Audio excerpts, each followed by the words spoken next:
I don't know. Who knows? You know, no one can really know what Dem's talking about except Dem. But I like to Yeah. think I have a degree in understanding democology from Democrates himself.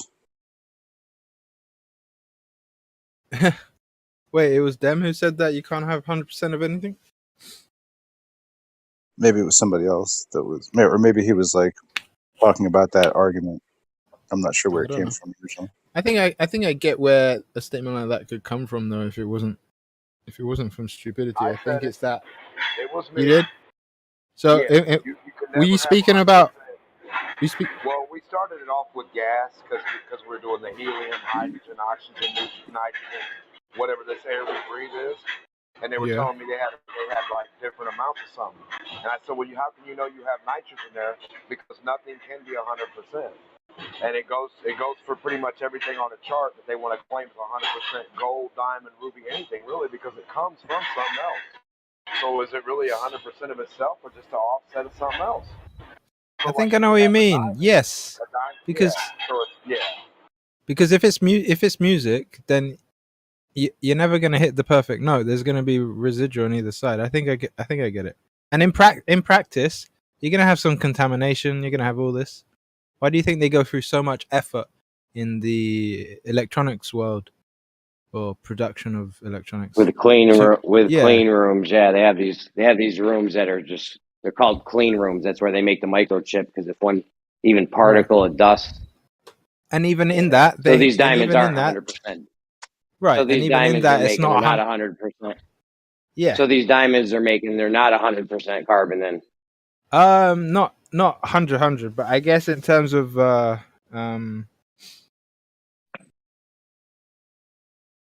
what would be if effectively it's 100%. It's like the difference is negligible to the purposes. Do you know Yeah, what I what would mean? it really matter if it's? No, I hear you. What would it really matter if I it's doubt 99% or 100%? Yeah. because what I would say, because now that I understand what Demonic's saying a bit more clearly, what I would Really? guess is that the unaccountable impurity, you wouldn't even be able to measure it with the equipment people have now. So it's not even relevant, basically, yeah, right? We can it's as near essentially as just say it's makes 100. We could yeah. basically just say it's 100% carbon, and we're good. Yeah, for practical application purposes, yes. Yeah. But if you want to do philosophical and like deep stuff like Demok does, then obviously it's a different discussion. I mean, how do we know it's not 100% carbon? I don't know what they're doing to make the diamonds. Oh, I didn't mean to have my mic open for that. Well, there's a few different processes, but let me just go look it up. It's been a while. It's a whole Plus, I mean, flipping industry, plus, I especially mean, with how all can the you? cutting. I mean, how can you even measure it anyways? Everything's electricity. So. Oh, mate, are you calling Witsit back in? No. I mean, how can you measure it? It's a good question. How can you measure it? Not with a scale, right? I don't know why that's even relevant about how you would measure it, but how would you measure that it is 100%? Maybe that's more relevant. Well, I think what they're doing with the, like, at least in the case of like sapphire for like a watch face, like a lot of watches have like a sapphire glass on them, and that's made like in a big tub basically that they heat up like aluminum and they get it to like a aqueous solution and then they let it cool, but they have to add like a chip of sapphire to the whole mix for it to grab like the that seed crystal matrix and like it just populates the whole jazz with it, and pretty cool. I think that's how they do all like the synthetic crystals. They just basically try and create a aqueous like hot slurry of that shit that the gemstone's made out of. They add a chip of the gemstone and then they let it kind of coalesce around that sort of.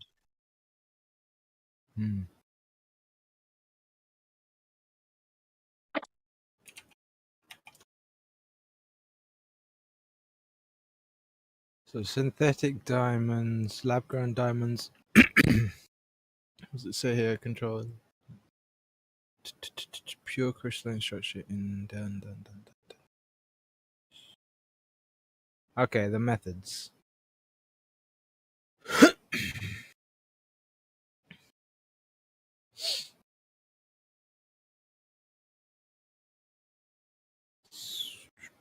There are two main lab. So I'm reading from some Gem Society organization. There are two main lab-grown diamond production methods: the high pressure, high temperature process and chemical vapor disposition. Both methods are commonly used, but CVD is commonly becoming more popular for producing gem quality synthetic diamonds for jewelry. How can you Alright, so in that case, I will just unlock each of these and read about them. I'm more curious about the chemical vapor one. The other one seems pretty self-explanatory. So, I mean, if we can make diamonds, I don't even. Why are we still even trying to mine them? Is it cheaper to mine them? that's because it's a scam, dude. But there's a thing though. I know I've heard about De Beers or whatever, Badiers, whatever they're called. But I mean, So in we can terms make of what, perfect ones.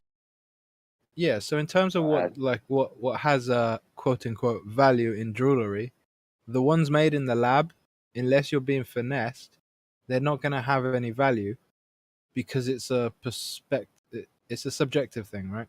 So they only class the ones that are dug up as valuable. But the reason I know, but it's this weird, right? Because yeah, go ahead. it's a useless thing altogether. But that's the whole point. Like, there's so many nonsense agendas behind it. But for some I'm sure reason, there's a ton of money behind this, but I mean, it's weird that if you could make a perfect one with no impurities and no flaws, I'm wondering why they would even bother digging them up. Seems like a huge waste to even be digging them up at this point. yeah, on its face, I would agree. But obviously, there's hidden agendas upon hidden agendas. Yeah. So, what can I say? If you had a pragmatic chick who just liked shiny things, and you'd be like, "Baby, I can grow the perfect shiner in the lab. What do you want that bullshit for £10 million?" But let me read up on this methodology. Oh, come on, is that all they have? It would be all about the process, like making a cake. If you're light on one ingredient, like say it says 2 quarts of milk, and you only have 1.4 or something, you're just a hair off, then the cake's going to come out. You can still make the cake. We'll still make a man-made diamond or a man-made whatever, but it's not going to be as good as what the earth does, right? So they're like missing just a little bit of the perfection. Yeah, because I think that goes in.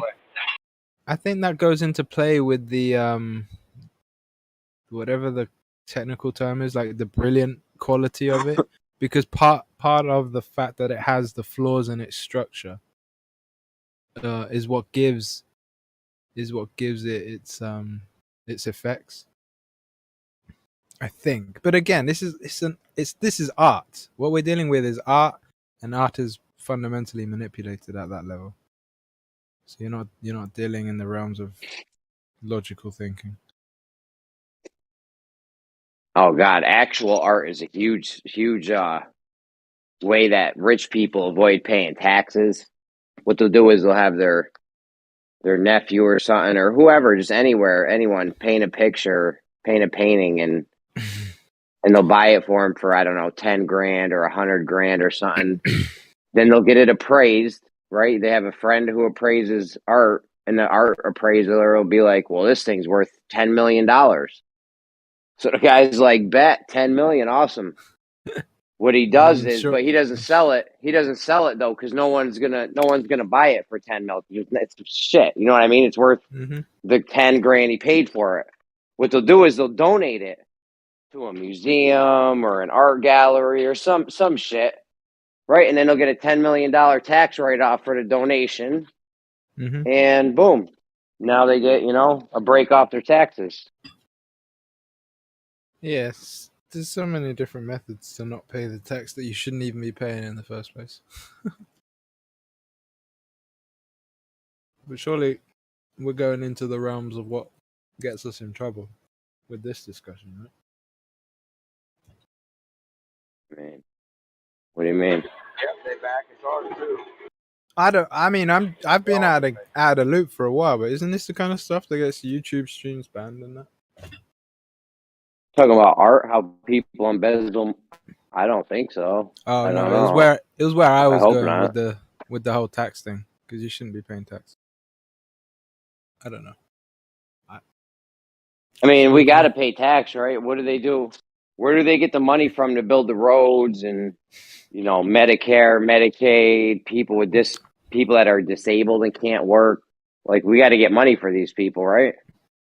I suppose if you want, but what do you want to do? Let them die? Somebody's just disabled and they can't work. Like, but we gotta feed them. How? That's a separate subject from taxation, though.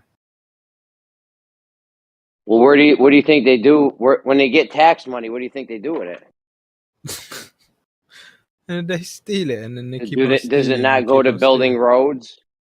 Hardly. Does the money not go to building roads and helping disabled people and Medicare, Medicaid, shit like that? No?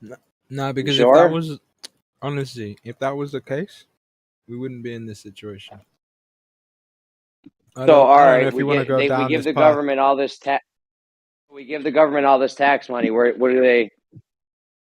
Is there some rich guy in a vault like Scrooge McDuck diving into gold coins, or? Basically, if you want to simplify it to an analogy like that. Where's the money come from for the Social Security, the disabled people, all the work they do on the roads, the water, the plumbing, the sewer system, the schools? Where's all that money coming from then? This is the thing. The whole money system itself is a fugazi. So where's the money come from, bro? Where's the money come from for the schools, the disabled people, Medicare, Medicaid, the sewer system, all that stuff? They steal it. They steal it? Mm-hmm. Where they print it out in there. Honestly, you have to get down to the whole basis of this. The money system itself is a fugazi. You name they're stealing the says tax money. Listen. Everyone says money, but what they're actually referring to is currency. And the currency that they're referring to is debt. And that debt is constantly being inflated on a regular basis. Look at what happened recently in the last 2 years. I know they went crazy with the money. I know. They printed it into oblivion. They're printing nothing, and they're adding to the nothing that they're printing. The whole system. I know. Just let me get this straight, though. Let me just get this straight real quick. So they're collecting all this tax money, and they're just stealing that, and they're keeping it for themselves. And then the money that goes to the disabled people and all that, and the Medicare, Medicaid, the roads, the schools, all that money, that's coming from, they're stealing that too from someone? Yeah, I mean, the reason I say stealing is because taxation is theft. But even if you go down, they're using the taxes for it. Well, that's what they say, but even still, it doesn't negate what I'm talking about. And elementary. If you go full circle, that they pay the doctors, they pay the whatever, right? Then what happens? That quote unquote money, which is just the whole time. my guy. So that quote unquote money, which is just debt, which is just a fugazi, that they pay the doctors, they pay the nurses, or whoever, right? That they then have to pay the taxes. It's a scheme. It's a scam. I don't get it. So the money that we use, the money that we use, it's the snake eating itself. Because if it was really money, it would be different. If you were really producing something, it would be different. But that's not the case. Thanks for your insight. We pay taxes. We pay taxes, right? That money goes, you say they're stealing it, and there's essentially a Scrooge McDuck vault, and they're swimming in money, whatever. But then they have to come up with the money for all this other stuff, like disability, the roads, the schools, disabled people, all kinds of shit, right? All Dude, kinds of they systems going on literally that print take this money. shit out of thin air. It's not real. So they keep the tax money. That doesn't go to any of that shit, and they just print off new money to pay for The all whole thing the is a fire scam. What do you departments. want from me, Jeremy? You want me to legitimize something that's We fundamentally want you to bullshit? make sense. How's that? Say stuff that makes sense. That's your problem, man. That's not Look, you saying dumb stuff isn't our problem. Well, I what mean, how dumb do we know stuff? where the money's actually? Taxation is theft. You shouldn't be paying the taxes. What's wrong with that? It's Yeah, but you're How do we know where? constitutionally. My statement is constitutionally sound. You say we pay How tax. do we know where the? Go ahead, Jeremy. How do we know? Okay, first of all, if you dox people again, there's going to be severe penalties for it. Just so you've been warned. Second What are of you all, talking about? Wait, whoa. What do you mean I dox someone? What are you talking about? I'm talking about using people's names. You mean like calling you Jeremy?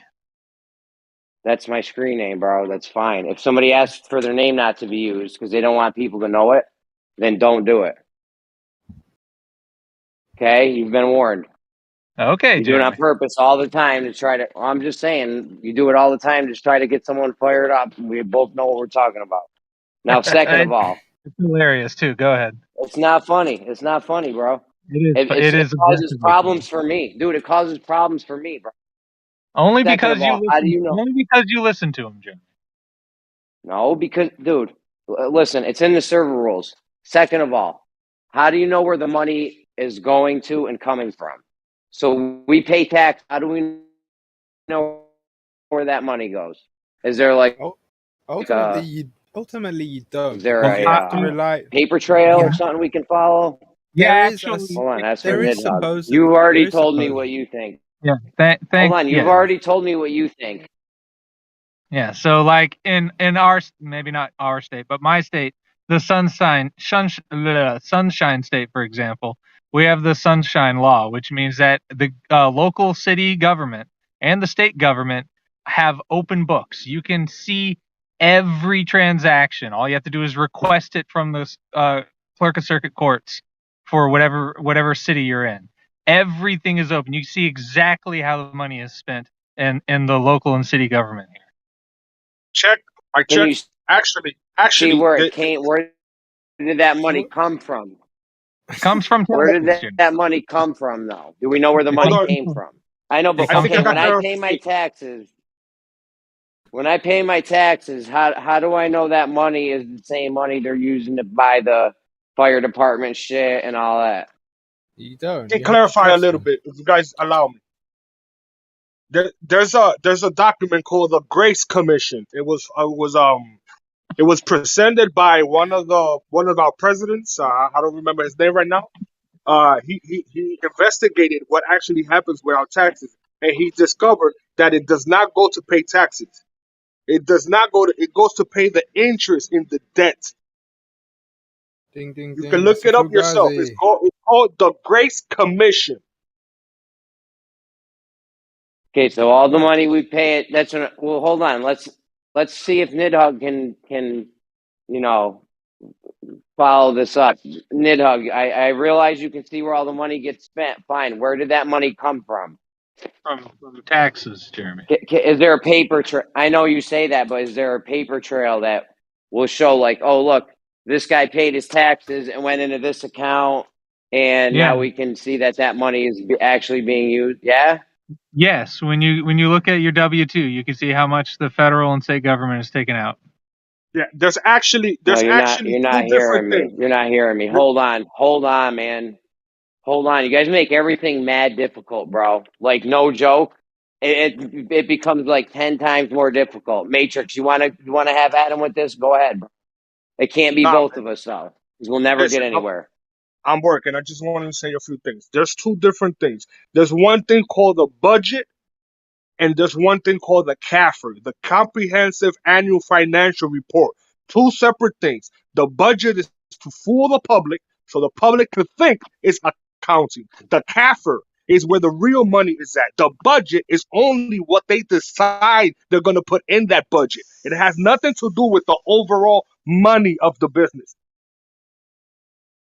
All right, that's great. So Nidhug, when I pay my taxes, right? Yep. You there? I'm Okay, I here, pay man. my taxes. I sent my little whatever $100 out of my check or whatever they take out, right? Yeah, they Can take a we bit. see where that? Can we see where that money actually goes to, and is it going into the account that they're using to pay for the fire department and all that shit? Yeah, you can go again. You can go to the clerk of circuit court and request documentation on how the budget is allocated and spent for whatever city you're in. Not the So, like, budget. I'm for talking about example, the money yeah. So, not the like, for budget. I'm example, talking about the. I'm here in Florida. The local county that I'm in collects a sales tax, and I can go and I can request and see what the sales tax budget is spent on for my particular county. And they have an account. They have an account where all the sales tax money goes into and comes out of, and we can trace that all. Yeah, you can, and they propose bills that you vote on every 2 years for either missive increases or decreases. Like we just voted down a half-cent sales tax for repairing HVACs for schools because who knows why, but they voted it down. So there's not going to be an extra half-cent sales tax whenever you buy something in the city because of that particular thing being voted down. But the So we sales can. tax we already do get charged, you can definitely see what it's spent on, and it's not being spent on HVAC stuff apparently. Okay, so we can follow the money the whole way through and through, right from it leaving my check to it buying these school stuff, police stuff, whatever. Yeah, That's what you you're just have telling to me? you just have to go request the documents.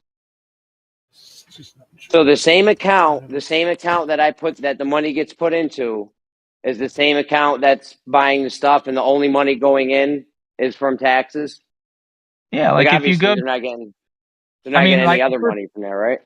yeah, I mean, like I don't personally work in the field, so I couldn't tell you exactly how the money transfer goes, but I can tell you which departments handle which money and what their budget is allocated yearly or annually, and what they spend it on, and that money comes directly from the taxes that you pay.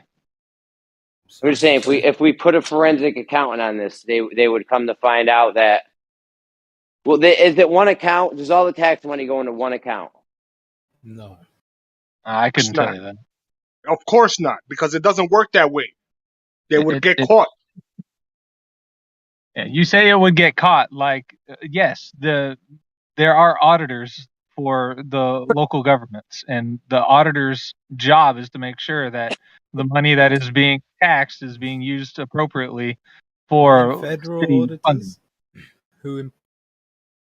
man, this is what's wrong with this way of addressing the situation. You don't address or even contemplate the fundamentals.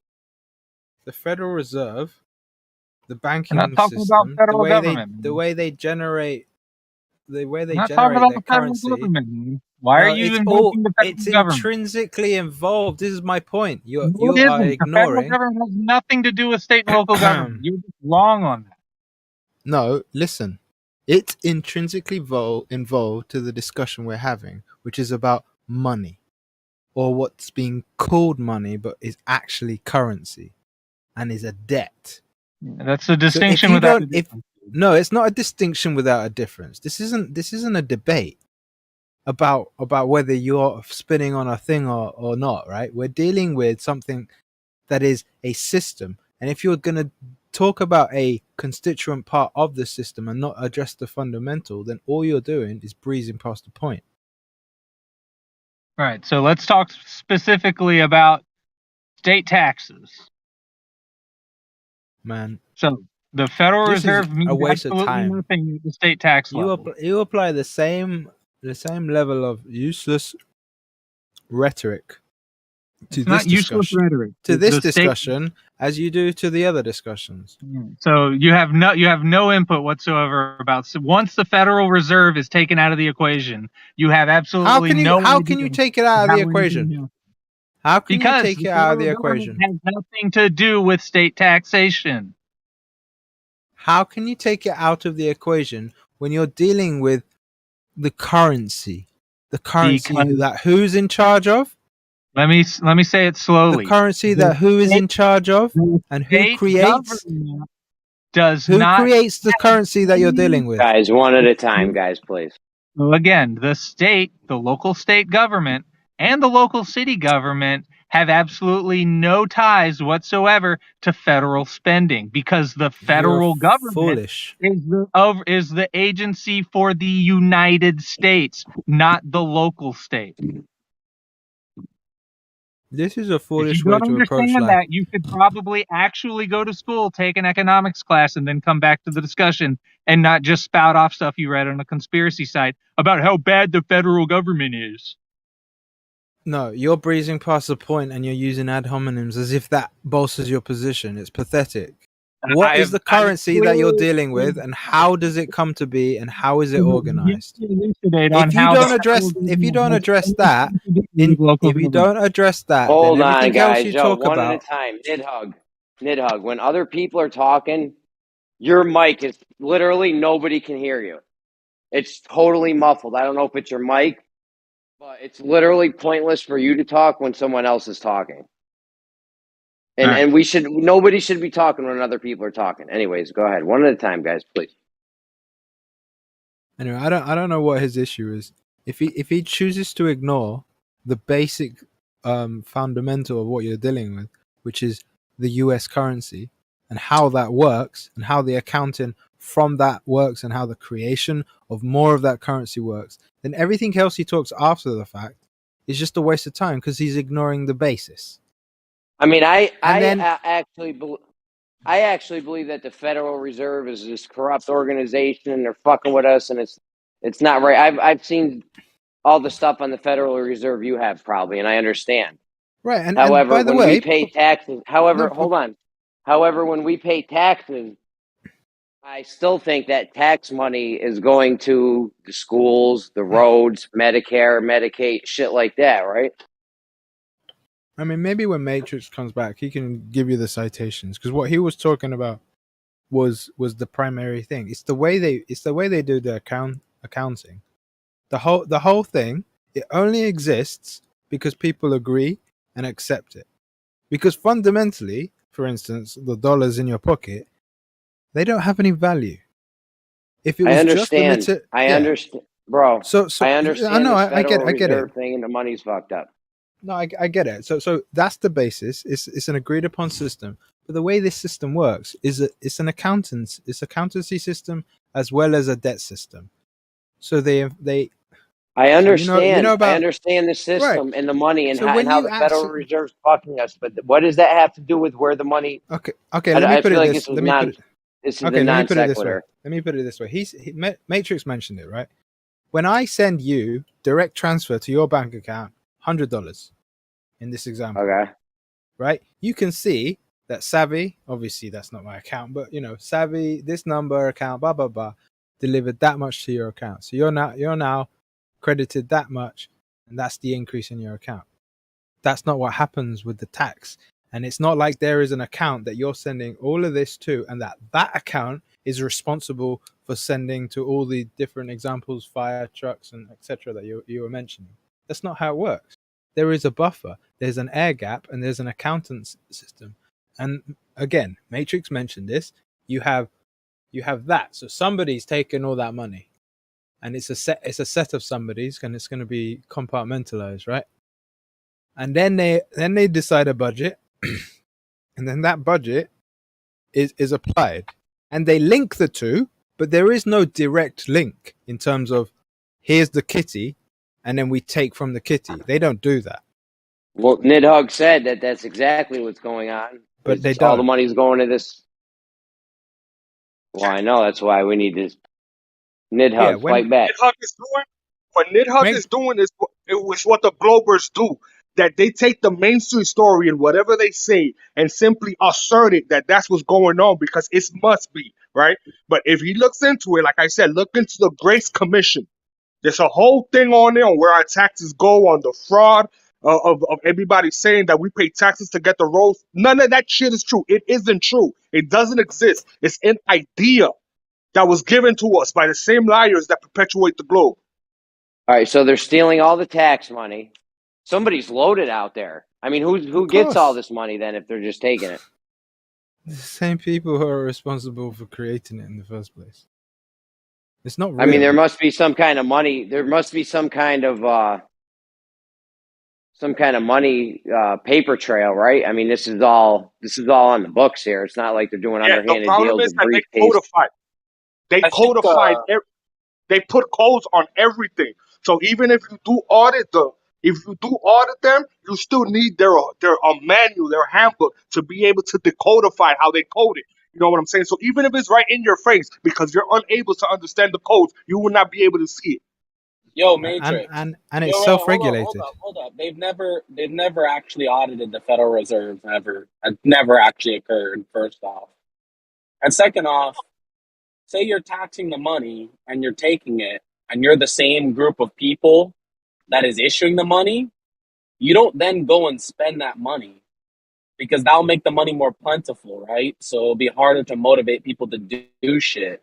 The money in their hands is not actually, they don't use it as product.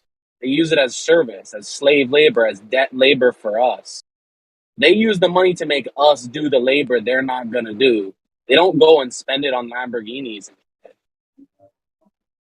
Right, and sorry, did you I finish? don't know. This seems a little hard, far fetched. Yeah, you realize why I'm not bothering to argue, Jeremy, because this is all just concocted in their heads. I mean, can Nidhug, can we trace it? Can we trace the money from when It's it not goes, concocted in my from Yeah, when head. it comes yeah. out of my check? Hold on, The yo, I third, wasn't even done. I was not done. Can we trace the money from my check, my paycheck, to them spending it on taxes? Like, we can see that my money went here, then they use that money to buy whatever for a school. So it's not the same as being able to individually, follow particular bitcoins, But yes, when you pay your taxes, the budget is determined by how much taxes the state, at least at the state level, what the state collects every year. Just like the Determined state, I would just like to state doesn't for the mean that it's record. the same. Hold up. I just like to state for the record, it is not concocted in my head that the Federal Reserve has never been audited. That's just a fact. It's been audited. It's audited twice a year. There's so much documentation. Never been audited. There's so much documentation about the Federal Reserve being audited. You're just making stuff up, or you're ignorant and don't know how to use Google. Audited requires a third party. Yes, The Fed's getting audited. It's just like the police investigating themselves. If you believe that, then nothing that I say will change your mind. Obviously, why would we engage with someone who's not even addressing the fundamentals? Right. Why would you engage with someone who isn't a conspiracy theorist? I understand completely. No, I'm just trying to figure out if we can conspiracy trace theory got to do with what we're talking about. And because you trying to believe, figure out if we can trace it. Why is every cop movie about corrupt cops? Why is I'm it just very trying to obvious, figure out if we could. It's very obvious that there's corrupt cops out there. I don't understand. Like, this guy's like, oh, it's like corrupt police investigating corrupt police, and then this guy's like, no, it's not. It's like, you know how many corrupt police there are? Like, are you fucking kidding me? Police That's have to a do like with half, it, dude. Nidhug, I'm just more than like 90% of police No one's talking about police, dude. Hey, Jeremy, Nidhug, I'm just trying to figure out if we can directly trace the money from my check to it going to a school to buy pencils or something. Not at all. Yeah, definitely. It won't happen. If you can look it up, but it won't happen. All right, yeah. So the only time that stuff ever happened was when we were using real money, and you had to pay physical silver into a pot, and then some guy took that silver and paid the laborer to do the labor. But they don't do that anymore. So the whole system is. I'm just curious. Did you guys hear me ask Nidhug how can we trace the money? Yeah, but he's already directly from my check to a school. This. I know, but just let's give him another chance. Yeah, well, I've said yes, Jeremy. I don't know what more you want. Yes, we can. All right, on the state level. All right, that's cool. Yeah, go down to your local circuit court, and you can talk to a clerk, and you can request the documents. If you're in a state like Maine, which is a sunshine state, they are obligated as city officials to make everything available to the public.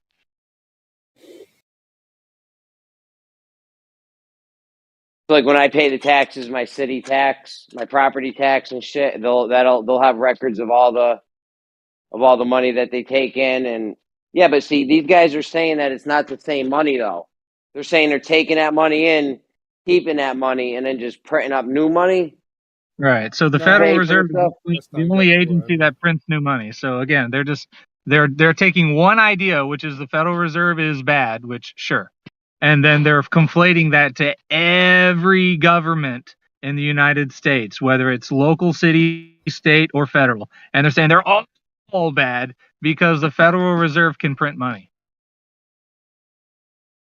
Unfortunately, that's not how it works. That's If your it did, all of our characterization schools, of the whole if it worked discussion that that way, we've had. we'd have no Title I schools, and every school would be swimming in new technology and great books, and there wouldn't be budget deficits everywhere. But there are.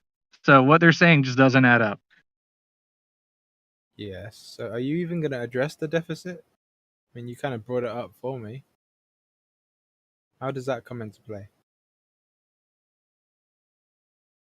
Yeah, it comes into play because the taxes that are at the city, state, and local government area, they don't make up the amount of money they need to spend on infrastructure to keep things running.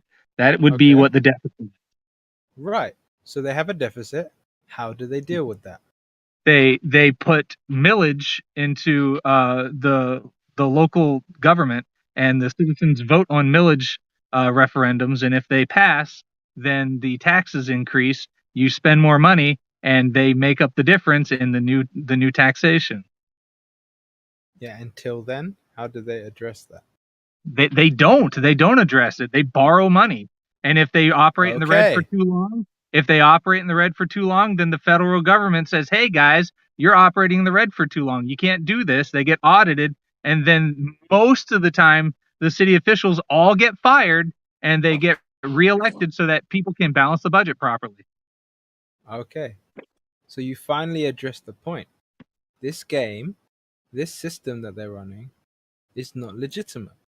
It is legit. What are you fucking talking about? If it was legitimate, they would never have to take out the loans. And the loans are from where? Where is the value generated from for these loans that they have to take out to cover the deficit?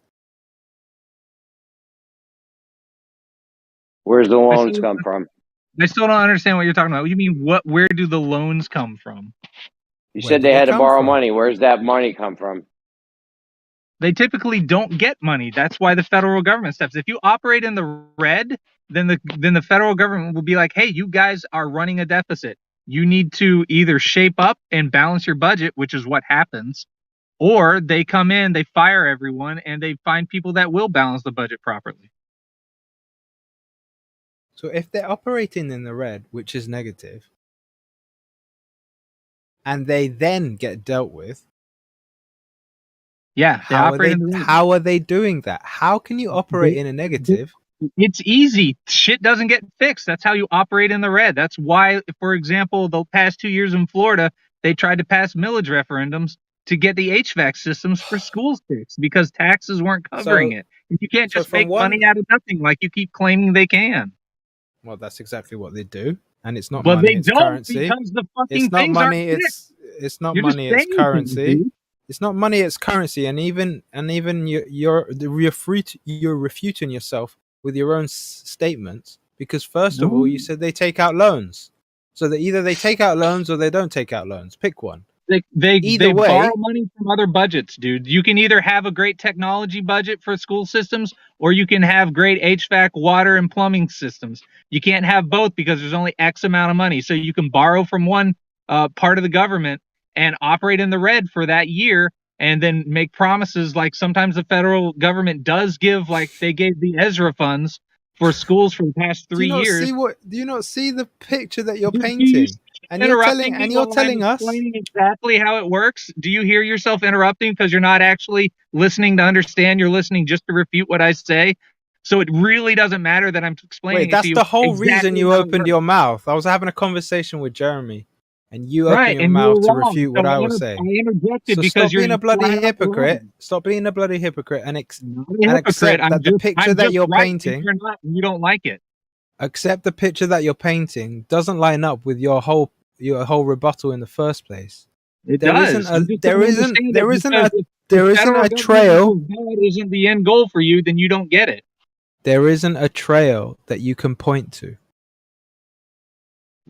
that goes from Jeremy, for example, or you, for example, from the currency that you are shafted into paying because You call you're it too money, much of dude. a Everyone wants coward to. or because they take it out of you. There isn't a trail from that currency to the currency that ends up going into the hands of those required to do anything from the other end of the budget. Yes, There isn't a non-stop trail. If you claim that, you have to show receipts. You can't just claim it and then paint a picture when they're operating in the red, they're borrowing from one to borrow from the other to borrow from... It makes no sense. It does. It's You just don't understand it's an it. accounting trick. It's You're being okay, dude. I deceived. understand you don't get it. I understand No. it's beyond you. You just Yeah, hear the yeah, big very words funny. and you hear it's not Very possible. funny. Why don't and you get a new joke? Because you have yet to give anything substantive. I told you exactly what you can do. You can go down to your local clerk of circuit court and request the documents. It's that fucking simple, dude. Go on then. Show us. Because even in the example you gave, there is My- no paper trail. There's You're no saying there's paper no paper trail. I'm saying there is, and you can definitely go down and look it up. If you say there isn't, then prove it. Hold on. Why do I have to prove the paper trail that you're Because saying you're exists? saying there's no paper trail. I told you exactly what you can do. You said, no, so that's not my problem. If you don't believe it, that's also not my problem. So then why open your mouth? You got Because nothing. you're wrong. You're saying wrong Show things, and I me. love to point out when you Show say me. wrong things because it means you're Show me. stupid. Show me. Show you what? That you're wrong? I've done it for the past 20 minutes. You want to rehash? No, you haven't. You've You wanna stated it. recap? You've asserted it, Here, but you haven't showed me. recap. You said Show dumb me the stuff paper about trail. the federal government. You Show me said, the paper as trail. Jeremy put it, there's some guy up there swimming in money and that they print money instead of using tax dollars. And then you said, yeah, definitely, because there's accounting things that they do, and That's they're not what I locked said. behind secret. They're locked behind secret things that you can't decode in order to audit them properly. So they just That's store not this what money I away said. so that the elite You're not can even live listening. elite Dude, lives and everyone shut else your fucking mouth. You're not even listening. You're mixing course up I'm things not that me you're mixing You up haven't things that me and Matrix said to I've deliver a said it wrong. rhetorical point of what? That you I think I'm understand that you stupid? I don't don't like care if hearing you think how I'm dumb you stupid. are and how I It's say it back irrelevant to the to you. point. Get it. When Jeremy asked me that question, I never said explicitly that there's a Scrooge McDuck. I was saying that effectively, yeah, that's the kind of shit that goes on. And then you open Yeah, your mouth, you pipe but up you like can't a prove it, clown, can you? saying that there's a definitive paper trail. And then when asked to show this, all you do is, it's there, you can go and do it. And Yeah, you even in the can. example that you give, it makes no sense because the budget is allocated. So there isn't a central account that you can link from his account and everyone else's account that goes in, and then from that goes out. That isn't true. Yes, it is. You No, can it's go not. Even in request your own the example, document. it's not true. You can request the Oh my document, days. and they will provide the documents. Mate, It's this not a is your hard. state you're talking about. Why don't you just provide it? Meet you It in a is week, my state. and I'll look Yeah. over them, and I'll laugh. The cool thing about it is that just because it's my state doesn't you don't have to be a resident of my state to request the documents. Do it yourself. Not in your state, genius. Again, you don't have to be a resident of my state to request the documents. If you bothered actually listening to anything I said, you would I'm realize not even on your continent, genius. You said it's true. Even in your own example, it doesn't make sense. It does make sense. You're just too stupid to understand it. And it's okay, buddy. It's okay. So you're sarcastic and you're rude. Yep. But you have no Both of those substance. things are- What both does of that those what things does are that true. show?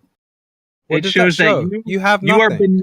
it shows that you are beneath me to actually try. I tried at the beginning. You said no. You didn't so try. now I'm not trying.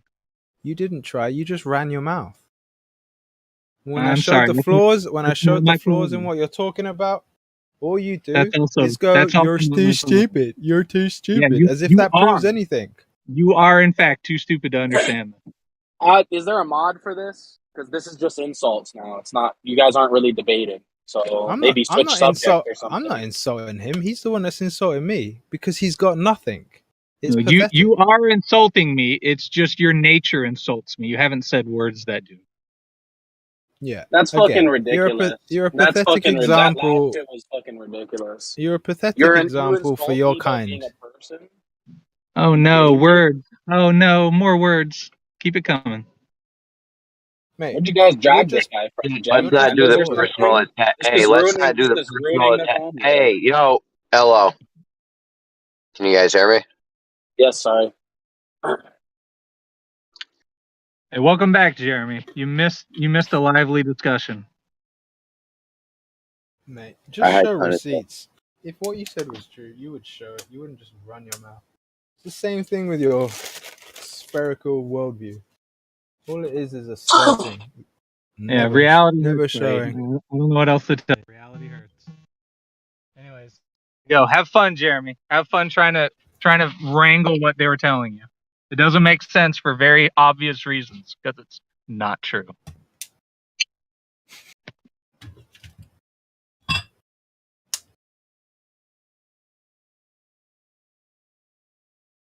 You know what's even worse, Jeremy?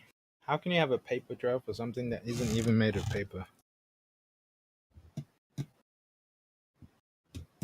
If there was a clear paper trail, all right, 9/11, yeah, that time, what happened to the $1 trillion that just went missing?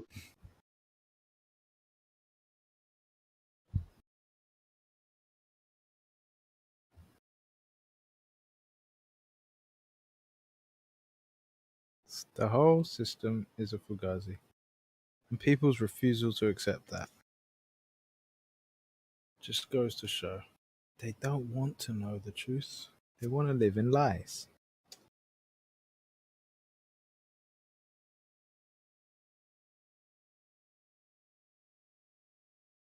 It was better under the king, you know that, right? How do you misplace $1 trillion? Remember that? Anyone?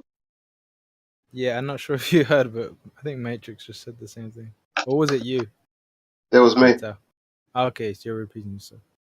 I don't know the voices too well yet. Yeah, what it's about the just- 2 trillion that went missing before 9/11? Like on 9/9, there's 2 trillion reported missing, and then on 9/11 they just stopped reporting it. Yeah, Whatever happened to that 2 trillion? It's a perfect example of what the accountants can do if they so choose. It's all an accounting system, and this is what's wrong with, and this is why I make statements like it's not money, it's currency. Because if you keep thinking it's money, you're not addressing the root cause of what you're dealing with. It's a currency. The currency is a debt system, and right now, even though you go running around with the paper, the way it's actually run, for the most part, is a digital system. So it's a digital, a non-tangible accounting system. If you can fraudulently appear as somebody that you're not just by typing a few things into code and taking a picture, blah blah blah, the amount of fraud that happens all the time. Why is it so difficult for people to accept that they can do exactly the same thing with a system that they control and they audit? It's a currency fugazi, and for some reason, people don't want to accept it. But then why is it a surprise that those who think they're spinning on a globe are going to refuse to accept the rest of reality? I mean, they make it pretty obvious by putting all their symbols on the actual note. Like, literally, like every fucking square inch of the fucking note is fucking steeped in fucking mystery, fucking religion, fucking Freemason, fucking symbolism all over the goddamn bill itself. Actually, it's technically not a bill, it's just a. But, anyways, it should just be very obvious, but, like, you know, not for some reason. And this is an interesting example, the fact that we're still operating with a paper currency, yet the system is fundamentally a numbers system on a computer, right? When you go ATM, you take out $100. That $100, by the time you take it out of the machine, its purchasing power has already dropped. A year later, it's dropped even more. With what they do on a regular basis, it keeps dropping. You have a physical piece of paper that has physical attributes to it, right? But yet, its ability to purchase is going down. Those physical attributes haven't changed. They remain the same, but yet it can't buy as much. That dichotomy itself should really make people who give a shit about anything ponder what's going on, because that makes no sense whatsoever. Because before, for them to do anything like that, they had to physically clip the money. The Roman Empire had to physically clip it, edit the amount of silver that was in the coin. But now they're doing that without ever having to touch the notes that you're handling.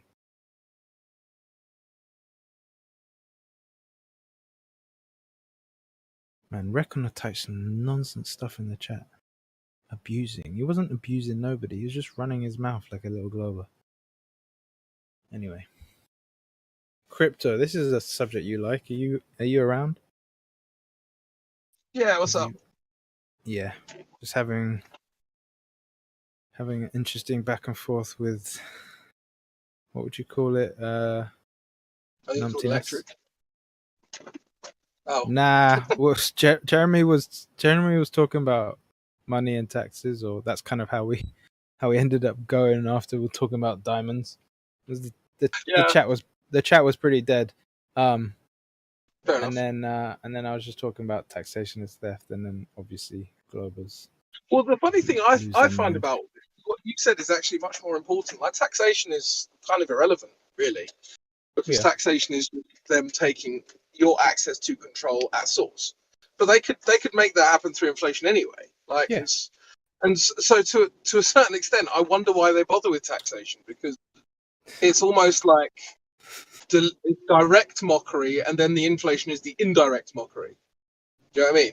Well, the taxation you know what it is? actually, hold up. The taxation is actually to stop inflation. They already print the money out. Yeah, it is, because I think to mitigate it, not stop it. It is. Yeah, no, not to stop it, right? Oh, to mitigate it. If they don't tax it, your money would inflate into nothing, and then nobody would work. Anyway. Nobody would work. No, bro. What you're talking about, this concept, you are wrong. The concept that you're talking about is the velocity of money, right? When the government steals your money, they still spend it. So there's still an inflationary pressure from that. It's just that you don't get access to how it's spent. But there's no difference in inflation. The inflation itself is to do with the expansion of the money supply. It's got nothing to do with tax. Yeah, I would answer your initial question, Crypto, with the reason they still do it is the same reason they beat the slaves. The slaves can't actually escape. They're already slaves. But if you stop beating them and they start thinking, oh wait, he's not beating me, maybe I can leave, then it doesn't work. So it's part of the control system. They don't beat them because you know what I mean. You get the analogy. Yeah, of course. Yeah, so I mean, look, bro. The thing that I found absolutely amazing is that people are surprised that we now have inflation. Like, people are like, oh, why does Britain and America and Germany, why have all these countries got inflation? Oh, I don't know. Is it because they enormously expanded the money supply in the last 2 years? Obviously. And people are scratching their... It's like you've got economists on TV pretending to not know where the inflation came from. They know damn well where the fucking inflation came from. They can't talk about it because then, obviously, you get back into the COVID and, you know, what was that really all about? But that is exactly... When you expand the money supply, the only inevitable result is inflation every time. Mm-hmm. The whole system is built on it. It's a Ponzi scheme. Of course, yeah. But in that way, but you can't taper a Ponzi scheme. That's why they have to. That's why it's been so extreme lately. Yeah. And so then they force people to buy assets instead of just like. Well, they don't force you to buy assets. In fact, they prefer you didn't. But then that way they can make sure they have assets, which means that then you have to work so that they don't have to, right? Mm-hmm. So that's the idea, because then they can just, like, yeah, I've rented a flat before from a billionaire, and obviously I'm paying his 5% return or whatever on his flat. That was what I was doing for the time I was there. He's not working for that money because he's then making me work for that money, right? So that's the purpose of inflation, is to keep people enslaved to a debt system, and so even the money that they've earned becomes worthless eventually. Yep. And tax is just another fuck you. It hasn't really got much to do with inflation. No, I think tax is so that they can just mess with the books, basically.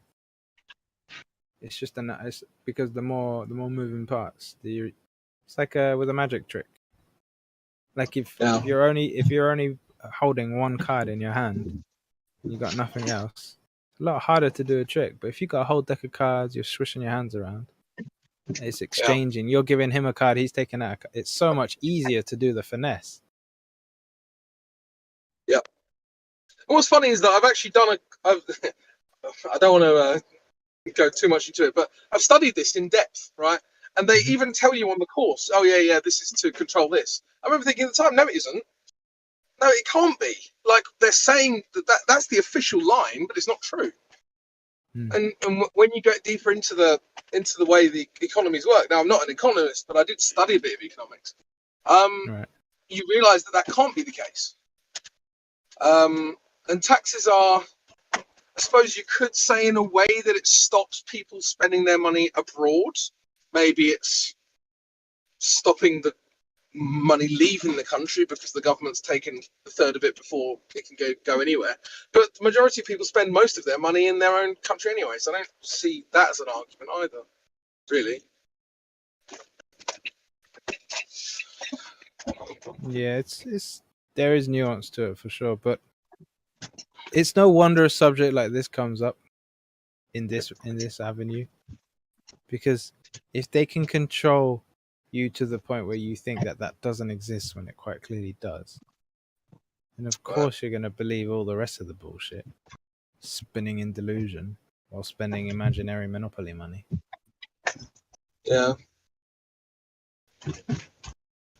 And then it almost seems like you're doing some kind of like, there's a thought that comes to someone who lives in the real world that, hold on, wait, I can take this paper pretend bullshit and I can go and buy something real with it.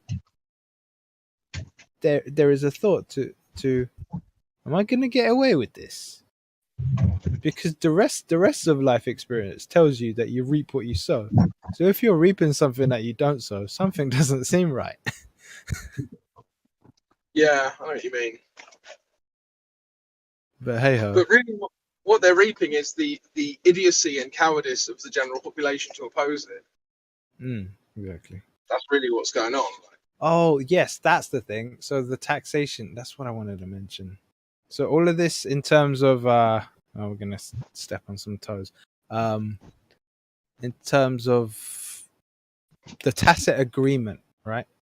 So we say it's theft, but it's not really theft in full essence, because you're agreeing to it.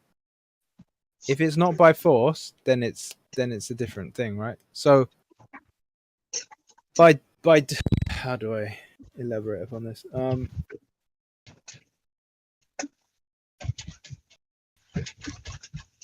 Yeah, so I would say that the reason they have it in place is that when, similar to the earlier point of it's how they control you, because you're playing into that game. You're choosing to be a wagey, you're choosing to do all of this, you're choosing to let them take it out of your wages, or even if you're your own businessman, you're choosing to do the stuff when you have the option, just like everyone else, to do the other stuff. You don't have to agree. You don't have to sign a birth certificate. You don't have to do anything. But because you have, and because you keep perpetually doing it, then they've got you. So that's what it's about. It's about putting these systems in place so that the accountability is all on you, the individual, so they can continue doing it. Because if it wasn't, then it would just be like the end, the old times, and people just get their swords out and start cutting each other. But because people aren't willing to do that, they're like, no, I'm going to agree to give my responsibility as man, created man, to some other geezer. Then here we are. Oh.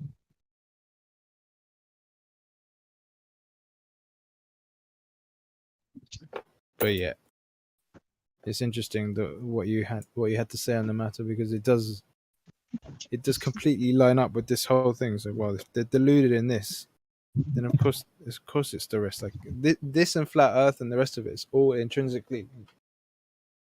It's those who want to take responsibility for their life and those who don't.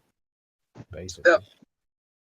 That's why I always advise anyone who listens to go self-employed, because then you tell them how much you owe them, right?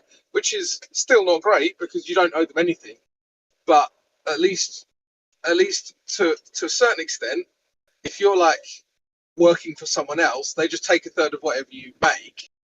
Whereas as a businessman, you can turn around and say, oh well, I made 30 grand this year, even if you made 90, right? Mm-hmm.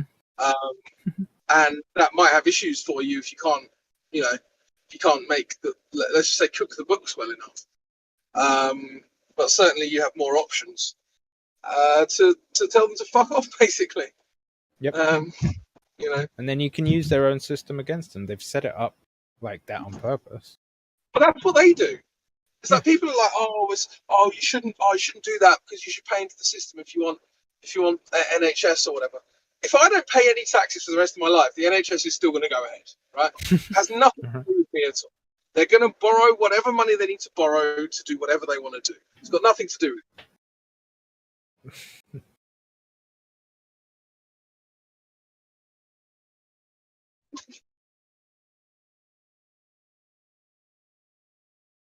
Yeah. I've been showing some people in a less sophisticated arena recently. You remember that Spiderwebs documentary about the City of London and the tax havens and all of that? No. You haven't watched it? I think I mentioned it, but anyway, it's one of the things I talk about every now and then on this topic. If you have the time or the inclination, just type in Spiderweb City of London. It's an old documentary. You probably know most of the stuff that's in there, but paints a good picture for maybe the normie friends you have. For them to have a more clear understanding of what they're dealing with. Yeah. Well, I do remember watching one. It was like an infomercial cartoon about all of this stuff, and it kind of it sent me on a path of discovery. I can't remember what it was, but it was about a guy and his dog or something, and apparently the dog got killed by some Romans or something, and then he had to go and try and find the dog, and he was taken on a journey of going through who runs the world sort of thing and how they do it. It was obviously money. I can't find it. It doesn't make any sense until I find it. No, but it's an effective technique for telling the story, for relaying the information. I mean, because as much as we harp on about, can you hear me? Am I clear, or have I got some bad background noise? I can hear you now. I think I just had some lag. Were you talking? Oh. Well, no, I think I might have some background noise. If it's bad, I'll just go on mute. No, it's okay. I just couldn't be sure if it was the lag or something. I don't remember what I was going to say now. Oh, I guess I forgot. Whatever.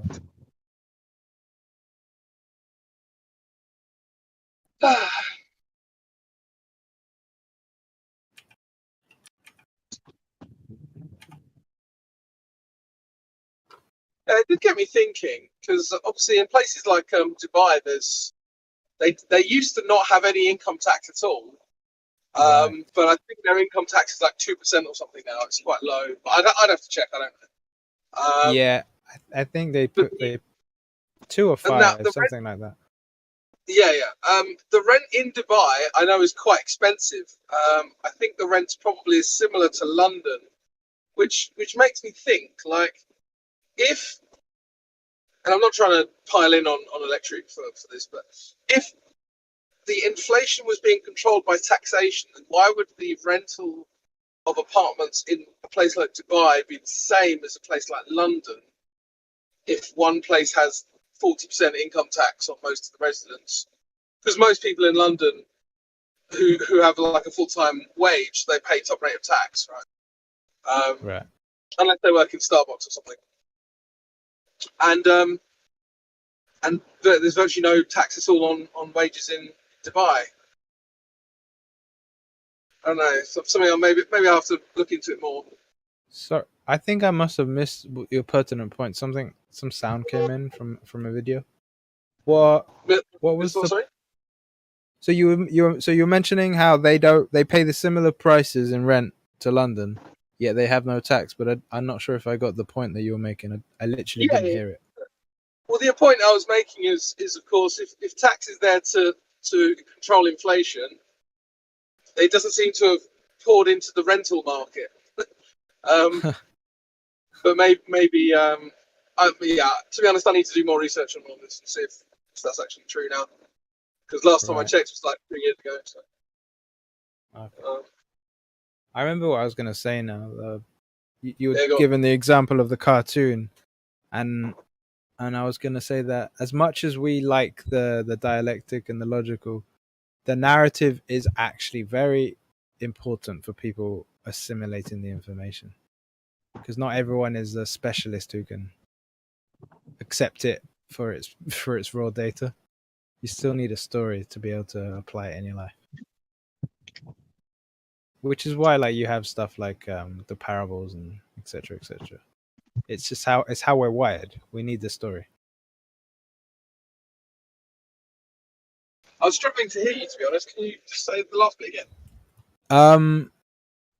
I was just referring to, like, you can be specialist, you can be autistic, you can be rigid and go, okay, give me the data, it has to line up, it has to make sense. But the way we're wired as humans, it's the narrative, it's the story that actually gives us the ability to understand. That's why you have all these tales like Aesop's fables and the parables and that, because even though the information, you can relay it in a simple, do this because this makes sense. For someone to actually make it like sink into them, they need that story. Yeah. So that's why something like the cartoon example that you gave makes a lot of sense, and that's probably why all these guys find it so difficult to listen to understand and accept the debunks and the reality that we lay forth, because they have received a story, but inside their story was false information. Right, yeah. That actually makes a lot of sense. Especially when you've got the story is so neatly tied up in a bow sort of thing. It's oh yeah, you know, there was a big bang, and then there was planets, and then there was dinosaurs, and then there was, like, they've given you all of the kind of links. Mm-hmm. And planets and dinosaurs. That doesn't sound very real. Are you pulling my chain? Planets. What's a dinosaur? Get out of town. They're large lizards. Apparently. Yeah, that one prepared. Yeah. I've noticed as well, I don't know if you've noticed that there's this kind of anti-flat earth, pro-truth, which is an oxymoron, but you'll allow me to get to it. There's an anti-flat earth, pro-truth meme movement developing. I don't know if you've seen this, where people they'll do like a meme, and there'll be like 4 Wojaks, if you know what a Wojak is. And 3 of the Wojaks will be clever looking with huge brains, and they'll be talking about MK Ultra and 9/11, and then there'll be a Wojak with his brain missing, and he'll be like, "The Earth is flat, show me the curve," right? Stuff like this. Wow! Yeah. Are they so it's like a news what is it? A new season of Diet Woke City? Mm-hmm. Cool. I saw shit like that. Yeah, go on. I saw shit like that on Gab, and I just took took their image, and it was like 6 different things or whatever, and I just edited it, and they all got bloody triggered, man. It's so strange. It's so strange. It's like, oh, the Jews, this is, but the moment you do a simple measurement thing, their brain just breaks. They can't handle it. Yeah. They want to. It's because they're too scared. It's cowardice, right? It's like, oh, I'll step out of the fray on this one, but I don't want to be considered that far off because then people won't accept me. You know what I mean? Yeah, but bear in mind, a bunch of them are edgelords as well. They just want to do whatever's like they're not allowed to do. So it's like even whether they believe that there's like a banking cartel that has, you know, small hats and large noses or not, they say it anyway because it's naughty, right? It's naughty. Like they're just doing it because it's you know, fuck mum and dad kind of thing, right? That's their, and then they kind of engage in all this kind of like very over the top, overt kind of racist stuff, and it's just like a bit cringe, you know. But they're doing it because they get to do it when they're on the internet. But then as soon as you want to talk about flat Earth, well, that's not hateful enough, or like in a way, it's not rebellious enough for them, which is funny. Like that, but you know what I mean? Like that is, they don't feel like it's winding people up, but it is, which is even funnier because now it's them being wound up by it. There's so many layers to it. Yeah, and this is why comedy needs to continue, because you're supposed to take the mick out of everyone, whether they've got beards or not. It doesn't matter. Be a man, take the piss. Everything is worthy of mockery if it's mock worthy. Yeah, sure.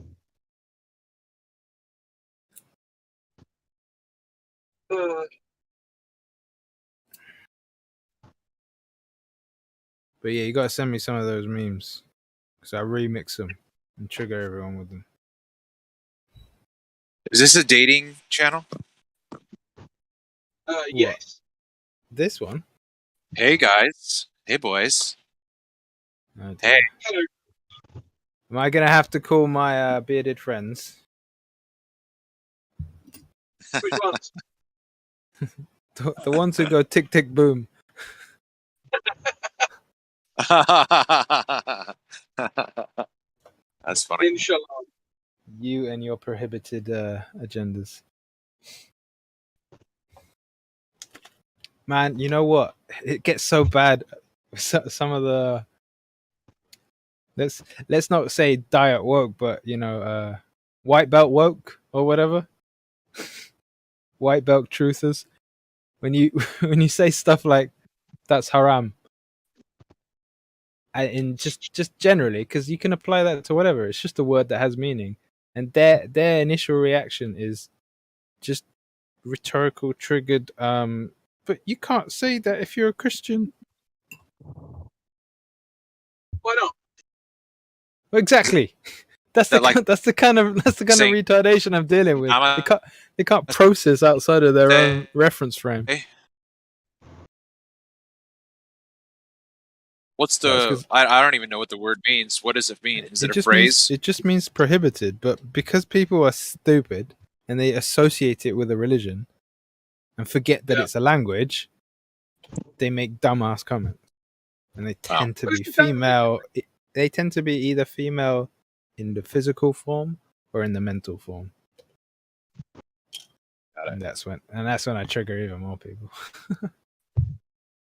It's actually no difference to saying verboten, because haram is Arabic and verboten is German, but they both mean forbidden. Like. The Bolden. Yeah. It's a common theme. That's just one example of some funny stuff I've been seeing in the lesser levels online. But like every time we're making these arguments or these debunks or these premises, and since I've been here, just the last couple of days, man, the majority of what we run across is people not understanding what we're saying and just refuting it because it goes against what they have accepted. Hey guys, real quick, when I left the room earlier, there was like 30 people in here. and I left to go watch DP stream for like a half an hour, and I came back and everyone was gone. Did something crazy happen, or did people just naturally like No, it leave was a on their own? natural. It was a natural leave because it got onto a conversation. It was a pretty chill conversation between me, Witsit, Sunny, and someone else, just about ether and the firmament and All stuff. right. And then Witsit left, and then I went to get food, and who knows what happened after that. No doubt. So All right, I it's just want to a- make sure nothing crazy happened. Nah, Mic it was check, just mic check. just a gradual die down. Hey, So, Jeremy. like, you telling me Mic you check. managed to have that? Yeah, you telling yeah. me you Check, managed- check. Whoa, come on, man. On. Jesus. Okay. Elisha, you telling me you managed to have a chilled ether chat without 500 people trying to interrupt it and call people names? Yeah, because they'd all tapped out by that point. Sweet. You just got to have the longevity. That's what I find is the best approach. It's like, well, I'm going to stay here the longest, and then by virtue of the fact that they've all left, obviously I've won. Yeah, of course. Who was the one that mentioned the comment about them being females on the outside or mentally? Bro, that was a cold comment, bro. That was cold as fuck. Ice cold. What do you want? It is what it is. That's harsh, bro. The savvy has spoken. So it is. What were you going so to it say, shall be Travis? done. Travis, were you trying to I call was my gonna name out? ask. Yeah, I was gonna ask you to refer me a brand of charging case for your iPhone. Bro, honestly, what I do is, because it's all cheap Chinese crap, unless you want to buy like, even the legit iPhone one's probably cheap Chinese crap, but those are wild expensive. What do you got, an iPhone or? Yeah, iPhone 8. I found one that had like 7,000 purchases and pretty high reviews. So, but I just wanted to know what you might. Is it a plus? Is it an 8 plus? No. Too bad, bro. I was going to say, next time you're in town, my last phone was an iPhone 8 plus. I just got an 11 Pro or something recently, but I have like 3 or 4 charging cases for the 8 plus that I don't even use anymore. They're just sitting in my drawer at home. But what I do is I buy just 3, like I'll buy like 3 random ones. That way, in case like one of them sucks, or because I bought them before where it wouldn't charge the phone or it just sucked. Most of them work pretty good, but What's that's why I buy like. What's your ballpark price that you're looking at? $30. They're all around $30. Some of them are like 20 something. Some are like 35. They're right around $30. Yeah. Okay. I go for the ones that have I go for the ones that look for the milliamp hours on it, right? Some of them will be like 3,000-4,000. Means you could probably get like maybe one extra charge of your phone. But Discord drains your shit. I go for the ones that are like, it really does. Yeah. Yeah, I like to go for the ones that are like 7,000-8,000 milliamp hours because you could really get along. They got some longevity to them. So I have to keep my phone plugged in while I'm driving. Otherwise, seriously, like within a half an hour, my juice is Discord gone. drains it. Yeah, So Discord drains it. So I have to use an auxiliary charger for my iPhone because I have to wear gaming headphones to listen to the show, and it makes my ears get all uncomfortable after hours of having them on. You probably look goofy as fuck driving around out there with that. Yeah, bro. My cell phone's never been plugged into a wall because I think right now I have 4 of them. 4 for this new phone I just got, and I just keep one at home. I keep one charging at work. They're always on the chargers, and I keep one in my car. And then pretty much no matter where I am with my battery gets low, I just fucking pop the case off. Most of them pop on and off easy. I did buy one though where you had to disconnect the top of the case. Most of them will just slide right in though, easy. Like it takes like 1 second to fucking pop it off, and then another second to pop the new one on. Like it's nothing. Okay. All right. My phone's never been plugged in. I'm never worried about my battery dying or nothing. It's fucking awesome. I tell everyone to get these shits. Like I said, the protection the protection isn't great. It's not like OtterBox protection, but it does have some protection to it. I have dropped my phone a few times. Yeah, I can't even count on one hand the amount of times I've dropped my phone, honestly. Yeah, this does offer protection. Like I said, I've dropped my phone. I've slid my phone down the whole fucking driveway before one of these cases on, and it's been fine. So, worst thing I ever did was crack the screensaver glass or whatever that shit's called on it. So, all right.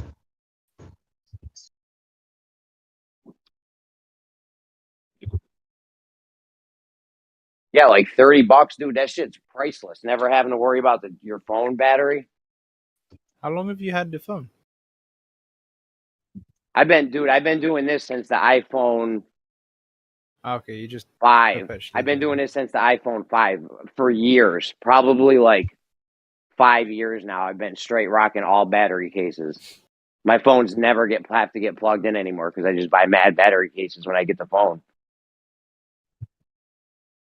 Over the course of the life of the phone, one or two of them might break. I might end up buying another one. You know, if they break or die, I'll end up getting another one. Yeah, the internal battery is designed to be superfluous after about 2 years. But if you're constantly updating, then that doesn't really make a difference. No, the battery doesn't even matter. It's always getting charged. Like I always have an external battery charging my phone pretty much. Hey, you know what's happening with mine? You remember how the old TV screens or even computer screens would have the images imprinted on them, so that if the screen changed, like if you had your desktop up and then you went to open up Word, then the desktop would still be seen in the background because it had burned into the lens. You know what I'm saying? My iPhone's starting to do that. I'll switch between apps, and I can see the other apps like images behind it now. Ghosts. Oh, it's crazy. Yeah.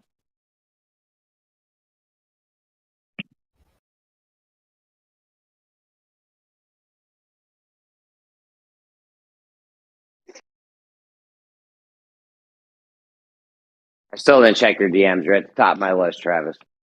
I think Don't it worry, was. I'm gonna get to yeah. We've already talked about both things, so don't worry about it. I wonder how you guys can never check your DMs in a place like this. Everyone just spamming you. Bro, I'm so busy on a day-to-day basis. I'm hiring a secretary. Flat Earth secretary. You need to get a wife. She's busy too. We got the kids and shit. She ain't got no time for this. She's not even interested. My wife doesn't even care what shape the Earth is. She thinks it's irrelevant. Yeah. She's left it in capable hands, right? Most people would find it irrelevant, though. I mean, she's like, what difference does it make? We still got to feed the kids. We still got to go to work. I mean, she's right on that note, but it has deeper. There's deeper. It's deeper than all that. You know what I mean? Yeah, there's a reason that the majority of the people who are in this venue are male. How much do you pay per hour? Oh, there's no pay. 0. Oh, well, never mind. You should hire. You get your children to do it then. Are they old enough yet? Nah. Yeah, but they're busy playing Roblox or whatever goofy shit they do. They got the Oculus now. Oh dear. Is that a viewfinder? That's virtual reality. The Oculus. It's the Matrix. It's that little headset you put on with the glasses, and then you got the 2 controllers in each hand. Oh. He's plugging his children into the Matrix. Ready Player One? Mm-hmm. You sure that's responsible? Yeah, I know, right? I'm a little bit sketch on that. Come on, Jeremy. I mean, dude, my wife, I told her stop buying them video game shit, right? But they love it, and she buys it for them, so... I've been to war with her over this. The war's over. She won. Hey, there's a lot of really cool educational things on the Oculus that you can. Listen, they're killing people with swords and guns and shit, bro. It's not. They're killing zombies and shit. There we go. Doofus is in the house. Jeremy, I remember the old approach to a problem like that was just a sledgehammer. Yeah, right. Step out of line, you get some kind of something coming down fast.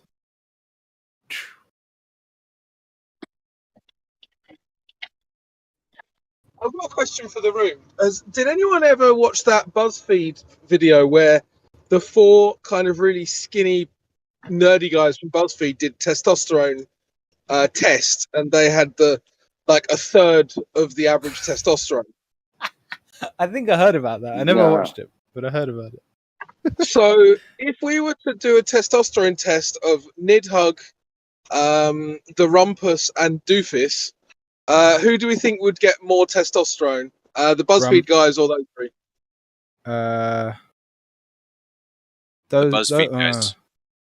Nah, those Doofus 3. and Nidhugg are the same person. Oh, Yeah, didn't you know? Totally. They totally sound the same. You gotta You gotta put them side by side. Absolutely brothers. I'm Nah, I'm also I reckon Rumpus probably kicks everyone's ass with that. There's no way he Oh, you're can just definitely continue snack. like that. Yeah, Nah, you're definitely snack, bro. You damn right I am. You are. Snack's a liability, global liability, though, ain't it? Actually, Let's not gossip. I recorded a section of when you were talking, and I sent it to a friend of mine, and I said, "Is this you?" And he texted me back. He's like, "Dude, that totally sounds like me." It's not scary. Yeah, the snack guy sounds like me too, but snack's also a moron. So, cue witty retort. Cue witty retort. Nidhugg, who's the biggest? yeah, right. Yeah. Not actually a moron, Nidhugg, just someone. Yeah, cool, got it. What's up, Jeremy? Crypto, I really feel bad for you, bro. Every time you talk, if anyone talks at the same time, they totally overpower you, and you go unheard pretty much.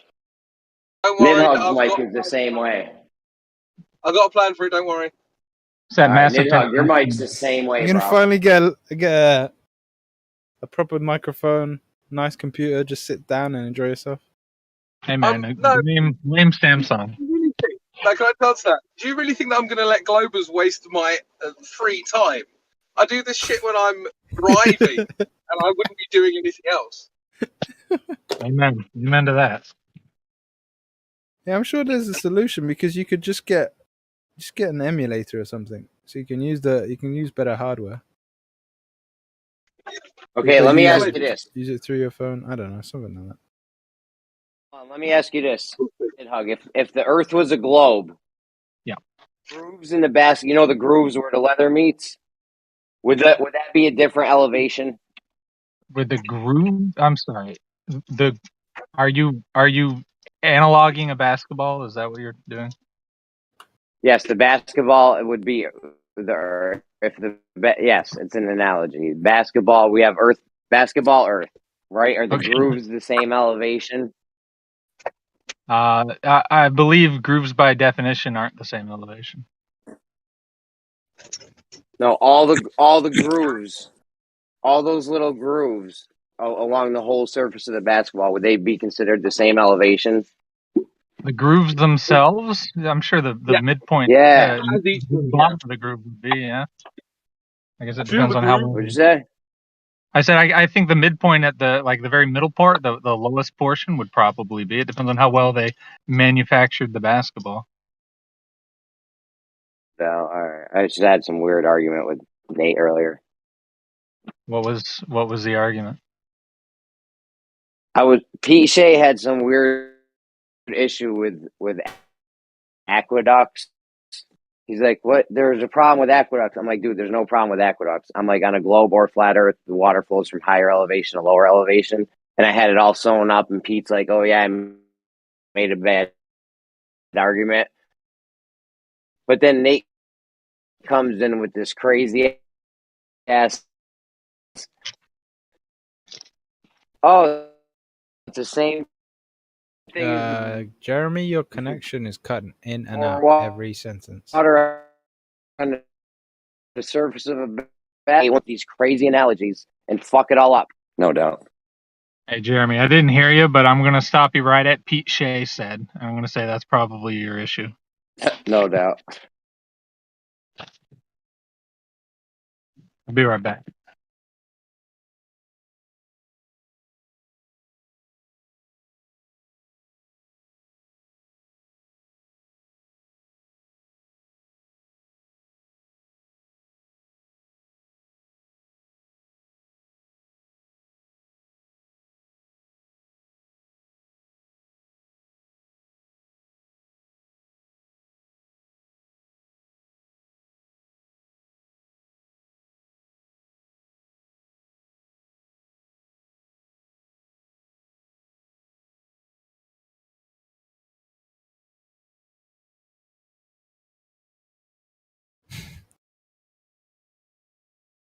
think it's time for instigation. Percentage. You want to run your idea past crypto?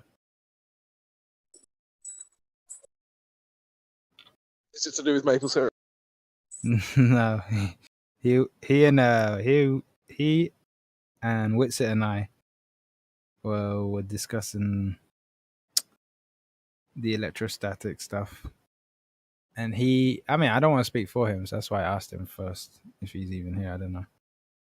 He's unmuted at least, but he was saying something to the effect of electrostatic changing the density of items. I think in the end it ended up being resolved, but it was kind of interesting.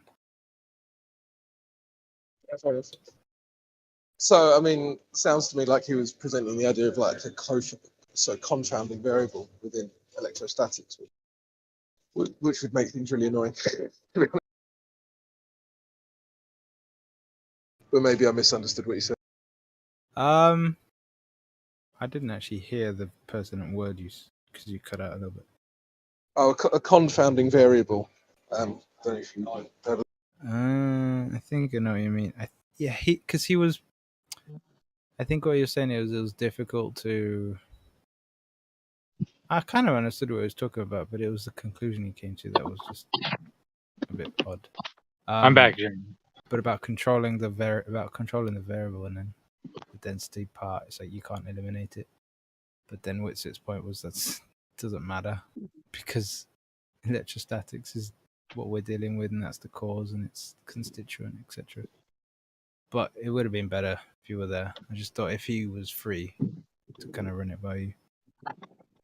Well, I mean, I've just pulled over for half an hour to just have a break from driving, so happy to. If you guys have got anything you need to post or whatever for me to read, I could do it the next half. It's on an electrostatics kick, that's for sure.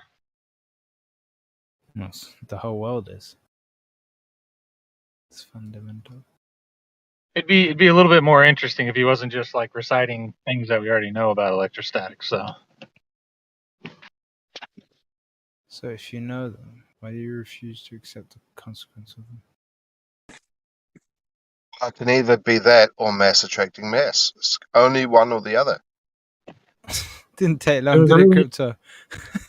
There's an interesting article that I read about it because they actually present the same way, gravity and electrostatics, right? So you have positives and negatives, and you also have repelling and attracting, and then the inverse square law dictates the strength of the attraction or repulsion based off of a straight line distance between the two objects. It's literally the exact same thing that happens with gravity. It's just I don't know why you say one doesn't exist and the other does. That just blows my mind. Well, you can measure. One is verifiable and manipulable. The other one is just a fairy tale. No, hold on. You just said though. Is you can measure electric charges, but you can't measure gravity. There's nothing there to grab onto. You can't measure how much you weigh? Come on. Well, you just said that. You measure gravity itself. You cannot isolate gravity and measure it. Yeah, but we can measure how much the force of gravity affects things because we have weight. Oh. Yeah, can you isolate gravity? Can you isolate electrostatics? I mean, come on. We keep going around in circles with this. Hold on a sec. Please. I love how we keep going on we go in circles. Hang on just a sec. We go in circles about can you manipulate gravity as an independent variable. Now, so far, no one is doing it. But here's the real deal. That's all attached to the supposed gravitational pull of a molten iron core in the center of the Earth, which can't happen because of the Curie point. Can't happen because Curie point is how hot metal needs to be. Curie point is how hot metal needs to be to lose its magnetism. The hotter it gets, the more it loses magnetism. And if you turn metal into molten, it's all of a sudden not magnetic. So to say that there's some shit pulling to the center of mass because of gravity caused by the molten iron core is all some bullshit nonsense falling down the stairs. Yeah. Bye-bye. So two things. One thing, that's for ferromagnetism, by the way. Big fat for permanent magnet. But Nidhal, well, you said that they behave the same way, and then you said they both have attraction and repulsion. With gravity, what do you mean by they both have attraction and repulsion? Well, we haven't seen gravity repulsion, but the dynamic of the point sources needing to be in a line with each other, the attractiveness of it being an inverse square, and the fact that, well, we have attractive forces for both electrostatics and for gravity is how they are similar.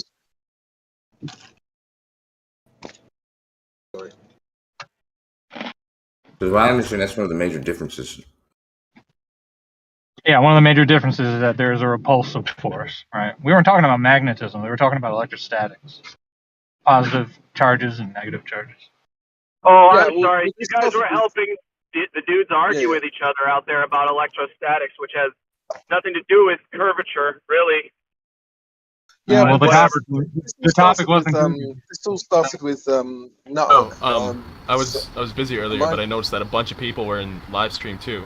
Was there like something going on? Somebody was presenting something. Yo, can I be heard? Yep. Yeah. So the way this started from is that Nuthug was saying about how gravity and electrostatics seem to have the same kind of effects, but and it comes from what Elisha said about arguing over, but the same effects as well. I think everyone agrees that those effects exist. It's just that you guys assert gravity is the cause, or mass attracting mass, space time, whatever, and we don't accept that, and we're looking for something else. I don't really see, like, I suppose what Elisha said is kind of true, in like there doesn't need to be this huge vitriolic debate over it. That bit I've never understood, like why there's so much visceral, it's personal for a lot of people, which I find really weird. But certainly I don't see why it's a wonder for you guys that we don't accept gravity as the cause. I think it's just interesting that you guys are fine with electrostatics, but you aren't fine with gravity. It just blows my mind. I never said that. I never said that. I never actually said that. I guess I shouldn't lump you all together because you all have different views on what is and isn't true. But Wicked specifically denies gravity, but thinks electrostatics is just fine. Yeah, but that's really simple. Electrostatics is something and can be manipulable and can be proven, and its effects can be demonstrated, etc., etc., etc. You can't do that with gravity. Yeah, you can't even observe gravity in the first place. But we can see its effects. It's a notional imposition on the things that you see in your day-to-day life. Yeah, the problem is in this conversation is that you can see the effects of electrostatics and you can see the effects of what we call gravity. The problem is that most globers equate the effects of gravity to gravity itself and completely forget the causal nature or what the claimed cause of gravity is, right? So that's the bending and warping of space-time. So that proposed cause of the effect that we see is something that we can't manipulate, right? So that's just a explanation that has not been proven out through any sort of experimentation. And that's the biggest issue. That's incorrect. General relativity is one of the most well-tested theories known to man. Incorrect. Have you ever seen have you ever seen the ionic powered drone? Is that defying your fantasy gravity? I want him to articulate how it's been tested. You can overcome gravity briefly by jumping. Another force acting against gravity isn't mind blowing. Yeah, but how is it powered? The ionic powered drone. What's powering that? I don't know. What is powering an ion powered drone? You tell me. You brought it up. It's not fucking gravity, is it? Did anyone claim it was? What's it powered by? I don't know. You brought it up. Why are you asking me? So you don't know what an ion-powered drone is? No, I don't know what an ion power. I don't know the thing that you brought up. I don't know what that is. You're talking like I should, but I don't. Would you like to elaborate on what it is? Look it up, man. Like everybody knows already. Well, I'm trying Marley, Marley, you're not really adding value here to the conversation. Can we go back to him saying that general relativity is being thoroughly tested or something like that? Can you? Yeah, what are the tests? I'd like to get back to that as well. You said that jumping up and down is like a perfect test, like a good test of general relativity. No, I said you can defy gravity every day easily. You can jump up and down and defy gravity. How's that proving general relativity? I never said it proved general relativity. Some Well, guy brought up a drone. We had a lot of tests. The most well-tested. I brought up a drone and said that. How do you explain that? And I'm like, well, if it can fly, it's defying gravity. That's not mind-blowing. Wouldn't you have Bro, to you know what gravity? general relativity is, right? Yes, I do. I don't understand why you're bringing what I set up about this guy bringing up a drone and then bringing up general relativity like I made the two synonymous with each other. Well, because you said that it's the most well-tested, and then you asked specifically for a test, and then shortly thereafter you said jumping up and down. So maybe you were talking to something else, speaking to something else. But what are the tests that you're referring to where it's the most well-tested, like, branch of science? Yes, general relativity at its core is one of the most well-tested theories. If you don't believe me, then you can look it up. I am not making that claim up, and if you don't believe me, I'm sorry. We're not asking you to repeat the claim. We're asking you what tests. What are the tests? You can go look it up. I'm driving right now. I can't look it up for you. You can't even, like, off the top of your head mention a couple. Do your homework for you. Well, you can't articulate anything of the point that you just claimed, right? So if it's the most well-tested thing in science and the most proven thing, you would think that would be pretty easy to have something related to that on the tip of your tongue to be able to just be like, oh yeah, we know this because it's so well tested. We all know blah, blah, blah test, right? But you haven't been able to provide any of that. Right. Hold up. Just moderation. Nidhug, he was making a point. You didn't have to keep on talking through it. You can have the floor after him. All right? The floor is yours now, but please don't talk over people like that. Two-way speed of light absolutely proves general relativity. There you go. What? How so? Because you can't measure the speed of light any way other than a two-way test, which absolutely affirms general relativity. No, it doesn't. It just shows you that we have issues with synchronizing the clocks. That's because of general relativity. Thanks. No, it's just because of the actual physicality of that test, of doing it. Because of general relativity. You can say it and okay.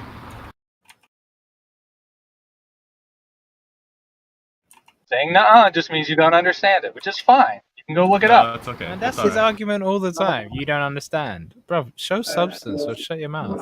It's actually it's a stupid argument anyway. He's what I like to call a Google earther, right? So anything he can always back up by saying, "Well, you can just go Google it, man. Just Google it." Bro, yeah, well, you don't believe me. So if you don't believe me, go Google it. If just you Google do, it's a stupid argument anyway, because I could tell you that grass is blue, and you're going to say to me no, and by your logic that you just used, then that would make grass blue because you said no. Not what I said at all. I said we measured It's the logical implications of what comes out of your mouth, but you don't seem to realize that. But what you just said is, when you say no, it proves me correct. Nope. No, you say no. You said no. Two-way speed of light doesn't prove general relativity. Yeah, well, you're just saying. You're not listening. I said that you said, which you did say, that the implications of hearing "nuh-uh" is that the argument is correct or incorrect, right? So this was your logical framework, which doesn't work. Yeah. So I say two-way speed of light proves general relativity. You say how? nuh-uh. What do you we want? Say how? Actually, we laughed at you first. Okay. Well, yeah. Cool. Laughing is a great retort for the retarded. That's great. That's cool. How does two-way speed of light prove general relativity? To contribute, you laugh. Yeah, because you asserted that the speed of light proves it. Yes, it does. I don't know if you've noticed this. They've got this. That's not my problem. Yeah, percentage. They've got this talking point about you can't measure. He's actually talking about the one-way speed of light, which is funny because he doesn't even understand the argument he's making. He's saying that you can't measure the one-way speed of light because to compare it to the two-way speed of light, you then have to consider that the clocks will lose synchronization, right? So that's what he's saying. but he's saying it incorrectly because he doesn't understand the argument properly. I said two-way speed. The two-way speed of light measurement proves general relativity. I didn't say anything about the one-way speed of light. I know it's not possible because of general relativity, but I'm not saying a negative. I'm saying a positive. I'm saying two-way speed of light measurements do prove general relativity. So thanks for not getting my argument. How? Well, guys, let him answer how. How does the two-way speed of light prove it? Because space-time, the curvature of space-time, and the fact that, as you said, clocks have a hard time synchronizing, the very reason that they have a hard time synchronizing is because as things go away from a single point source, time is measured slightly differently due to the curvature of space-time. So you can never, ever have you how, and you said hold on. Because. So that's for the one-way speed of light. You said that general relativity is proven because of the two-way speed of light. So I'm asking you how. Yes, because we can measure the two-way speed of light in spite of curvature of space-time. We can measure the two-way speed of light regardless. Even if you had like no gravity, you'd be able to measure light from two separate sources. So what's your point? Two-way speed of light if general relativity wasn't true. You could measure one-way speed of light because all you're doing is asserting your position. You're not demonstrating how you prove your position. You wouldn't have that discrepancy in time and synchronization if one-way speed of light, if general relativity weren't true, you wouldn't have that discrepancy. Since you do, it proves general relativity. I don't understand how it can be any. It really doesn't, man. It doesn't do anything. All he's doing is asserting. The problem here is you're misattributing movement to time. So you think just because you're moving the thing, you're changing basically the magnitude of it as you're moving it. You think you're changing the time of it, and that's not you've never once actualized this conception of time. You've never once made it an actual thing. It doesn't exist in reality, and you haven't shown that it does. He's just saying, yaha. Flat Earthers 2022. Time doesn't exist. Have a good night, guys. Great straw man. You know what's really interesting, Nuthug, is that I was about to praise you earlier for being able to have a proper conversation, and then you go and do that. It doesn't last very long. He left. He tapped Apparently out. not. Yeah, this is the second time he's tapped out in about half an hour. It's just a shame, man. Yo, but go ahead. Sorry, go ahead. No, you haven't spoken much. Go ahead. Yeah, I've been very patient in my. Anyways, I was just watching some videos about there was some dude and he was doing he had a YouTube pod channel and he was doing interviews. He would go on like a college campus and ask people questions. So he was talking about Andrew Tate, and so he would say, "Do you know who Andrew Tate is?" They would say, "Yes." "Do you like him?" "No, he's an asshole. He's a dickhead." "Okay, why?" And then he would calculate. They would say he's a misogynist, and then he would say, "Can you define what misogyny means?" And then they would walk off because they don't know the definition of the word. Yeah, I only found out about Andrew Tate a few weeks ago, and someone was telling me that he promotes violence against women and all this stuff. So I was like, where have I heard this before? So I thought I'd go and listen to some of his stuff. And he is a bit of an edgelord. Let's be honest, he is a bit of an edgelord, but he's not promoting violence against anyone ever. Nope. And it's just pathetic when people say it. Yeah, they're just scared of the truth. It's weak sauce. No, because this is the first time where a man's view has just been put out there, and alpha male has been honest, like not the dudes we see on TV and the TV shows and the news. Like there's a man that has a platform and a voice, a YouTube channel and everything, a podcast, and then he is actually saying what men think and believe, and promoting like responsibility and being a man, and like the opposite. We're getting the opposite programming. Like we're being programmed to be like beta ass, fucking soft ass, bitch ass men that don't stand up for what they believe in and their morals and what they think is right and their family and everything else.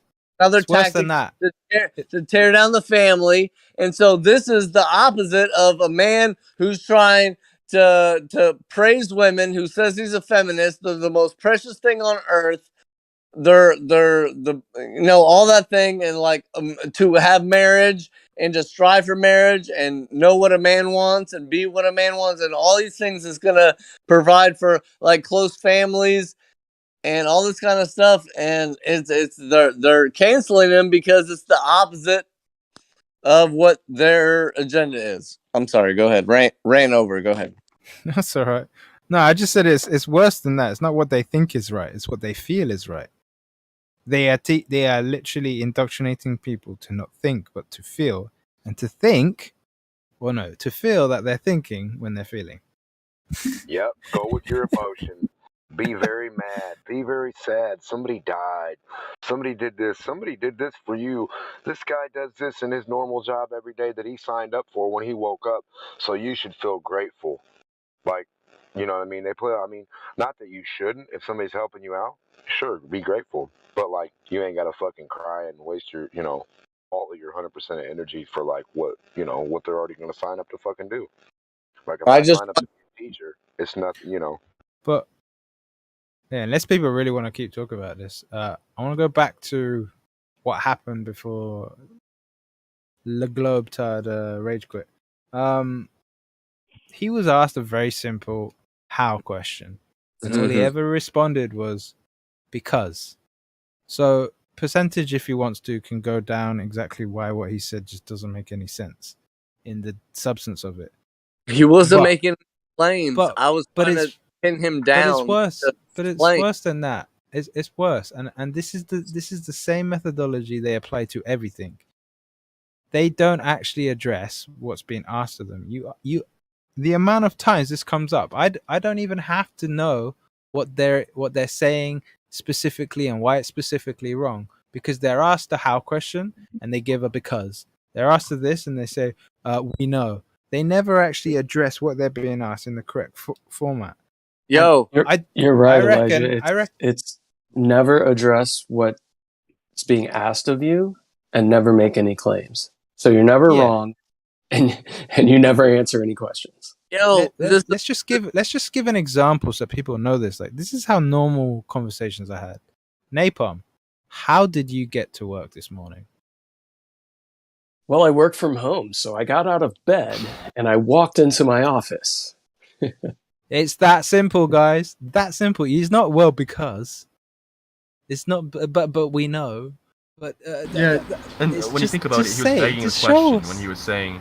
Yeah, it's assertion, begging the question, repetitive nonsense. Yeah, because he was trying to prove general relativity, and his proof for general relativity, it was the light, the time changing due to general relativity.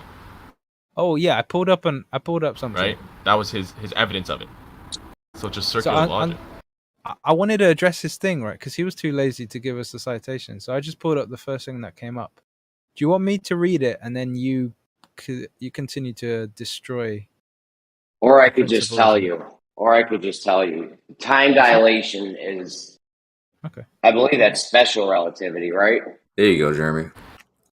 Special relativity. I didn't want to say it. I don't know why. What's up? I didn't want to say it, but you got to do it. Oh, was he misattributing it?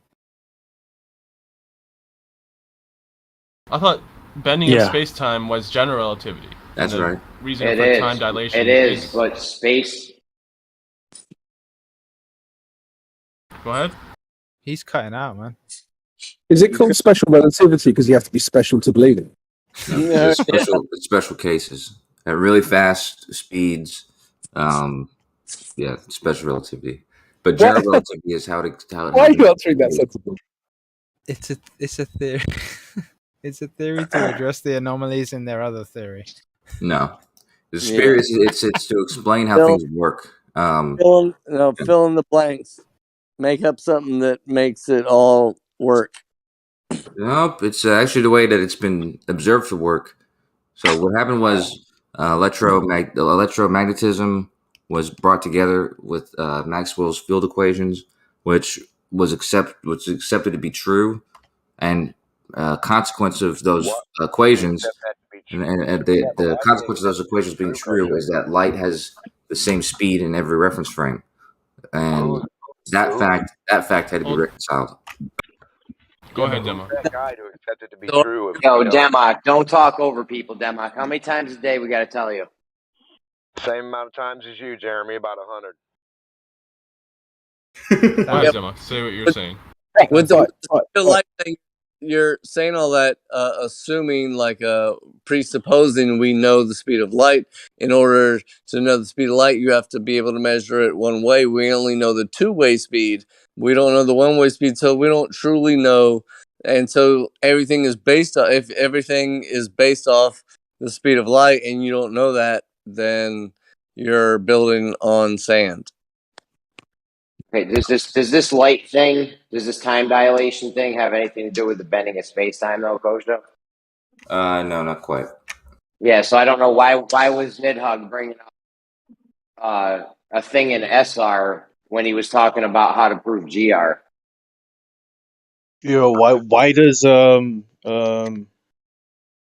gravity have nothing to do with time dilation? It's not that it has nothing to do with it, but the inability to measure one-way speed, I wouldn't say that would have anything to do with GR. Oh.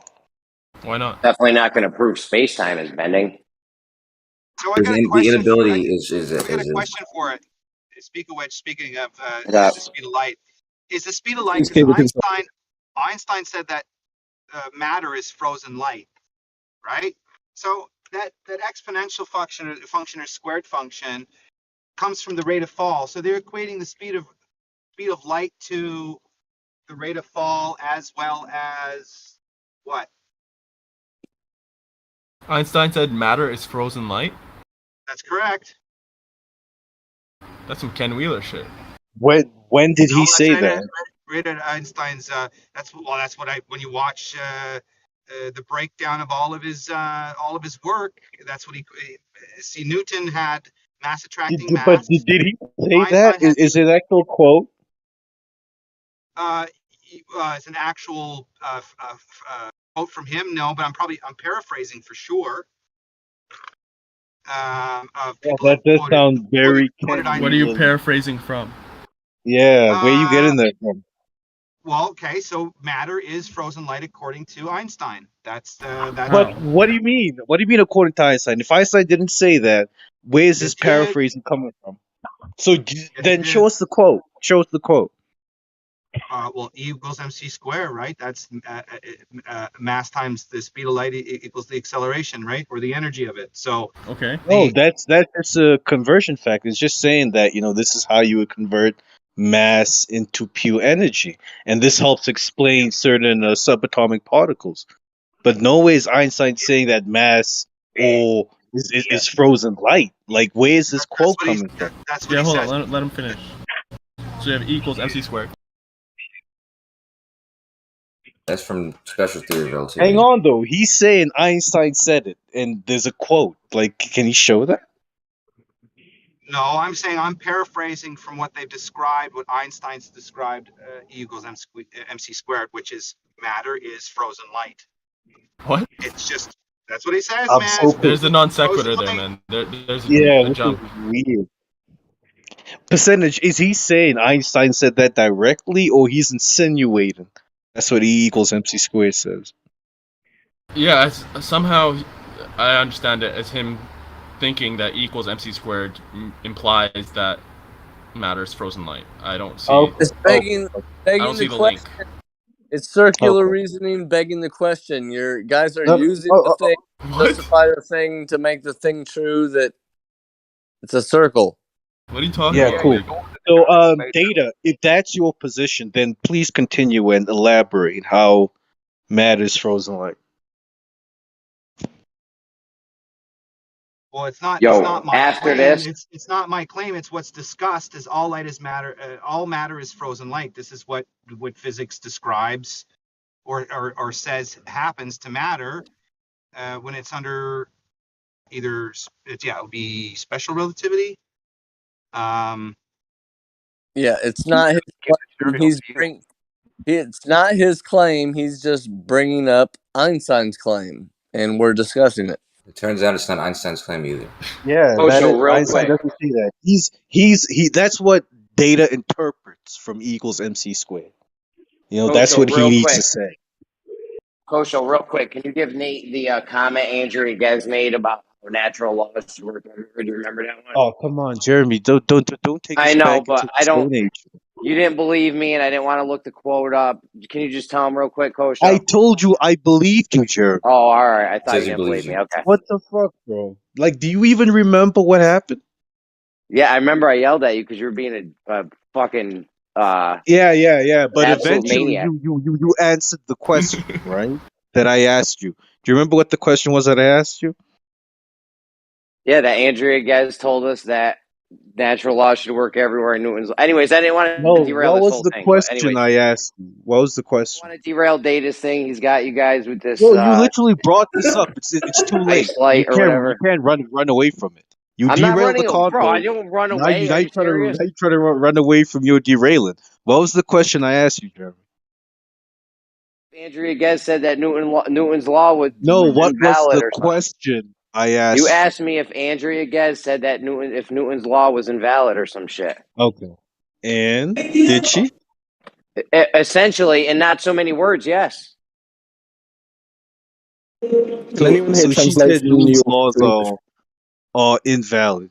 The She said Newton's that universal laws. natural law should work everywhere, and that she found a Uh-huh. place where Newton's law didn't work. So whatever that tells you, Hey, my man, just to be clear, dude, I don't want to call anybody out. I want to call you out, dude. And I could be wrong here, but I'm pretty sure she was talking about Einstein's laws.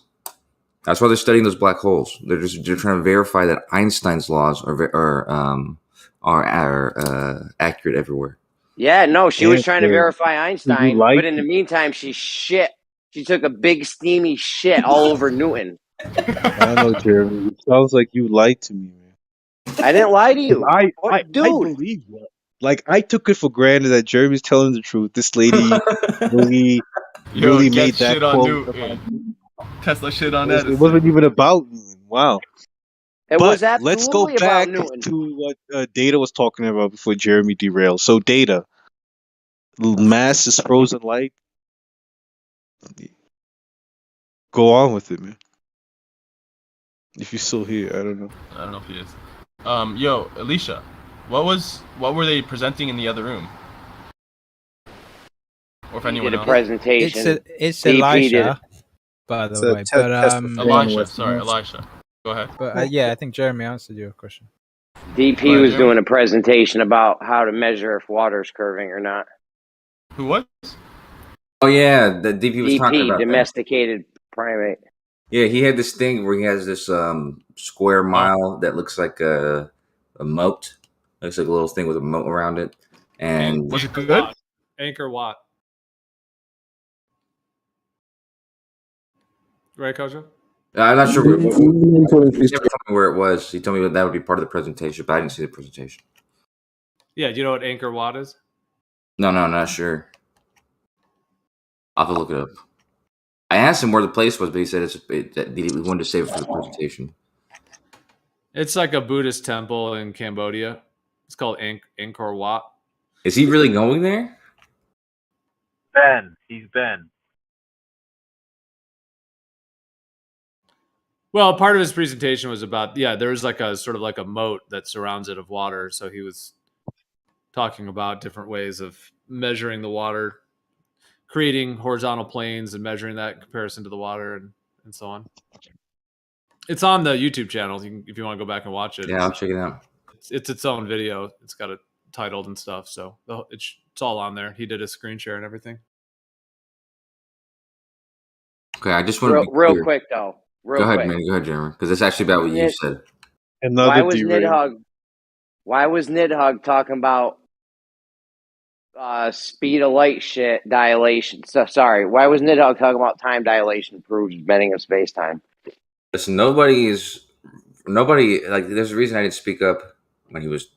I mean, I did actually speak up when he said something different, but But I just let him make his own bed, and he did. So, But it has no relation though, right? Like that doesn't prove time dilation doesn't have nothing to do with proving his space time's bending.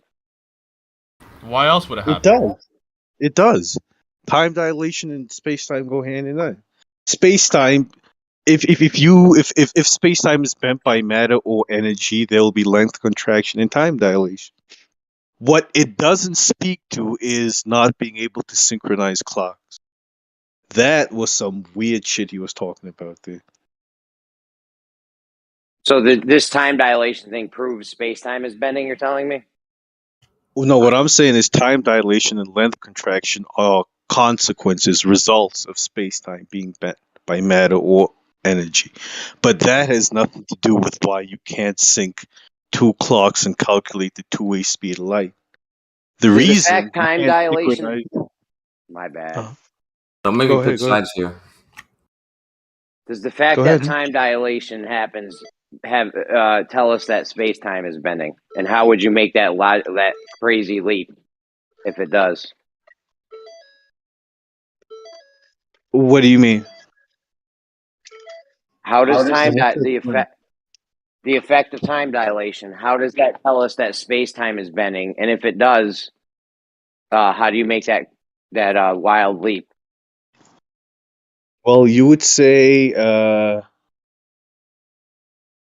so when space-time is bent, time is dilated because number one, two observers would have different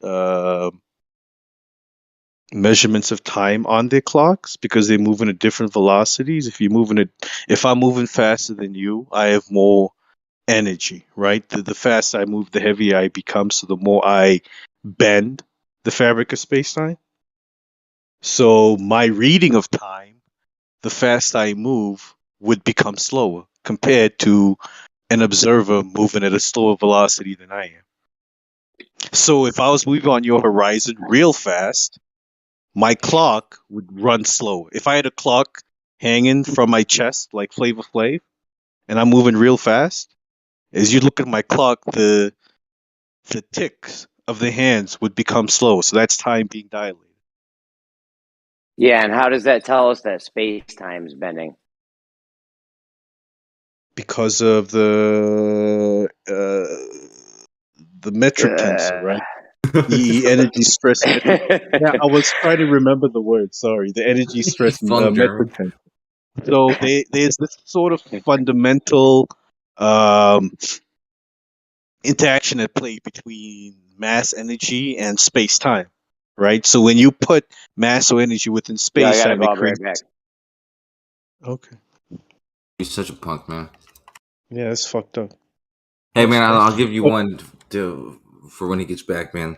Andrew Ghez was certainly talking about Einstein, just so you're clear. He was not talking about Newton. Just so Joe to be clear on that. But can I interject with that frozen light and where it's considered all matters considered frozen light? It does come from Einstein's E equals mc squared. But originally, I guess this physician Richard Gerber actually describes all matter as frozen light. He's a physicist or whatever. But I'll paste the article in the Discord. You guys can read it. Frozen like a popsicle? What's that? Frozen like a popsicle? Well, all matter is frozen light according to the new science coming up. Like, apparently, E equals mc squared has been proven in a lab by shooting two lasers together, creating matter out of light.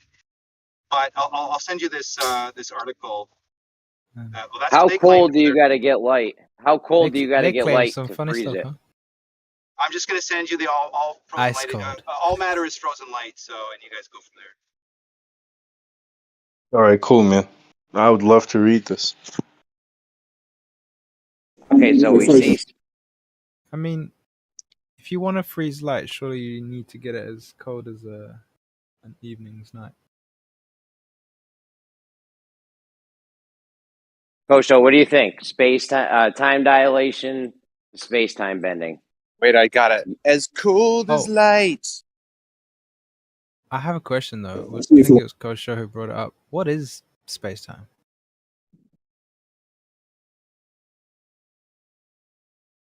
I mean, isn't it in this it's in the name? Like 100% of what it is in the name. Space and time. Dun dun dun. I would like to give you the answer to that question. Please be patient. Yeah, while Hank's getting that answer, Kosher, if you could just let Jeremy know what you found about that, Andrea. He wasn't Whatever the getting fuck. the answer. He was giving the answer, and then you took over. Yeah, I pulled it up, dude, and turns out Andrew Gaz was indeed talking about Einstein, not Newton.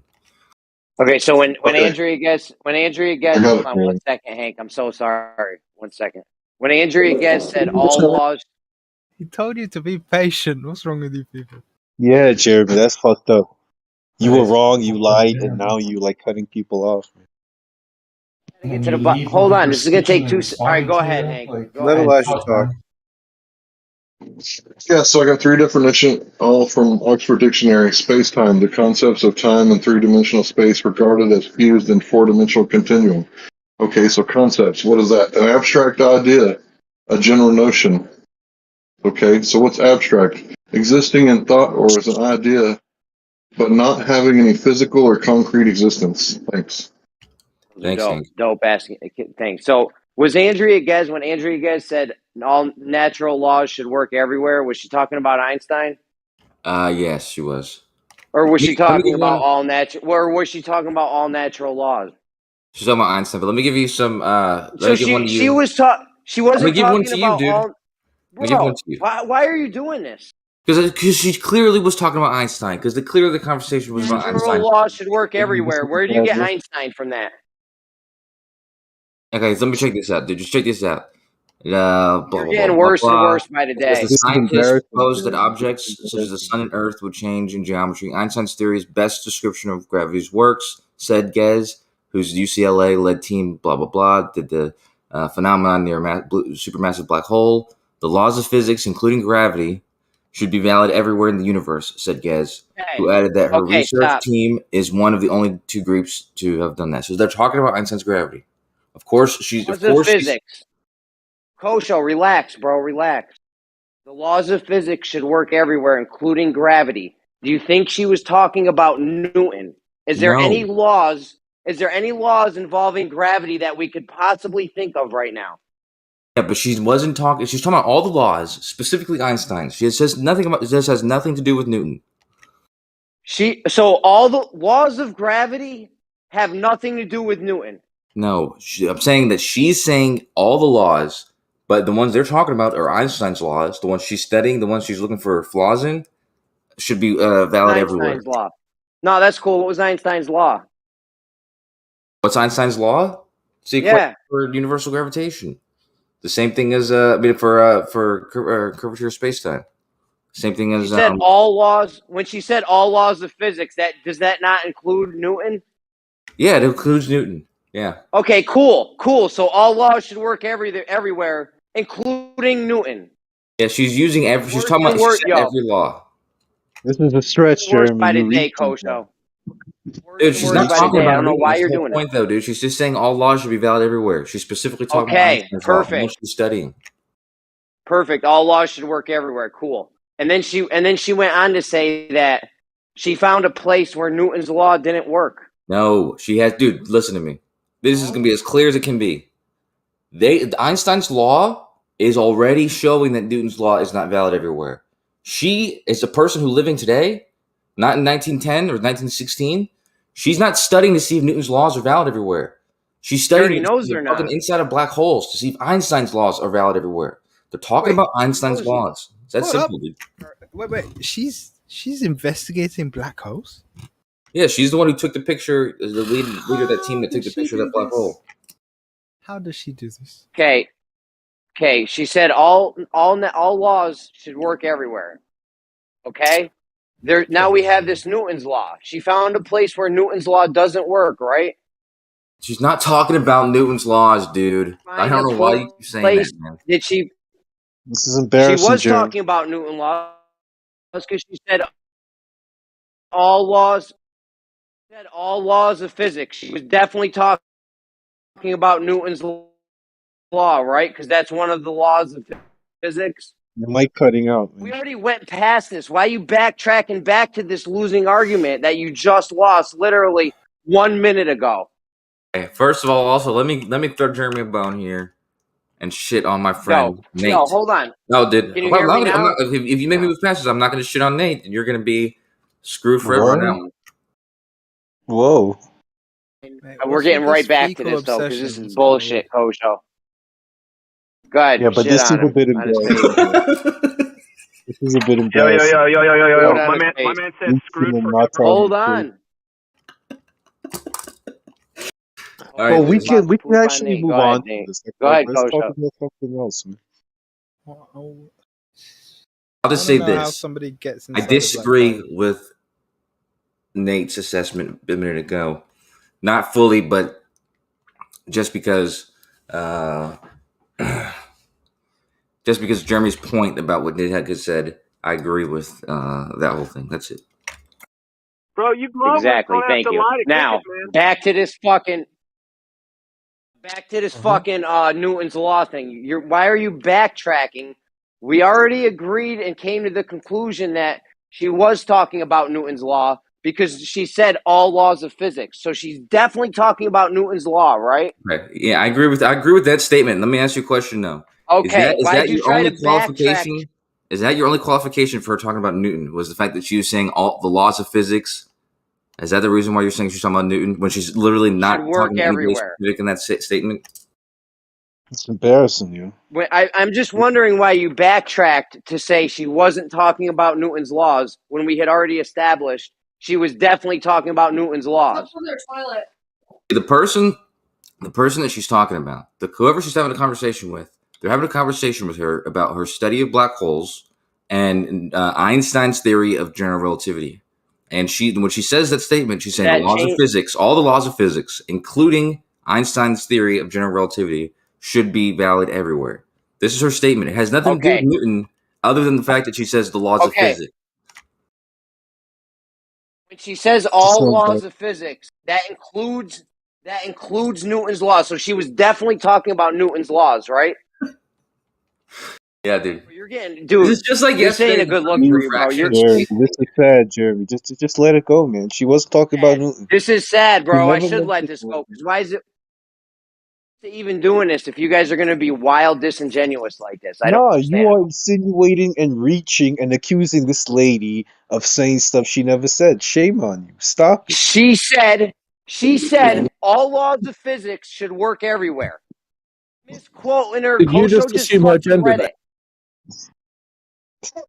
Well, even when talking about gravity, right, you guys are trying to allude to Einstein only putting forth any type of laws of gravity when Newton proposed the universal law of gravitation. That comes from Newton, not from Einstein. So if she's referring to gravity and she says all laws of physics should apply everywhere in the universe, to me it makes sense that she's referring to Newton's universal law of gravitation.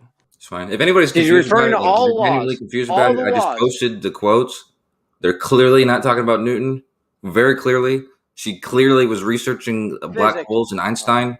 She clearly didn't have any confusion about whether Newton was right or wrong. She's only clearly testing Einstein's theory of general relativity.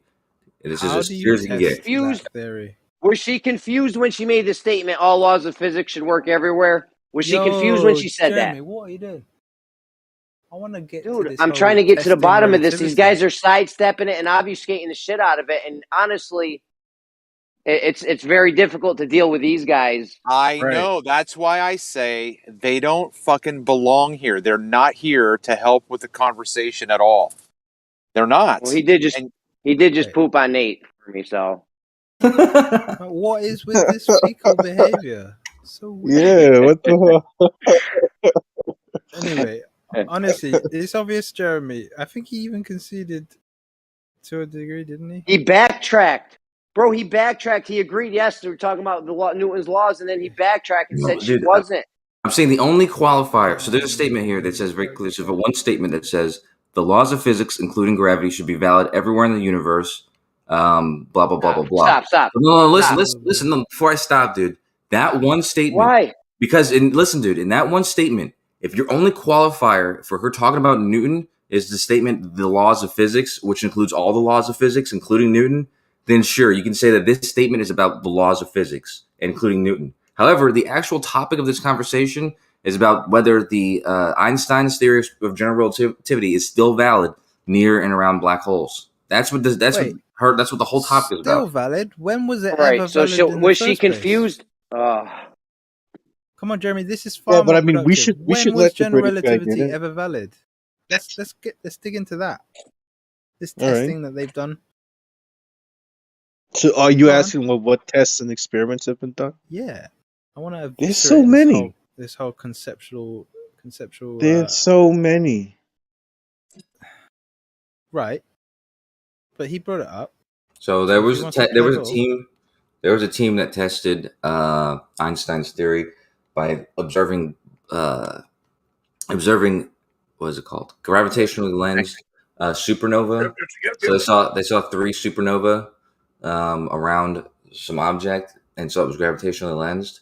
And he predicted there was going to be another copy of that supernova lensed, which was caused by general theory of relativity, which means it's going to show up in it's a different spot because of the lensing of the massive object. And then he used special relativity to predict exactly when that was going to happen based on time dilation. So he used time dilation and general relativity to predict exactly when a supernova was going to occur. Something that is impossible to do, by the way. You can't make a prediction on when a supernova is going to occur. He proved one assertion with another assertion. So let me get this straight. Prediction is the word I use. So try to address that. Bro, listen.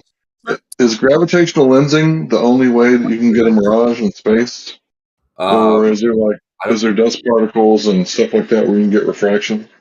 I'm not sure that you can get a mirage from gravitational lensing. But if you're talking about getting refracted images, then sure, you can get a refracted image of something. Here's the thing, though. Refraction causes objects to be warped based on their wavelength of light. When the gravitational lensing, you get a uniform warping. There's no precedence that's given towards different wavelengths over other wavelengths. So those are where's the different wavelengths? Where's the different wavelengths of light when it comes to the black swan? Yeah, he images? believes that Santa Claus ate the cookies. Do black holes disappear from the bottom up? I mean, One second. Hank, repeat yourself, please. Hank, repeat yourself. I said, where was the chromatic aberration during the black swan images, right? Because you're saying if something is going to be refracted, then it's going to have the different wavelengths, right? And there's no chromatic aberration anywhere in those black swan. All you got is a crinkly crane, which is what you would see if you're talking about taking a picture from 1 foot off the surface of the water of a crane that's hundreds of feet in the air. There is going to be different levels of density and therefore refraction, but there's no chromatic aberration. So if you got to keep your gravity refraction, right, then we get to keep our flat horizon. Thanks very much. All right, nice try. But when you take observations of space, you're not limited to the visible spectrum. So you can use radio waves and the other end of the spectrum, or something on the other end, like X-rays or ultraviolet radiation, and make a comparison with those. And there will be a massive difference rather than just using the visible wavelengths. Isn't that a long-winded way of just asserting your claim? Yep.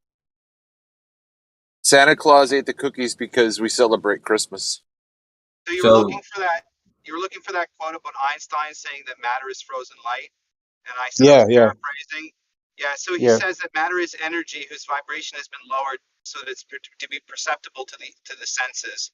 There is no matter. He conflates matter with light and energy. So when I say frozen matter or frozen light is matter, that's breaking down his overall statement here, which is matter is energy whose vibration has been lowered so it's perceptible to the senses. There is no matter. Definitely. Matter is a form of energy, but matter isn't frozen light. Well, that's what the new science is saying and trying to do. No new scientist says that. The only guy that said that was this Gerber guy, and he's a physician. He's not even a physicist. He's a doctor talking about vibrational medicine and homeopathy.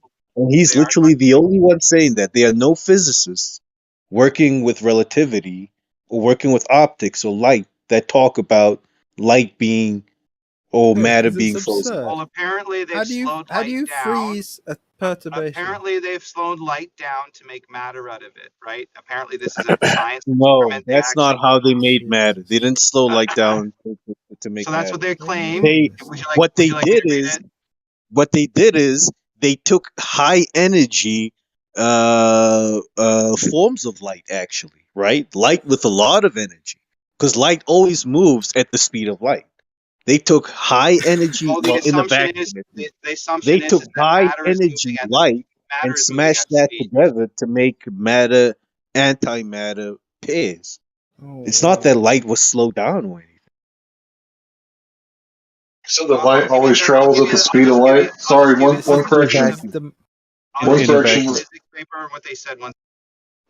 Thanks. Yeah, just one correction. Light doesn't always travel at the speed of light. When it goes through glass, it slows down, and when it comes, okay, just let me finish. Cool. Just let me finish. So when the glass, when the light comes through on the other side of the glass, it then speeds back up to the speed of light, which is a violation of the first law of thermodynamics, conservation of energy. What was the energy that allowed the photons to speed back up? Yeah, that what you said isn't what happens. But yeah, Oh, really? in a vacuum, So the light doesn't will speed back travel up? at Because it's not a photon. this whole it speeds back up thing, that isn't what happens. But in a vacuum, light travels at the speed of light, and you don't slow down light to make matter. That's never happened. It's never been done. Matter isn't frozen light. Only some homeopathic physician says that. No one else says it. So why'd you bring it up then? I originally got it from Data brought it Einstein up. researching. Yeah, I originally got it from Einstein. I only found the Gerber one. I'm trying to find the association to Einstein. The only quote that I got so far is that light is, of course, energy, and matter is light, which is energy, right? So it says here. Matter is light? No. Stop it. Einstein would never say that. He would say matter is a form of energy. Definitely. Yeah, and energy is light, right? Energy, all matter is moving light. at the speed of light, No. right? It's So not that all matter is energy is moving. light. It's that light is a type of energy. Light is electromagnetic radiation, which is a type of energy. But you get lots of different types of energy. According to Einstein's idea that everything has a velocity, all matter has a speed. According to Einstein, right? I think it's hilarious that like a month ago, most of you guys didn't even know that there was light outside of the visible spectrum, and we call that light also. And now you guys are like all experts, like you guys are like schooling us on light. We've admitted, first of all, we're going to be humble. Don't lie about people. Hank, Who didn't know Can a I month finish? ago? Is it okay if I finish? Is it okay if you guys don't interrupt the middle of my sentence with the beginning of yours? I'm sorry. All right, so yeah. So we're all, trying to be humble, right? As flat earthers, we all just got through saying, look, we need to be less dogmatic, right? We don't need to pretend like we know, like everything that light's doing. We need to be more inquisitive, right? We all just like went through that, and then you guys learned that there's like invisible light spectrum, and you guys are all of a sudden like experts on like electromagnetic radiation and shit. All right, check this out, Hank. I don't get my definitions of space-time from the dictionary, and I didn't just learn about light. Like, why are you like you can make up shit if you want to, but like I don't know, it's people are gonna take you more seriously if you speak honestly. Where do you get your definition of space-time? Where do you get your definition of space-time? Hank, hold on. He just accused you. Hold on, Hank. Hold on. He just accused you of making up stuff if you want to. So, I mean, what are you making up, Hank? So I just heard a bunch of Glovers over the past few days listening to Witsit talk and argue with Witsit whether or not the visual spectrum and the invisual spectrum of light is light. which is pretty pathetic, right? Because these guys always come in here with like their hoity-toity college educations, pretending like they know what they're talking about. When reality is they don't know, right? They don't even know that invisible light is light. Even though it's called invisible light. If it doesn't apply to you, Kosho, No, let it's it not go. you're just making shit up, dude. I'm gonna start making shit about Yeah. you, right? And then spread it around. But I'm not an Kosho, asshole, so if I'm it not gonna. doesn't apply to you, let it fly. If you already knew, then Listen, you already knew. Hank, if you're not talking about people who are here, then don't say you guys, right? Yeah. Does that make sense? That's a fucking southern thing. When I say y'all, I could be talking about one person or like a bunch of people. All right, It's then not I'm gonna start necessarily talking about you. y'all and say Nah, y'all only don't found this or that out yesterday. You know, like don't come lump on, me man. up with Piche Don't or something crazy. Hank, exactly, you're exactly. offending We their don't want to be lumped spherical up with feelings. people just because we agree on one thing. You know, just because I agree with Nidhug on the shape of the Earth doesn't mean I agree with him on a lot of other things. Just because Yeah, I you get and that. PJ agree on the shape of the Earth doesn't mean you drink your pee as well. You know, don't lump people up together. Yeah, that wasn't my intention. What's That everyone's was, and that obsession is with what you bodily did. excretions? Listen, I don't know why we got off the Only dangerous gas pussies thing. I don't had them drink their pinned. own urine. I don't know why we Real got off the men drink their tangent. own urine and bathe in it. You're in or you're out. You guys, but I actually drink other people's urine. No, that would be too far. That would be too far. Oh yeah, that's where you draw the line. That's where I would draw the line on that one for sure. That's what a pussy would say. Touche, One more nice time. one. I am That what was I good. eat. I No, I don't know said why pussy, we let not this pissy. danger. Do you see how, with all of this, as fun as it's been, we still have yet to determine what this general relativity is and how on earth they could test it? Yeah, what is it? Kosho, you said you don't get your definition of space-time from a dictionary. Where do you get it from? Crack a jackpot. I have a book right here called Albert Einstein, Special Fairy and General tales and Relativity, as written by Einstein. So, if I wanted to get an accurate information about what it was, I probably would read something like this, and not Right, because Cambridge is completely irresponsible. not a dictionary. Yeah. fairy Yeah, don't tales and trust Cambridge. stories from your childhood. Cambridge is not capable of getting the definition of space-time down. You know, written as Einstein or written by Einstein? No, it's got his papers in there as well as the author's interpretation of all of it. So you're getting interpretations, not an actual thing of what he said. I mean, you're a smart guy, so let's see if you can understand this. Because I just said clearly, it has his papers as written by him, but it also has interpreted by somebody else. So it has his papers. You read those first, and then you read somebody else's, further description on the same stuff. So it has both of those. Okay? And in all his writings, did he ever describe or articulate how he would test his notion? Yes, he did. At the end of his papers, he actually included tests for them. Yes. Okay, and what are these tests? They tested if space-time was the cause of mass attracting mass. No, yeah, he put at the end of his paper, General Relativity, he put some suggested tests to test in. One of them was the precession of the orbit of Venus. I'm sorry, have they Mercury. have they ever And how does tested? that prove anything? Hold on, man. Have they ever tested if space-time is causing, if the uneven distribution of mass is causing space-time to bend? Yes. Yeah. That a scientific test, an experiment. Yes. Okay, fucking awesome. So space-time bending is going to be the cause, right? It's going to be the effect Space-time bending is the effect. of mass and energy being in space-time. When mass and energy is placed in space-time, it creates a gravitational field. And this causes space-time to bend. And because space-time is bent, the path along which mass and energy travels It's takes a not curved path. space-time that's bent, it's the reasoning that's bent. All right. Can I give you another Einstein quote? Can I give you another Einstein reference for Yeah. matter is frozen light? So it says here, Einstein showed us that light and matter are just aspects of the same thing. In other words, it says stated here, this is where I probably got it from. Matter is just frozen light. Light is matter on the move. And then continue on. This is from a physicist, David Boehm. All matter is frozen light, meaning that light and light for the same essence, different states of existence. One's formless, Could you post that? yeah. I'll post it again. So. But like I said, this quote here, matter is just frozen light and light is matter on the move. That's what researching Einstein, I got that particular statement there I got from researching Einstein, and how I guess it's equivocated is E equals MC squared. Is that all matter is frozen light and then light on the move. Light is matter on the move. I'm posting it in the chat. So stories and stories. So space-time was your natural observed phenomena? Space-time bending?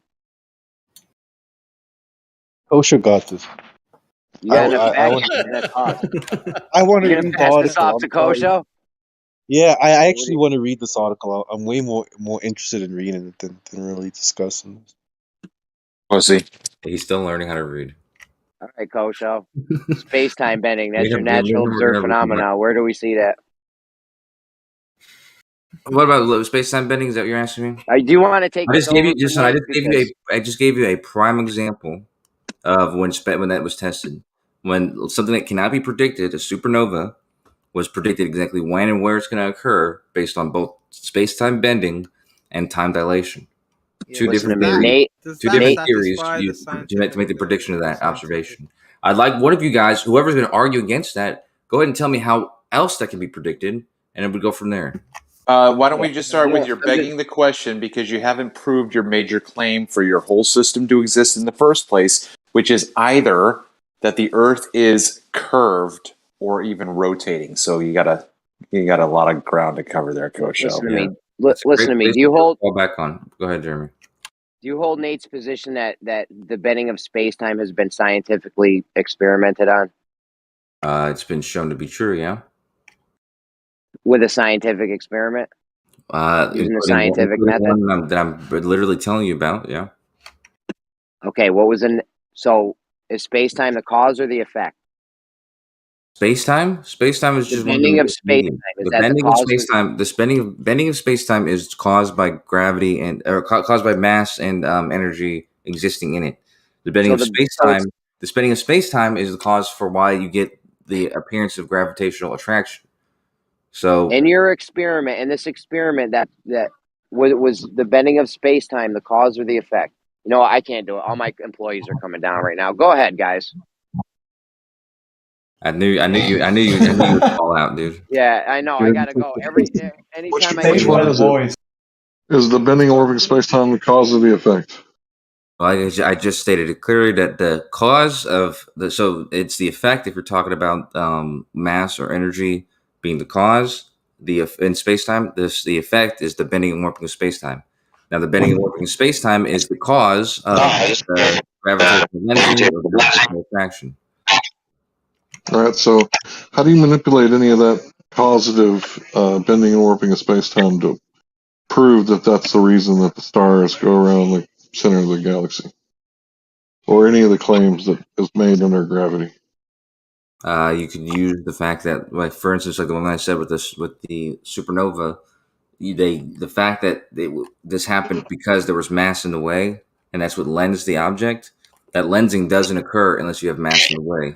So the bending and warping of space-time is clearly caused by the mass in the case of gravitational lensing. And the first test for that was obviously the Eddington one in 1919 with the supernova. I mean, not the supernova. I'm sorry, with the eclipse. The fucking eclipse. The eclipse. Listen, we got beef. Kosho. Don't remember this. Gez and his bullshit experiment. I'll be back later.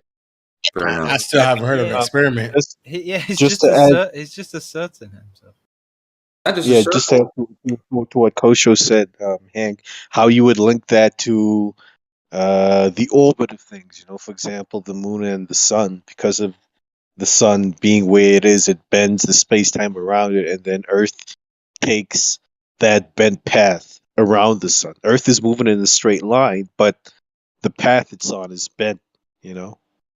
So it travels along a geodesic. So that happens with, you know, things moving through the galaxy as well. It's basically the same thing. Because the At first any Munson point, test at was any done on point the in all sun. that, was there anything substantive to the questions that were asked? Yeah, like I said, Namely, how do you manipulate any of this?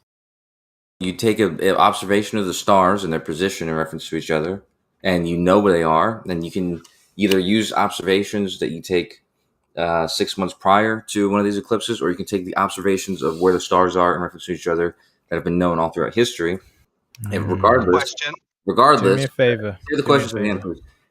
Regardless, you would then take an observation during an eclipse of the sun. You know, you just block out the sun so they don't see it and see what the moon is doing. And we look at the position of the stars in reference to the sun, which should be behind them. And it turns out that they're not behind them because they've been shifted because they've been gravitationally lensed. So this would be a perfect test to see if You're just asserting your whole claim. You're not. this is a perfect test to see if mass indeed does warp space-time. No, all you did is observe something, and never tested it. Man, I asked you about manipulation. How do you manipulate something by observing it? I know that you guys have you ever just stared at a girl for you guys have a very the narrow whole view of day, science, but and just science got you don't her have to to do actually something touch for something you? to manipulate it. For something to be an independent variable, like time, for example, you can just use the fact that time happens at the same rate. You know, But then in that case, that would be. Oh my days! You realize what you're saying is nonsense, right? Yo, Kosho, why not maybe use like a time dilation example? Like, is it the Halfling Keaton, the one with the planes? That would be easy. Well, there's a shit ton of them. I was using the first one, but yeah, there's a shit ton of them. Yeah, Any of the time dilation tests. I have a question for you guys. If I'm matter going to the grocery store in a second, so. matter and energy, or matter is energy, or energy is matter, whatever, or matter is frozen light, or energy is light, whatever. Would it be true that if matter is made out of light, that it would have a velocity squared? Does that mean if I had an endless vacuum and if I dropped a solid matter that it would reach the speed of light? Okay, what are you talking No, about, it dude? would never be able to reach the speed of light. Well, Einstein says that all matter is traveling at a velocity, right? It's all relative, but matter itself is traveling at speeds. If that's the case, we drop an item in a vacuum and it was an endless vacuum. Does that mean the matter would speed up to the speed of light? No, because Einstein specifically said matter can never reach the speed of light. So that's just your whole argument destroyed, man. Like, just let it go. Matter that we see, Einstein says it's a lower vibration available to us, brought to our senses through a low vibration, but it actually still is frozen energy. And in this case, matter is light on the move, matter is light on the move, and then matter is frozen light. That's the equivocation of the two, right? So if that is true, that means that when we drop something, that exponential rate of fall is due to the fact that it's actual light. That matter is light, so it has an exponential rate. And if it is true, then that means that object would continuously increase in speed in a vacuum, which we do observe, right? But the thing is, we obviously don't have a long enough vacuum to see that exponential rate increase. Like a mile long vacuum, theoretically, that matter, being that there's no terminal velocity, would increase in velocity just like light would, right? Light speeds at this exponential rate, right? That's how we quantify But light doesn't increase in velocity. Light doesn't, accelerate. It's already at that speed from start to finish. And matter can never reach that speed. But you don't know that. We don't have a vacuum, an endless vacuum to test it. But what we do We see have is space. We have space to test that. That's an endless vacuum. No, give me a break, brother. We don't. Why don't you give us a break? You're just talking about frozen lights. Nonsensical. Yeah, like that's the biggest nonsense That's ever. what they claim. That's what they claim solid matter is frozen light. There's other references to it. So if it's frozen light, that means it's traveling at a velocity. So if we take an Are object, you getting paid to obfuscate from the point at hand? We're asking for this Yeah, manipulation of this nonsense that they're talking about, and all we've heard so far is you rambling the same thing about 5 times, and Kosho not addressing the fact that he hasn't shown manipulation of anything. No, I did address that, dude. I addressed that clearly. All right, British guy, could I give you one where there's proper manipulation of physical things? You can try. So if we can if all you call have, you, we all get to call you New York guy now. all right. Let me actually find Please out what don't his call him name New is. York guy. Who is it? He's got a fake New York accent, man. Don't call him New York guy. You sound triggered, Kosho. Yeah, I would get triggered if you call him New York guy. Elisha. Yeah, Elisha. So if you got 2 high precision clocks on a plane, right? And you fly those planes in different directions at different speeds, right? And then you bring them, let's say you fly them around a loop, and then they come back together and meet at the same place, right? They have the same destination. They go in different paths at different speeds. They come back together, and then you take off the clocks and you measure the time that's been recorded on those clocks. The times will be different, and that's evidence for gravity. And there you have physical manipulation. No, that's evidence for something's wrong with your clocks, my guy. Give What you are you talking about? results. Bro, your clocks are broken. It's got nothing to do with gravity. we have This guy. 2 digital clocks side by side. I put a digital They clock weren't. to a rotating surface, and then I leave the other clock stationary. And I come back a week later. Will both of those watches be synced up? And they're right beside each other, except for one's an inertial. Bro, this is besides the point. My man brought up broken clocks to address a manipulation variable. The flip are you talking about? Broken clocks, well. Alright. Man, you asserted gravity because clock's broken. Yeah. Your argument is weak. Okay. Your reasoning is bent. Do you claim that the clocks break in the same way you're every just- single time? You're just asserting the clocks are broken. This has been done many different times, man. No, I'm taking You think the piss scientists because it doesn't address that the clocks are broken? because it doesn't Come on, address dude. his claim. Get real. He's claiming gravity, and he's giving me clocks.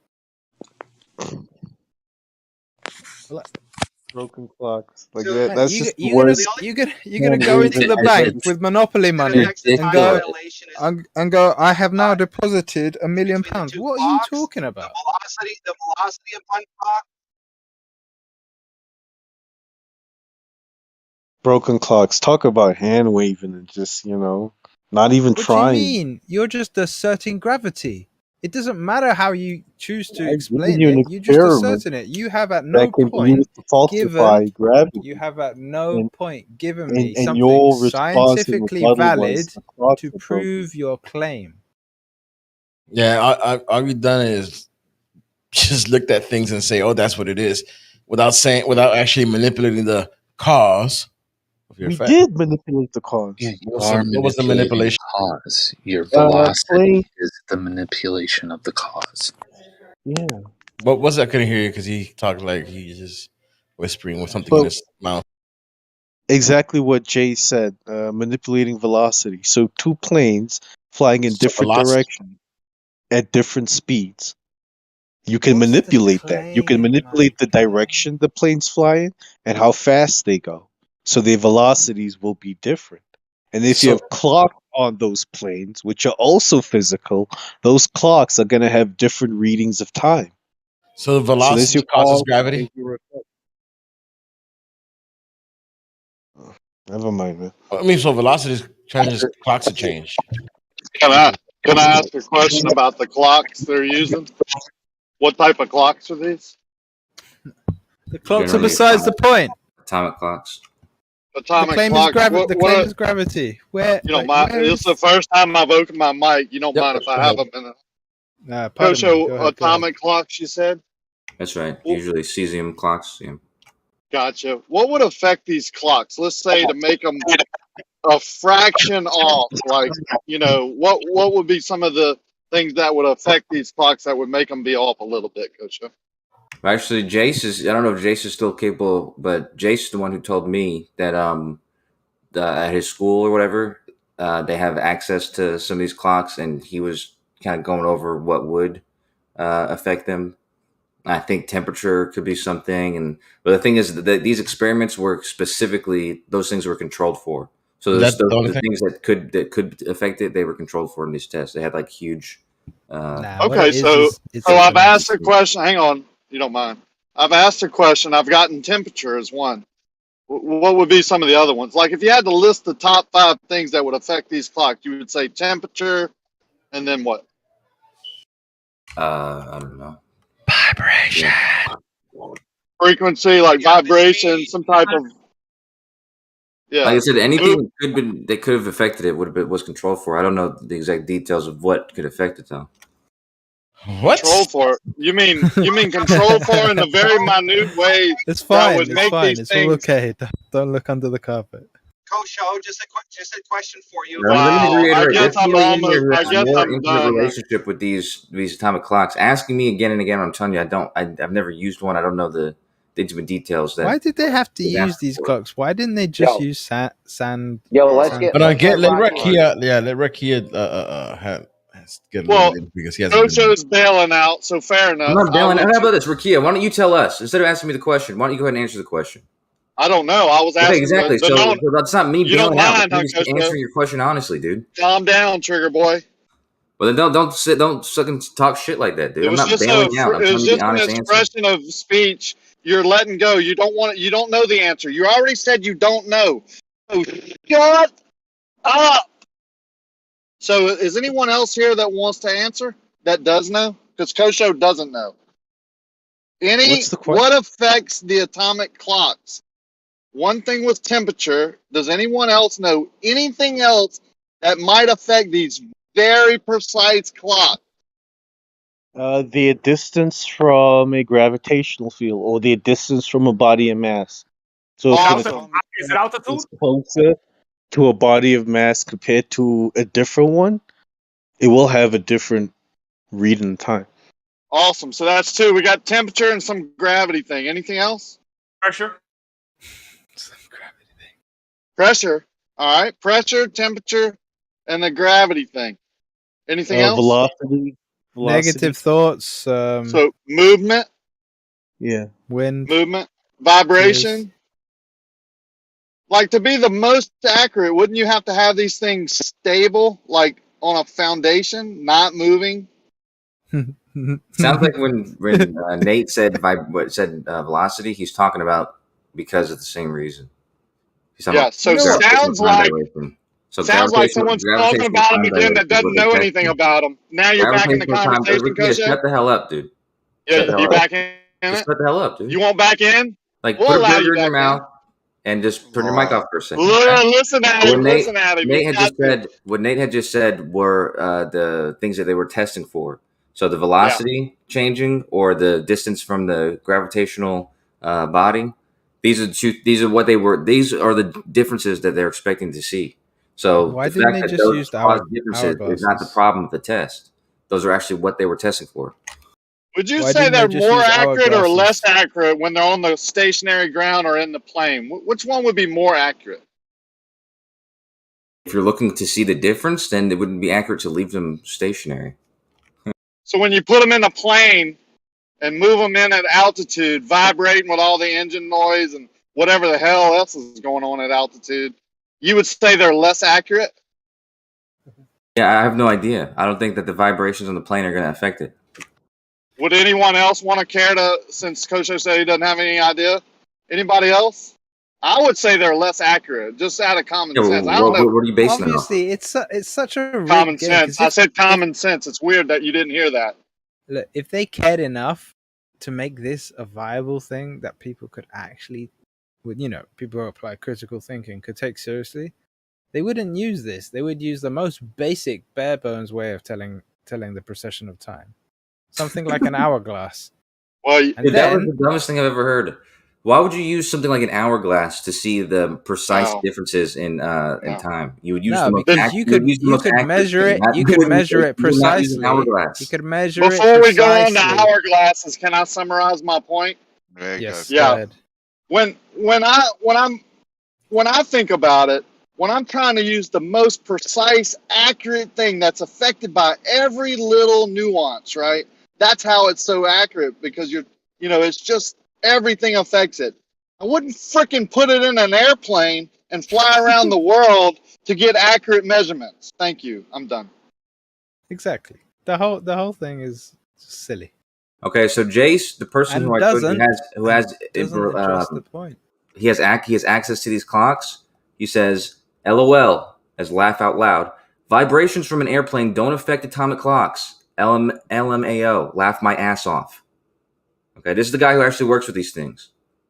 All right. Really? So it turns out that the airplane is not going to affect it. The temperature, though, was controlled for. As I told you, they use a specific temperature-controlled apparatus. So vibration is not one of the things that would affect it. Temperature is, not vibration. So we're taking vibration off the list. What about electrostatics? What about pressure? What about magnetic fields? Yeah, what about the stewardess? I can't see how pressure would affect it. What about the stewardess spilling a drink or bumping it? Would that affect it? Jackasses. What about the fact that this has nothing to do with their claim? And in no way validates their poor, disgusting excuse for a hypothesis, which they won't even be honest enough to label it as such, because they know it can't be. And notice how Kocho had to go stick a burger in your mouth. All these sly little remarks he does that I've started pointing out to everyone. Yeah, that's another one. Well, you say some nice things sometimes, but when you interrupt like a fucking cackling witch, it's a little bit gets on my nerves when I'm trying to say something. And I didn't interrupt. And you won't fucking stop. I opened my mic one time and I went on mute every time I was done. I was the one that was interrupted. So now what, Kocho? Well, that wasn't the case. I was saying something, and then you immediately jumped in to say something or other before I could finish. Which is why I made that comment. That's a lie. Yeah, everyone's talking, but no one's showing me proof of gravity. It's just boring, man. Well, gravitational time dilation has been tested in the ways we've described. They've also been tested in the prediction. I don't know how else you can make a prediction of a supernova. But time dilation was used to make that prediction, along with gravitational lensing. Careful with your so unless you have another mechanism for that test to have been successful, we're going to go ahead and go with time dilation and gravitational lensing. Yeah, y'all sure y'all don't want to go to the obfuscation How do you manipulate that? How the hell do you manipulate time dilation? Do you know that the atomic clock works on vibration? The atomic clock literally works off of vibration. So whoever said it doesn't work off of vibration is an idiot. Okay, explain what you're saying, Beta, because what you're saying, what you're talking about, what you're trying to say is that the vibrations of the cesium atom, which it's already undertaking, this is just the what do you call it? The electron state change, or the electron state going from higher and lower state. This is the vibration that is being measured. Right, so that has nothing to do with the actual.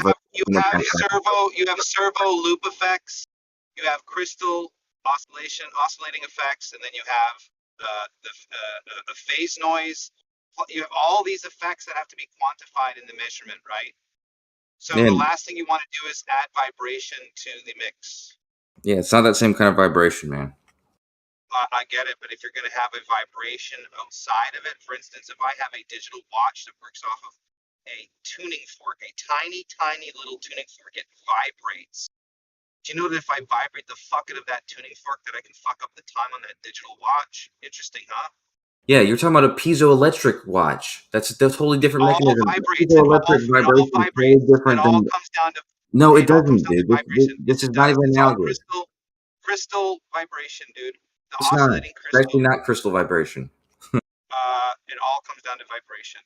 No, dude. Dude, literally. It's the fucking... see, here it goes. It works on a very specific vibrational mode, which occurs from EM radiation, typically in infrared and microwave. Not vibration from an airplane. Here, vibration effects on atomic clock, atomic frequency standards could be divided into 3 parts: atomic resonance effects, crystal oscillator effects, and servo loop effects. Stop with your bullshit. Okay, so what does that have to do? What does that have to do with which one has to do with the atomic clock?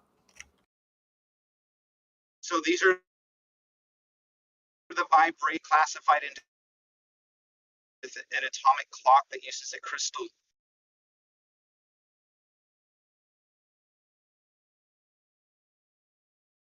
You broke up at the end there. No, I think he was breaking up the whole time. Fix your mic, bro. Anyways, the crystal vibration is usually like a piezoelectric clock.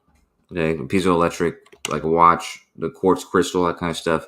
But as I understand, in the atomic clock, you're using the photons that are going to be like counting the photons are going to be basically a quantification of the vibration of the electron going up and down energy step. So it's not really the same thing. Continue on reading. It says, one second. It says 2 other methods are analyzed to improve the performance of these atomic clocks under vibration: reducing vibration frequency and choosing a crystal oscillator with a smaller acceleration sensitivity. So it all works off.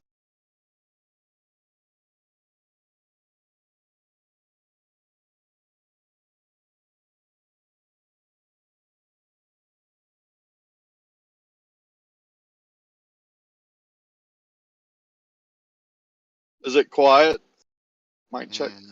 Yep. Yeah, I would like to point out also, like a couple minutes ago, Kosho didn't know. Now he's like telling us all about what affects atomic clocks and all kind of details. What are you talking about? I said I didn't know what all other effects. I gave you one that I knew about.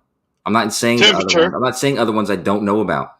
Temperature. At all. That's the one that I right, knew but about. when someone's talking about vibration, you're telling them that no way it's affected by vibration. Yeah, I'm now saying you know. Yeah, vibration he's talking about is different than the vibration that is that they're talking So about. now, when they talk about now atomic you clock. know about atomic clocks. Listen, I know this is confusing for those of us who don't have the brain capacity to understand. Yeah, listen But to whenever them. That's somebody asks me that's one of them tells right there. That's one of them tells that he does. Like what affects you see what I'm saying, Bandit? That's one of those little digs at people that he does. And he thinks we don't notice because we're so stupid.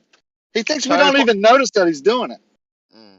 Why is that allowed, Kosho? Why do you think people allow you to do that? Because I'm not going to allow you to. Listen, why do you think another grown man is going to let you put them down and demean them like you're something better? Well, that's where you deserve to be, dude. I'm not going to do it. It's where you deserve to be. I'm not going to do it. No, I'm not going to allow it. So quit doing it to me. The specific question you asked me,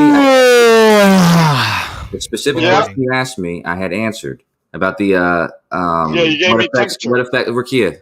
This is why I told you to put a burger in your mouth because you don't stop doing that. Yeah, listen at him. You answered it already, Kosho. Okay. Yeah, you gave it temperature. The specific question you asked me, I answered. It doesn't mean I don't know about atomic clocks. That means that I don't know any other mechanism that would affect them. You've stated that. I know, but then why here's a few. If we had 2 atomic clocks and I mount one, I get a nice little concrete pad and I put one on the concrete pad, dynabol it down so it doesn't move anywhere, right? And we start it, and then I get another one next to it and I hold it while I've got a skipping rope, and I'm skipping and I'm jumping and I'm doing everything all over the place. That jumping, that vibration isn't going to affect that atomic clock at all. Yeah, as Jay says, vibration is not going to affect it. Right. So it says that although atomic clocks have very low level of frequency and stability, they are nonetheless sensitive to various environmental parameters, including temperature, power supply voltage, and DC magnetic fields. Because there you go. What's a DC magnetic field, Coach? A direct current magnetic field? Is that what you're saying?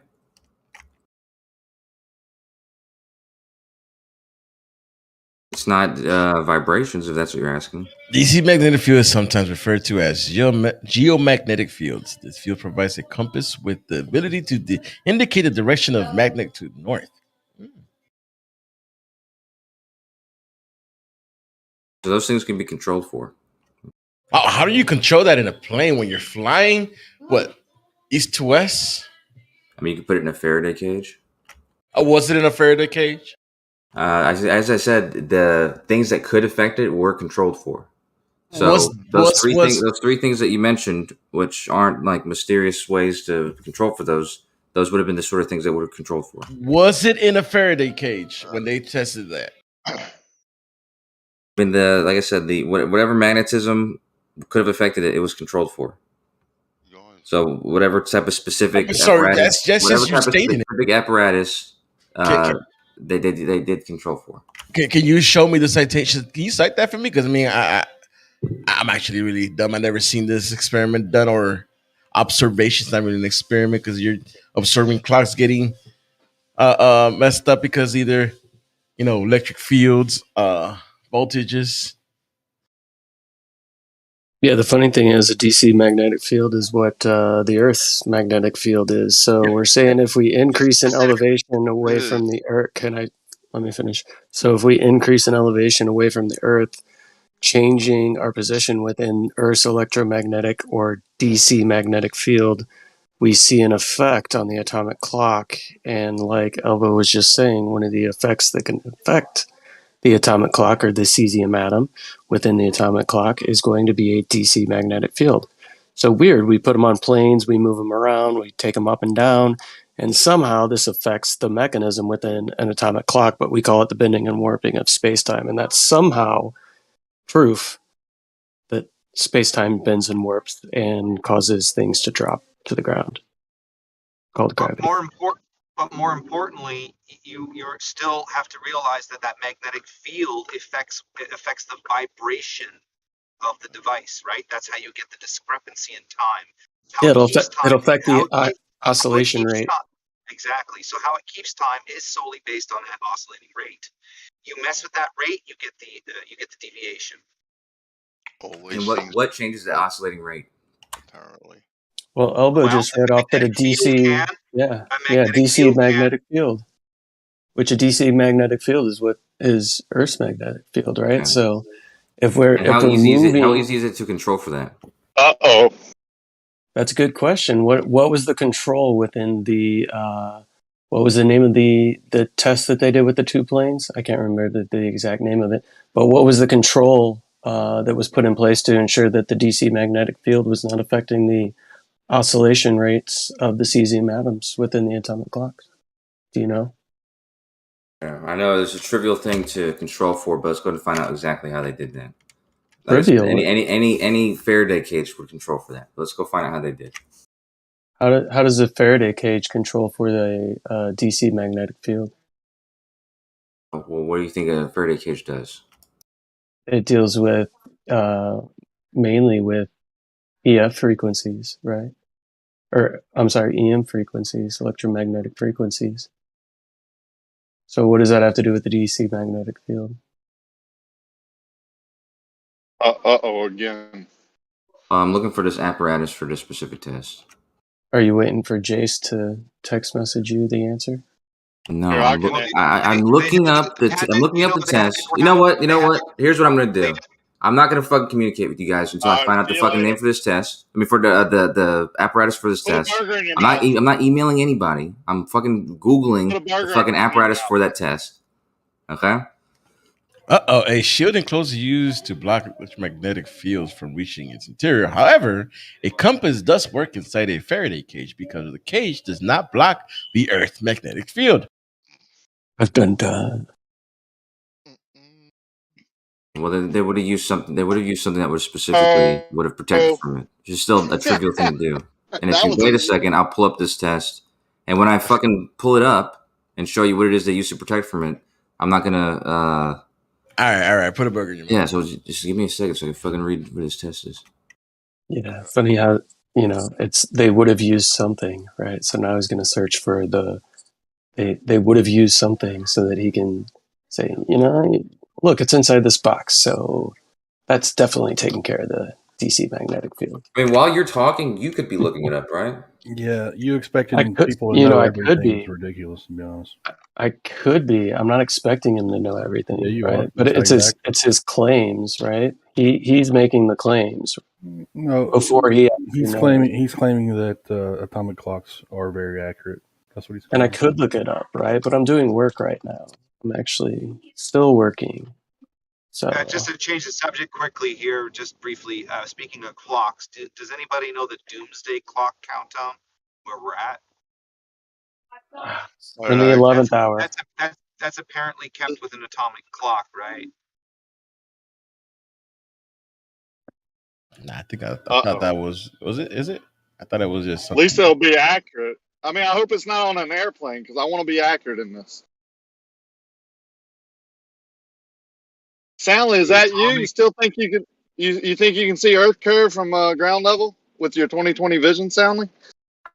Yeah, you think all of academia is wrong about that fact, and you're right? They're not claiming what you think they're claiming. So. Well, you said they were wrong, so they must be claiming the opposite I didn't of say you. that. If you want to go back and play the tape, what I said was, I'll pay you $1 million. You said all of academia if they is claim wrong. you can't see Earth curvature from the ground, then they're incorrect. But that's what they're talking about is horizon curvature. Horizon curvature. So you think all of academia does say you can see Earth curve with 20/20 vision from the ground? They're talking about horizon curvature. They're not talking about Great Circle Route, Rakia. We've already. I'm talking about Earth curve. Yes. Was your claim? Yeah. You can see Earth curvature from the ground. Yes. With your 20/20 vision, right? Yes. Yeah. And if anybody in academia says that's wrong, you think they're wrong because all of academia is wrong about that fact, right? Your exact words. If anyone in academia, I don't know why you're saying all of academia, but you said all. I didn't say all. I'm just repeating what you said. Are you going to keep interrupting me, or you want to? No, I'm gonna see you later. complete. All right, bye, Soundly. Yeah, he said, and I quote: "All of academia." I don't know is why wrong you guys on let this guy talk in the chat. He's just so toxic. Yeah. Give me 15 minutes with any scientist, and I'll show them Earth curve, and they'll agree. You're gonna show them Earth curve with your 20/20 vision? How are you gonna do that? They're gonna see through your own eyes? They're going to see through their own eyes. Do they have to have 20/20 vision? I don't know. I have 20/20 vision, and I can see it. That's all I know. You see Earth curve from ground level with your 20/20 vision. You know, when you ask the question over and over again, and I give you the same answer, it makes me wonder if you have a learning disability. What is your answer? Oh, there's that little dig. You learned that from Kosho? What is your answer? I just like hearing it, man. I'm here for entertainment too, just like Nate. I love people saying stupid shit like all of academia is wrong because me, Soundly, can see Earth curve with my 20/20 vision from ground level. Do you know the irony of saying that? That's hilarious. I know it's entertaining. You think all of academia is wrong because the Earth is they think Earth is a sphere. I didn't say anything about thinking. I didn't say anything about thinking or believing. I said seeing with my 20/20 vision. Soundly, me, as Soundly, 20/20 vision, standing on the ground, looking out and observing Earth curve. Over. You're starting to robot a little bit, Rakia. Just to let you know. Yeah, I'll check y'all later. I just got to the marina. Well, yep, there's some irony Get there. out of here, Rakia. I decided I'm not going to continue looking up the apparatus for this test. But new perspective, I did make a picture for you. You haven't seen it. Oh, that's special. Yeah, it's actually kind of nice looking. It's based on that. Dude, actually, could you post it again? You had like a really cool meme about what the stars should look like. Okay. Do you know what I'm talking about? Yep. Can you post it real quick? Because Sure.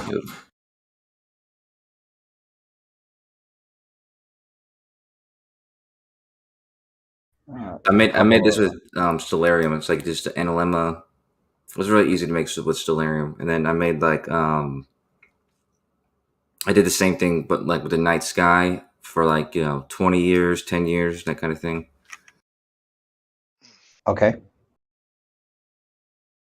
Obviously, this is in line with your your meme or your picture. It doesn't. It's basically the same principle as your thing. What we would expect or what we shouldn't expect and that kind of stuff. All right. Okay. Looking forward here. Hold on. Yeah, I didn't save it either. But this is a 10-year one. Here's like a 70-year one taken every week for 70 years or something.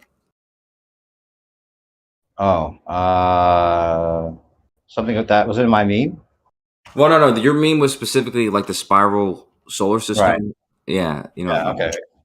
I made that one, I think. I bet you if you search, for some reason when I search your name, it doesn't. I got it already. I did already. I got it here.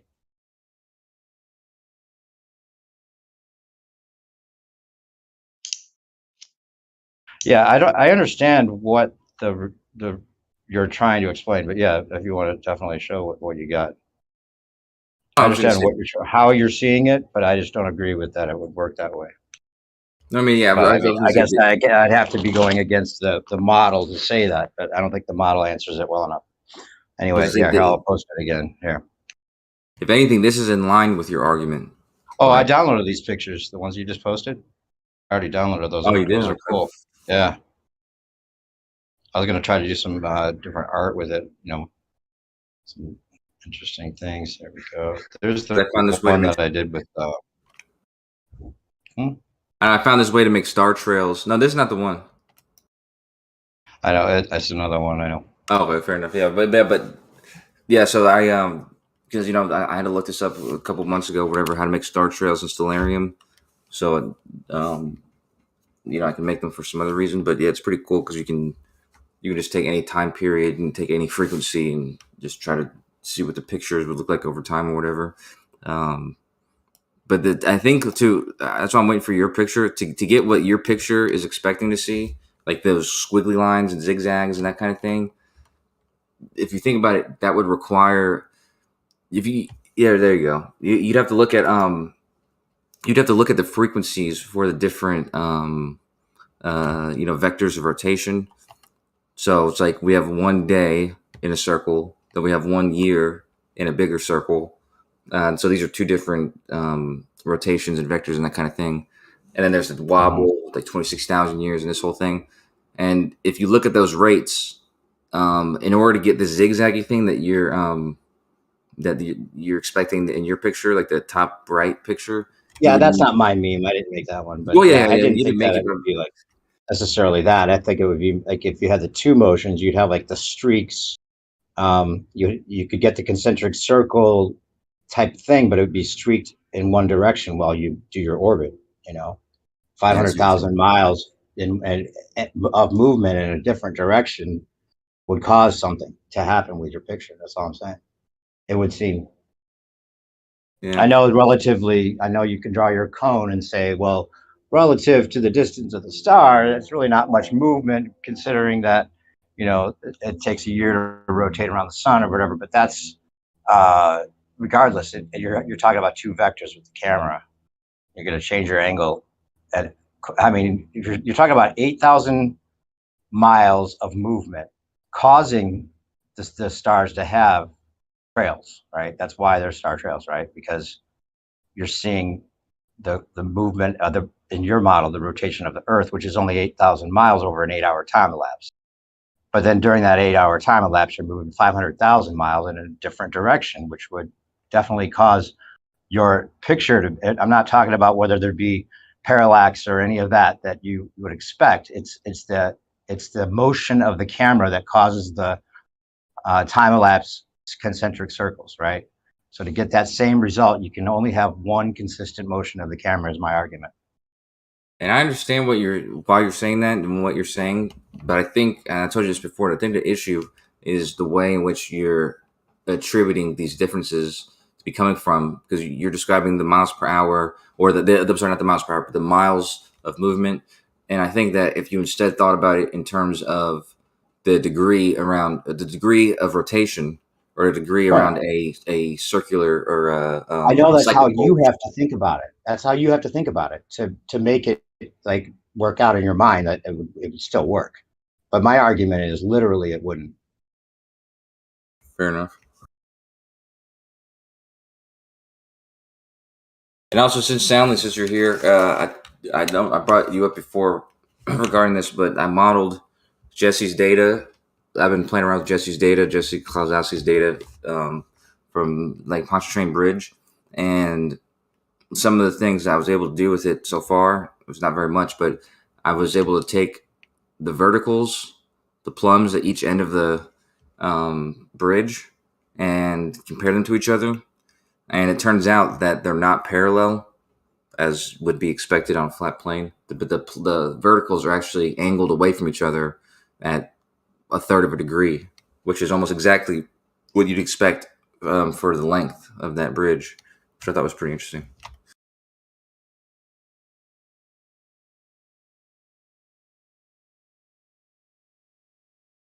Who was that? Who are you talking to about that? Well, I was referring to Soundly, but I mean it's everyone's You still here? Soundly, you listening? It's everyone's information. I'm here, but I was away. No, I was saying that I took Jesse's data, like on Walter Bislam's site, for Lake Pontchartrain Bridge, and I modeled it in GeoGebra and and Blender and stuff. So yeah, it was actually kind of hard to get all the data, move it from one place to the other. But regardless, I had it modeled in there, and I was planning to do some like compare it to a plane, and see if I could look at the curvature between any 2 points and this kind of thing. And one of the first things I did was look at the vertical, a vertical at each end of the bridge, and compare them to each other. And as they always say, like all verticals are parallel. Well, if you look at the two verticals at the end of the bridge and you compare them to each other, they're actually angled away from each other at about a third of a degree, which, given the length of the bridge, is exactly what you would expect on the Earth. The Earth, the curvature we give it. I thought that was interesting. Yeah. So the data he ended up putting on Walter Bisland's site was a subset, because he had so many points that he was crashing the browser. Oh wow! So he actually has more data, more higher resolution than. Oh really? Wow! I have to get in touch with him because I just pulled them. I just scraped them from Walter Bisland's site, but. Yeah, he's got multiple sets of data, but each set of data is about 2,000 points. So if he has higher resolution, that's. I'm pretty sure he does. It's on a Google Drive somewhere, if I remember correctly. But if you reach out to Jesse, he'll send you a link. Yeah. Make a Walter Bisland site crash. Yeah, it was like too much data to handle. Well, generally, I try to do it in Blender, and in order to even get it in GeoGebra, I had to translate the coordinates so that I wasn't using the GPS coordinates. I translated all of them to, so like the origin of the coordinate system was basically somewhere in the middle of the bridge. But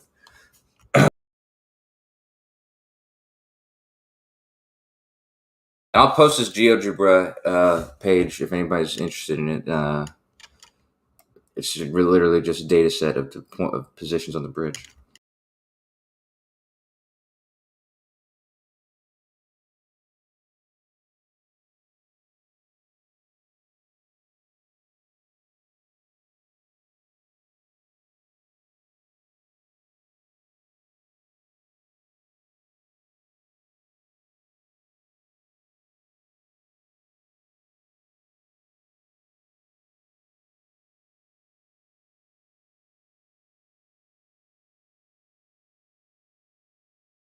Yeah, there's a GeoGebra file.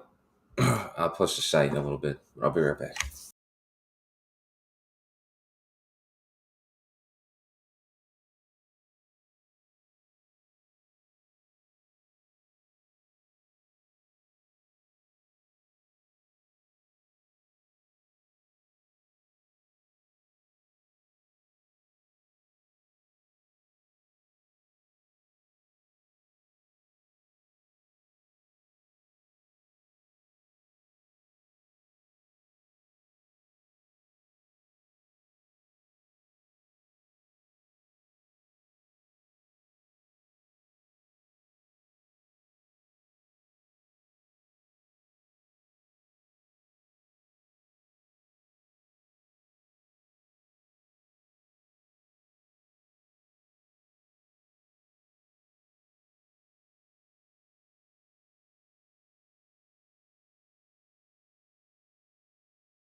So did I hear that the Queen was by tonight? Paid a visit?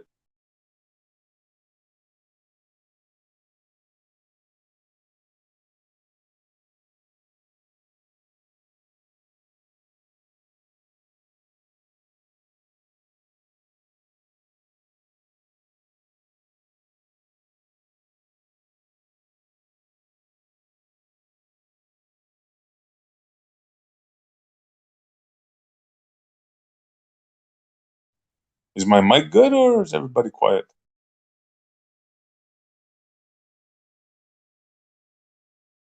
I can hear you. Jeez, the first time I heard anybody, it's so much quiet in here. What's going on? Now you're roboting.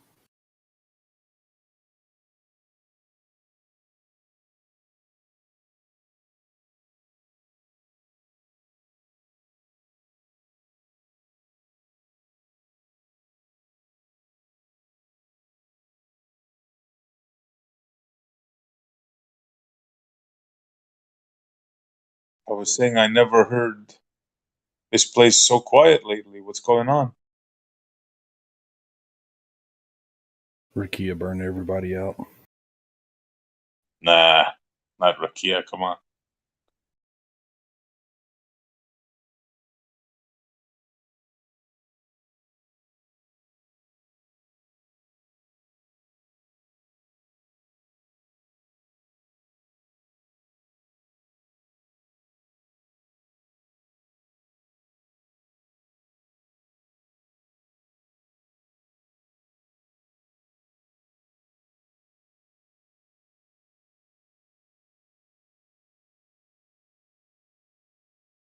So you were talking about the bridge, Soundly? I imagine?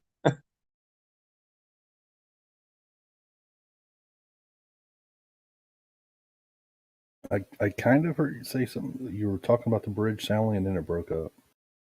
I don't know what you said after that. What the hell, man? Let me try to get out again.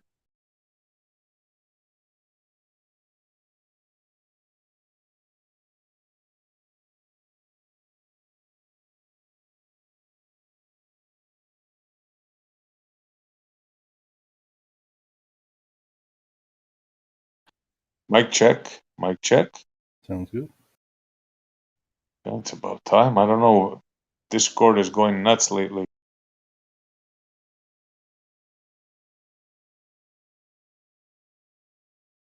It sounds good, and then it breaks up, and then it sounds good. It's kind of like going in and out. I don't know. Something up with Sounds network. fine to me. I've got no issues. He sounds fine to you? Is it me? Is it my network? Yeah, you might have to leave and come back.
All right, how about now?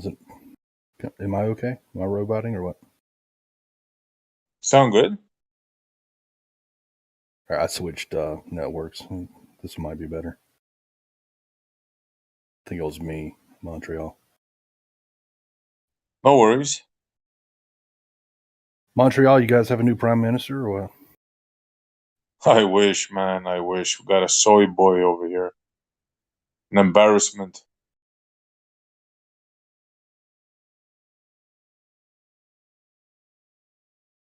He's what? Let's put it this way. He's what? I'm going to sound arrogant saying this, but I'm going to say it anyways. he's what a man should not be. Everything a man should not be, that's what this guy is.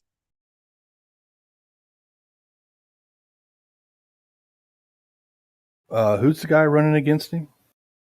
I forgot his name now. I've heard him talk a couple times. Yeah, I really don't follow, to be honest with you. I'm so disgusted in politics. I really don't follow, especially Canadian. It's a disgrace. It really is. You think there's hope to turn it around or what?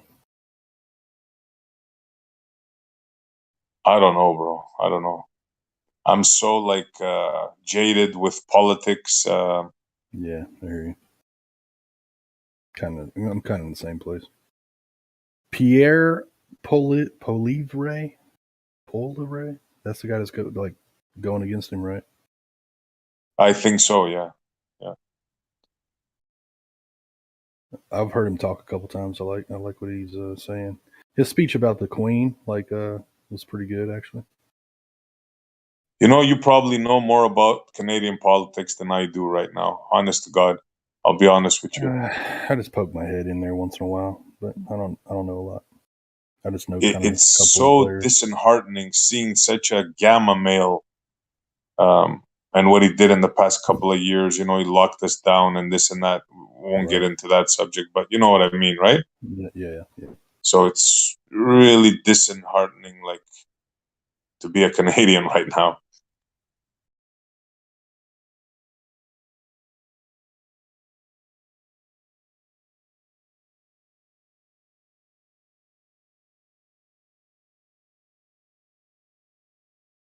At least you guys have some politicians that fight down there, you know, but here they're, well, like, with the exception of that new guy, but then again, it's just lip service, you know how they do it. I'm the man, vote for me now, right? They get in power and they do the same shit. So I'm really, to be honest, I'm not a big fan of either of the major parties in the U.S. Though I would say I'll lean more conservative, so I guess I have to back the Republicans, but I don't really like them either, to be honest. To be honest, I know more about American politics right now than only because you get the flashes, you know, the stories here and there. Yeah. But your president is like a walking dead, like a corpse, no? Yes. To put it bluntly. Did you see the most recent one where he was at what was it, the Global Summit or whatever, the Global something? Can't remember what it was. But I don't know. I just have to show you the video. It's ridiculous. I have a friend. He sends me some stuff like from TikTok with his speeches, and my God, it's like, I don't know. I think he has dementia at the minimum, right? He's got something going on, man. Yeah.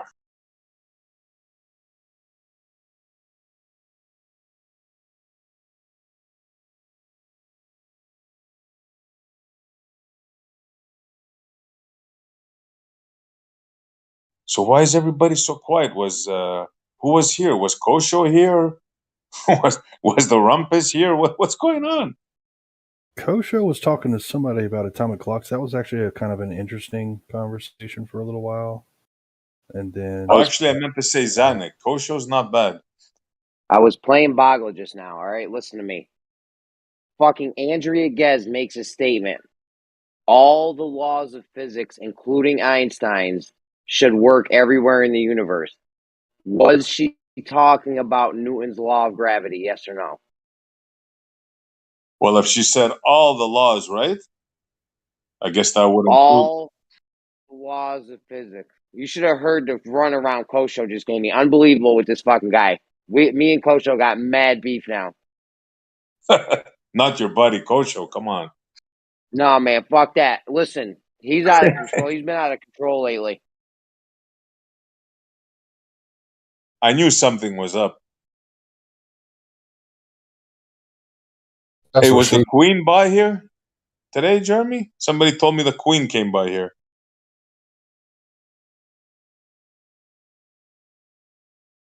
I've been in here all day. I didn't see her. Okay. Found it strange. She might have went to the other thing. Did you go to DP's thing that he did? No, I didn't go. Bro, that shit was hilarious. I don't know why, but he kept calling. I thought he had him confused with someone else. He kept calling Doofus Jeff. So I just went with it, right? So I started calling him Jeff. Yeah, Doofus is Jeff. Yeah, yeah. Yeah. I didn't even know what was going on. I was just like, all right, I'll roll with it. So Doofus must have got triggered. He was upset. Isn't that standard? This shit is intense, man. Yo, we all gotta calm down, especially me. Yeah, I heard you. When was it? Yesterday. Who did you want to punch out? Was it? Oh, that was Nate. Jace? Nate this Who was morning. It was fucking Nate. I don't even It was remember what we Nate. were arguing about this morning. What were we arguing about? I don't remember, but it was funny as hell, bro. Oh, a basketball. Cause fucking P shit. Don't even get me going. Listen, this Andrea Guest thing's fucking ridiculous. She didn't come out and say Newton's law like shouldn't be a law, but she did say that all laws should work everywhere. And she also said she found a place where Newton's law doesn't work. So well, I don't know what you can take from that, but basically Newton's law doesn't work, shouldn't be a law. I don't know. There's an assumption in science. It is an assumption that the laws of physics work the same everywhere. But I guess the best evidence would be the light spectrum, the spectral lines of different elements. But I mean, nobody's tested the laws of science everywhere, so it is an assumption. Jeremy, we know that. Jeremy, the one you're talking about is about the basketball. And Jeremy's trying to. I recorded this. I was going to make a video out of it, man. I wanted to check with him first, but Nate was sitting here. Jeremy's trying to explain to him that if you pouring water on a basketball, ain't the same as the globe model, because he was trying to teach Pete the globe model. And Nate is sitting there, and Jeremy's saying, so if you pour water on it, then it's just spreading around the basketball, right? And Nate is not acknowledging this. Nate's like, no, it's just like, and then Nate tells him like 4 times, dude, go eat a breakfast, man. Just get woke up and go eat a breakfast. Like just like. Yeah, I gotta stop fucking with these. I gotta stop fucking with these guys before I have my coffee. But he looked like an idiot, man, and he's provoking you the whole time, like with them little shitty little snide backhands, and telling you to go eat breakfast over and over. I recorded it, and he still never even got it in the end. He doesn't realize that I had Pete all sorted out. Yeah. I had Pete all sorted out. Right. He was like, oh, all right, I made a bad argument. I explained it all to him, laid this shit out, and then here comes Nate with this crazy analogy. Globers are known for having the worst analogies ever in a history of analogies. That's not true. Maybe yeah, but you can't use an Kosho aqueduct. Go ahead. Kosho once had an analogy of gas pressure, the gas molecules, and the babies were the gas molecules. That's hilarious, dude. But he's talking about an aqueduct, and it's good to describe the little lines in a Spalding basketball, the little black grooves. It's pouring water on them. And Jeremy's trying to tell him, no, if the water spreads out everywhere, then that's still level. And Nate never got it, dude. I couldn't join at the moment, but I wanted to join just to tell Nate, dude, you don't understand your own model, dude. If the water spreads over the whole basketball, then that means level, right? Remember, curved is level. He never got it, even at the conclusion of that conversation, that in his model, curved means level. I didn't get it. I know what you're talking about, Jerry, by the way. That was funny. I was fucking around with fucking David, because David always fucks around. Yeah, I remember that. I was using babies. I was using a pile of babies. Not alive babies. Well, babies that are alive. I was using them as an idea of what the gas pressure gradient. Honestly, live babies actually makes it worse. You have babies, obviously the ones that are on the top, they're able to crawl freely. They're able to move around. What the hell, Coach? That's pretty bad. I shouldn't have said anything. I should have left it. I told quiet. you. No, let's fuck around with No. Check this Told you, out. Soundly. So Alright, Jeremy goes to ask worst Nate. analogies ever. Here's the last analogy of this morning. So Nate goes and so Jeremy's just trying to start from the beginning to teach him his own model because he ain't getting it. And he's like, so he asked him, and this is after 4 times, and Nate told him to go eat breakfast and calm down. And then he goes, Jeremy asked him plain as day. So because is the basketball analogous to the earth? He said it one time, and then he repeated it a little bit later. But he's like, so is the basketball the earth?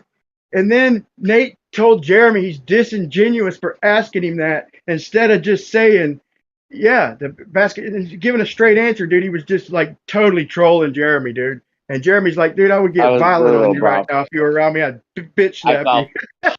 For it. I told him I would baby powder pimp slap him. Must have been early in the morning. But babies, the gas pressure. Worst analogies ever from the Globers. The invention of an analogy. In the context, was I not talking to fucking Dallas David? Was he not fucking around already, dude? Fucking around. Bro, there's hundreds of them. I could bring up hundreds of terrible analogies you guys bring out all the time, dude. He was talking to Dallas, so it's clone babies at gas pressure. This is way before clones. Way before clones. David he picks up a new argument every year. He just sticks with that one argument all year. You remember the one you brought up with? Can you hear me? Loud and clear. Go ahead. Okay. You remember the one you said about taking a wee outside of the space capsule? You remember that one? Making what? Sticking your wiener inside. Oh, that wasn't an analogy. That was the truth. Yeah. I forget what missions they were, but when they used to pee, there used to be a thing that it didn't directly take their member outside of the space capsule, but it was there was an opening so that like they could open up the valve, and it would basically suck their pee out into space. And you were supposed to put it into a baggie and then put that in there, but I heard that some of them used it without the bag. It's the truth. You hear that, guys? Oh my gosh, that was legit. That was legit, man. It wasn't like there was a hole directly to the outside of the capsule, though. It was, So they come back with bigger penises, is what you're telling me. Yeah, no, that checks out. It was a penis that pump. checks out. So, was this before or after they recycled their pee and poop into coffee? Long before. This is back when they used to have to, even in the Apollo missions, to take a dump, they used to have to go just back behind everybody else and take all their clothes off and get naked and basically poop into a bag. Don't you do that as well? I do that. Yeah, that's right. I do that. Anyway, we're just devolving. Just what Jeremy. Listen to me. Can you hear me? I can hear you, dude. But I was saying something. But I guess you want to get in front of it. I know. I'm cutting you off. Yes, I'm sorry. I apologize in advance. Go for Actually, it's not in advance because I already did it. Fuck you, Jeremy. Fuck you. Andrea Ghez told us that all the laws of physics, including Einstein, so we have all the laws of physics and Einstein, should work everywhere in the universe. So she was definitely talking about Newton's laws, right? When she said that. Okay, just so we're clear, accepting Einstein's laws. So many weird word terms. Yeah, no, Newton is not in any way addressed in this at all. But if she is already talking about Einstein's laws, especially of gravity, that's already going to supersede Newton's laws. No. You're too deep, Coach. No, hold on. Listen. When I say listen, before anyone jumps on that, need a hand raise feature here. Yeah, whenever Newton's laws, when they say Newton's laws were superseded, that means that they're all included in Einstein's laws. Newton's laws are a specific case of Einstein's laws, basically. So there's no.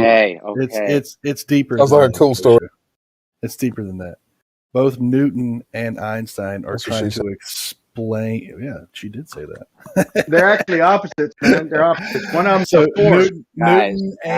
Newton and Einstein are both trying to explain actual nature, and what she was trying to explain is that the natural laws, however they actually work, are assumed to be consistent over all of the universe. Right. Yeah. Just stop. Can I please, before you guys have a circle jerk thinking that you got this? First of all, Newton wasn't explaining what you said was wrong. Newton didn't explain it. Newton's law described it, not explain it. Einstein explained it. Absolutely not. Yes, it is. Absolutely not the Don't same be difference. That is pedantic, insane. Jeremy. Don't be pedantic. Dude, laws, see, this is the problem. Laws describe things. They describe an effect. Theories, they explain the effect. Mm-hmm. That's the difference. Yes, we understand this. But it's not not an important point for the argument that's being made right now. All right, fine. What you said was wrong. It's not important. I know. Let's move on. So when Andrea Ghez, well done. When Andrea Ghez said all the laws of physics, laws included in all the laws of physics, yes or no? Yeah, well, she misspoke, I guess. I mean, what scientists actually say, to be clear, what scientists are actually trying to say is that whatever the natural laws are, that they are consistent throughout the universe. Andrea Ghez, she misspoke when she was making. How can you just say that? Exactly what Soundly's saying, dude. Yeah, people use different words to mean that, and then you're parsing the words that she used to mean something different than she meant. No, I'm using her words to say what she meant. She meant all the laws of physics should work everywhere in the universe. I'm pretty sure that's what she meant because that's what she said. But that's why she's investigating. Yeah, but she's talking about natural laws, right? She's talking about natural laws. She's talking about the laws. What are Newton's laws? We're not talking about Newton's. We're not talking about Newton's. We're not talking about Newton's laws. We're not talking about Einstein. We're talking about the natural laws, like what actual is real. Like that. That's what does all mean? What does the word all mean to you guys? Oh, never mind. All laws. Why are you guys being so resistant to this? Why don't you just concede, let Jeremy win, and get the fuck on with your life? Jeremy is supposing he's supposing a victory when there's not a victory to be won on his side, dude. She's not referring to Newton. Newton's not even a subject of the conversation. So I don't know why he's insisting that. Okay, they're being stubborn, Jeremy. Kosher, I don't understand. If Newton's law of gravity is a law of physics, and Andrea Ghez says all the laws of physics, how is she not talking about Newton? Because already this article is 2019. Okay, it's been 100 years since Einstein had already refined Newton's law. So Newton's law on its own is no longer Newton's law on its own.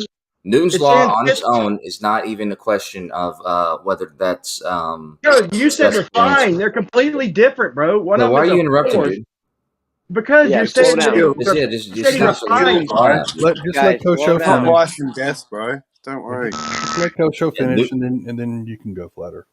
Newton's law, which was fine up until the place where it had problems, led to Einstein coming up with a more robust description of what was going on, which includes Newton's laws, but also talks about how gravity would work in other cases. Okay, what she's specifically talking about is exactly like what Stanley's saying. Like the laws, whatever laws we're deciding are the truth, they should be the truth everywhere. The truth, the laws of the universe should be the same laws everywhere. So if Einstein's theory is correct, then it should be able to describe things in and around black holes, which is exactly what she's talking about. Okay, so the idea that she's saying anything about Newton's laws is insane because Einstein had already addressed it.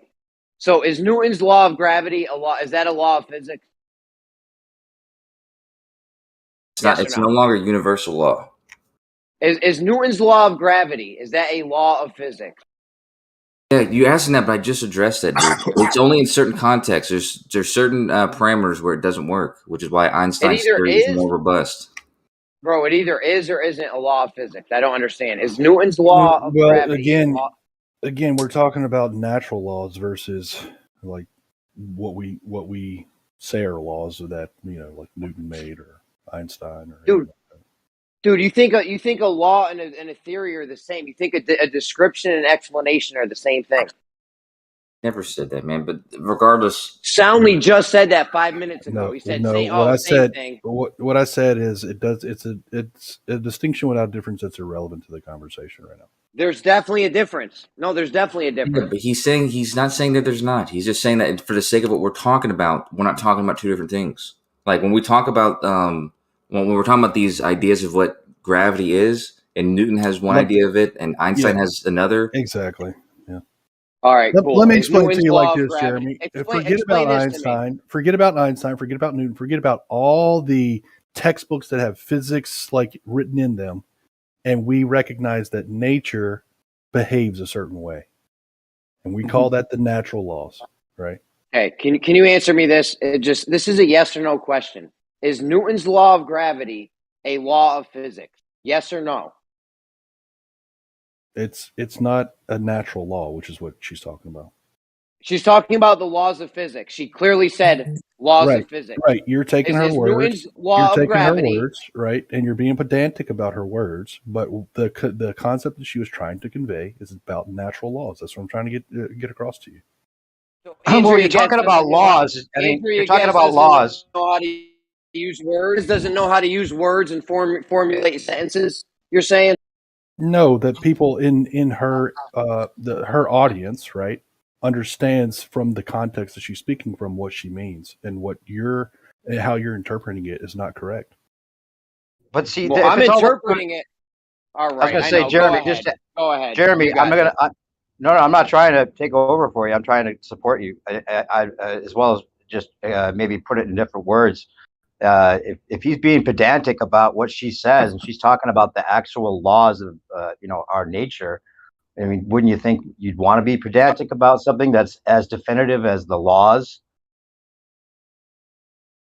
You guys are meandering around, kind of being apologetic for it in a weird way. It's just strange to hear that. It's not apologetic. It's that from a particular context, what she said is very clear. It's very clear only from a particular context. He's interpreting it from a different context. But that is apologetic because you're interpreting. He just said what she said. Yeah. You're saying, well, what she said was because actually we already know that Einstein superseded, which also is a misnomer because actually what we mean is upgraded versus super. No, it's apologetic, Sam. Yeah, exactly. The refining of it, he just refined Newton's laws, and it's a totally different concept. It's a totally different application completely. Let's pretend like you guys don't have an understanding of the difference, okay? You know you guys do, but let's pretend like you guys would be convenient for you. I know that just so we can explain it explicitly. Newton had a law which was called the universal law of gravitation. It was later found out that Newton's law is only a special case of what Einstein later described as the general theory of relativity. So if you were to take the general theory of relativity and you were to plug in very slow speeds and lower gravitational or lower masses or whatever, then you would end up with Newton's law of gravitation. But it's not the full answer because there's more extreme cases where gravity is stronger or where speeds are a lot faster. So it's not that one deletes the other one. It's that it's not a full description. What this lady Andrea Ghez is talking about an even more extreme example, like in and around a black hole. And she's basically putting up to the test Einstein's theory to see if Einstein's theory is a complete idea of what's happening by testing this very extreme case. And she's just saying if his theory is valid, if it's a full description, it should be a description that works everywhere. And that's all that's being said. Let me try and explain it from a different perspective. Like, nah, man, let her rebuttal that, please. Please, I'm now, adding. let us to this. rebuttal that. Okay, He go ahead. said a Go lot. ahead. He I'll go needs, next. he needs some more Go ahead. apologetics before we dig in, right? It's not apologetics. It's an Listen, we're not, explanation of what scientists or we think could a argue law about that actually now. is. But go ahead and respond to him, and I'll come back to it. Andrea Ghez told us clear as day, all the laws of physics. If that doesn't include Newton's law of gravity, if all the laws of physics don't include Newton's law of Sure, it gravity, does. It does. that's We'll fucking see that. okay. It does. No shit. Why did it take me 20 minutes to squeeze that out of you fucking guys? What is wrong with you people? Well, it's because you're clearly going in a direction that doesn't make sense. No, I'm going in They're a worried direction about that the you don't want. I'm going in a Laws, direction you don't like. laws are Everyone no. So knows where this laws. goes. So if scientists, this is how scientists think. Okay, this is what scientists think. That laws are approximations of how nature actually behaves, and when a law is found to be quote unquote wrong, it's replaced by another approximation that's just a little less wrong than the previous one, and that's how laws evolve in physics. But what's actually happening in nature is what's trying to be described by that law. So that's what I don't quite get. Like, you acting like a law being wrong is a problem. It's not a problem. It's already by definition going to be wrong because it's an estimation of what's actually happening in nature. That's what a law is. Law is a description, not Law an is a attribution. description. Go ahead, man. No, you got it. You got it. You don't know what a law is. You don't. We already went through this. Right? A law describes what happens. A theory explains it. We just went through this 5 minutes ago. Remember when you I said understand that, explain, and I just said describe, same description. thing. Whenever I was clear, I tried to be very precise this time with my language because I knew you made that distinction earlier. So a law is a description that is imprecise. It is a estimate of what's actually happening in nature. And when it's found to be wrong, like Newton's laws, quote unquote, are wrong, it's because they have been replaced by a better, less wrong, but probably still wrong estimate of what's happening in nature. And in this case, relativity replaced Newton's laws. So Newton's law is not Newton's law of gravity. That's not a law anymore. It's still a law. It's just a more Still a law. inaccurate law than what's going on with relativity, right? But Andrea Ghez told us, the Nobel Physics Prize winner. She told us that the law. No, she told us that Andrea Ghez told us that the laws of physics, which we just took 20 minutes going over, includes Newton's laws, should work everywhere, right? Yes, exactly. It works exactly the same here as it does there. That's the assumption being made by scientists. Yes. Yeah. So it's the Andrea same Ghez estimate works in the same way in everywhere in the universe. Is the assumption made by scientists. I just want to say one thing to Soundly. Well done, Soundly. Thanks. Thanks, Merle. Okay, so when she tells us that the natural law, that these laws of physics should work everywhere in the universe, and they don't work. We found a place where Newton's law doesn't work. What do we do? Do we keep it as a law? So again, you're using language to try and manipulate what she actually meant by it. She meant that the laws of physics should work everywhere. Is that what she meant? She meant that the laws of physics work the same way consistently here as they do in Andromeda, for example. Right? I mean, you're extrapolating a lot from this. No, you're I'm not. extrapolating a lot from this. This is the context of all physicists. This is just the context of physics in general. This is what they believe. All I'm doing is reading what she said and going forth with that. She says all laws of physics should work everywhere, and then we find a place where the law doesn't work. What do we do then? Then we find everywhere in the universe. Then we find a more accurate interpretation. That's what we do. We just find keep old laws that are wrong and don't work. Yeah, well, they do work in certain contexts. Yeah, but they you don't can revise. Sorry, Jess. Go ahead, because this ain't gonna get nowhere. Because these guys. Well, I was just going to say. I've been very precise in my language and very clear. I don't understand why. Well, the law in nature doesn't change, but we can revise the data and revise our explanations and our descriptions with language of what's actually happening, right? That's all they're with, right? Language is just trying to describe what we observe happening. Yeah. Right. Exactly. Yep. That's exactly right.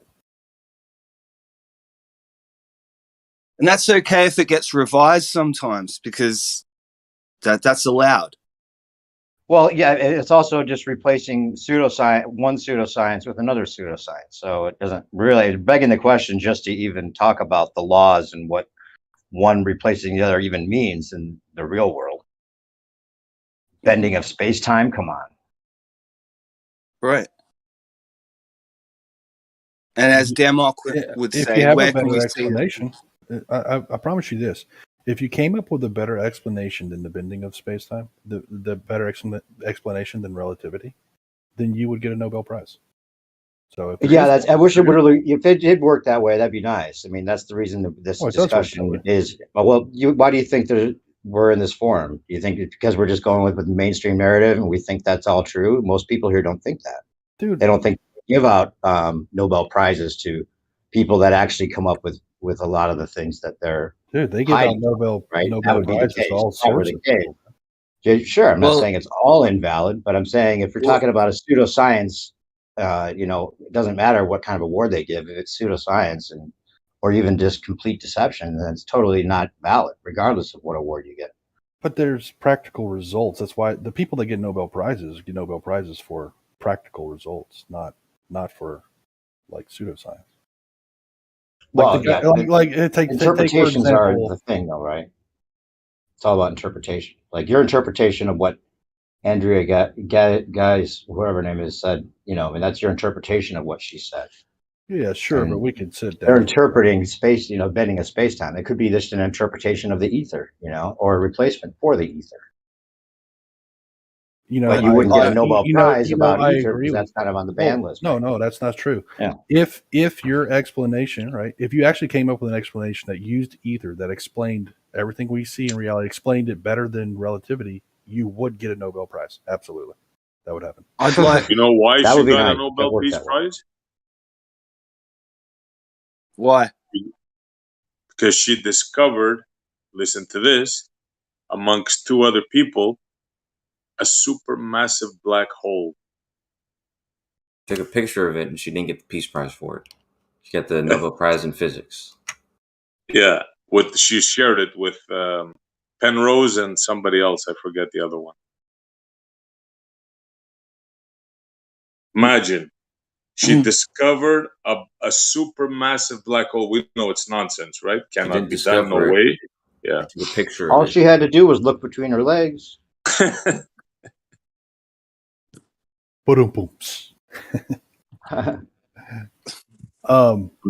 mean, they gave I don't know. The Nobel Prize is kind of like, it's had its controversy over the years, right? I mean, the guy that invented fertilizer, or the method for producing fertilizer from the air, the Haber method, he invented a way to make ammonia nitrate, which is a fertilizer. But he also then took that same technology and created the most powerful evil war. That was the same shit they used in the gas. Yeah, chamber. exactly. No. He's that's what they use in their bombs. Like their bombs were ammonia nitrate based bombs. So like Germany, like I thought it was the gas chambers.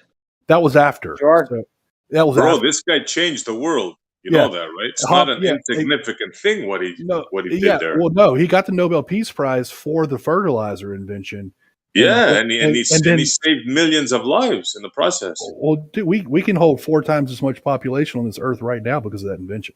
Exactly. So I mean, it is definitely controversial though, because I think at the time they, if I remember correctly, it was like the French. I think the French. I don't know. They boycotted it or something like that at the time.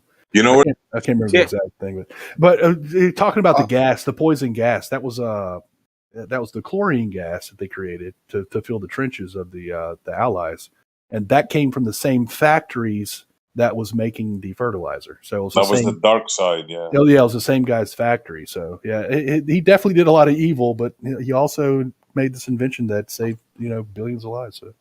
Also, well, yeah. I was just going to, just before we move on, can I ask Jeremy, when you heard Andrea Getz say that all the laws of physics are the same throughout the universe, what did that make you think, Jez? Like, what was the light bulb that went on? Because I can hear you really dug in with this one, and I want to hear it from you. Like, what are we all missing here? To be fair, dude, yesterday Jeremy was arguing about the refraction in space that two satellites 12,000 miles high would have when communicating with each other. So. And you know the conclusion we came to? Everybody agreed to it easily but you. We came to the conclusion that yes. What's up? I'm the one who told you, dude. I'm the one who said that. I said, yeah, dude, yeah, there will be refraction, dude. It would be literally close to no refraction at all, but there would be refraction. All right, listen, why didn't you admit that yesterday then when we went through that whole 30-minute thing?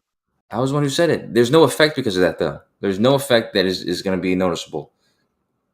We were just trying to qualify. We were just trying to qualify if it happens, not quantify it. We hadn't even gotten past the qualification part. I'm the one who said that. I said yes, it would happen, and I told you the value. Yeah, dude. It would the values be close to 1 in both cases. This is getting to the point of just being obnoxious. I mean, really, guys. It's already at that point, man.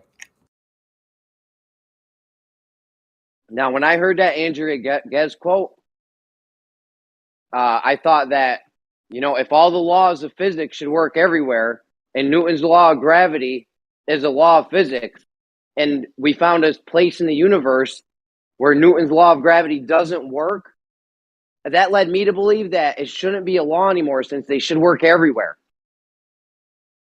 That's not the first place Newton's law of gravity doesn't work. Thanks, man. Newton's law of gravitation doesn't work plenty of places, which is why we have a new description of gravity. Bro, I didn't say it was the first place. I know there's multiple places. Yes, everywhere. The quantum, Newton's law of gravity does not work anywhere in the quantum. There's no reason that hasn't been substantiated, and it's not used in that scale because it's not tested. I mean, it doesn't get in the way of anything. So any convention of gravity does not work in the quantum. Do you need me to get citations for this? Dude, there's no reason to suggest that it doesn't work down there because the only reason why they don't use it down there is because it's not applicable. There's I'll be right back. forces that are much overpower it, but it's never been tested. It's never been tested on that scale. They have no way to test it. Okay, I'll be right back. I'm getting some citations.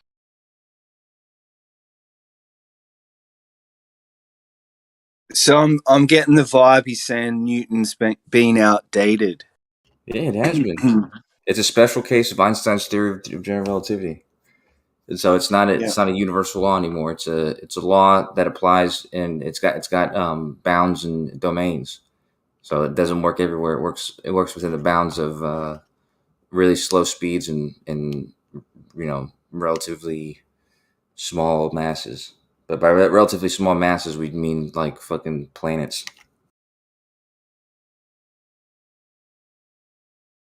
I mean, it shouldn't be an issue. I mean, it's okay, right? I mean, it's generational, all that knowledge. So if it gets revised, Newton contributed much. It's all right. Yeah, they say we're standing on the shoulders of giants, don't they? He's one of the giants. Absolutely. Here's the thing about new laws also. Whenever something has been seen to be true or correct, and some other new law, new theory comes in to quote-unquote replace it, it first has to qualify itself by giving the same answers as the other law or theory does in all the cases that it does work. So Newton's theory does work where it does work, which is most places. Einstein's theory of general relativity had to be correct in all the places Newton's was correct, and then explain more, which it did. So the fact that it works in all the places Newton's worked means that Newton's wasn't wrong. It just wasn't a complete answer. Yeah. No, good talk. Thank you. I like clarity of thought. The truth is, Andrea Ghez is probably is studying what she's studying because, you know, ultimately there most likely will be a new theory or law that further describes these phenomena better than Einstein's, but it will have to encompass all of Einstein's explanations and observations and everything. Like everything that Einstein works on, this new idea will have to encompass all of that, and then bring something new. Yeah.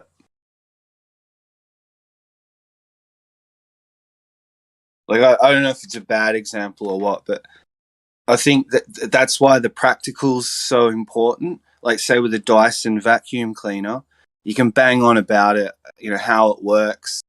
We've got the language, our explanations, but the money shot is when we actually have like a functioning product that works, and we've formulated every aspect of it.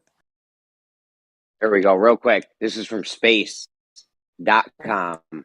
There are simply too many possible configurations of both the interactions and the underlying spacetime. We can't make the math simple enough to solve. Our mathematical models lose their predictive power. Okay? That's from space.com. Yeah. How's Let's it find different some from what I more. said, Hold dude? on. It means it doesn't work. No, you read what you just said again. You lost your predictive power. Okay, so now you have no predictive read power. what you just stated. Read why it lost its predictive power. The thing you just stated. Because they can't make the math simple enough. Right. So not Right. only is They your can't- they mathematical can't- model, Yeah. not only is your mathematical model destroyed, you Didn't can't say it even was predict destroyed, anything with it. dude. They said it lost its predictive capability because we can't make predictions on that scale. We can't test it. We can't test to see if general theory of relativity works on that scale because there's no we don't have the capability to do that. The effect is not great enough. It doesn't mean that it's not true or not the case. Like if they can do Cavendish on that scale, they would, but there's too many other confounding things that will get in the way. Like the other laws of the other forces are much stronger at that scale, and there's no way to test for just gravity.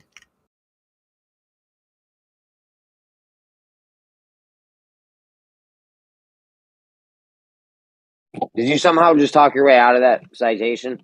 No, your citation talked my way out of it, dude. Your citation didn't say that it doesn't work down there. It says that we can't test for it. It says that you have no predictive power. Yeah, What good because is it a can't law be if you tested. can't Because it can't predict? be tested for.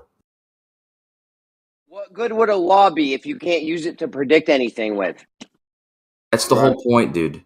So what your statement had just said is not that it doesn't work down there. It's that our description for how it works is not useful enough to make it able to make any predictions that we can verify down there. So we can't test for it. That doesn't mean that it doesn't work down there. If you can't predict for it, why? Kosho, this dude, You're saying gravity doesn't work down there. That's not what that statement said. That's what she said. Well, Newton's law is definitely not going to work down there because it has no predictive power down there. So what are you going to do with some bullshit that has no predictive power? You're not going to be able to look for I'll get it. another That doesn't mean citation. that It's that doesn't fine. mean that gravity's not working down there. That means that you have I'm gonna no go way to get you test another. it. Can we move on to another explore. topic? I mean, we're not going anywhere. I'm gonna get you another citation you could talk your way out of. Hold on, I'll be right back. Well, hey Jeremy, how about we just try and get Andrea on the phone here and see what she has to say? Andrea, yeah, Interested to know- Andrea is gonna. Go ahead. Sorry. I'm interested to know what New York guy has to think about this. Well, if New York guy's around to give his opinions. Nate. Go on, Jeremy. Nate.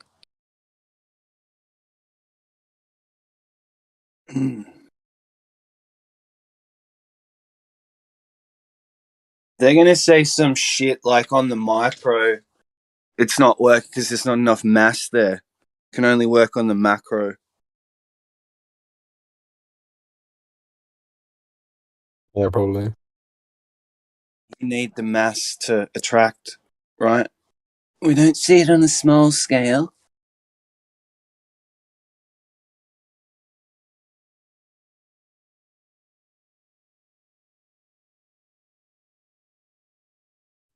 What's funny is all their models are broken. Newton's and Einstein's. I mean, that's a fact. They have dark energy and dark matter to fill in the gaps. Both predictive powers do not work. Mumbo jumbo. Absolutely. Admitted by themselves, not me. They say it themselves. I actually agree with that. I think dark energy and dark matter are fudge factors. I don't understand why they believe they're real. Yeah, for real, man. It's made up. But I would offer them an opportunity to convince me. You know, that's I think the difference between me and you. You know why that won't work, Soundly? I'll tell you. Because they themselves say it's undetectable, can't touch it, smell it, hear it, see it, shoot anything on it. It absorbs it. I mean, you can't reflect anything off of it. So how are they going to prove it? You got to wonder why they came up with it in the first place. We know. I got another one. We don't have to wonder. I got another one Kosho can talk himself out of. You guys want to go through it or no? Yeah, sure, bro. We don't have to. Have you guys heard of modified Newtonian physics? Have you heard of that? Modified? Yeah, it's an Soundly desperately does not want to go over this. Go ahead, Soundly. No. We can go over it. It's fine. We'll pick this up after. Yeah. I thought you guys might be interested in it. We can talk about it after. Go ahead, Jeremy. We can go into that. I've heard Kosho talk his way out of all this shit before. What do you got? No, I don't have much about it, but I think it's interesting because it's a branch of physics that's researching alternatives to relativity, and they're trying to explain like what's going on in the universe without the use of dark energy and dark matter and all that type of stuff. I mean, even Veach says that Einstein's on the way out with the gravity model. I think, like I was saying earlier, I think Newton was an estimate that was shown to be wrong in certain cases, and I think Einstein's an estimate that's shown to be wrong in certain cases, and I think that there's probably a better explanation out there somewhere. You know, even the two, like Einsteinian and Newtonian, they say that it wasn't superseded. One breaks down into the other. One is local and one, right? And you can break one down to the other. But the fact of the matter is nothing could be further from the truth. They're both opposing. They couldn't be further opposing each other. One is instantaneous and one is relative. I mean, it's like the complete opposites of each other.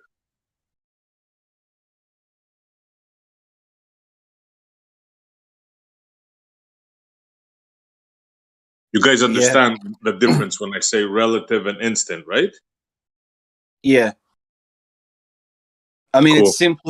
it's simplified terms, but a lot of people think they needed gravity to stick the water to the ball of the sphere, and they need time and space. The time and space aspect, the 93 million miles to the sun, that gives the illusion that there's this great expanse we're in. That's where the big numbers come in.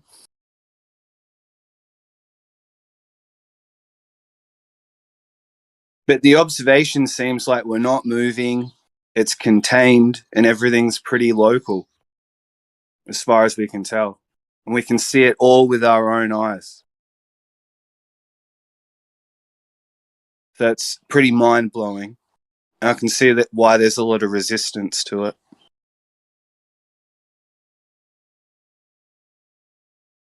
But it's exciting. I'm glad you're all still out here talking about it.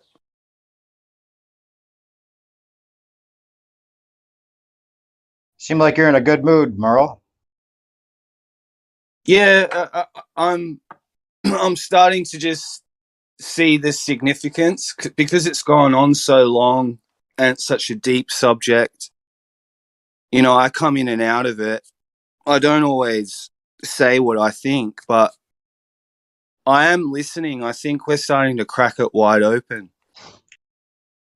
And where it's arrived with the ether, electromagnetics, free energy, the hunger I see in humans to want to understand, I think we've passed the test. If this was a test by the Illuminati to see if humans are still intelligent and if they give a fuck about anything anymore, I think we passed the test. Well, that would be nice if that's all this was. We're just testing. You just wonder sometimes, what is this really about? It does seem like it is to a certain extent. It's kind of like we've talked about before, like an initiation into the mystery schools to a certain degree. And it does make sense that they'd want to hide some of these things, maybe too. Maybe there's something we don't even know about that this realization would lead to. If in the wrong hands, it may not be beneficial for the whole. Or at least I think that's how they justify it. They think free energy or any kind of manipulatable environment in the hands of the wrong man could be a bad thing for society as a whole. That's how they see it, I think. It's already in the hands of the wrong people. Oh, that's true. But they're justifying it that it would be the individual. Yeah, exactly. Like they want us to think. They Who has want us to think codes it's right just now? a rogue guy. Not sure if I trust that guy. No, yeah, it's in the wrong hands, that's for sure. But that's Joe the Biden way I might think they think of it. Wake up and be sleepwalking and might fumble on some buttons. They don't give him access to anything important. He doesn't say anything they don't tell him to say, of course, just like any other president. He's the perfect character to have a lot of bad shit happen. Oh, you left Grandpa in charge. Well, no wonder. It's always some big excuse with whoever they put in charge. Oh, the guy's a maniac. Oh, whatever. They always have whoever's supposed to be the leader of the free world have like this huge flaw that they could always just blame everything on.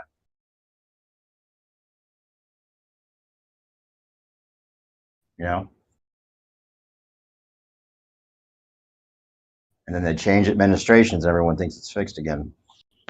I found this book. I found this book at my school. Let me know if you guys ever seen this shit. I'm gonna post it in Livestream text. Genderqueer.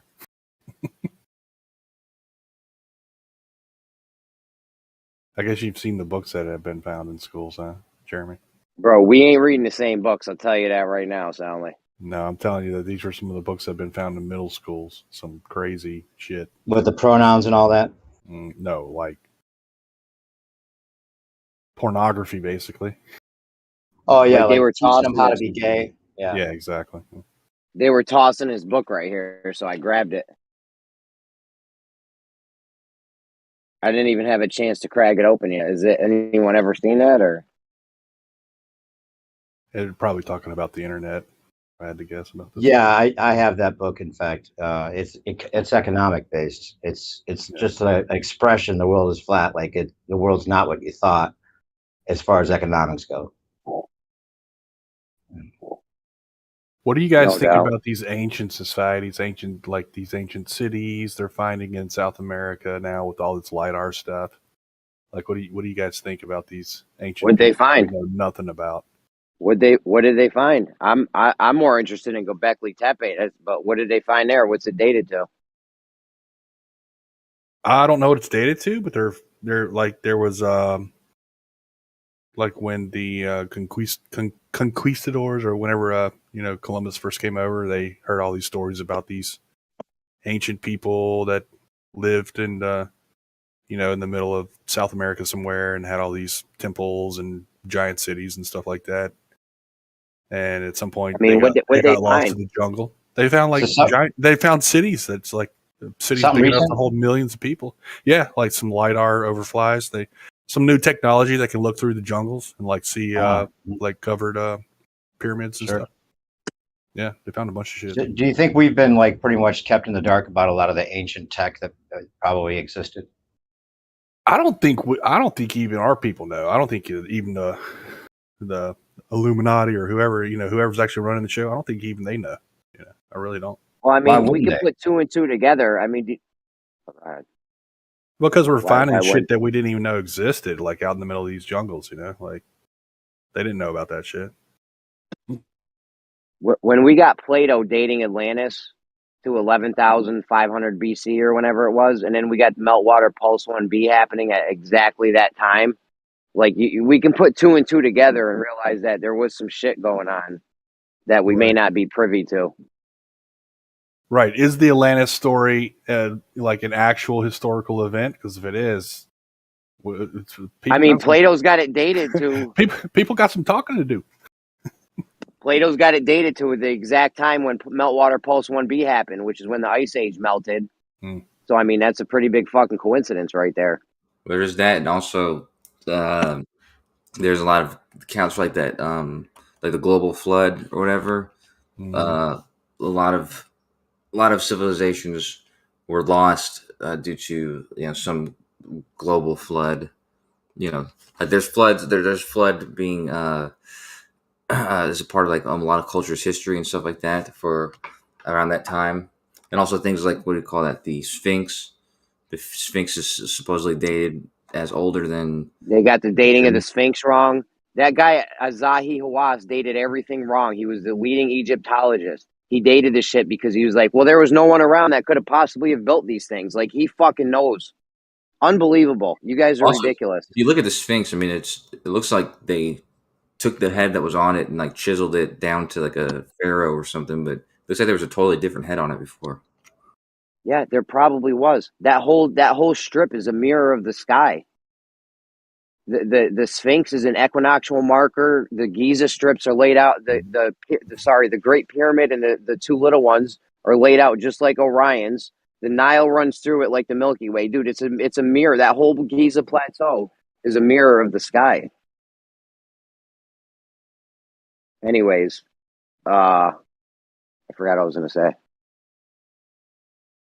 Yeah, they fucked us, bro. How likely do you think it is that we were more advanced at one point than they say we were? Well, you're 100%. Yeah, you're 100%.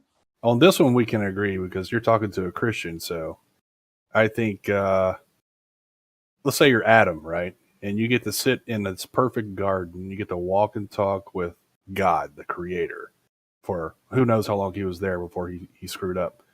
Hundreds of years. You think that dude wasn't smart? And then he lived to be like, hundreds and hundreds of years old. Like, what was he, like 900 and something when he died? Like, come on. You tell me they didn't create technology? Come on, man. I know. Look how long Look how long we sat around for. They say humans are, with the modern narrative right now, they say the humans are 200,000 years old, give or take. Yeah. We sat around for nothing. Only the last few hundred years did we really start getting busy with shit. Yeah, we sat around holding our dicks for fucking 100,000 years, 200,000 years. Yeah, exactly. That makes sense. There had to be ancient civilizations that were advanced technologically, and I think if, like, let's say today we wiped ourselves out with nuclear bombs, just destroyed ourselves, and all the humans except for a remnant like died. I think all of our cities and all the roads and everything else would be gone within a couple thousand years, dude. It'd just be like, yeah. You ever see that? Nature would just take over it. You ever see that Discovery show, Life After Humans or something? I forget what the name of it was, but it was showing the progression of what would happen after humans died. I think it was like 10,000 years, and there was literally like nothing left. Like you couldn't even tell. You wouldn't even tell if the Statue of Liberty, like the only things that would be there would be like the Great Pyramids and shit. Well, Mount Rushmore and pyramids and stuff like that, but yeah. They weren't even sure about Mount Rushmore because they said, I think they said that shit. They said 10,000 years. Like, you remember that number? I remember that number not just from that show, but from other things like any microchips or car or anything like that. All that stuff would be it wouldn't last that time. Only megalithic like mountain carving structures. You think that's why they had those doomsday vaults, like in like those big vaults that have like all the seeds and stuff inside of them? Oh yeah. Yep. So what most likely happened was there was some cataclysmic event, right? And the hunters and gatherers survived. So they had stories of these people that they thought were gods because let's face it, we used to use these islands in the Pacific during World War II that had never there was humans on these islands that had never interacted with other people before. And then we started landing on this shit with planes coming out of the sky. We got guns, we got food, we don't have to hunt. They thought we were gods. It's called a cargo religion because when we left, they sit around and like pray and shit and build wooden planes on the airstrips we made. Seriously? Yeah. What's it yeah, called? bro. Cargo religion? Man, I know about this stuff. We used to use these. We would just go take an island, right? There would just be islands with these Aboriginal people on it. We would just go set up shop for the supply chain with landing strips and it's called a cargo religion. Cargo cult. And there's a Wikipedia article on it. That's crazy. But the same thing's true though about Columbus. Like when Columbus came to like Cuba and shit like that in the Caribbean, they all thought that they were good because they'd never seen horses before and they'd never seen people wearing this armor on horses, and so they thought they were gods at first. Plus, he predicted an eclipse was going to occur and all that kind of shit. But at first, they thought that they were gods. Yeah, I wonder how he knew that without NASA. He had one of those fucking records. Yeah, we were having fun, and now we're going to go here again. Well, I mean, a little reality in the mix, right? He just said that he predicted an eclipse, right? Look, I do have to point out that the current group of people are not screaming and hollering at each other. It's just something to point out there. I would never holler at somebody that doesn't holler at me. I'll fucking scream at all you guys, okay? Do it, Jeremy. Listen, New Yorker. Get it in there. No, but there's a because I've seen a copy of that book that he had. Columbus had like a book that I guess it was using the stereocycles, but it was like a collection of like eclipses when they would occur and all that kind of stuff. Let's see, hold on. So well before NASA claimed all these predictions, right? Yeah. I couldn't resist that one, There were very smart people generations before us, that's for sure. Absolutely. So what you're telling me is that some guy, like a long time ago, was able to predict eclipses, but nowadays people can't even tell if they're boys or girls by looking at their genitalia. Oh, yeah, exactly. Basically, yeah. Well said. Fucking evolution right there. You witnessed it. The woke movement. From bun scum to woke movement. We have progressed. Yeah, progressed, sure. We're right towards, what's that movie? Idiocracy. We're just headed there. Yo, you know what we are headed to? I don't know if you guys have heard of this. It was called Mouse Utopia, I believe. Oh, yeah. It was an experiment. Yeah, the experiment they ran back in the 50s. They gave the mice all the food, all the bedding, everything they needed, unlimited water, food, everything. And they fucking turned like crazy. The male rats were going gay. The women mice weren't taking care of the kids. Their shit got all fucked up. We're headed right there right now. We're right in the midst of it. I think that test though has controversy though, just because based on but it definitely weird results for sure. Did you guys hear about the Alzheimer's 2006 study that's now in question, and they think that all the research they've done since 2006 has basically been for naught because it was a fraudulent study in 2006. What? Like for Alzheimer's? What was the conclusion? There was some conclusion that there was a particular protein that was the cause of Alzheimer's, and so since then research has been all surrounding this protein and how to create drugs to reduce the amount of this protein in your brain. Right. And it turns out they forgot about the protein. It turns out that the 2006 study was actually maybe fraudulent. Like that it has nothing to do with the protein at all. So it's like a whole decade wasted, or a whole decade and a half wasted research. I mean, don't worry, we got Big Pharma on this, so I'm sure they're all over it. Yep. If you can't trust Big Pharma, who can you trust? What do you guys think about Peterson on this all meat diet? Is that alcohol? Mead? Meat. Oh, meat. Carnivore diet. I was gonna say shit. Like his daughter was his daughter was experiencing like autoimmune problems. She was trying to like figure out what food she could eat and what would help, and she had like these chronic autoimmune problems. And then she finally tried the carnivore diet, where all she eats is beef and water, and that's it, nothing else, no seasoning, nothing, just straight beef, no seasoning, and water. And it cured all of her autoimmune problems. Like she's completely healed now. I mean, it's possible. You know, what you put in your body is going to have a huge effect on your body, obviously. So, like, I'm sure there's a lot of shit out there that we don't like, simple things that we don't know about that could do wonders for us. But I mean, it's not like Big Pharma is going to jump out and fucking, you know, tell us, hey, you don't need to take our pill, just eat broccoli or something, whatever. You know what I mean? Eskimos would survive on just meat, but I think it had a lot to do with the fat that the seals that contained a lot of. It actually had a lot to do with the liver. So like, is it the liver? Okay. Well, it is the I fats, knew but one part of the seal like contained all it's they needed. Well, the liver of Maybe not. mammals is like super micronutrient dense. So like if you eat like an ounce of beef liver a day, basically you don't even have to take vitamins or anything. Like it just gives you all your micronutrients. Something about the fat too, I remember. Well, that makes fat sense. of the. Anyways, they survived on meat alone. Yeah. All right, go ahead, SE. No, I was just saying it. Like, just came to mind that Eskimos, when you were saying surviving just on meat, Eskimos would do that in the old days because not much plants up there, right? You know what Stanley said about the all meat diet and then the Alzheimer's thing?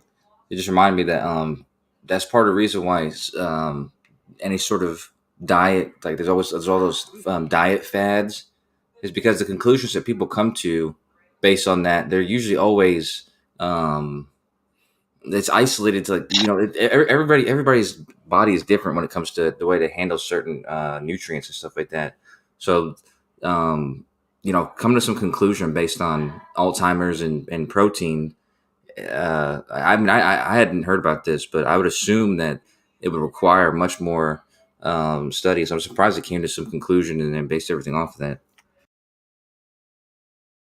There always comes out. It's always the case. Surprising to you? I'm definitely simplifying what I've read in the news. Okay. So yeah, I mean, check it out for yourself for sure. Yeah. There's definitely a controversy going on. That's the whole thing the Globe did. Okay. They did one little thing and then jumped to a whole bunch of conclusions. That's a shocker for you? My God. Dude, I don't think. Wait, back to the Inuit. I don't think there's ever been historically a group of people that's only eaten meat or been vegan, right? They eat what's growing around them. They eat what's seasonably available. I think actually that makes the most sense sustainably. Absolutely. We're made to eat everything. Look at our teeth. We have canines and we have grinding teeth. So there you go. Yeah, but it would be weird if we had the back teeth in the front. You know what I'm saying? Like, I use my front teeth to eat meat. I bet you do. I use my back teeth too. I mean, but use your front teeth to get a chunk off, and then use your back teeth to grind it up. Yeah, to piggyback on what Soundly's showing with the XKCD, that is a great site. And I got this book because I guess he used to have this forum called What If. What If, yeah. Yeah, so I have that book. It's a good book. Great book. There's questions that come up in here sometime that's from that book. I forgot what it is. I couldn't get my son really to read. He wasn't interested in reading too much, but he's always been interested in kind of like building and engineering type stuff. And so I got him that book, and dude, he reads that book like front to back over and over again. He loves that book. It's awesome because he answers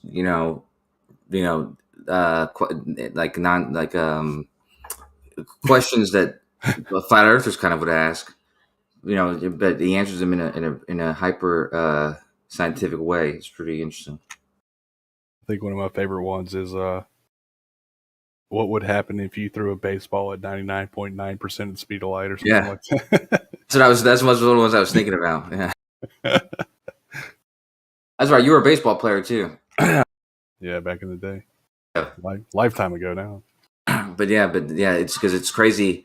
It's crazy that he actually gives each of them the due diligence, of what exactly would happen if that thing could occur.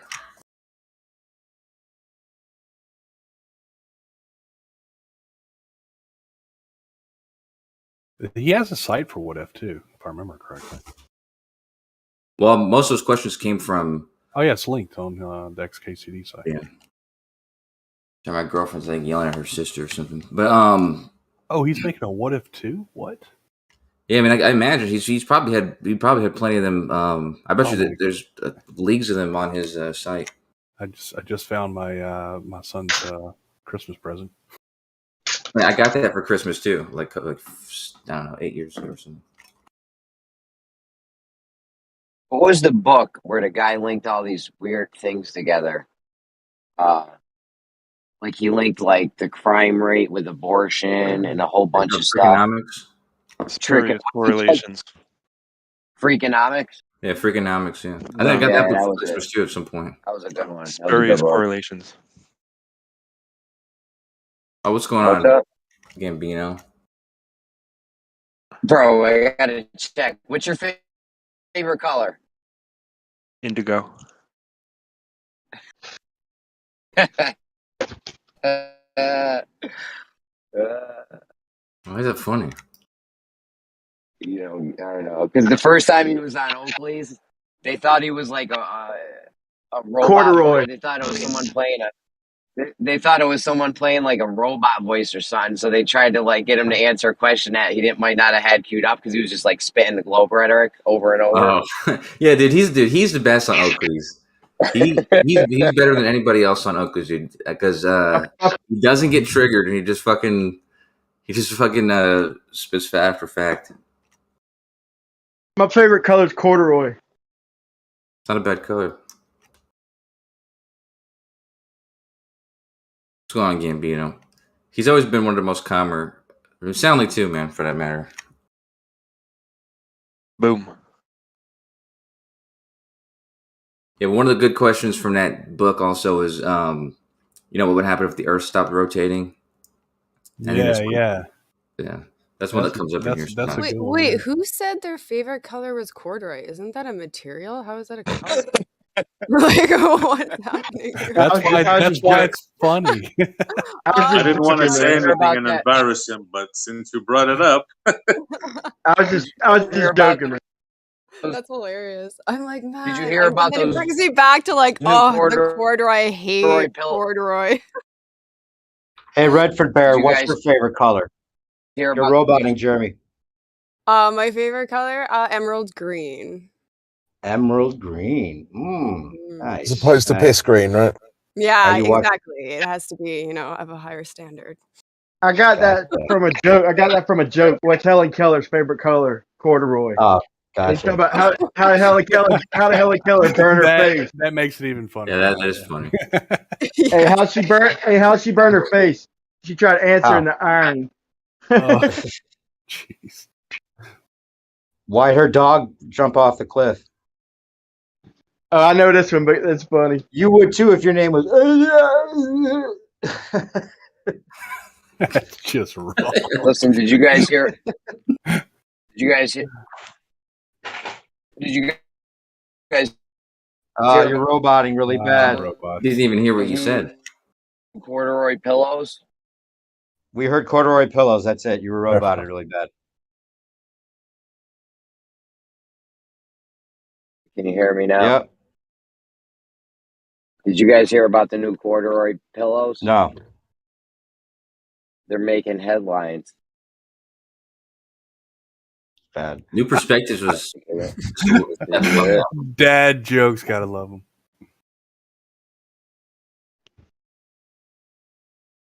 You know what? Helen Keller was a psyop too, guys. Sorry to say, it seems that's the case. Part of the world stage, I think. Why would that be though? I don't know. That's what I heard. Everything you hear is true. Might as well be. You know who didn't hear that? I did actually hear it. Yeah. Yeah, Helen Keller. I have a joke. Okay. Why couldn't Helen Keller drive? Why? Because she was a woman. That was coming. Ha ha ha ha. Because she doesn't what? Because she was a woman, he said. Oh.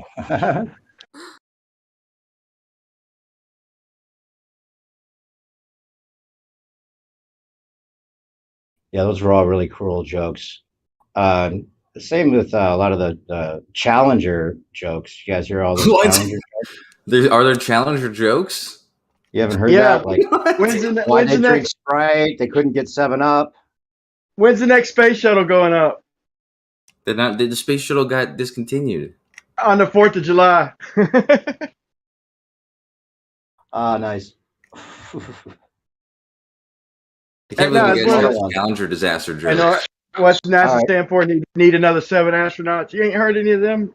There were some Challenger. I don't hang out with those kind of people, man. People were talking this morning or last night about Challenger survival people and stuff. So you guys were also shooting the World Trade Center with fucking airplanes and laughing about it. Yeah. Hey, Kosho, you better not disparage my science.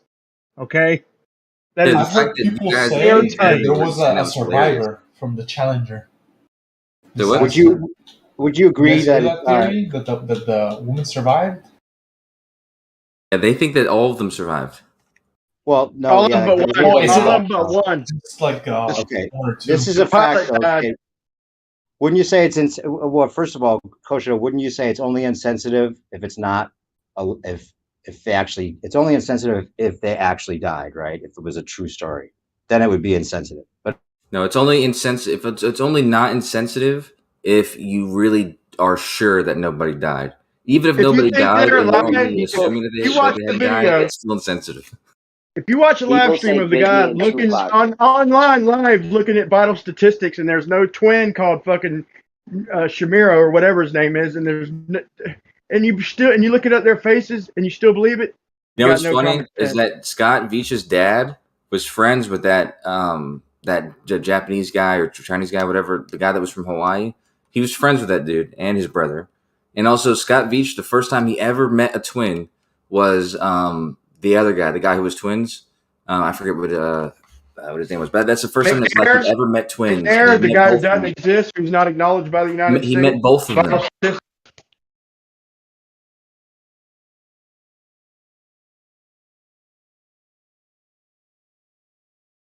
of the other things is that's one of the cases where, like, when you guys say NASA lies, that's actually a case that NASA. Where are they both at right now? NASA lied. One of them's dead. Huh? One of them died in the Challenger disaster. But that's one of the cases where NASA got caught lying, and talking to him.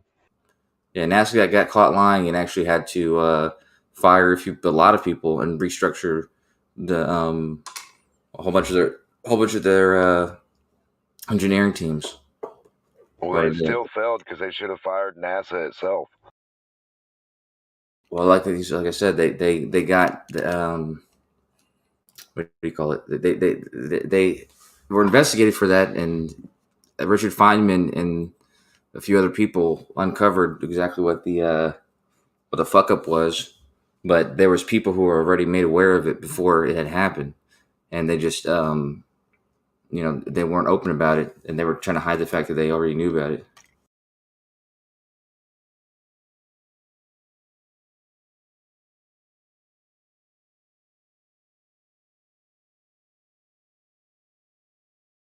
Coach Joe, if I give you 7 random names from people from the 90s, how many of them you think you're going to find somebody the exact same age? 2 of them not even recognized by vital statistics that look exactly like the fucking people would have turned out to look like with the exact same names, none of them common. What are the odds in that? 0.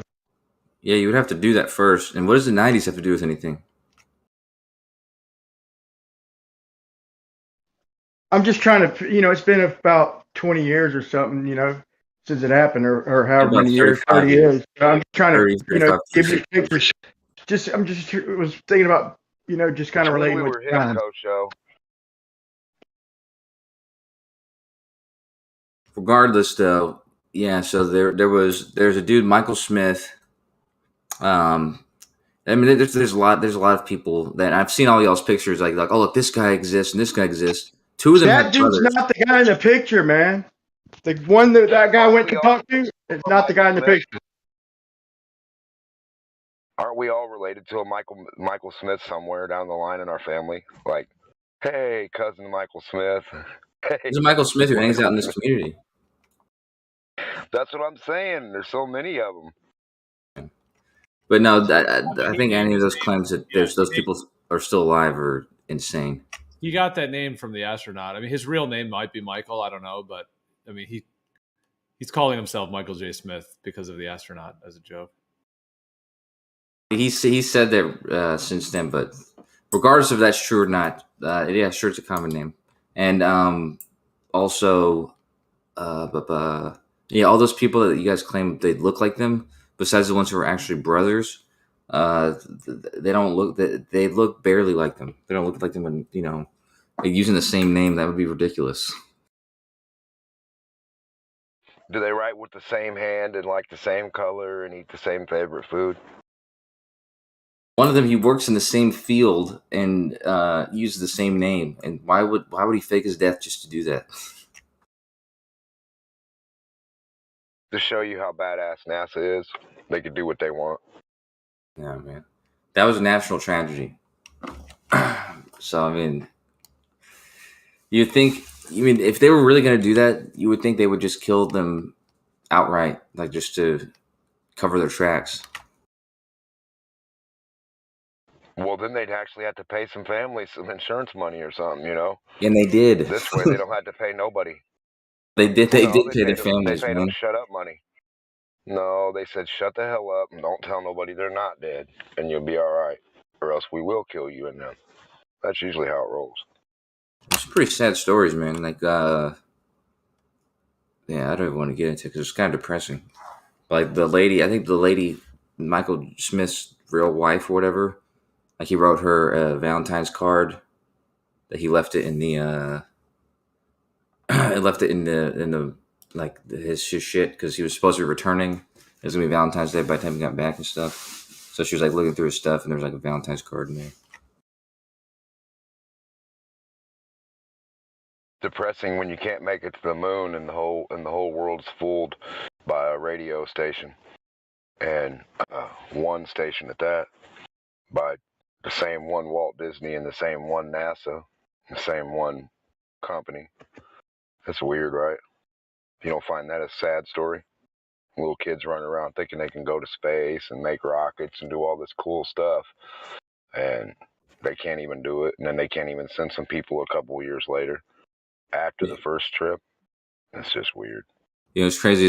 Scott Veach said his dad, when he was a kid, he wanted to go to space and be an astronaut, and he actually did.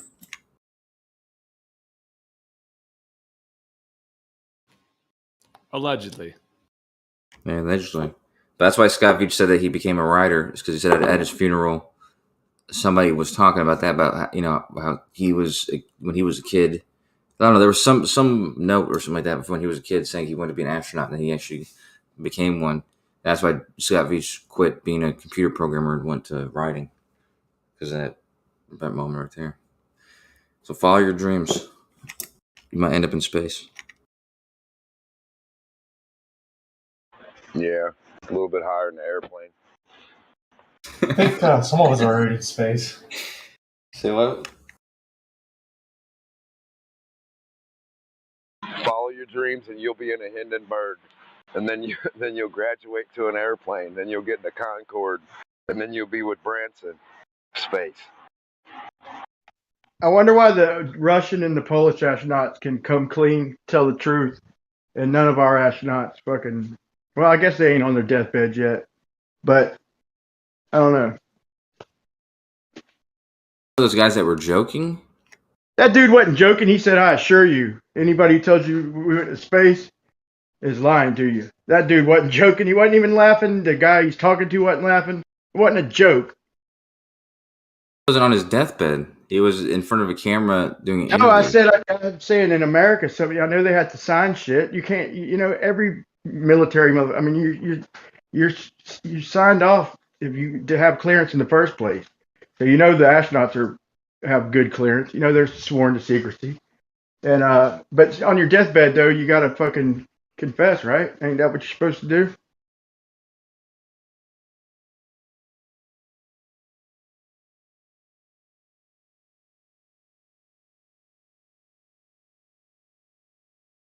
But like the Polish and the Russian, their governments fell apart. So who are they sworn to anymore?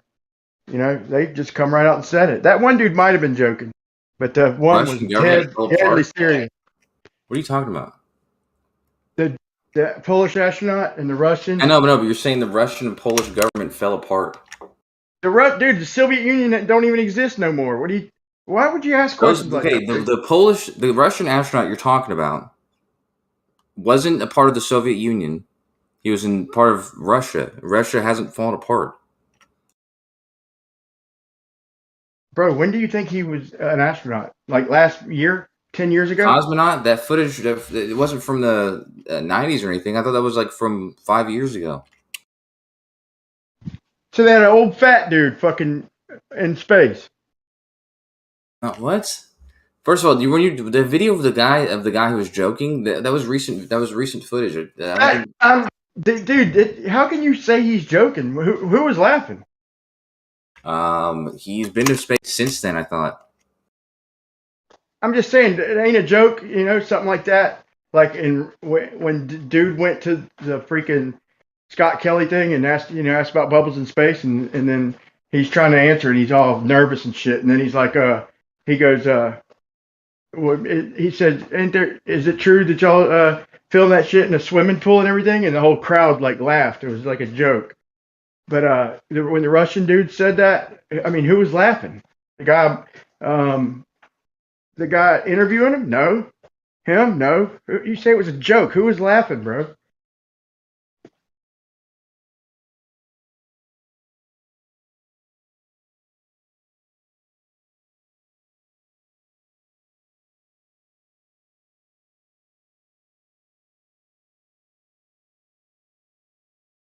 Oh, wait, no. Okay, you're talking about this guy. Okay, hold on. Hold on.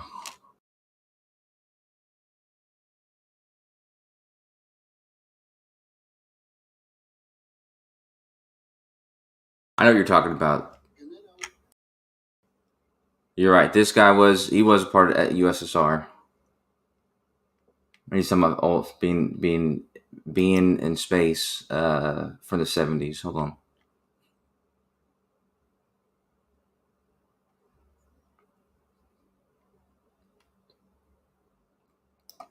Hold on.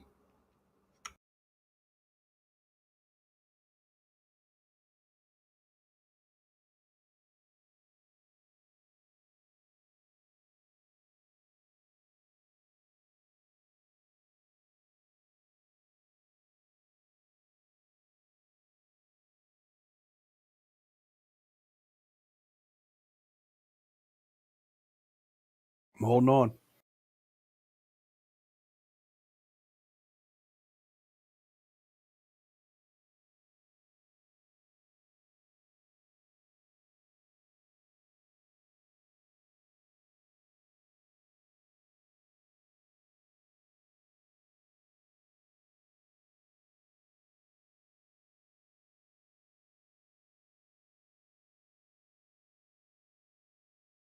Mic check. I'm just reading this interview with this guy. He was obviously joking because he said what did he say? When he was joking, he said, "It is flat as they expected. I haven't accept this question, but I assure you that it is flat." All right, that's part of him joking. At other parts in the interview, though, he says, He says, I wanted to peek at the Earth to see in case we fall. And looking, I see it's actually round, and the sun is setting because we were flying in an easterly direction. And he says a couple other things about the orbit and this and that and blah, blah, blah. But at one point, yeah, he joked and said it was flat.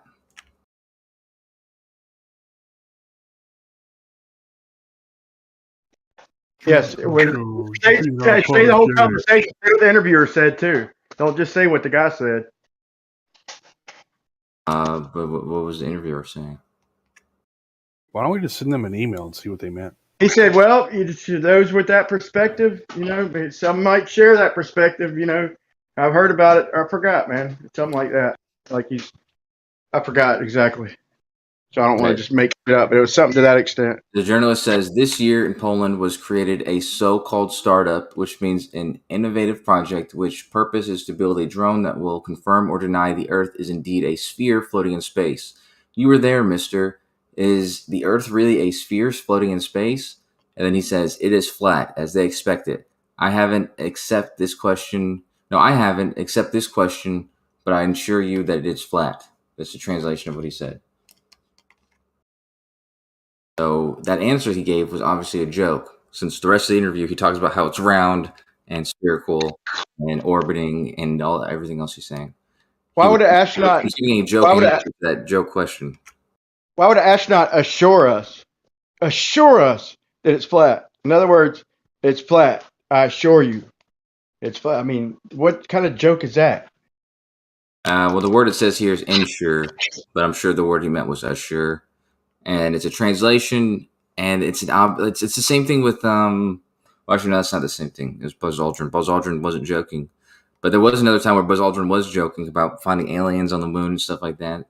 It's just fucking deadpan,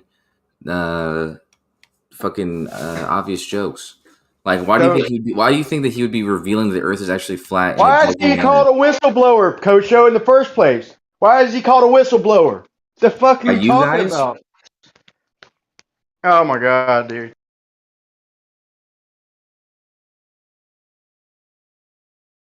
I might have to agree with Kosho on this one.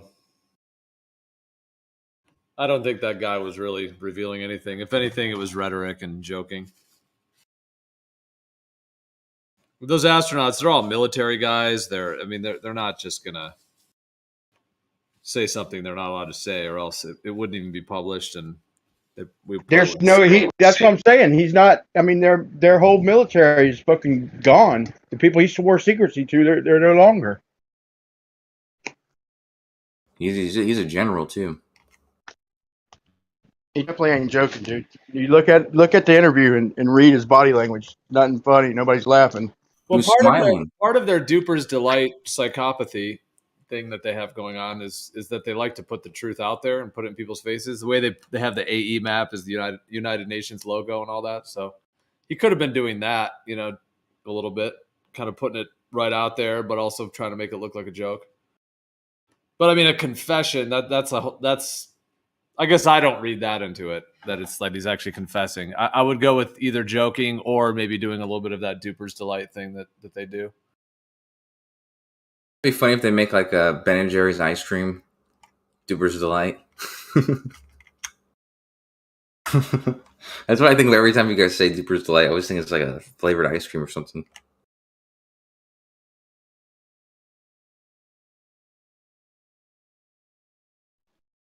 I'm giving my word on this, and if I'm wrong, chop off my pinky toe.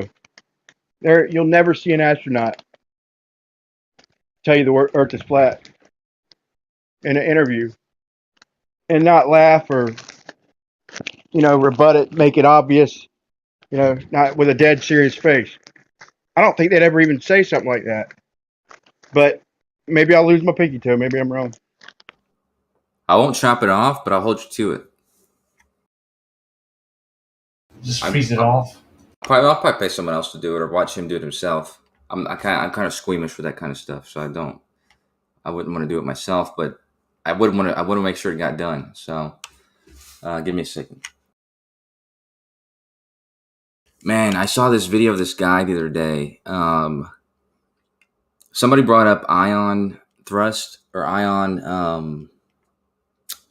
I don't know how they said it, but they said ion propelled drones or whatever. And the other day I saw this dude make a fucking how do you say it? Let me just find the video so I can see exactly how he worded it. But it was fucking badass. I tried to make an ion thrust before because I wanted to attach it to like a CubeSat and see if you can get that to orbit in space and that kind of stuff. You know, attaching it to one of the SpaceX missions, and then because ion thrust is extremely efficient. That's been done. How are you going to polarize the ions if there's no air? It's been done, but I don't know by like a CubeSat type of like a amateur. Kosho, how you gonna ionize the air if there's no air? That's a good question. But Gambino's here. You know, Gambino, he used to talk to me about this kind of shit because Gambino, you told me about like how because I know you know about ion thrust. Like I know that's been done. But yeah, you talked to me about like the nuclear decay, using that energy to do the same kind of like, you know, minuscule amount of thrust, but adds up over time. That's kind of like the same idea with ion thrust. You're just using like a tiny amount of thrust that would eventually add up to a lot of it. But you say there's amateur ion thrusts at the satellites? Well, not amateur, but CubeSats have. There's one up right now that's using it. Okay. That's cool. I mean, this is like years ago. We're talking about doing like experiments for flat earthers and stuff. And I was trying to see if you could. You know how much air you have to ionize? I don't know what you're saying, Brian. How can you ionize the air? Brian, can you hear ionize Kosho? a lot of air to get can thrust. you hear Kosho?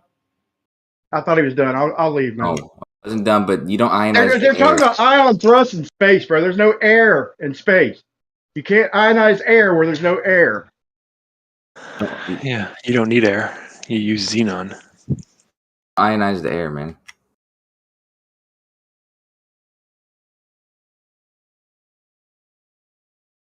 I know like the simple ion thrust thing, like you just use like nails on a plank of wood.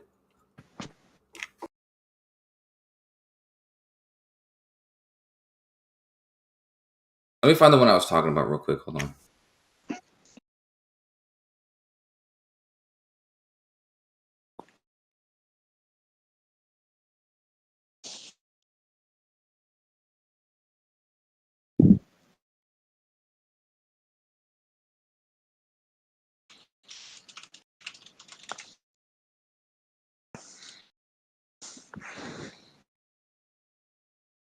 God damn it. There's so many videos ago.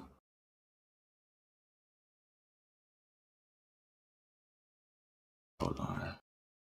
Oh, here it is. Here it is.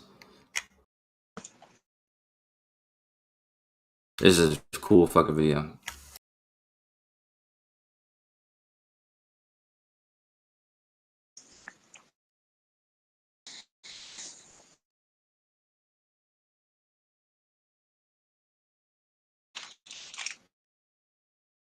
He makes his like ion thrust. I forget what he calls it in the thing, but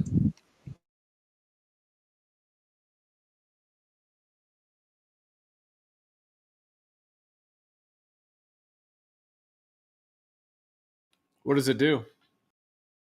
well, it's just like an ionic thrust. It's kind of like the equivalent to like, you know, jet propulsion from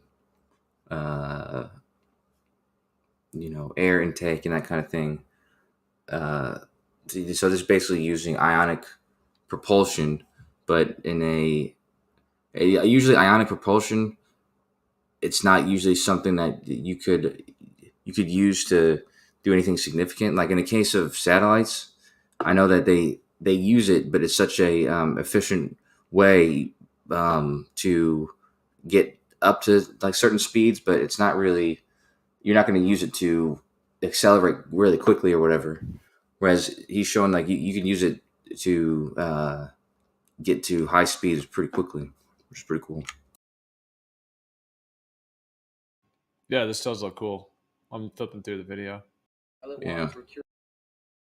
I mean, this channel is cool in in totality. But when you were saying Gambino, you were saying the thrust that they have on CubeSats. How exactly are those implemented? Because I know that, like I said, like usually they're used because it'll give you long-term energy at like short increases, right? I guess is that how they? Electric propulsion is really good because you get high specific impulse, which means you get the most amount of momentum change per mass, but the thrust is very low. Right. It's good for long-term shit, but it's not like gonna get you up to speed. Right? No. Yeah. Mm-mm. No, you need chemical rockets for that. Yeah. And is it true that the Voyagers, they still have nuclear power? Yeah. Mm-hmm. Yeah, the RTGs are still working. It's pretty crazy. It's like 50 years later. Yeah, and their thrusters, their hydrazine thrusters still work. And they're still increasing speed, right? No, technically they'll be slowing down. Oh. Because they're subjected still to the sun's gravity. Yeah. So they're speeding up. Mm-hmm. No, they're free flying. Yeah, but still, they're fastest craft we've ever sent off anywhere. I think that actually belongs to New Horizons. Yeah, you're right about that. My bad. Because New Horizons is the one that went to the sun, right? No. No, what's the one the one that went to the sun? Because that one technically was going the fastest, but that's Yeah, you're right. It's the Parker solar probe. Yeah. That's only because it's not because we gave it that speed; it's because of the sun's gravity. We exploited the sun's gravity. Yeah. That's kind of cheating, but yeah, that's true. What's the fastest any human has gone relative to the sun?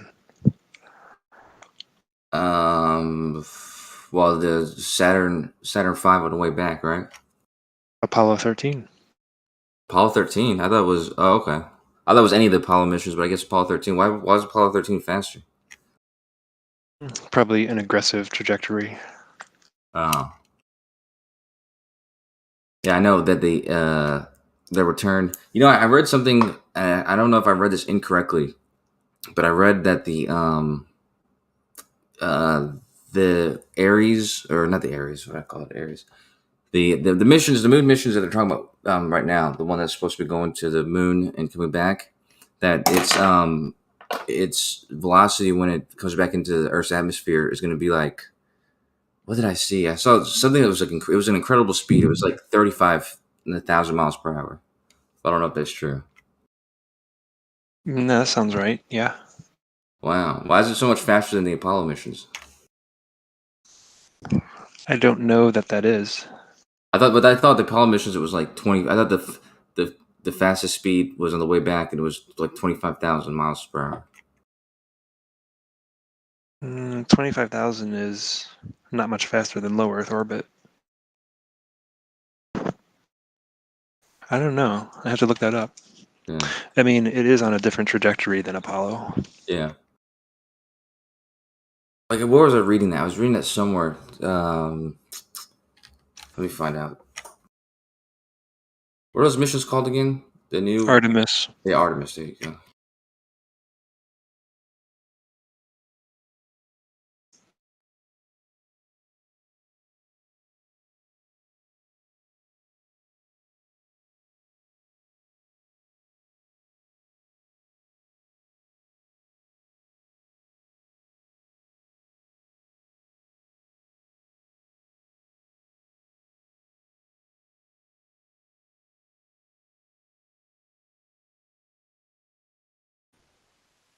So the Artemis is supposed to be launching in a couple of days.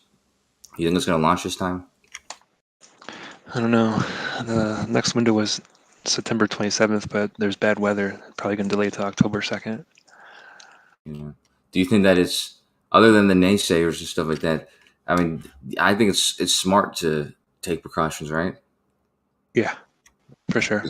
Yeah, I mean, there's no human lives at stake here, but it's a lot of money, and a failed test is going to be an even greater setback. So Yeah, that would be terrible. and what's the current problems? Is like there's like a leak. Well, there were a couple of things. There was a hydrogen leak, and then they needed a waiver to keep it out on the pad long enough because there's a battery for flight termination, which is to blow it up if it goes off course. Oh, And shit. that has to be recertified periodically. Shit.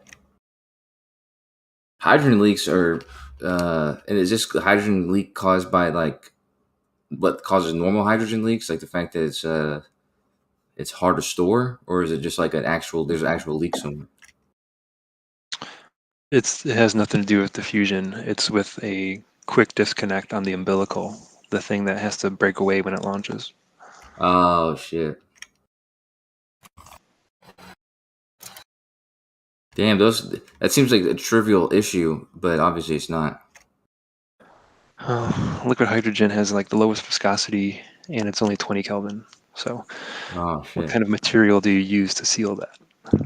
Yeah.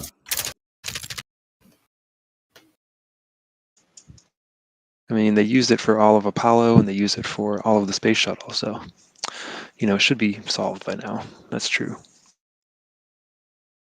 They haven't used it since the space shuttle? I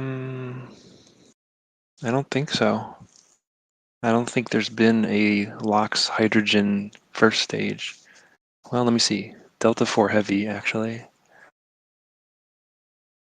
So what happens? They have to basically they have to fill up all these tanks, like basically right before launch, right? Like yeah, because you can't store it in there. You can't store it there for prolonged time. Right. Up until the moment of launch, it's constantly being replenished. Seemed like a difficult feat. Yeah, I guess it's kind of like a lot of nuances like that get overlooked. Sure, the whole ground system itself is a gigantic endeavor.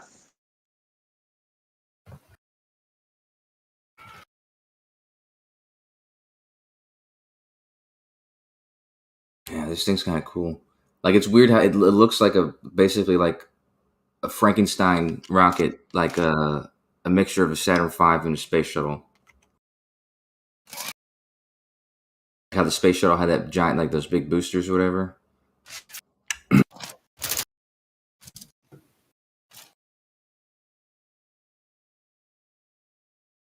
What do you think about SpaceX though? Possibly, like, doing the same thing, or at least accomplishing the same sort of, a rocket that will accomplish the same thing without all these troubles.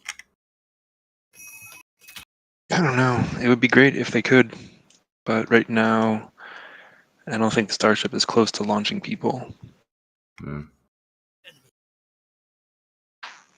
you think that if the Artemis launches, in a couple of days, that given because they're going to do a shit ton of tests and stuff like that, but given that those tests are straight up, they don't show anything like strange or whatever happening with radiation or something like that, you think they'll be ready without too many changes to put people on them?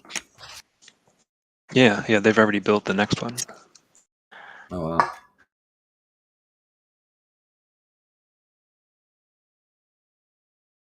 These are more expensive than the Saturn V, though, right? Yeah. For various reasons. Yeah. I know Saturn V. Mostly, go ahead. Yeah, corporate structures and profit margins are way different than they were in the 60s. It's an unfortunate reality.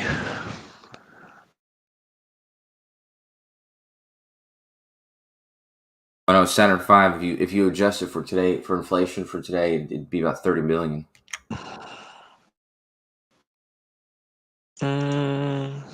30 billion? Yeah, like if you adjusted 5 billion for today, it'd be about 30 billion. But I think the 5 billion is the cost. Like it's not just the cost of the rocket itself; it's like the cost of the project. You know, the research and stuff. Yeah. Accounting gets really fuzzy when you start doing that. Yeah, SLS is too expensive, that's for sure. There's no doubt about it. And the saddest part is it's just going to throw away the space shuttle engines. What do you mean? Well, these are engines that got used on the space shuttles. Oh yeah, right. But that's what I'm saying. It's like a Frankenstein of, like it looks like a Saturn V with like boosters on the side, but it's a lot of the like the main body of it seems like the same, like that orange booster that was on the space shuttle as well. Yeah. It's a main tank with 4 engines instead of 3, and then the boosters are 5 segments instead of 4. Yeah, whenever what's his name, Don Pettit says like we don't have the technology anymore. We threw away the technology or whatever he says. They're just talking about cannibalizing it for other missions. Not like we don't know how to build it anymore or something like that. It's crazy how everyone thinks that Don Pettit's like one of the dumbest guys at NASA. He's just kind of has a personality, but he's smart. I've met him in person. Oh yeah. Yeah. I know he's was responsible for a shit ton of experiments they did on the ISS and shit. So he seems like a real smart dude. Oh, of course he is.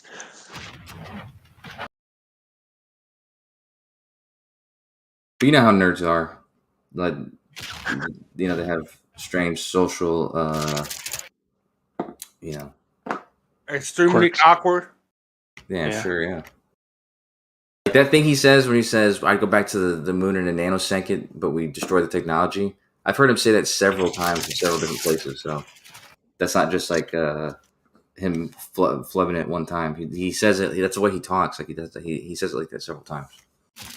Dude, it isn't like anyone that says that we would have made fun of because what he's saying is absurd. It's a weird way of phrasing it, but he's accurate. Dude, we destroyed the technology. I mean, come on. In the history of mankind, of companies, do just wipe away unless you're doing some sort of huge scam. Paperwork doesn't just disappear. This is not the way things work. But that's not what he Especially meant. in government. Yeah, that's not what he meant. Like you hear what the Gambino just said about this Artemis and the space shuttle rockets. Gambino was just lamenting on how it sucks because we're basically destroying the space shuttle, to do this. But he's not saying that we're destroying the technology and never be able to create it again. He's saying that the actual technology, like the physical technology, is being destroyed in order to do this. And that's the same thing that that's what Don Pettit was saying. He was saying that the technology to create the technology itself, like the physical technology, was destroyed. See, those kind of all right. That's like the official story, right? And to a regular person, to the layman, that might make sense. Right? But to a person like me, that I'm very mechanically inclined and technologically inclined, right? I've always been that way.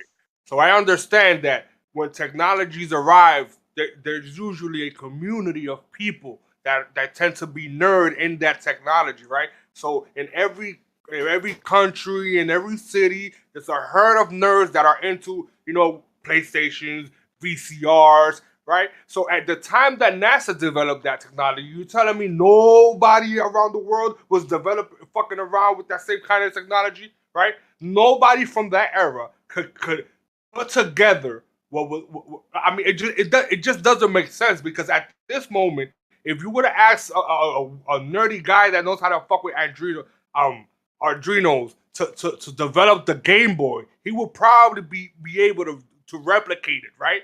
So it doesn't make any sense to say that we created something, right? Somebody invented this with technology that is available, right? Because they didn't just come up with new shit, right?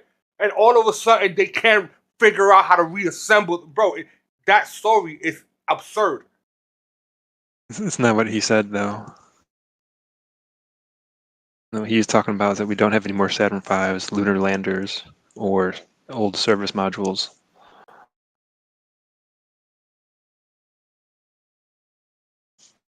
I mean, they all got used, and that's it. And the production lines got dismantled. So you're implying that there's no way to build these things? You're telling me that we don't have the materials to develop these things?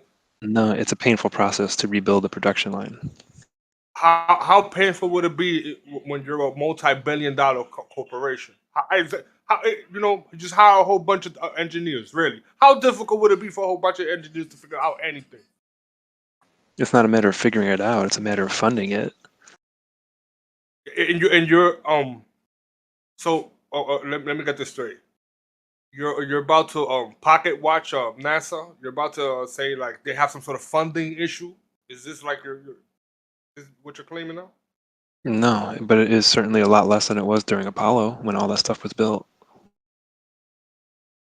Wow, that's awesome. I really hope that you you legitimately believe this. Like you think it's a reasonable response to say It that they is. have some sort of budget. Oh, okay. Yeah, I really To do. redo what they did in Apollo, yeah. I mean, it's 0.5% of the budget now, and it used to be 5%. I'm pretty sure if I have $20 million, just 20, probably less, and I just go around just hiring random mechanically inclined people, I'm pretty sure between me and them, right, whatever knowledge we've gathered over the years, I'm pretty sure we could build anything, right? I can guarantee you that, right? And I am the most layman person you would ever meet, right? So Yeah. don't Do you know tell that's me, like the right? cost of a roller coaster? Listen, there was this crazy guy. What was his name? The guy that he was a fake flatter for the rocket guy that he built a rocket in his garage, right? This is just one guy, right? But NASA, they can't recall, right? They can't recall how they made this button. They can't recall how they made this circuit, right? They can't No recall one said that. how they put these panels. They can't recall how to do that. It's a painful process to fucking put gold foil over the fucking fake legs again. That is a painful process, right? Yes, that's what's holding us up. Yeah, I'm Gold pretty foil. sure they can't figure out how to put the chairs exactly the same way, right? And some sort of seatbelt apparatus. They can't figure that out. How to put buttons on the panel and circuitry and wires. That sounds super complicated, bro. Yeah, it's that simple to land on the moon. I mean, but explain to me, what is it exactly the painful process? What would be the complications that 20 million wouldn't figure out? Explain to me. Just paint me an idea. It has nothing to do with figuring out. It has to do with maintaining the infrastructure to build them. Again, that's just money. I'm just throwing. It's NASA, bro. Just throw money at it. I'm not hearing anything that we can't not just enough. throw money at it. It just The seems budget like isn't they big don't. enough. Oh wow. Yeah, I mean, those things aren't earmarked by Congress.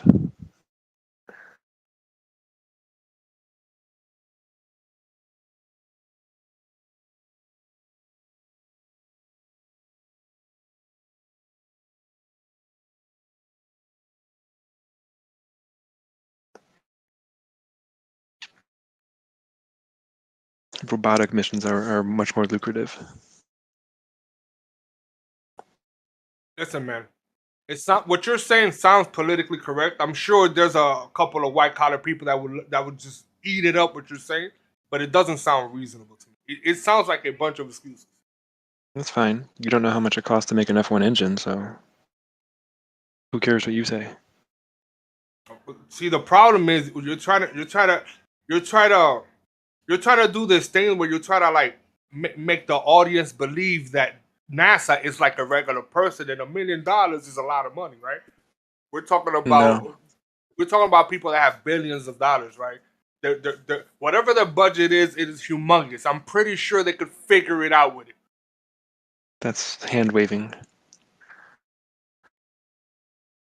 I mean, I'm more than willing to entertain like their list of how they spend their money. Why not? Why not? Let's audit them, right? That happens every 2 years. Sure, I mean, but why not? Let's do it right now, right? You seem to be convinced that they don't have budget and they're spending. I mean, let's run through the numbers. Yeah. Okay. So SMD is about 5 billion, and STMD is about 1 billion, and then exploration systems is probably another 5 billion. We can look this up. It's easy.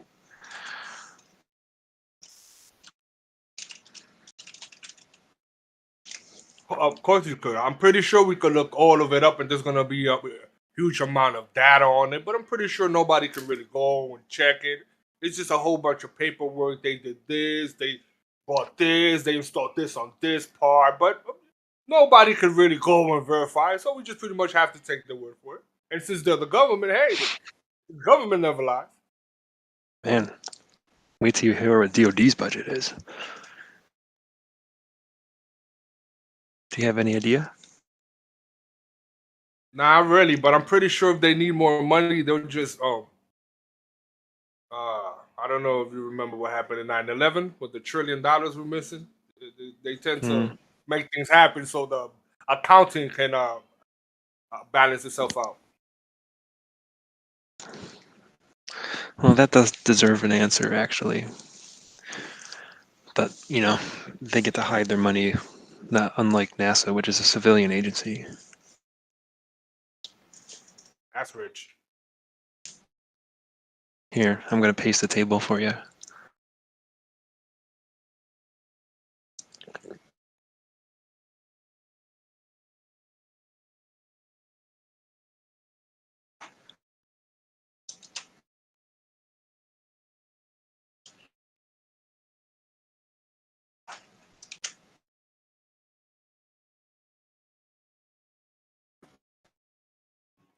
So, Gambino, do you believe the mainstream story of 9/11 to a T, or do you have any questions, or where are you at on that one?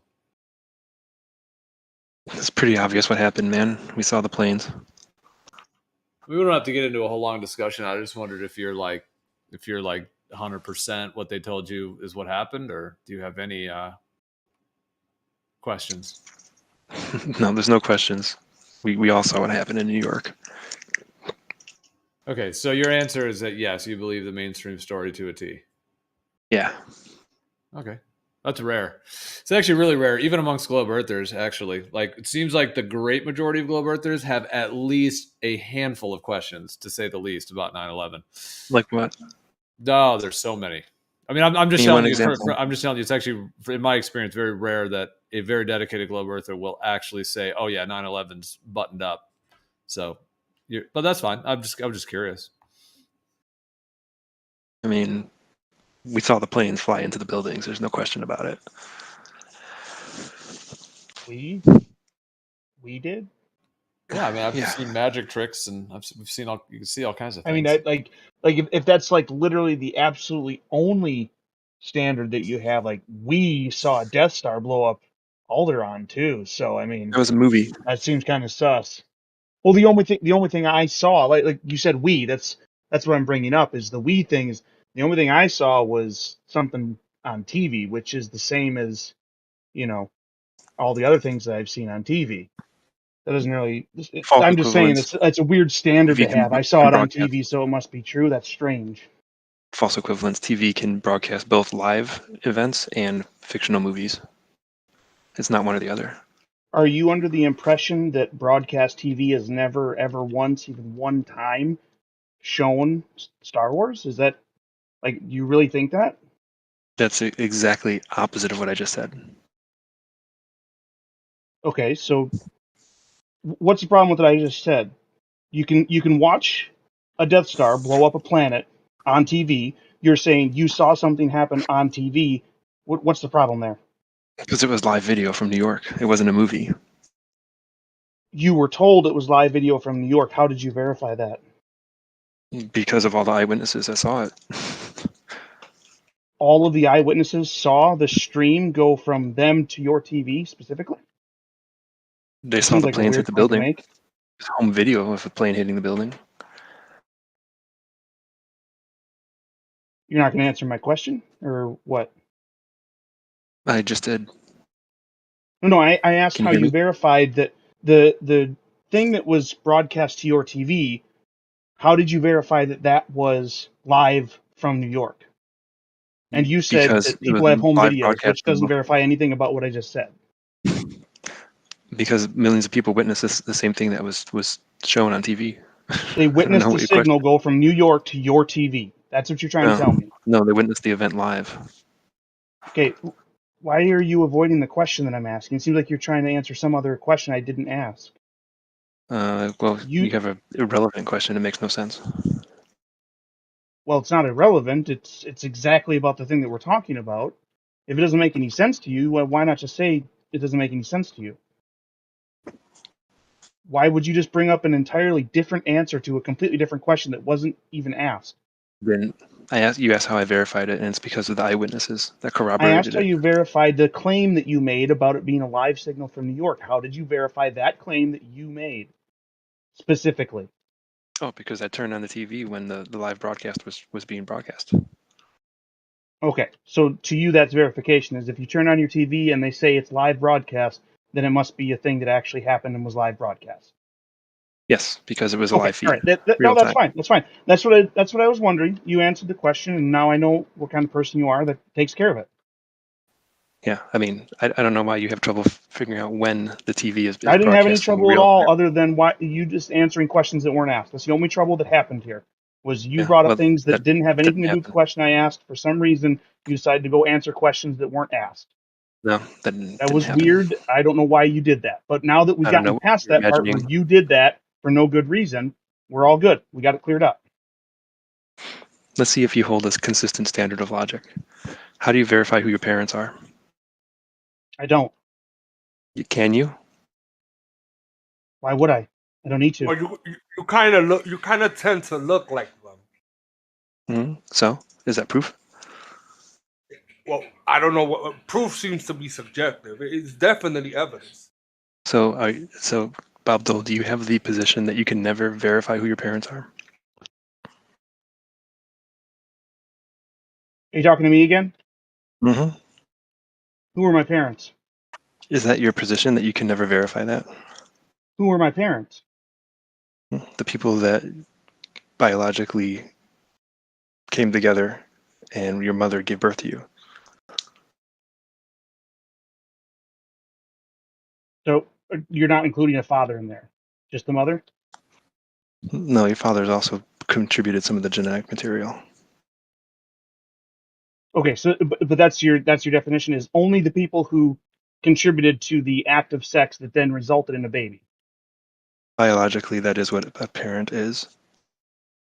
Okay, so well, that's not what I would call a parent. I don't think that makes them a parent. Why are you avoiding the question? I'm not avoiding the question. I'm just making sure we both Uh-huh. understand what parent means before we continue forward. Is that what you mean by parent? The people who Yeah. had sex and then birthed a baby, specifically that and only that is the standard of parent you're using, right? Biological parent. Okay, yeah, there's no way for you to verify that at all. Not even a Your little position. Your position is you have no idea who your parents are. bit. If that's what you mean by parents, there's absolutely no possible way I could ever verify that, ever. Okay, so you personally have no idea and no proof of who your parents are. Is that your position? If you're talking about specifically biologically, as we just covered a little while ago, 100%, I cannot verify that. That's absolutely true. So why do you have any belief of who your parents are? I don't have any belief in who my parents are Don't. biologically. You don't? Not at all? No. What about non-biologically? Yeah, sure. The people who I've spent time with, who took the role of mother and father. How do you know they're actually your parents? Biologically, I just said there's literally no way I could ever verify that. I don't need to. That's I interesting. don't care who my biological parents are. If they weren't the people who raised me, they're not important. So you Why so would you they have be? absolutely no way. So like a DNA test would not be proof? No, absolutely not. Okay, interesting. So then you have absolutely no basis for any belief that you hold. I'm not sure where you got that from. Okay, so what basis do you have for thinking the Earth is flat?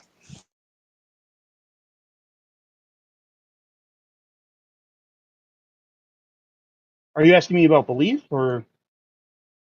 Yeah, I am. I Just didn't like make you that asked me claim. I about didn't why. claim to you that the Earth was flat. Oh, okay. But you have before. No, I haven't. No. Okay. No, not as far as I recall. I don't even know if I've ever talked to you before. Okay. That's all right. I'm not sure why You, the subject has been changed. You made a claim. You can't verify it. I understand that Mhm. now. Now you're asking me about belief, which I wasn't talking about that at all. I mean, you let me know now that your thing was a belief, but you didn't start off indicating it was a belief. So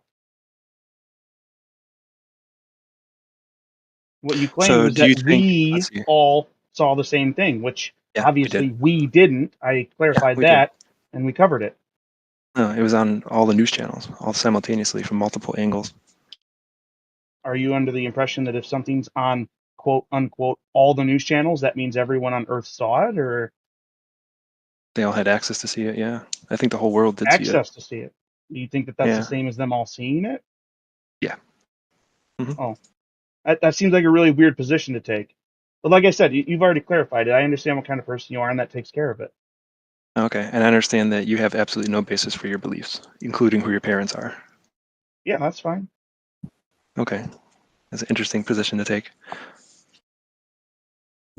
Probably. So let's try another example. Do you think? What do you mean? Try another example. To What see are we if you hold trying? that. Yeah, we're gonna see if we're gonna challenge your consistency. My Do consistency? you? Yeah, in this standard that you hold, Which standard? the one where I can't verify anything and you can't verify anything. I never said that was the standard. I never agreed to that. Yeah, you did. You said you can't No, I verify who didn't. your parents are. So then you can't verify. What Are else you can under you the verify? impression that parents is somehow a synonym for everything or anything? So I think you have a misunderstanding of how language works, the English one specifically. Parents is not a synonym for everything or anything.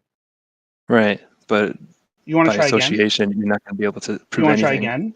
You want to try By and restate associate, the standard that you attempted to set up that you didn't actually set up, or do you want to just try and keep going? the standard means you can't prove anything you believe. Yeah, I never agreed to that. Well, that's a extrapolation of your standard. Let's test it. No, So that's do an you imaginary believe? story you made up after I answered the thing about the parents and you didn't get the answer you wanted. You want to try again? So I did get the answer, and it tells me that you have nothing but sophistry. You obviously didn't get the answer you wanted because instead of continuing along that line of conversation, you decided to make up a story entirely out of your imagination and attempt to go with that. Do you want to try again? No, we're going to test it. Let's test your standard. Do you We haven't think? agreed on the standard yet. Well, I I'm don't going to agree to test the it right now. standard you've made up. I don't agree to that one that you had just imagined up in your head that didn't happen. I don't agree to that. Well, I'm going to ask you another question, and we'll see if you're consistent. So, If you're do going you to think? try and test that standard, I'm not going to talk to you anymore. If you don't agree on the standard, this isn't going to be a fruitful conversation, Gambino. We're just going to see if you're consistent.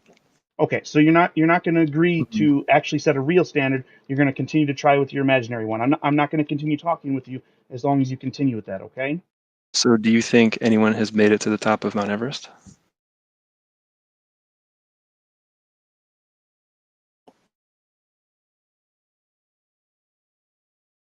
Can't answer that one, huh?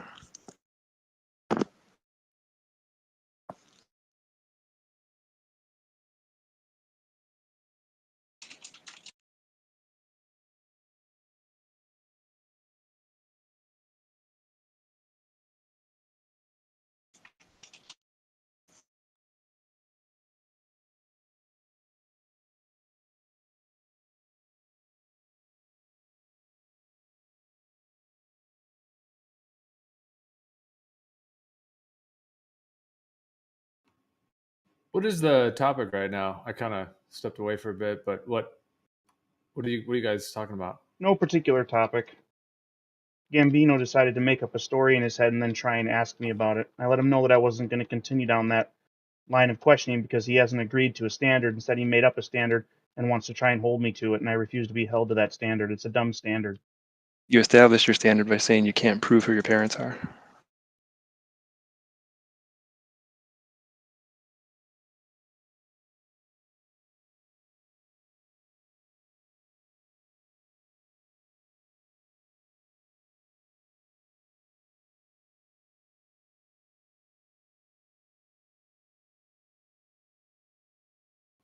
Why not?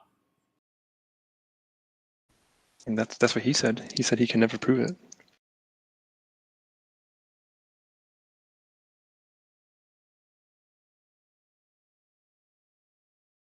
Like prove it to someone else? Meaning? To himself. Oh, to himself.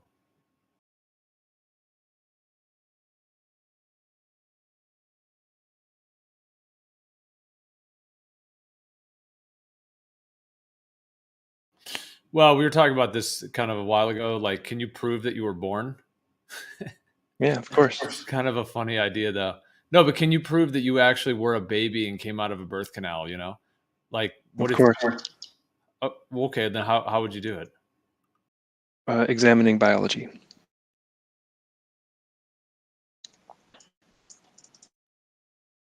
I mean, this kind of line of it does get into a bit of like philosophical sophistry at some point, but. Mm-hmm.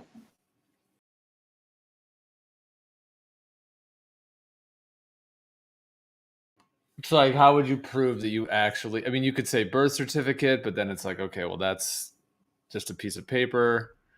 Memories.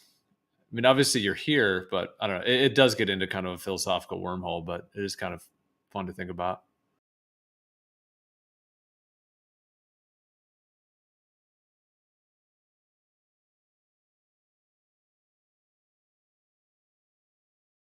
And I guess it would depend on what standard of proof and all of that too. I mean, Bob, if you trust genetic testing, then I guess you would, be able to do genetic blood tests to prove it's your parents, right? But maybe you're saying you wouldn't trust that. He asked specifically, at least through part of our conversation, at some point in our conversation, he did ask specifically about something to do with DNA testing, but that wouldn't actually prove anything. It wouldn't verify it.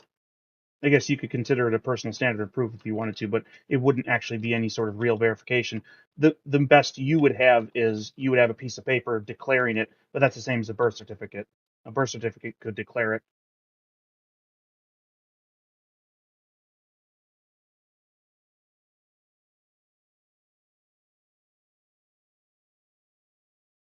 Understand though that whenever we had our conversation, I specifically got him to specify very clearly that when he says parent, he's talking only the biological component and literally nothing else, which is the only thing you wouldn't be able to verify. Whoever it is that you literally spent time with yourself, you obviously could have verified that by experiencing them raising you.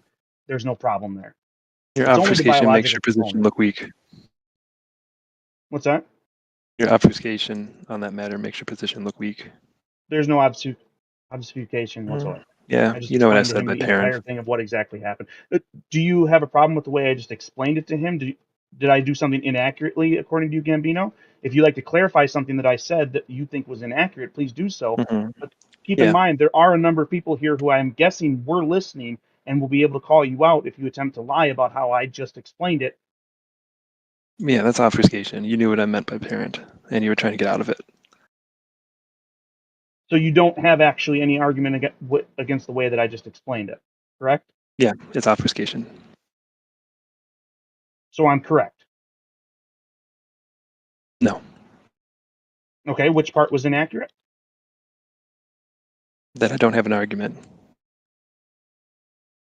Which part was inaccurate? It was inaccurate that I don't have an argument. I didn't say you don't have an argument. That's exactly what we just said a couple of sentences ago. I did not say that. Yeah, you did. Nope. Gio, play it back. Everyone heard it. Yeah, everyone heard me not say it. I guess if you want to call that hearing something, didn't say it. Stop lying. Hey, go get it. Go clip it, man. Go clip it where I said you don't have an argument. Please do that. Said that like 6 sentences ago. Go ahead and clip it. Go. Prove me wrong. I have no problem admitting I'm wrong. If you can prove to me that I'm wrong, go clip it, put it in the chat. I will listen to it, and if I am wrong, I will say, Gambino, I was wrong. No problem. Yeah, Gambino, don't post stuff related to that topic, please. He won't. Oh, whoops, He won't. sorry. I was just quoting something I didn't he did. say it. It didn't happen. Anything to do with the C, the V, the whole deal, just, please.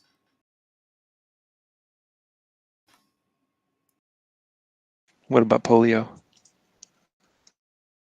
I don't know, dude. I mean, I don't want to censor anyone from anything ever, but apparently these Discord and YouTube are hyped up about their psyops. So I guess that's the one topic they'll destroy servers for or delete servers and all that stuff. So we just have to avoid it like the plague, pun intended. So, Bob, let me ask you a question. Are you going to find it, Gambino? Let me ask you something here. Are you going to find it? No, I'm not going to bother You're with not that. okay, so you concede. Okay. No, we all heard it. Yeah, It's no, okay. you're conceding. Yeah. No, you did. Well, you But didn't anyway, find it, so it's on the live stream. You can go find it. I don't need to find it. I didn't say it. There's nothing to find. Yeah, you did. You're lying. I didn't though.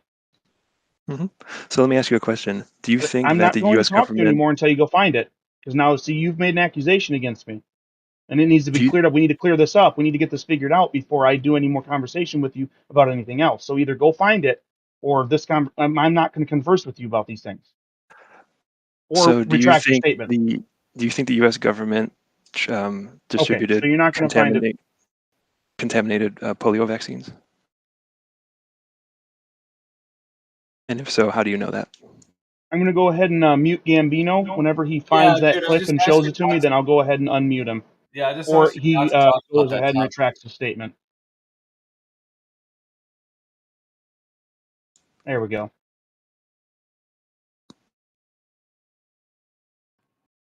Okay, so Bob Dole wave the white flag.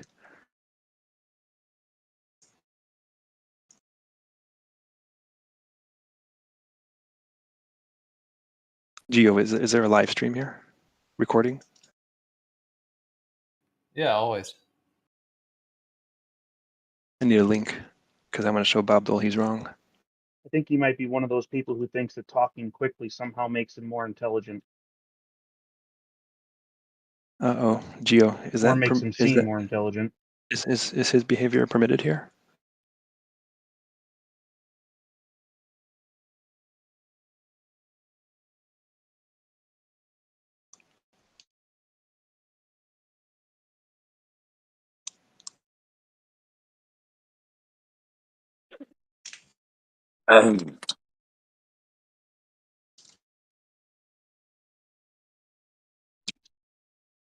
What's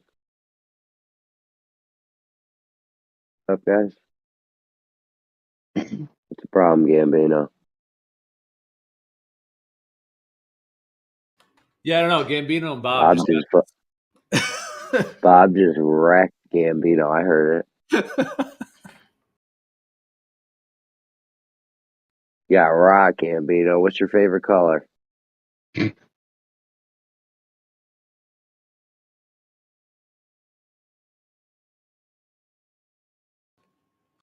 I think he deafened himself to go get something off the live stream. Is he going to find a clip where Bob didn't say that he didn't have an argument? I said something really close to that, but I didn't say that.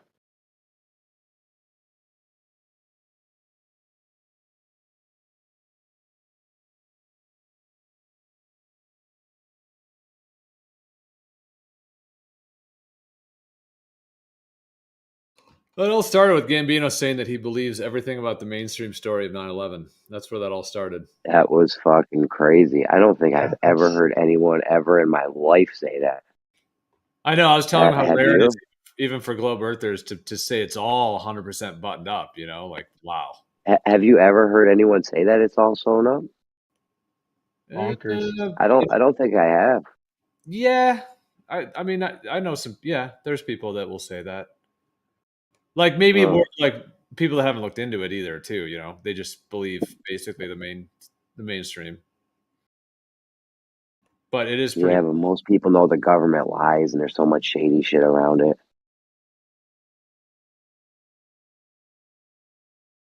it. I've got an idea, guys. I think we should get all the Globers together and have them debate about 9/11 amongst each other. I think it'd be great popcorn entertainment.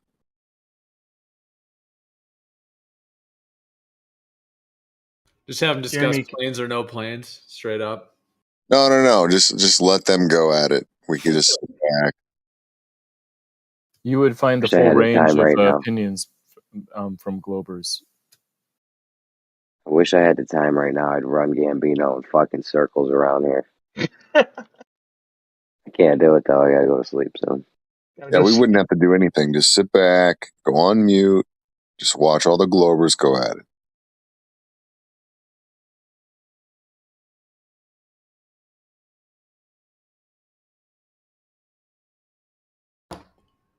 I mean, Matthew, do you know very many people that actually believe the entire mainstream story of 9/11? What would you define as like the key points of the entire narrative? Like, what? You mean what's the report called? There's a name for it that they put out.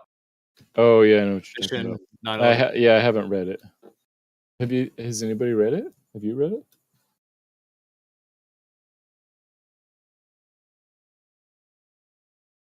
Yeah, it's commission report.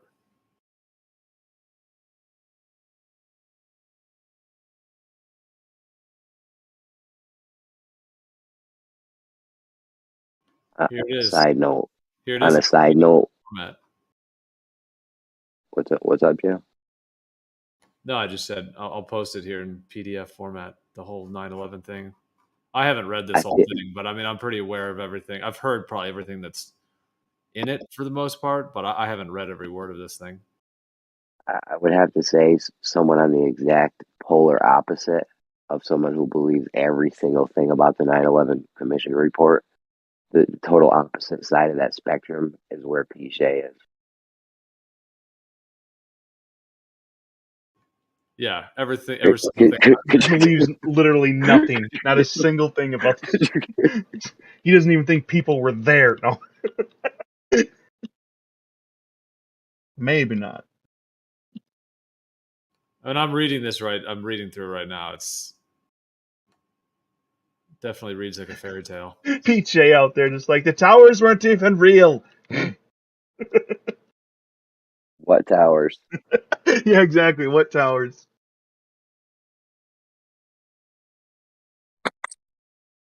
I wish we had soda. Maybe Should have not. stopped and got some. You go to sleep, Ed? No, I'm getting a drink. Want a drink? Hey Bob, I just posted a live stream proving you're wrong. Just flipping through this like 9/11 thing, it's like amazing that with all the military technology and radar, everything they have to protect, things like the White House and all of that, to just pretend like they just missed this one. It was like all of a sudden we had no military that day, apparently. All of it was just put on pause just for that moment. You tell me they couldn't do anything about a hijacked airplane headed for New York City where there's thousands of civilians and shit? I mean, that's absurd. They would have had jets up there instantly if it was real, shooting flares. They would have, they may not have shot down the airplane because there were technically civilians on it. I'm just saying, even assuming it was hijacked or whatever, that they would have redirected it. They have all kinds of techniques that they can use to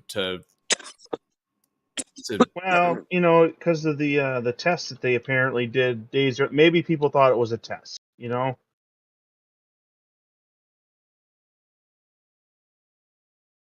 Oops. I mean, that's what I've heard some globe earthers, like they'll do the kind of semi, they'll go a little into the quote unquote conspiracy, and they'll kind of say like, well, maybe the government kind of let them do it.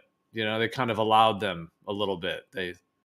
They put their stuff on pause and kind of let this thing happen or whatever. Well, all the air marshals were off planes. They were all at a meeting.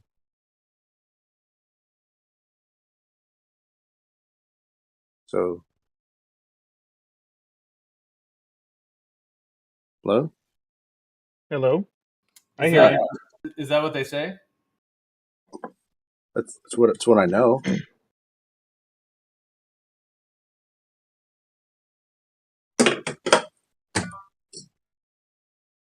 This report is really something.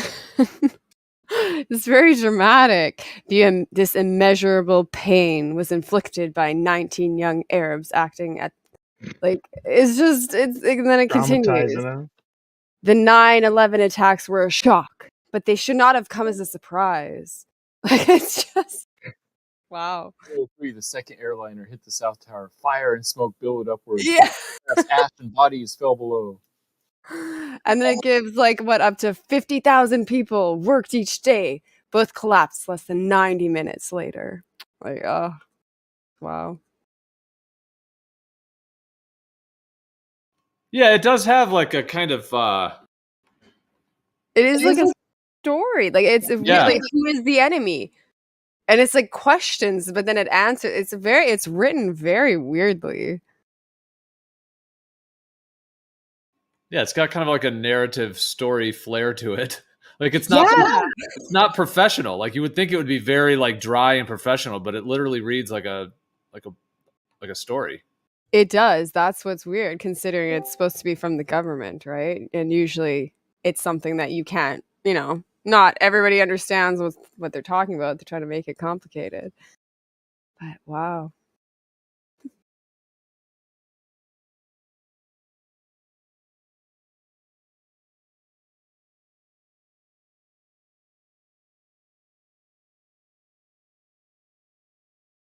It says their success is that 19 hijackers. It says their success rate for penetrating the system was 19 for 19.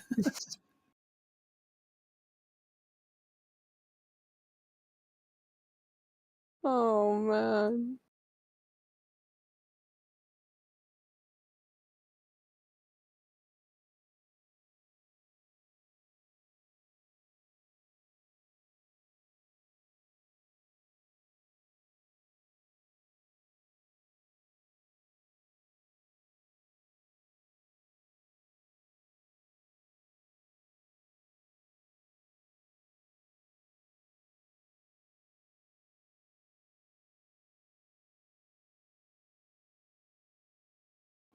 What level do you guys think they pulled it off to what they wanted to pull it off? Like, do you think they like 10 out of 10, 8 out of 10? Like, seems like they pulled it off pretty well, at least what they wanted. I'm not sure what more they would have wanted to accomplish, other than that one that, like, it allegedly hit the ground and disintegrated or dug itself underneath into a tunnel or whatever the crap that was. Like, I don't know if that's like what the intention was, or if that was supposed to head somewhere else, or what.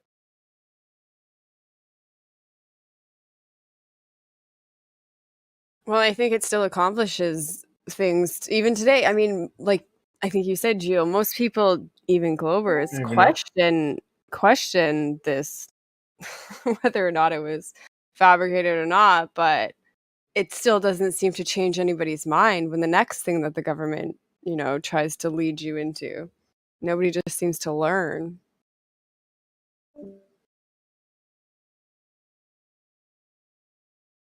Right, like exactly. Yeah, it is questioned.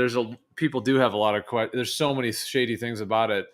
So yeah, you're just saying like if it was this official of a thing, that why would people be believing anything that comes from them, basically, or why? Yeah, like why would people still have any trust? Yeah, exactly. Like we know the government lies.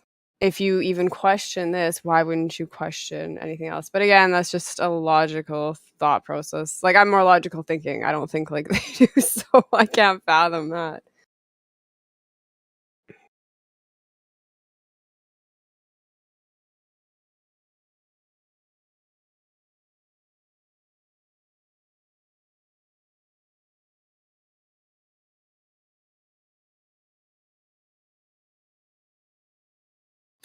Yeah, I guess maybe though people have maybe a bit of a compartmentalized viewpoint on the government, where they just think that there's good parts of it. And like I've heard globe earthers say that like, yeah, the government lies and there's a bunch of lies, but NASA is just solid. NASA is just not lying at all. So it's like a compartmentalization. Yeah, that's pretty much what I say. Yeah, so you really think NASA is just legit, like just doing it for the children or whatever, whatever they're doing. For the education of the people, yeah, they're straight up Fairy legit. tales coming to life. So why just NASA then, Matthew, if you know that the government isn't transparent with everything and truthful? Why do you think NASA's everything they tell you is the truth? Because they're not really involved in politics. They're just doing like science type stuff. So it's less incentive to lie about something. It's not like sociological type things. It's more just hard science, I guess. But do you think that they would continue to get funding if they were unfavorable towards the mainstream narrative? If NASA came out and said that the Earth is flat, their funding would get cut off. You're right. Okay.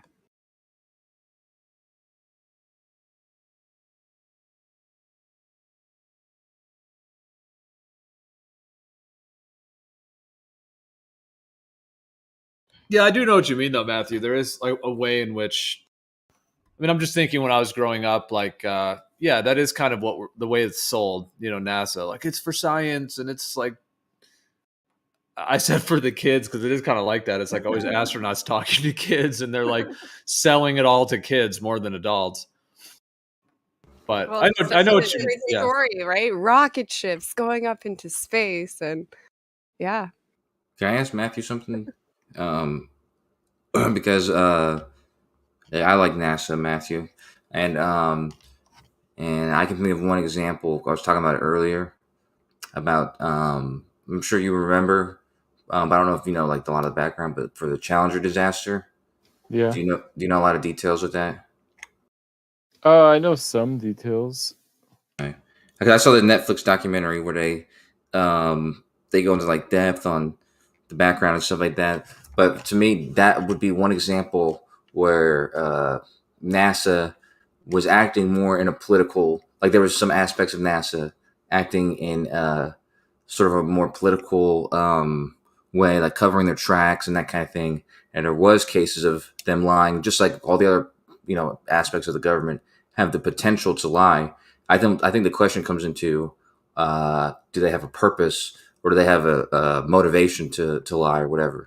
So I think that they're just as capable as any other aspect of the government when it comes to motivation or capability of lying.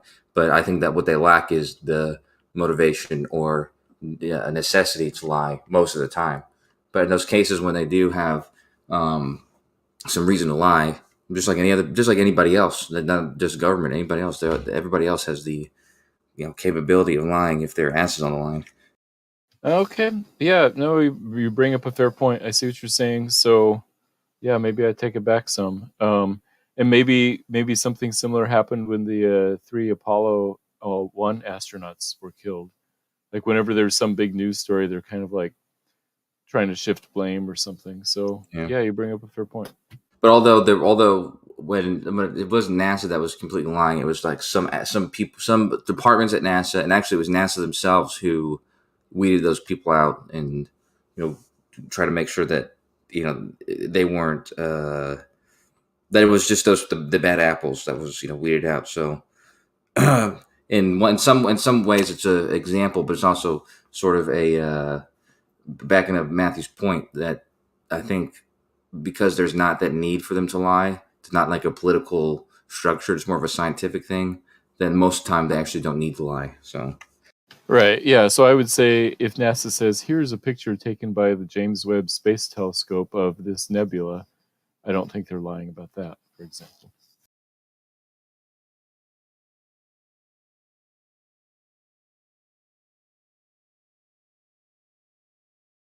What did they do to build your trust? Because I mean, at the end of the day, like space is something that obviously you can't verify, can't go there. So I mean, essentially, it's like you're sitting in the audience watching something on stage, and you have no way to verify what it is. So it'd be like watching a magician up there. So what have they done to build enough trust that you're willing to actually like believe it? Because I mean, you could just be neutral. You could just be like, yeah, I don't know about that. I don't know. They say they're doing it. So you could be that, but. And of course, someone could say it's obviously not true, but you're going with the belief. So I'm just wondering what they did to establish any trust in a way that you would take that leap of belief. I guess it generally fits the narrative I already think is true. I don't see any motivation for them lying. Same thing with National Geographic. If they have pictures of these deep water sharks I've never in my life seen, if you asked me the same question, I'd have the same sort of answer. Like, well, I mean, it seems like sharks exist like that I've never seen. I don't know why National Geographic would try to make up fake sharks or something. They've So been same faking the similar shark answer. program for years. Exactly.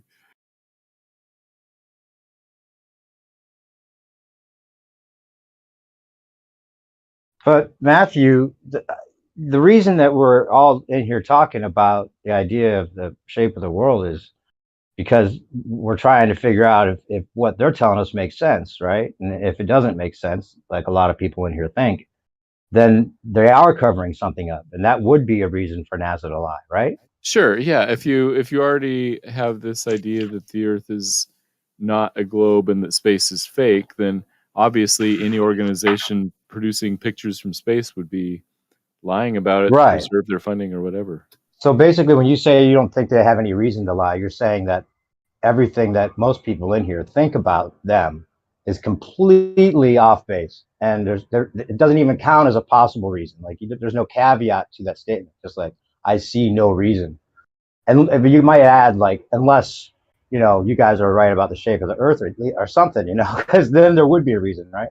Right. So it obviously comes down to your preconceived ideas. I have a preconceived idea that space is real and there are nebulas out there, and someone who thinks that there isn't would obviously interpret what they say differently. So yeah, obviously it depends on your starting point.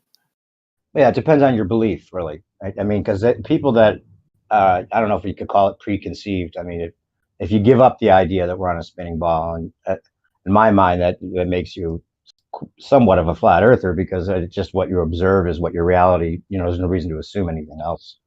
But yeah, I just mean if you ask someone, hey, is space real? Can we have a space telescope? If you have a different answer, depending on your answer to that question, will determine whether you think alleged pictures from that space telescope are real or not. Right, but it's like in this discussion, we're talking about whether they're telling us the truth about the shape of the Earth, and you're saying, well, I see no reason for them to lie. But I mean, you know what I'm saying? It's like totally disregarding most people's idea of why they would lie in here. Can I just say something real quick? You guys can get back to your conversation. I just want to let anybody in here who is listening to the conversation I had with Gambino, he can't find that thing that he claims I said. I didn't say it. The best he can do is find where I asked him a question, and I didn't make a statement whatsoever. It was just a question that I asked him. So I just want to make sure that's clear to everybody. It's not there. I didn't say it. I'm sure I'm sure he updated the government profile on you.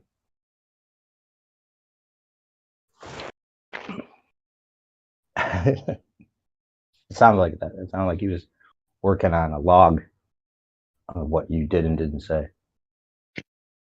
Keeping a record, putting it in his diary.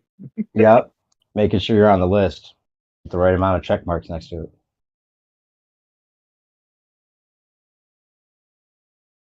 Yeah, but there would be lots of reasons. So at least you agree, Matthew, that there'd be lots of reasons for. I mean, NASA's the perfect reason for NASA to lie is to make sure that people don't understand where they live, which is why we're in this discussion. Of course, right? Yeah. Okay. Yeah, if space is fake, then they have all kinds of motive. Yeah. Perfect. But if space is not fake, then there is no motive. Right. Exactly. So you understand why we don't think there's a motive. Well, you don't, but if you had to think of a motive, I mean, the question kind of is like, can you think of a reason that they might lie? And it's not like you can't think of a reason because we've been giving them to you, right?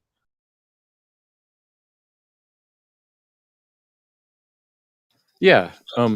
If you say, can you think of a reason NASA would lie? I guess I could say, yes. A reason that NASA would lie is if space is fake and they just want to preserve their funding.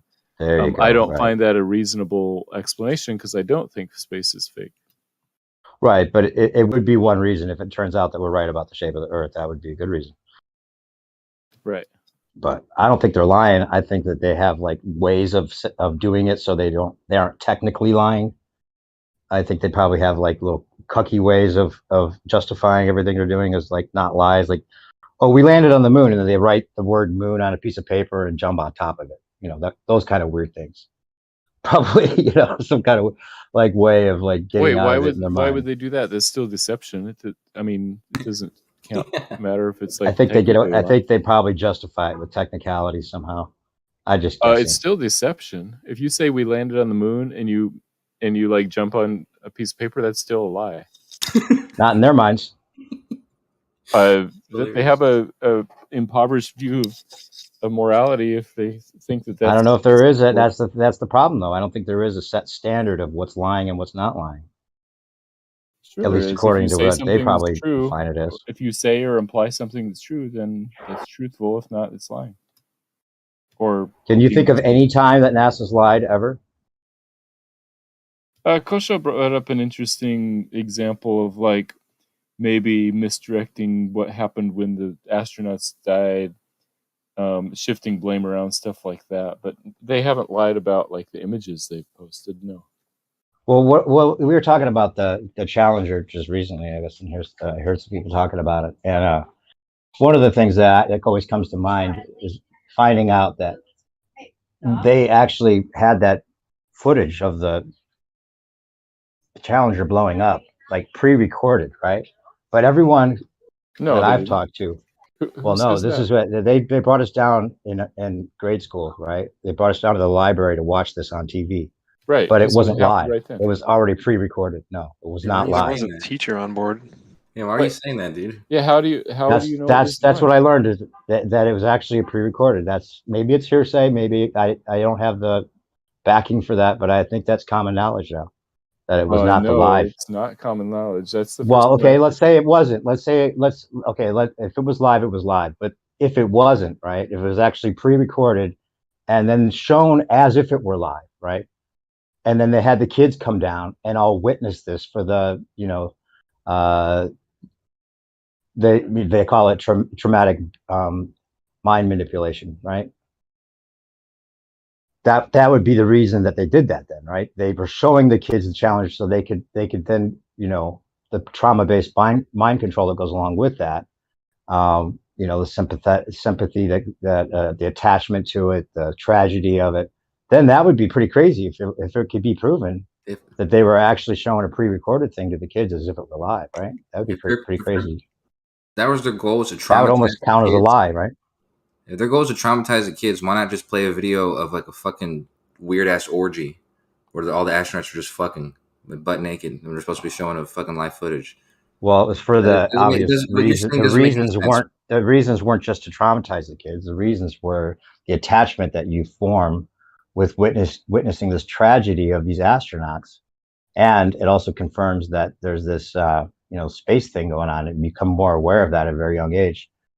I don't know. Is anyone else in here hear exactly what I was talking about, where they actually played like a pre-recorded? I think it was SE Montreal that was saying that. I'll have to ask them for the. I'm curious, man, because honestly, this is the first, like, you know, even being in this community, this is the first time I've heard that specific claim about the. Pretty crazy if that's true, wouldn't you say? Yeah, it's weird to see a new conspiracy. I just found a new. If anyone in here knows anything about that, DM me or put it in the live stream.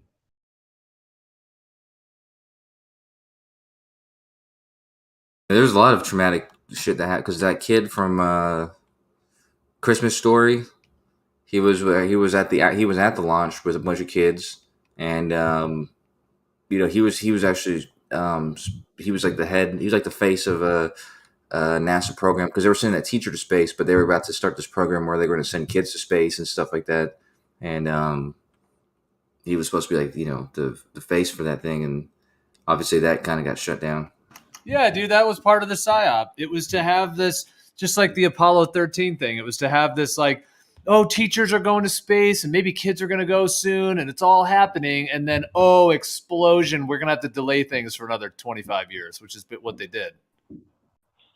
It's too dangerous. It's crazy. Oh, my God, this catastrophe. I mean, I don't doubt the footage was live. They definitely launched a rocket up there and had it blow up on purpose. There weren't any humans in it, I think, but they definitely launched something up there, like a bottle rocket, had it blow up.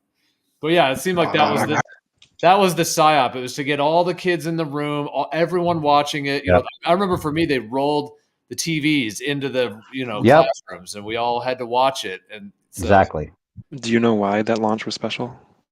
Yeah, because of the private citizens and teachers. Because there was a school teacher on it. That's why Right, they had of course. everybody watch it, not because there's some psyop. Well, unless it was part a of the psyop to psyop, have a teacher on it. It was involving the whole psyop was the teacher and the explosion. How is that a psyop? It's called a PR promotional campaign. Yeah, so either it was a tragic accident and a very unfortunate time for it to happen, or it was a planned, sick, disturbing occurrence. Well, no, it's just a good out because they can shut it down and they can also let the dream continue. Yeah, but since then, private citizens have gone to space with their own money. Yeah. So it's not like if the goal That's was the to make claim. if the goal was to just make it trying so to that say- nobody went to space after that because they showed that when private people try to go, that shit happens. That failed. So Okay, so there was a lesson learned, even if it was fake. what's the lesson? That's what I'm saying. What lesson was learned if the goal was to make it so people just gave up the desire to have private people go to space, that didn't die. Like people have been to space tons of times. The message was to drink Sprite if you can't get 7-Up. Sprite is way better than 7-Up. Yeah, but it definitely slowed it all down, though, Kosho. That's for sure. Yeah, it gave him time. Well, some would argue that actually that was what kind of the whole NASA, line, quote unquote, about that mission was about. Was they were kind of rushing a lot of shit. Like there was a lot of shit that was happening way faster than they had the ability to test for. Like the same way that this Artemis mission keeps getting set back. That's something they probably should have done for those missions, but they were. They were pushing forward. That's what they wanted to. They were over and over their heads in some of the. I mean, that's what the astronauts were even talking about, that how they were kind of felt like they were rushing a whole bunch of stuff all the time, like they were always trying to catch up to their launch schedule, which I thought was always ahead of schedule. I think it was just a sacrifice, a little cult sacrifice. Yeah, but I don't think anyone. Yeah, it was a faux sacrifice, right? A faux sacrifice. Yeah. So in one case it was a cult sacrifice, and then the other case nobody died. So Yeah, but still thought to be a sacrifice, right? It's still thought of as a sacrifice. It played out that way, at least for the people that were concerned with the esoteric interpretation of it. Yeah. It's kind of like 9/11. Some people say, "Oh, no one died; it was all fake," but there were real people at the bottom of the building, at least, that could have been killed as well. So, you have some casualties. You do have some side effects. That's true. Yeah. It sounded like the people. Oh, actually, I don't know. There's some of them are in here, but where Kennedy was not only not assassinated, but an inside job, but he actually faked his death. So it's like a conspiracy on a conspiracy. Right. Yeah. There's fake, and then there's fake. Sometimes they fake the fakes to cover up the real fake. Seems like. Sometimes there's like Isn't that called a false flag? Well, no, that's what I'm saying. It's not just a false flag, because what's being said is that it's the conspiracy. There's a conspiracy on the conspiracy. So it's like, yeah. Right, it's called subterfuge. I don't know what they call it, because I know mental gymnastics seems pretty difficult. Subterfuge. It'd be some sort of mental fucking 0G gymnastics on the moon or some shit. It's more about the message more than anything, whether Kennedy actually died or not.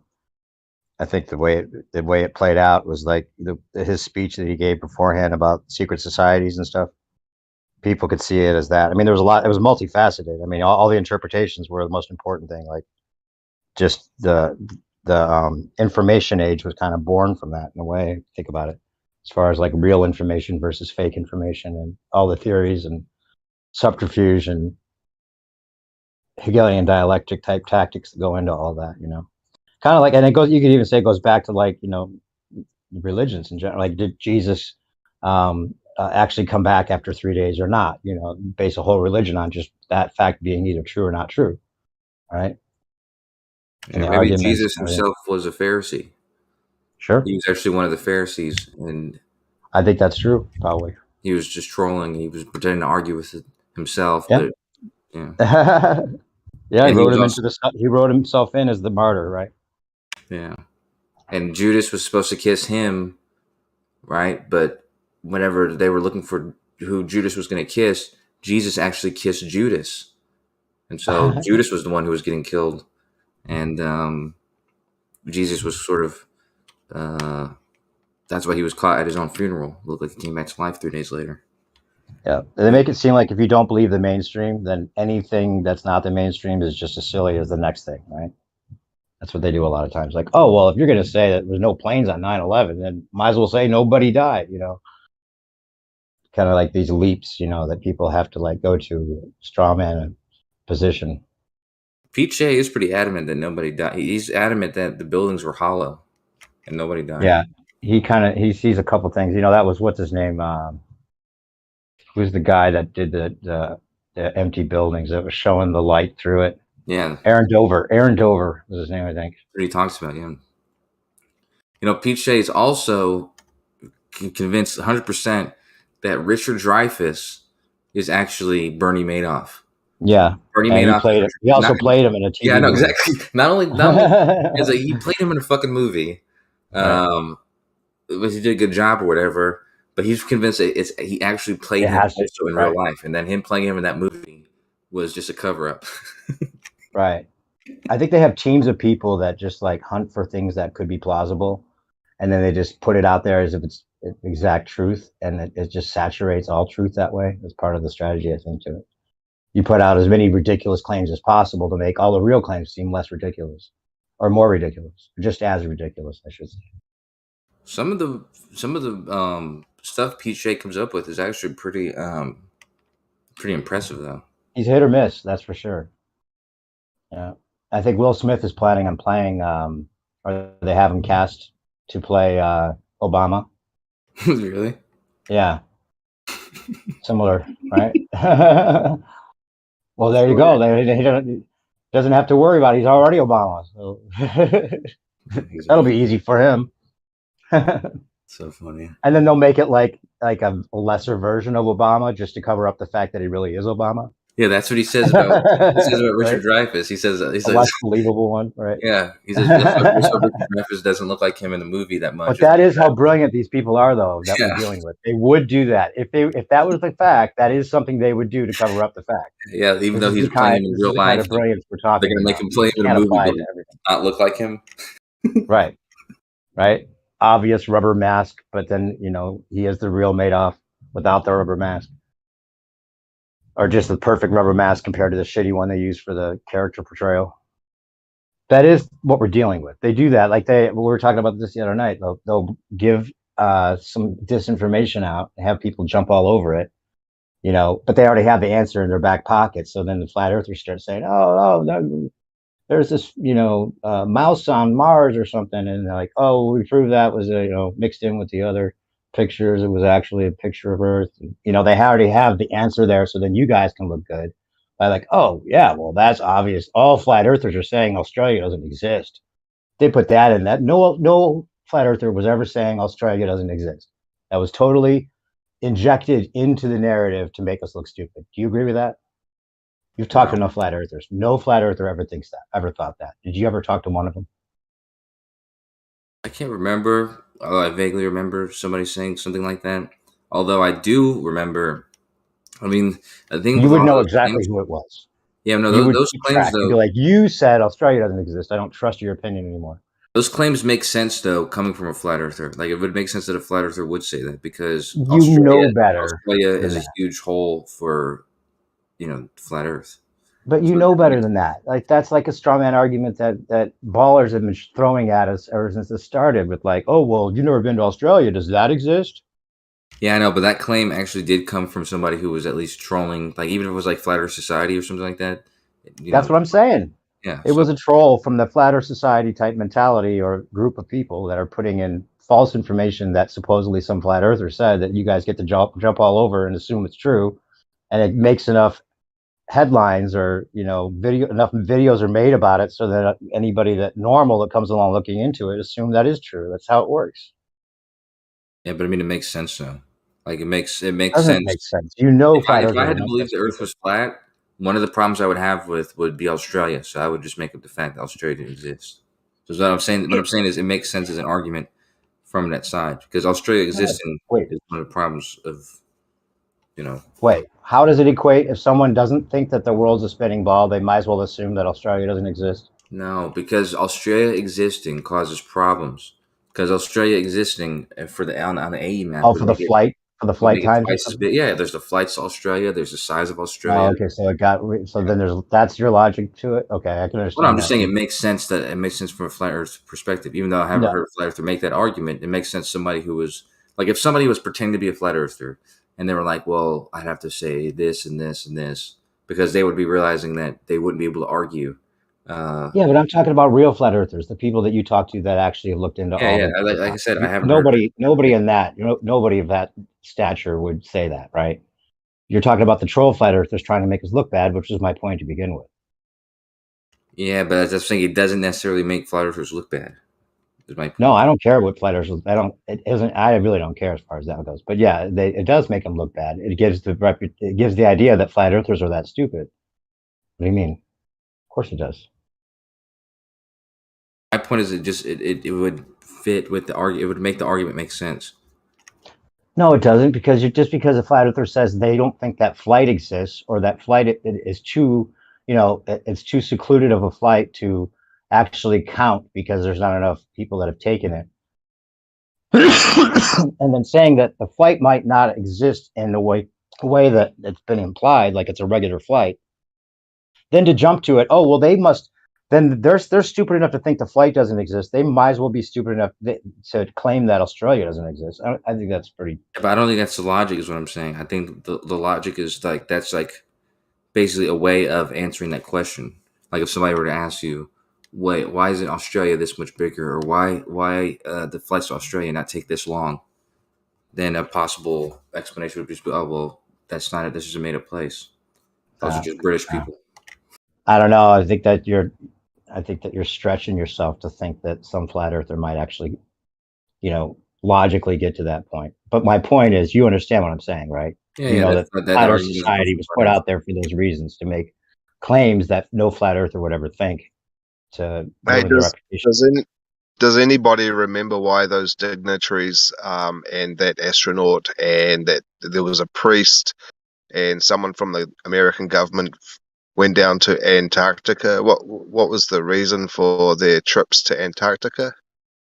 There was a weird whole story that went with that was kind of, it wasn't written in like The Onion, but it seemed like the information was coming from a questionable source of some kind of possibly fabricated idea. But supposedly there was the Catholic bishop, right?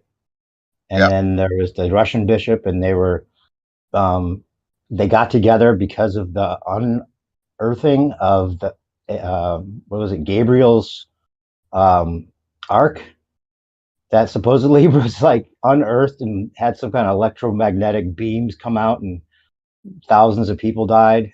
But what was the actual official reason for their trip to go there? That's what I'm interested in. That's the only thing I could find on it. They were supposedly on the boat together with Gabriel's ark to take this Gabriel's ark to Antarctica. And then they have some of that footage of one of the bishops in the little buoy or the little raft, and gets out and walks along the shores, goes up to that little house on the beach, or kind of like little temple there.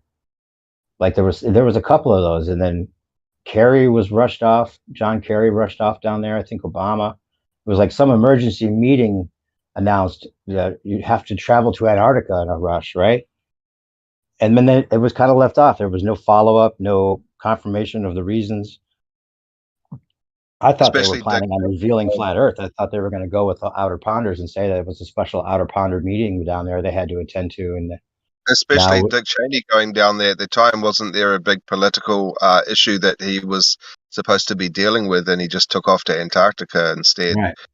Like that was so important. Yeah. Makes They you were trolling wonder. us. Either they were trolling us, or there's something we don't know about. Yeah. Technology or a species? It's either technology or a species. I'd say maybe both, outer ponder technology. Well, I think it's technology because of where they're at. I Yeah. think that just sheer coldness in the center of fucking warmth or on the outside of warmth is like superconduction, and it's going to be like some badass shit they can do. And then the material there. So if it's super, super, super cold there, right? Just think of the compression and all the shit that gets formed that we don't have, like material we probably haven't even seen yet. Right.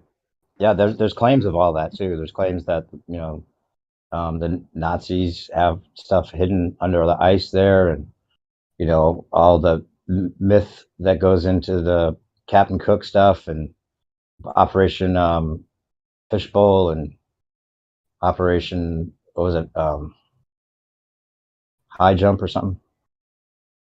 Well, who set up these operations? The Nazis themselves? Seems like to me. Or the CIA. World I mean, government. it's just weird, right?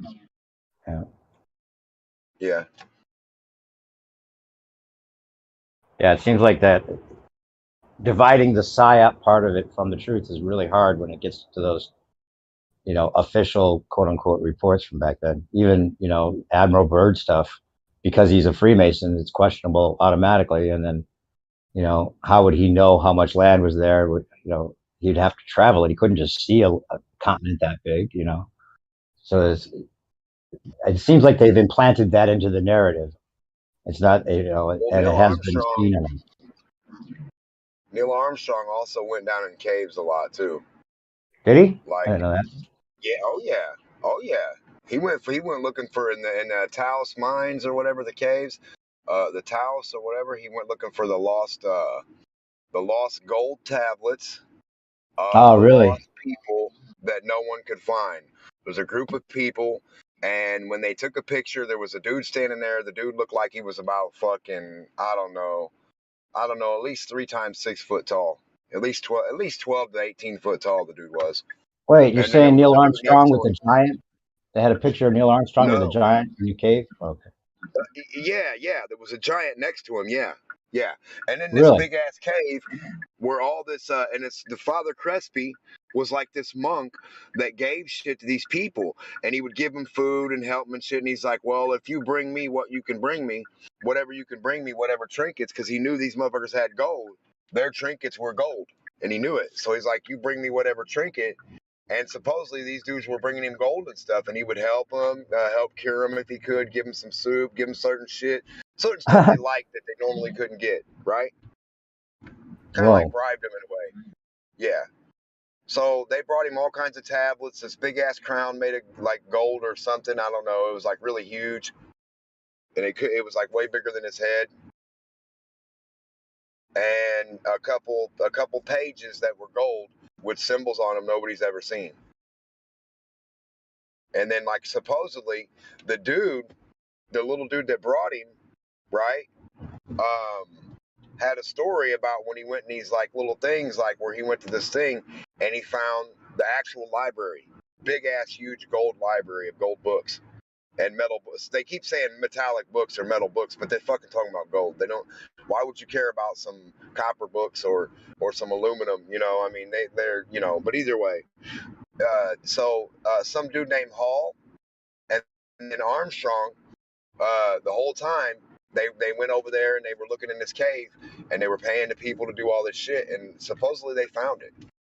On one thing it says the found books, and on the other thing it says searching for the books. So you know what I mean? They leave it open kind of in a way. It's weird. Huh. That is strange. I just posted a video that was talking about him visiting the cave and getting a chest of things that no one knows what was in the chest still. Well, some dudes supposedly stole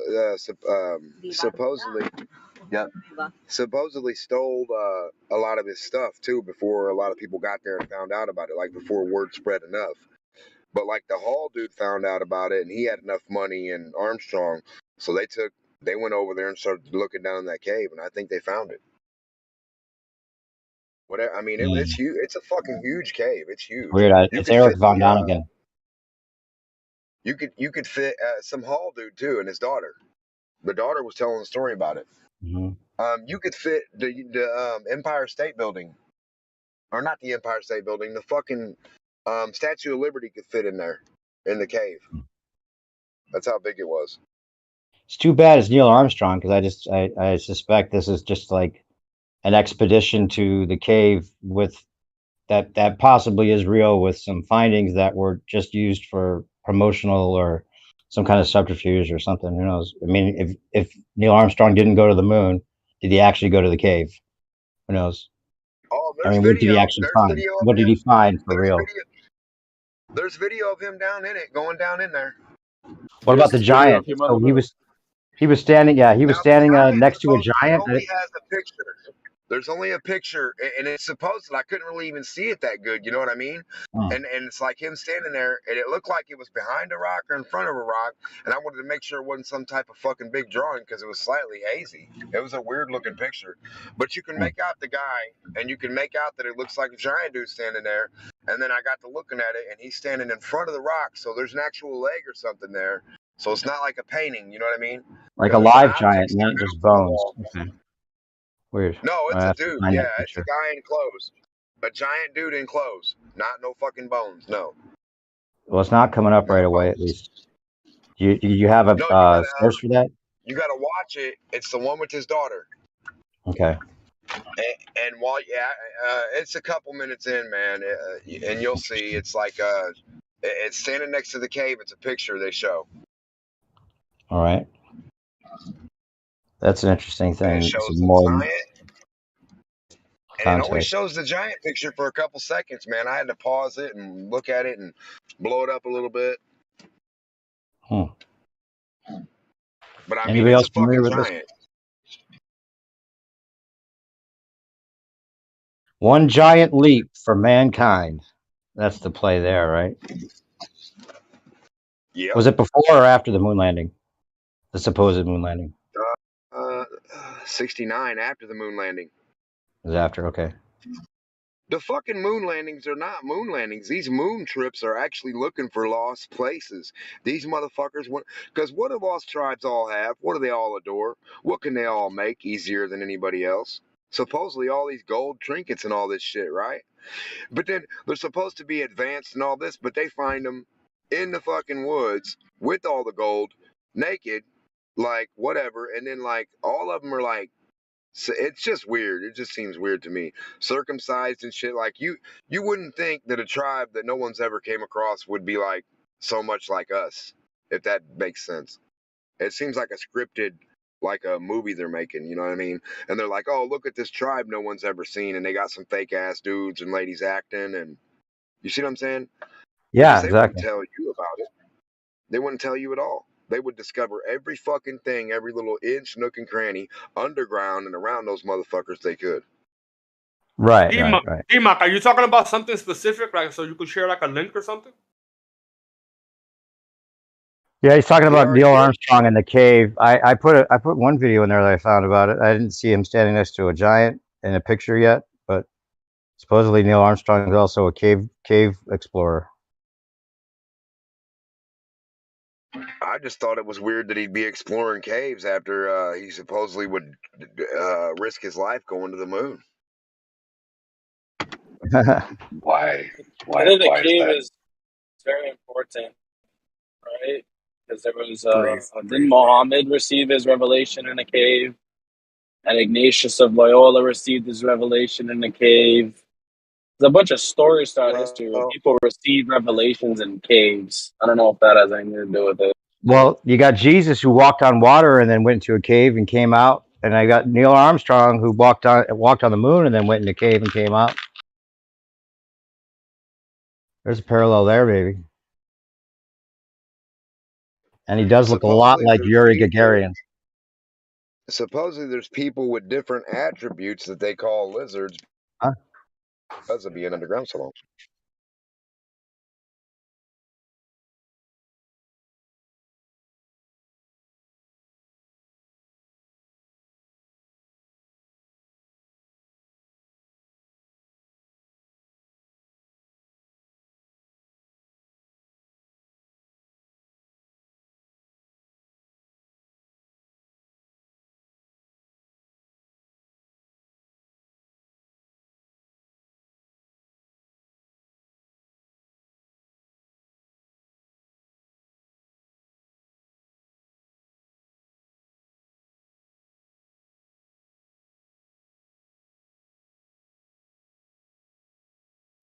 Demok, do you think there's non-human entities on the Earth? Well, yeah, there's lots of non-human entities. Well, You I know, don't like necessarily. I and don't necessarily mean like buffaloes and stuff. I'm talking like, some other type of being, like non-human and not like non-human and non any animal that we're aware of is what I'm, and has intelligence. I mean, yeah, there could be, yeah. They claim to see flying green things with the head that can look like a lion, a bird, or anything like something else, and it reminds me of a grasshopper, a big ass grasshopper, like down in one of those caves. If grasshoppers could get as big as people, you never know. Or just some other type of thing. Yeah, I mean, you never know. You really never know.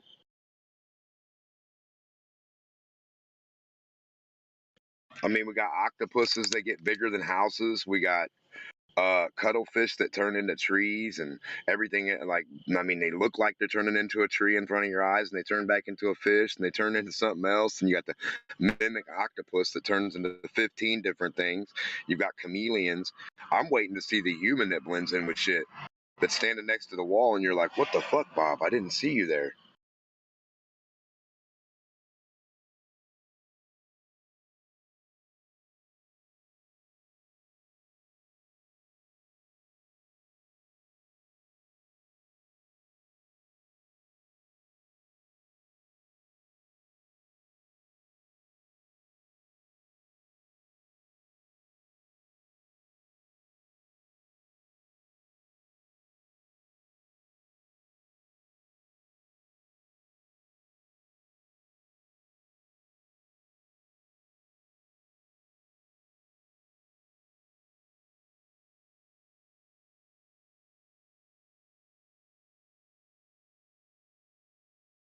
But for the most part, I just think it's like a human-like person or humans that probably, just weathered different situations for a really long time and adapted to it. And they might look different or do different things, like the boy who does the clicking.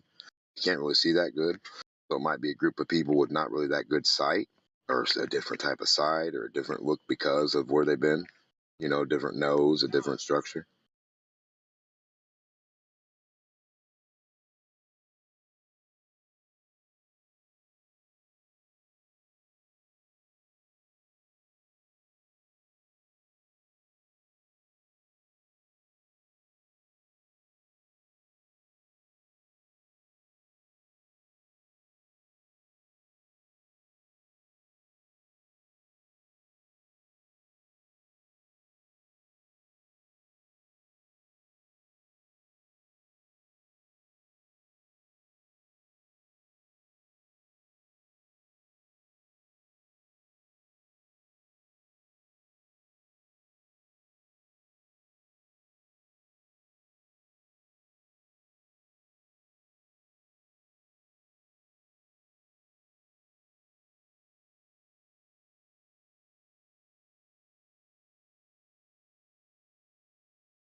Snack to the future. Are you here?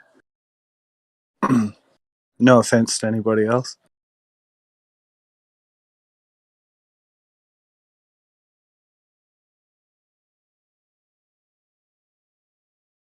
Right.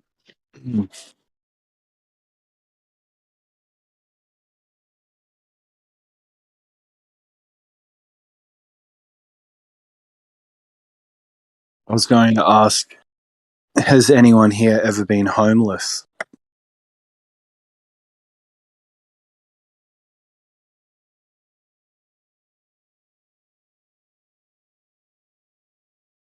I don't know if you're asking just anybody, but not exactly. When I was a little kid, my parents had, I guess they purchased a home and it wasn't ready yet. It was like Right. this prefab or something like that. Yeah. And so we ended up like camping, I think, for a while, just living in the tents for a while. So it wasn't like homeless. It was just like our home wasn't ready yet. We didn't move in. We stayed out camping in the tents for a while or whatever, maybe. Cool. How long did you have to camp for? Oh, I was pretty young. I don't remember. I probably was only like 2 or 3 years old. Yeah. So I don't remember how long it was exactly, but I remember that that's what we did. We moved up. Pretty sure we moved from Iowa to Iola, and then from Iola to Wapaka. Yeah. See, and I think what happened. I think they were renting a place, and they were like unceremoniously kicked out, or like I think they were without them understanding that it was on the way. We were like kicked out of the house that they were renting. Mm. And so that might be why the house wasn't ready for us to move into yet. It might have been like they hadn't expected to be like moving in yet, or they didn't expect to be kicked out yet, or like leave the one we were renting. That might be why there was that period where it wasn't ready yet. But I don't remember how long it was. I asked my parents; they might remember. You're a survivor. A survivor. Yeah. I think that might have been the time we were camping when my parents are smokers, and that might have been the camping time where I ended up picking up one of the Coke cans and going to take a drink, and it was one of the ones they'd been using for ashes or whatever. Oh. Oh man. Yeah. Bro, Yeah. that's rough. That is super rough. Oh yeah. Yeah, it is. I mean, that definitely happens to like people at college and parties and whatnot, you know, like it definitely, that has occurred, I'm sure, many times, but to happen to a child that's rough.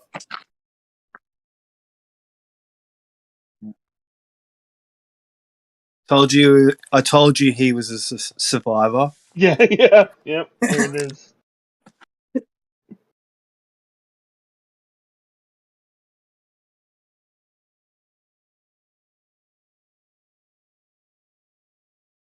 Yeah, because you know how Jin talks of his revolution and Gintopia.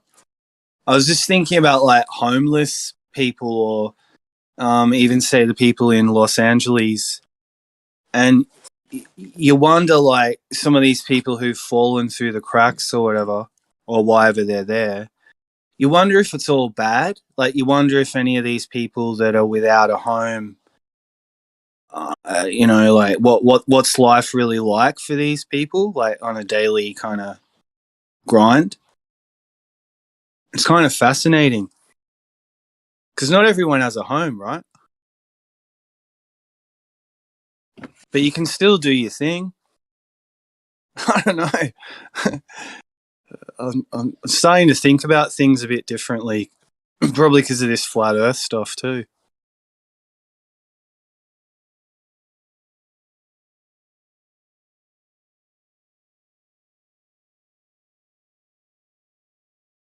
Like, I guess to go back to a childhood thing, you'd build a cubby house, right? Just out of shit you could find. unless your parents built it for you, like a tree house or something. Yeah, or like But like a blanket fort or something, or stuff like that. but like when you're a kid, it doesn't really matter. Like there's not much. You Oh kind yeah, of no, just like get on with it.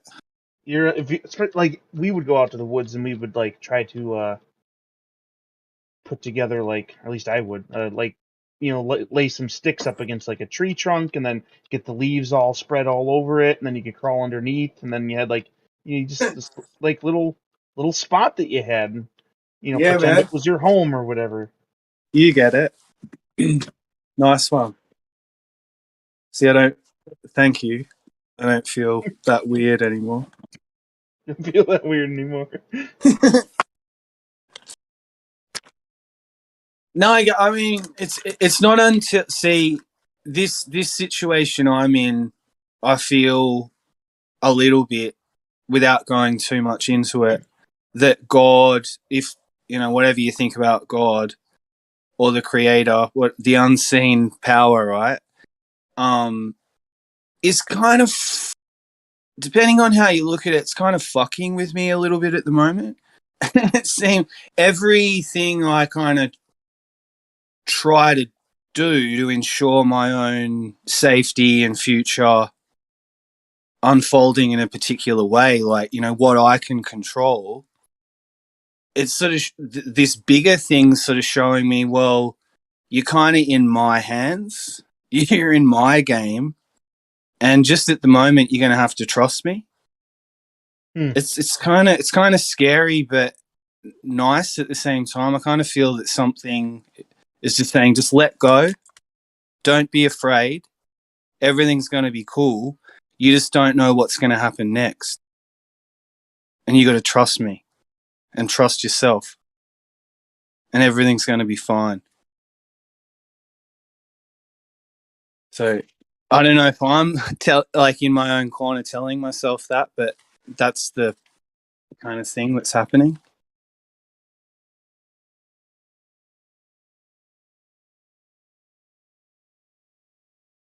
Yeah. I'm only sharing it because it's kind of liberating and strange.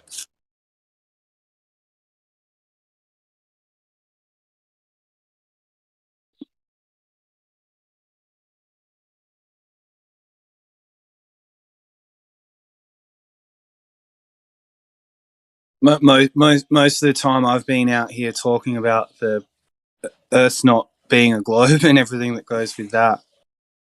I never really was coming from a biblical cosmology or, not that I've got anything against any of that stuff, but I never really.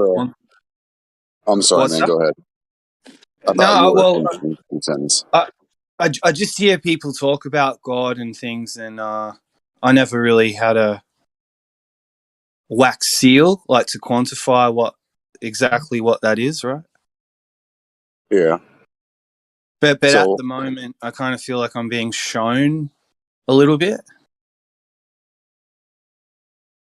It's kind of weird, Rick. It's like, I don't know if this helps you at all, Maybe but not. the weirdest thing about the whole experience is that, and I've said this a few times, it hasn't really sunk in with most people, but there's people who believe in nature, which is everybody, and then there's people who believe in the supernatural, and that's some people. But I'm one of these people that think that everything is natural, like down to like the weird plastics that we make that never biodegrade. Like everything is natural because it's a product of nature. So like all the stuff that's fucking with us or weird and everything, like it's all nature. That's the fucked up part.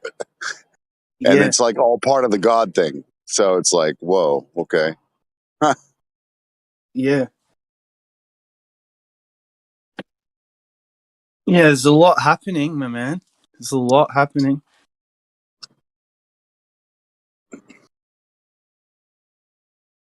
Like a big conductor, like the orchestra. and like standing there with like that conductor's stick or wand he has. You sound like I think his name is Korg from the Thor movies. Right. That I don't have you seen those movies like Thor Ragnarok and Thor Love and Thunder? No. Here, I'll see if I can find a clip. I'll put it in the chat. See, he sounds so much like him.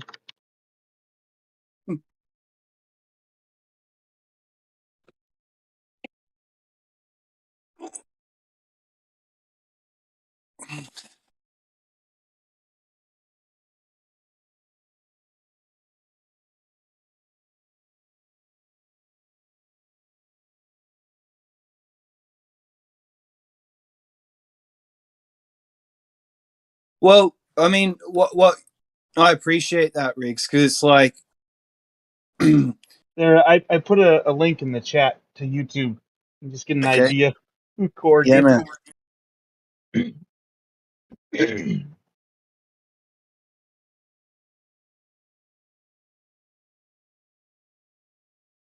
Sick. It is interesting to think, Merle, like what kind of tagging on a little bit to what you were saying, but I just kind of had this thought pop in my head where it's like, are we being prepared for something? And I'm kind of relating to the shape of the earth, awareness and all of that, because I don't think we would be aware of it if it didn't have a purpose. Now, what that purpose is and what that means, I mean, I know that there's globe earthers or certain people that are going to say, "Oh, you're just a delusional idiot," and all the kind of insults and whatnot. But, and of course, I'm coming from the perspective that it's true, of course, that the Earth isn't a globe. So, why would we even be aware of it? Like if we were meant to just be under the globe deception for another 100 years, we wouldn't even be thinking about it. It would have been like 1984, 1994. I didn't mean 84 because of that book. I'm just throwing out a random year. Like this would just be like the 80s or 90s, but it isn't. Like, so are we being prepared for something? Is there some larger, all this information, and obviously there's a limited number of us that are even looking at all of this, but are we kind of playing a role for the larger, human field, the larger system? Like, are we kind of microcosm processors for the larger unfolding? It's very interesting to think about all that.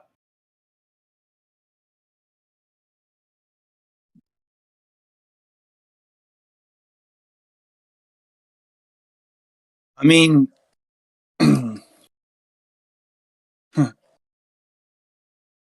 if we went back in time, I mean, I don't know if this is true, but so say if there was an algorithm, depending on your YouTube or not your YouTube, your internet search history. So the algorithm's already monitoring the people on the internet. So everybody's a player. Like no one's really an NPC on that level. But then the people who, for whatever reason, start to go down the rabbit hole or in a particular direction, things started coming into people's algorithms that they weren't even necessarily looking for. So what I'm getting at is some people unlocked it almost by accident. If you weren't down the rabbit hole, I don't think Flat Earth was randomly popping up in people who were just looking at cat videos and computer game stuff, or how to open, what a can opener is or something. So, wherever you were on the internet, if you unlocked and Flat Earth came to you, I think not like you get the bonus round or congratulations comes up on your computer, but there's this subtle thing like with it, we're almost groomed for the red pill. If you look at the Matrix movie, that is kind of preparing us for what was to come. Like it's almost saying, look, there's going to be this awakening.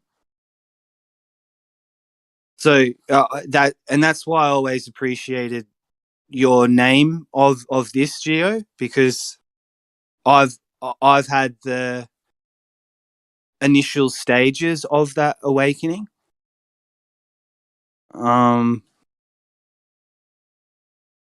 Yeah, and that's part of the reason why I stayed out here talking about it. Because if I hadn't had the awakening on some level, I wouldn't have been able to speak. It's only because I had the experience that I could speak.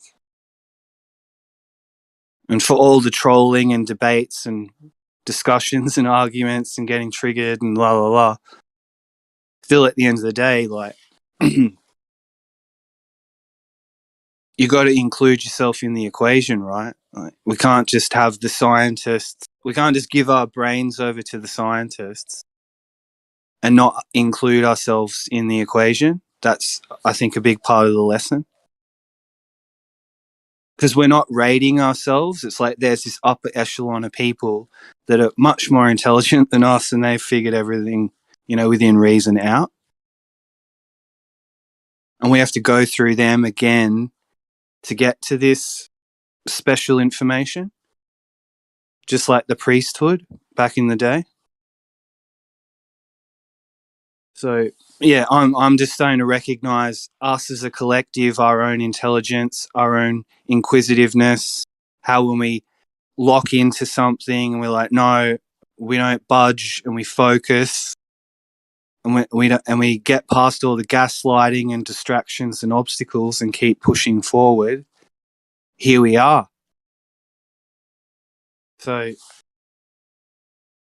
I know, like, I got to give respect to you, Jared, because there's just been times where I just couldn't handle it anymore. Like all the squabbling, people trying to, almost like a conversation where people are trampling all over each other to be heard.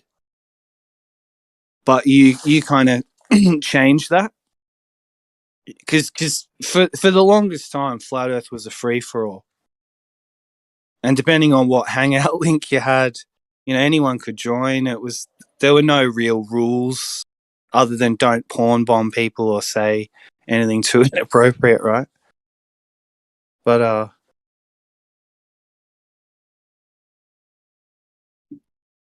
no, I'm quietly proud of you guys for that, because it hasn't been easy.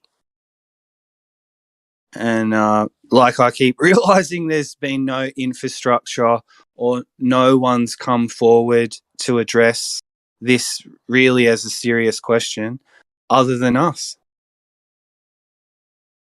So I think the people who recognize that,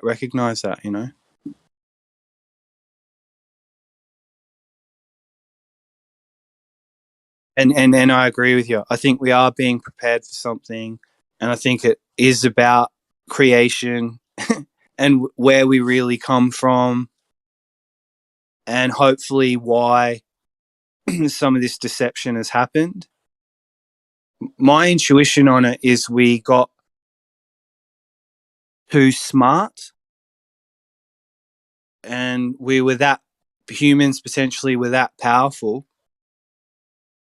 but like a young species that was a little bit self-destructive, and its ego came to the fore. And I think back in the day we fucked something. I don't know what we did, but I think we did something. And so maybe they had to take humans through a process to kind of teach it about destruction and evil and all the dark shit, to enlighten us into the good stuff, which is, the deeper lesson of compassion and empathy and caring and consideration for your fellow beings. I mean, it seems like there's something like that going on. Coming out of the dark ages into the lights and all this.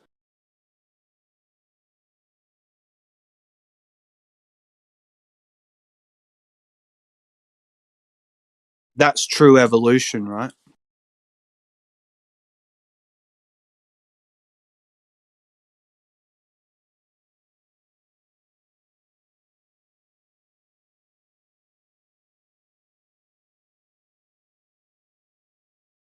For sure, yeah. No, I resonate with a lot of what you said there, definitely. And yeah, there were a lot of, I was enjoying listening to all that. Yeah, there's a lot of different parts there, but yeah. Well, one thing I would comment on just, the kind of shit showery of the shit show nature of a lot of these discussions over the years. And it is true. It's like there's hardly anything that you could send someone, and be like, hey, check this out. I mean, in some cases, I mean, maybe if it's like a video that already is, there's a lot of good videos and things, but I guess I'm talking about like a live conversation type thing. There's just so much chaos. Like it'd be hard to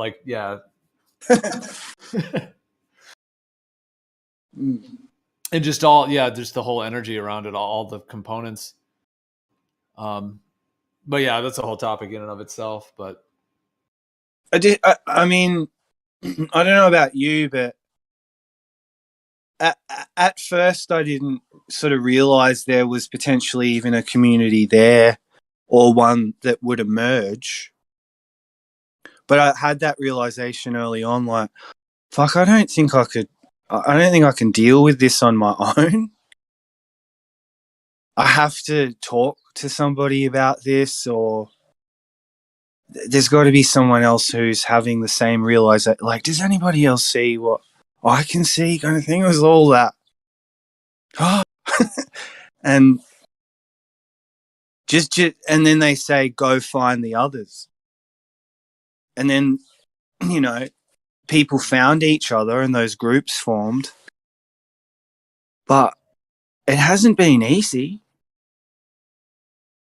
Don't let anyone think that Flat Earth came and then it was all just like the red carpet got rolled out.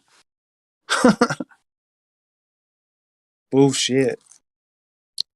Bro, that's what I've been telling people, is that this whole like community on Discord with Flat Earth, especially, or in some of the YouTube, like, it wasn't like, 2015 roll around, everybody was in consensus.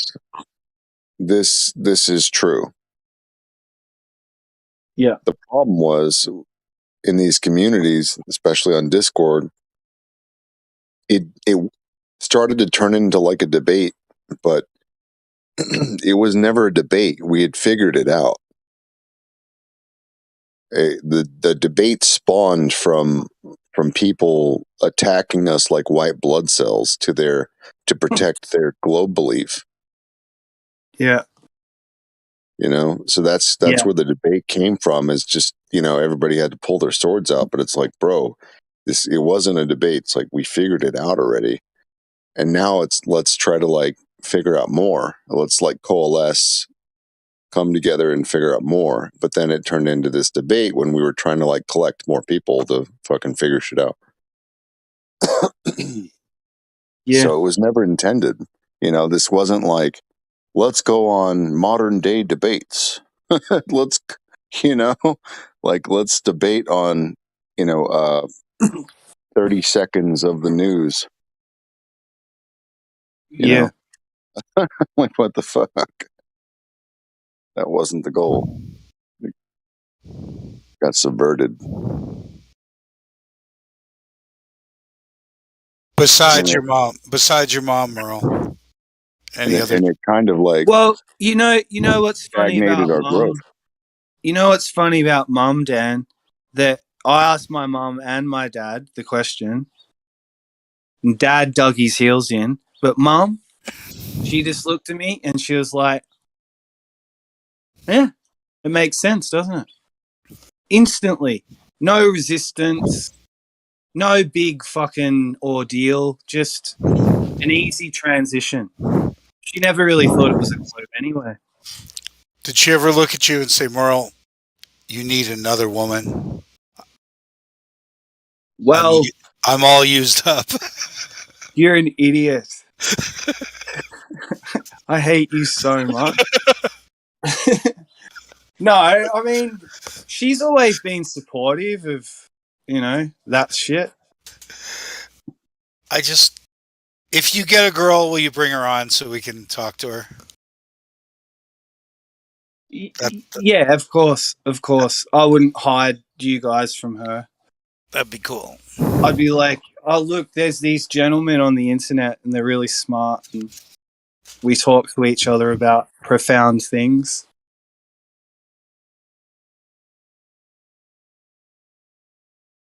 How's your love life, Dan? Well, Sydney died, so that was a big problem for me. Were you in love with Sydney? Yeah, it wasn't very cool. She was kind of into me, and it was kind of contentious, and I didn't really realize it was a love affair till afterwards. I really didn't. I thought she was just fucking with me. Wow. So that was tough, and I lost a friend with benefits a couple of months earlier, and I'm a bit stranded right now. Flat Earth chicks. Yeah. Unless I include Paxanda. No, she's very loving. She's a very loving person. Oh, yeah. I mean, I think nothing against women at all. This is no disrespect or bitterness. But I think a good woman is, they're not just growing on trees. Like, all women are great, but I'm just saying, like, someone who really gets you. Well, that's just straight up not true. Okay? Okay. Not all women are great. Yeah, some grow in trees. You never heard of a country? Nice one. No, it's someone who really gets it. Let me talk to you about a woman named Hillary Clinton, okay? Ouch. Maybe not. Man, waking Bill, up to that. What does Bill see in Hillary, though? He's very Himself? smart, right? She pulls him chicks. She would pull chicks for him. He plays the saxophone.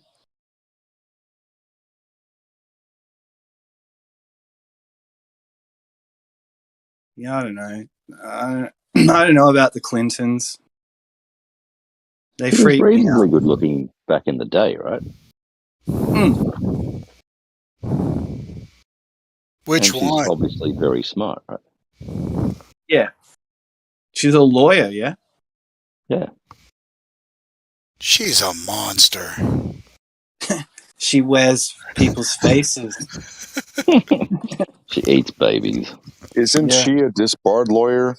And so is Clinton. Isn't Bill a disbarred lawyer? And isn't Obama a disbarred lawyer? No. No. Law rejects. They were going to nominate Obama for the Supreme Court a couple of years ago.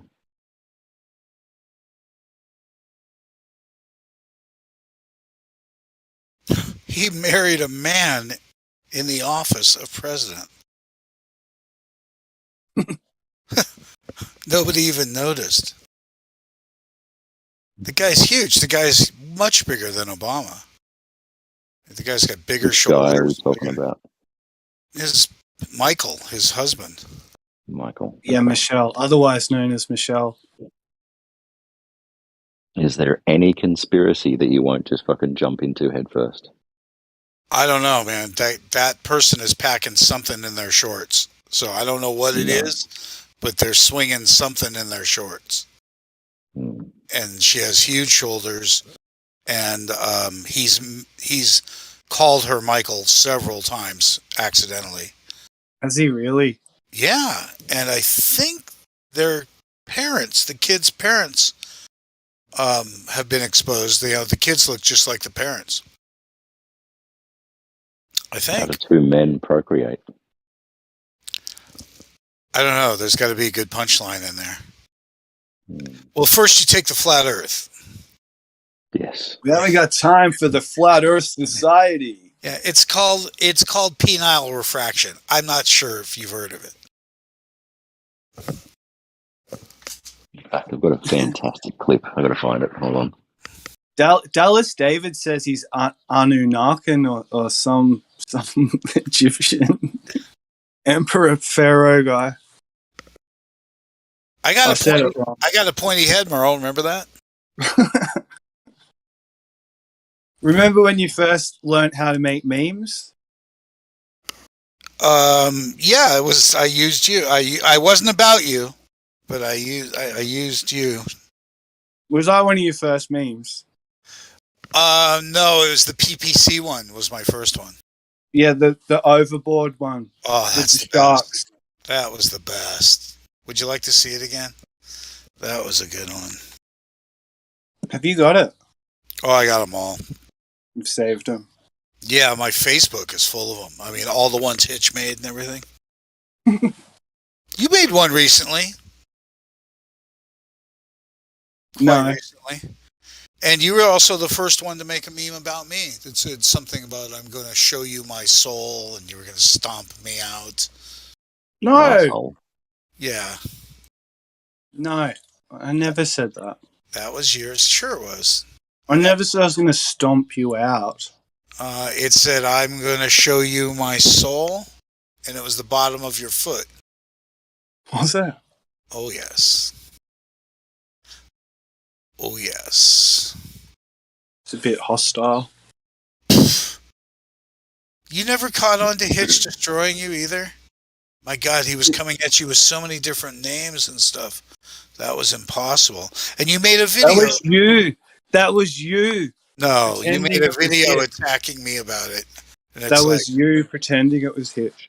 Nonsense. I don't even know how to make socks. Why would Hitch pretend to be you? Because he was driving you insane. I think that was the point. We were just there to drive each other insane. Hitch is a goofball. Hi, damn. Hitch is a funny guy. That is a funny man. But right, but I do see him doing some goofy shit just to be, yeah.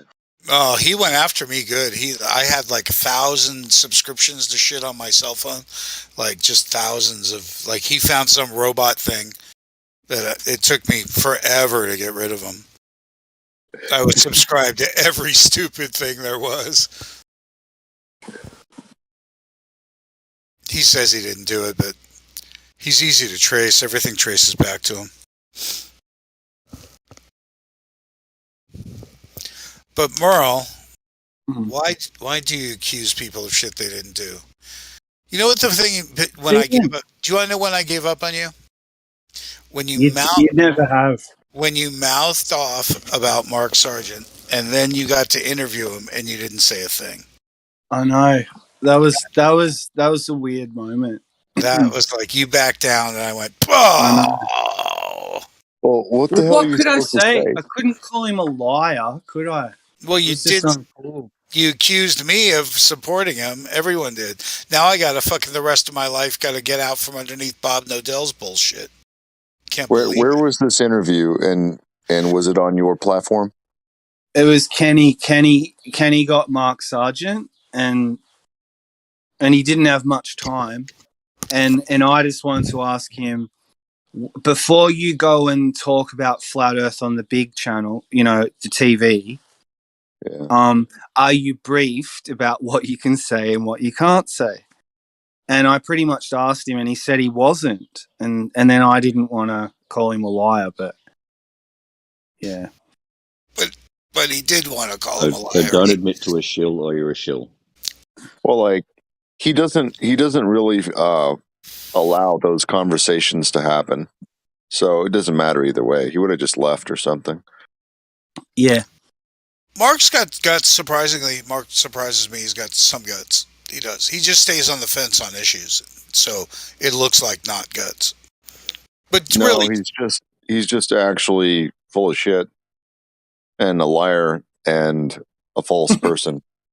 So I'd be surprised if that were true. Well, how many times have you hung out with him, Dan? Well, it's not that. It's just that I've dealt with him. But you have. You've actually Relatively. spent time with him. Yeah, but I mean, I've spent more time with him off air, like Skyping and stuff, or talking on the phone than in person. So like sometimes he soothed me when I was pretty ticked, you know, and he managed to, you know, settle my ass down. He just says I'm impatient. Right. So you're just sitting there frustrated, and Mark Sargent's like talking you around, telling you it's going to be okay. I mean, I've been in his face for a while. He won't talk to me now. He won't read my Skype or anything. Really? Yeah. Did you hear what Karen B said about me? No. Oh man, I should play it for you. All I did was say, you know, you got me blocked. She muted me and went off for like 5 minutes on me. Like how I was. In other words, they're calling me a troll, and then I come over here and they call me a troll over here too. I'm getting called a troll on both sides. It's kind of a breath of fresh air. I don't think you're a troll. Well, the 24/7 guys think I am. They think I'm there just to mess with them. Well, I am there to mess with them, but that's different. And if I can find this Karen B thing, it's pretty funny. She just went off on me. It's probably not that funny. No, it's typical Karen. You're right. Pretty normal for Karen to block and ban people for poking at the seams of their reality. Yeah, and I'm really fucking ticked about that. I think it's a super cock blocking move. For all of them. I have been. It's been brewing for a long time. I fucking supported those fuckers. Yeah, well, you fucked up. Well, just fucking man up and own it. Cup your own balls and shut up. It's not just that. It's the next assholes I gotta defend. I don't want to fucking defend Bob the rest of my fucking life. I don't. Why do you have to defend anybody? Because people accuse me of being a flat earther. Therefore, I must be them. I met Jaron once at Salton Sea. Therefore, I'm part of FE Corps. I mean, I'm out to kill FE Corps like you wouldn't believe. It's finally, the sight's down. Fuck those guys. I'm so pissed at them. I just can't tell you how pissed I am at the upper end of Flat Earth and how disappointing they've been. And the only reprieve I got was geese. All right. Well, I'll tell you this much, dude. I have met many people in this movement who have plenty of money. They have plenty of money.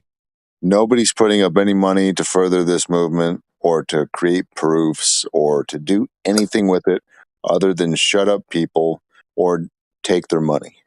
That's it. Right. And your friend Mark and Karen, they've been at this shut up and take your money game for a long time now. So, and Weiss and Bob. So, yeah, it's not look, cool. I'll have a discussion with people, but I don't defend anybody. I just state facts. I just thought that they were part of a loving family when I came around. And I got hassled right away. You know, who the fuck is we? That's what everyone told me. I'm like, unity, man. They're like, who the fuck is we? Who the fuck is we? That's all I got out of everyone. That's how they all started hating me. Because I insisted that we were something. Right, Merle? Right. Well, I mean, that's how it should be, right? It should be this community understanding of people working together. It should be that. Go ahead. I mean, Dan, you got to them and us. You got to admit, Dan, there was a big difference between Poncho and Jez, and say Larry and Zulu 1. You know what I'm saying? It was like, I think some of us felt like there was this network, and we'd been infiltrated, but some of us were just normal, everyday people, right? Just out on the internet, no agenda, no dollar signs. But not normal people. We're outside the box. Right. So we're not normal. And unfortunately, what I brought was my desperation to have a family because I didn't have one. So I brought desperation, and that's why I ended up being hated because everyone heard, you know, my inexperience on the platforms, and then me being honest and truthful. They were laughing at me for being honest. No, you weren't hated. Like let's get it clear. Like you came. This was before Flat Earth Hollywood as well, and you were just you, and Kenny was Kenny, right? And then you guys started doing Flat Earth Hollywood. That was great. That was great, and it was interactive. And it was rarely hostile, and everyone, the panel, and they'd put the headset on and they could talk to the panel. It was so cool. I mean, I don't know, the whole thing got subverted by Snack, and he was just, it wasn't his, so he was going to kill it. He was living on my couch. I couldn't get rid of him. He wouldn't help. He slept all day. I couldn't get a second cam. I couldn't get an engineer. And then he pretended when I threw him out that I was gay or tried to do something to him, which was then Hitch ran with that and made it into something that everyone was playing with.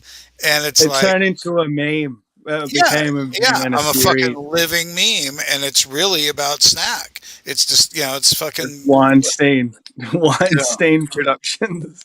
Yeah, and there's like committed channels and shit. It's stupid. And in the meantime, Kenny and I were supposed to reconcile when I got him the gig to go inside and do the camera work inside that conference, QE219. And Kenny got elusive and wouldn't commit, and then decided to try and crash it instead of working it. While we were waiting for 2 weeks for him to verify, because he told me he would, then he wouldn't tell them that he would. So he was a no-show, and then he tried to sneak in. So Mark Sargent, out of courtesy, went out there to talk to them. Well, I'm glad I didn't call him a liar then.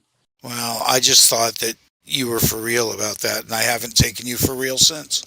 No, it's not. I didn't bottle it, Dan.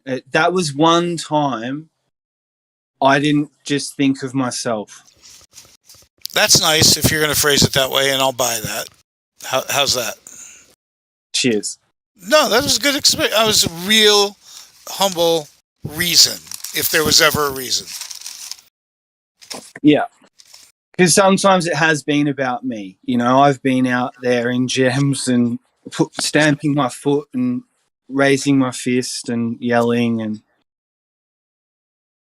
but you do have a tendency to blame everyone around you, and you do have a tendency to get in a mood and decide everyone fucked you, and it's like it never happened. It's just a habit of yours. No, it's specific to the situation. Jem's band of cronies, at some stage, somebody needed to stand up to them and say, no, you're bullies, you're bullying people through your computers, and enough's enough. But that's the theater. That is a theater. Think about it that way. Especially if you and I can come and go. Jem's so nice to me right now. So's Jose. Everyone's so nice to me right now. Blue Marble. They're all just darlings to me right now. It's amazing. I get more data out of the flatties right now than I get in my own research. I just lay a link out there and they start debunking it, and I get all my data sets off of them. It's funny as fuck. They draw diagrams for me and shit when I talk about stuff. They send me examples. I've been working the fuck out of them. It's like, it's brilliant. It's free labor. Yeah. Ruhif, are you hearing? I can't wait to talk about your graphic calculator. That thing is cool. Of course, I'm going to use it to bury you, but it's cool. Man, Ruhif sent me this calculator that takes into consideration the horizon and the refraction. And it's like, you just adjust it with any way you want. And they're trying to justify a distant sunset. And I'm like, bring it on. Bring it on. So I'm looking forward to pursuing that argument for a little bit. Hey, hey, Merle, were you there when I took a shit on Jem? Yeah. Nice. Yeah. Nice. That's right. You were there. I remember now. Are we allowed to re-upload Gem Panda clippings? Because I got him going about 4 or 5 days ago, and I recorded it, and I haven't listened to it yet. But I know there's some good shit in there. Why not? He was flipping. Why not? Yeah. I've got a couple on my channel of Jam. Just Jam being Jam. Hey, can I ask you guys an honest question? Ruhif and I went back and forth a little bit on something, and it seemed like a lot of people were responding to it, and I'm all excited about it. But I don't feel like burying him for the part 2. I feel like taking it somewhere else because he's a good guy, and it's like he's already in the hole enough. And I think Gem would be fun, but I don't know. I just feel like I can beat him in a head-to-head conversation about this. And I feel I finally got the word proof going. Can I show you guys this shit? What's the show? Well, I looked up basically that I can measure where the sunset is compared to my boat horizon. That the boat horizon, or the expectation of a boat horizon, should be the same.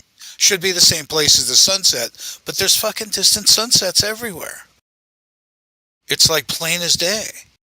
Everyone's seen sunset in the distance. You can imagine the fucking sunset, McDonald's close. But they just call that refraction, right? Yeah, but yet the arguments in a week, they haven't even used the proper words, which is upward looming refraction. They're just still. Here's the thing: we got stuck on the word refraction. It's taken us 2.5 fucking years. But there's actual calculations and limitations to the types of refraction they're talking about. And I've got a triple refraction killer in 1 day experiment, 1 day of observations. Do you want to hear it? This is the place. Okay, so we start on the coast with our little ballers, and we stand at eye height, 10 feet, and we're looking out over a western shore of an open ocean, possibly with an island obstruction in the distance. So later on, I could mark it as being behind the sunset, or the sun setting behind it. So I'm looking for a fixed object out there, lots of islands, 10, 20 miles out. So I should have no trouble. But I'm going to start, and I'm going to make them predict my boat horizon and laugh at them while they have to take temperatures and barometric pressures and all kinds of stupid calculations, none of which will come true very quickly. So around dark or near dark, I'm going to launch the boat, and or dusk, whatever. But of course, we're going to play it around 10 miles. My boat, if it was 20 feet tall, would still be gone at 10 miles in 33 feet of curve, of supposed blockage, or whatever you call it, the horizon line. So 10 miles we agreed on. Ruhif agreed on 20. It was kind of cool. But either way, committing to the sunset being on the same disappearing line of the boat is going to be their first mistake. Because first they're going to calculate the boat, and we're going to go 7 to 10 miles, and of course we'll be able to see it due to line of sight, and they'll claim refraction. Then we're going to watch the sunset and notice that from our original standing point, it certainly ain't anywhere near the boat. Third, they're going to have to talk refraction twice. First we saw it, and then why did we see it in the distance? So why are we seeing the boat? And why are we seeing the sunset on 2 different horizon lines? Then I'm going to take the boat and light it up with like fluorescent light and drive it 10 miles. It's 10 miles out, and I'm going to take it 10 miles left to right. So it's like force the line, but it's force the light. And with a, time lapse, I'm going to get all my data points across 10 miles. There should be 66 miles of curvature in 10 miles span. If I got over 60 degrees of width, I've got enough pixel strength to pick up the 16 feet in the middle by 8 pixels with an 8K camera. And I got all that off the ballers. So that's what's cool. They gave me all the numbers Not me. I didn't know a thing. I still don't know a thing. They gave me the parameters, and this is the second time. We already did this at the Bonneville Salt Flats. It just, we didn't have enough equipment. No theodolite, no infrared, no radar. We didn't get to the center point of the observation, but we have drawn a 10-mile line with time lapse. So that would be a triple refraction killer in one day. They'd have a lot to answer to. If I can draw a line on the Earth and it doesn't come up curved, if I can ask them what the distant sunset's all about and prove all of their calculations are garbage on my disappearing boat. All at once. Refraction killer. Am I missing something?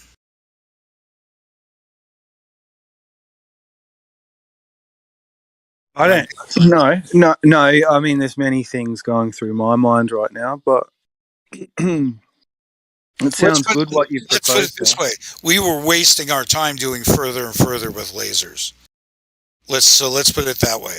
Let's agree that at 10 miles, for some reason, we're seeing it, baller, and they'll go, okay, well, I think it's, refraction. And I go, well, I think it's line of sight, but we both agree it's there. So let's take that lighted up thing and drive it 10 miles. And that, I think we can basically force the line. It's force the light, and the data sets come from these still time lapse. So I hope it's something. I hope to do radar at the same time, infrared at the same time, theodolite at the same time, and be done with this shit.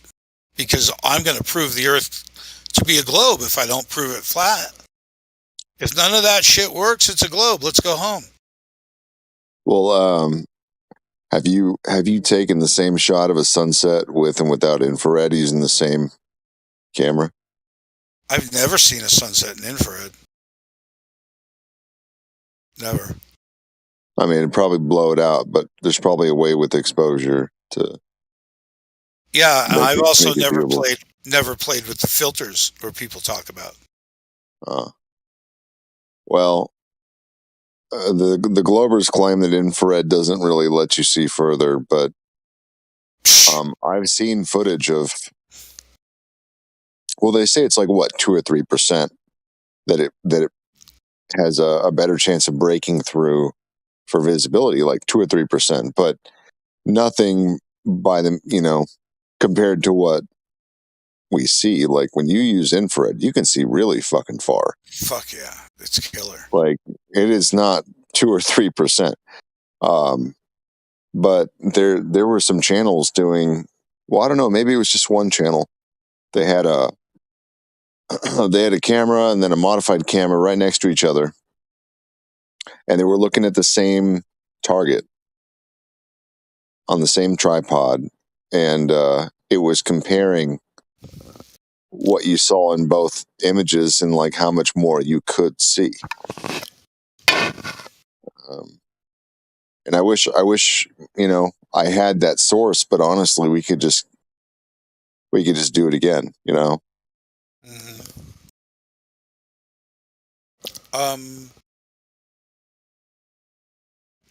Ruhif, are you listening? Do you want me to flip through this thing so you could see? I want to give Ruhif the like two sides of the court, give the open data, and I've looked up a bunch of stuff since we spoke about the sunset, and I just got some things to flip through. Do you guys got 5 minutes for me to show it to you?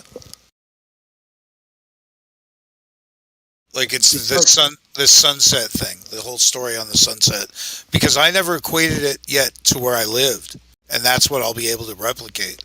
So I'm pretty stoked about it. Let me show you. Ruhif, where are you, Ruhif? Okay, let me know if you guys can see what I'm streaming. It's a dumb little picture of something somebody drew with a sun. Yeah. Okay, so this was the subject is, hey, what's up with the difference between the boat horizon and the sun horizon? And you hope to sucker the ballers into saying nothing. It's the same point. So that's the hope, is that they say it's the same point when in fact we're kind of confused. We can probably see things further than that 3 mile point. Sunsets quite often. What? Are you here, Rue?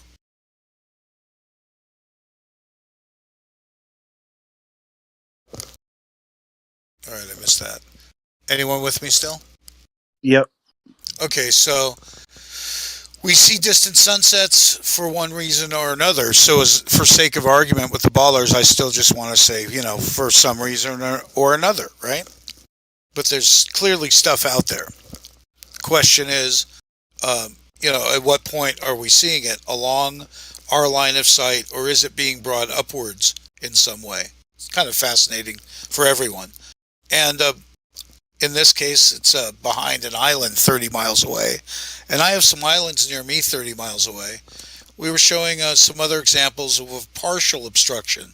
So it shows that really the island isn't affecting the water line whatsoever. The sun's ability to hit the water line. Because that'll be the argument many things I show. They're going to say, but it's a mountain. It's a mountain. It's like, well, so Ruha finally was trying to understand what I said, and he drew the sun here. And he says, well, wait a minute. Are you trying to say that the sun should have set at a normal horizon point of 5 or 10 miles? And I said, yeah.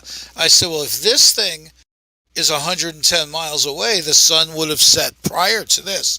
So he drew it in front, and that was where all the controversy sort of was melting, because when we agreed the sun should have set where he drew it, I asked him, I said, well, so what the fuck are we looking at over there? That's the question. What are we looking at to the left when the sun had to set prior to 110 miles away? There's lots of pictures of sunset. Not many are relevant. You don't know the source. You don't know what it's of or where it's taken from. This one's pretty, though. They do have an excuse that the ballers haven't busted out. I found this. They're calling it advanced sunrise and delayed sunset. Dan, what's up, baby? The big trader's here. All right, so listen. The what? The trader. So what trader? We were just telling the story of QE 219. We were just talking about it. Okay. To understand. I wasn't a trader. What do they call it? I was when you jump ship, or I was pirate. You were a pirate. I was a pirate. I pulled a pirate move, and I went off ship, man. That was all. No, you set up that interview with Mark Sargent for me, and I bottled it. Fucking Merle, fuck off! The whole world's fucking against you, man. The whole fucking world hates you, Merle. Fuck. Kenny, I'm killing refraction. Watch this, okay? Can you see the screen, Ken? Let me see. We get in the voice text here. Hang on. I just want you to imagine distant sunsets, right? Well, they say the boat's got to go over the edge much closer than sunset. Who the fuck's seen a close sunset, Kenny? 5 miles away? McDonald's close? You know how scary a fucking sunset would be if it was on top of you like that? So everyone's seen a distant sunset, Kenny. That's all I'm getting at. And where are we looking at? Hold on. Eventually, we'll be talking about sunset behind Catalina. So is that the sun or an apparent sun? Well, based on the fact it's setting over 110 miles away. Are you Livestream 1 voice text or Livestream? 1546, I think. I don't know. This is weird, man. All right. I don't know. I'm weird. Anyway, no biggie. All right, so if everyone's with me, I mean, yeah, we've seen distant sunsets. So is it apparent, Merle? Whether or not, it's definitely apparent. The question is why. Do we have direct line of sight, or is something bringing it upward into our line of sight? That's the question. So, well, the sun. Sorry, the last thing I'll say is the sun doesn't come down, right? It's not lowering in elevation in the sky. It's just the angle as it goes into the distance. Right. Every time I say angle, they lose it. They don't know what I mean. But you're right. You were totally right. Yeah. okay. So, question is, what the hell is going on here? They do have an excuse. They call it advanced sunrise and delay sunset. Our friends, the ballers, have not figured this out yet. So, we still are looking at potentially, Kenny, if you look at the screen, this is potentially Catalina. What am I looking at, Dan? Where am I looking exactly? Oh, if you click on Dan the Waterman, there's something that says live. Click on that. Oh, okay. I see Dan the Waterman live. It's gay. I'm trying to click on that. Okay, so the story is, Kenny, you can imagine all this yourself. There's that the normal horizon point being somewhere at 5 miles or so, maybe 10 miles for a boat, with height. Generally, if we're standing at Renee's looking at the island, it's 25 miles away. The joy of all these views I'm going to show you is everywhere along the coast, it's more than 25 miles away, everywhere. But if you look at the screen now, you'd see an expected horizon line to be much closer. Although this is not Catalina in this shot, it's an example of what we'd expect to see. And here it comes. Here it is next to Catalina. So it doesn't always set behind it. It sets next to it quite often. So to me, I'm pretty sure that because it sets behind it, it establishes to me the distance of that sunset generally being further than 25 miles away. Here's the sun dipping away, and this would be the same point, obviously, where my boat has to disappear. But damned, is that really 5, 6, 7, 20 miles? 25? Where is that happening? I'm clicking on it. Nothing's happening. I don't know what's happening there. So I'm just flipping through some things. You can imagine what I'm saying, Kenny. Yeah, I got it. All right, so I'll verbalize it like we were on the radio. The sun often sets around Catalina Island different times of the year. And what I'm showing now is that it's next to it, not always behind it, because the ballers want to use the obstruction and elevation against me when I'm just using it as a mile marker. So I'm showing it, it's generally next to it most of the year. We'll see the sun setting next to it most of the year. And many angles. Go back. Can you go back one? Mm-hmm. Yeah. Can you zoom? Oh, okay. If you, yeah. I can't zoom. When you zoom in, you can see it. Yeah, I cannot zoom, but I'll get to some more. But we feel, can you enhance? Not from here, but we feel that we're looking at the sunset on the water. Yeah. You can't see the sun though, technically, in that, right? It's just the illumination. No, I can still see it. I can still see the tip of it. Okay. Well, say if you couldn't, and it was just that yellow aura. Yeah. Well, see the aura. There's always that aura around it. Okay. Well, I'm getting to that. It's called flare. Basically, it's not always behind it, but my subject will be, doesn't it setting behind it mark its distance is my question.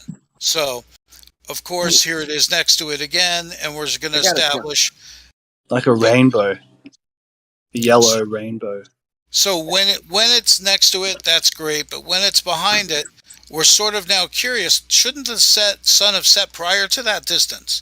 So flipping through this distance here, 37 miles. This distance here is from San Clemente. This is 46 miles.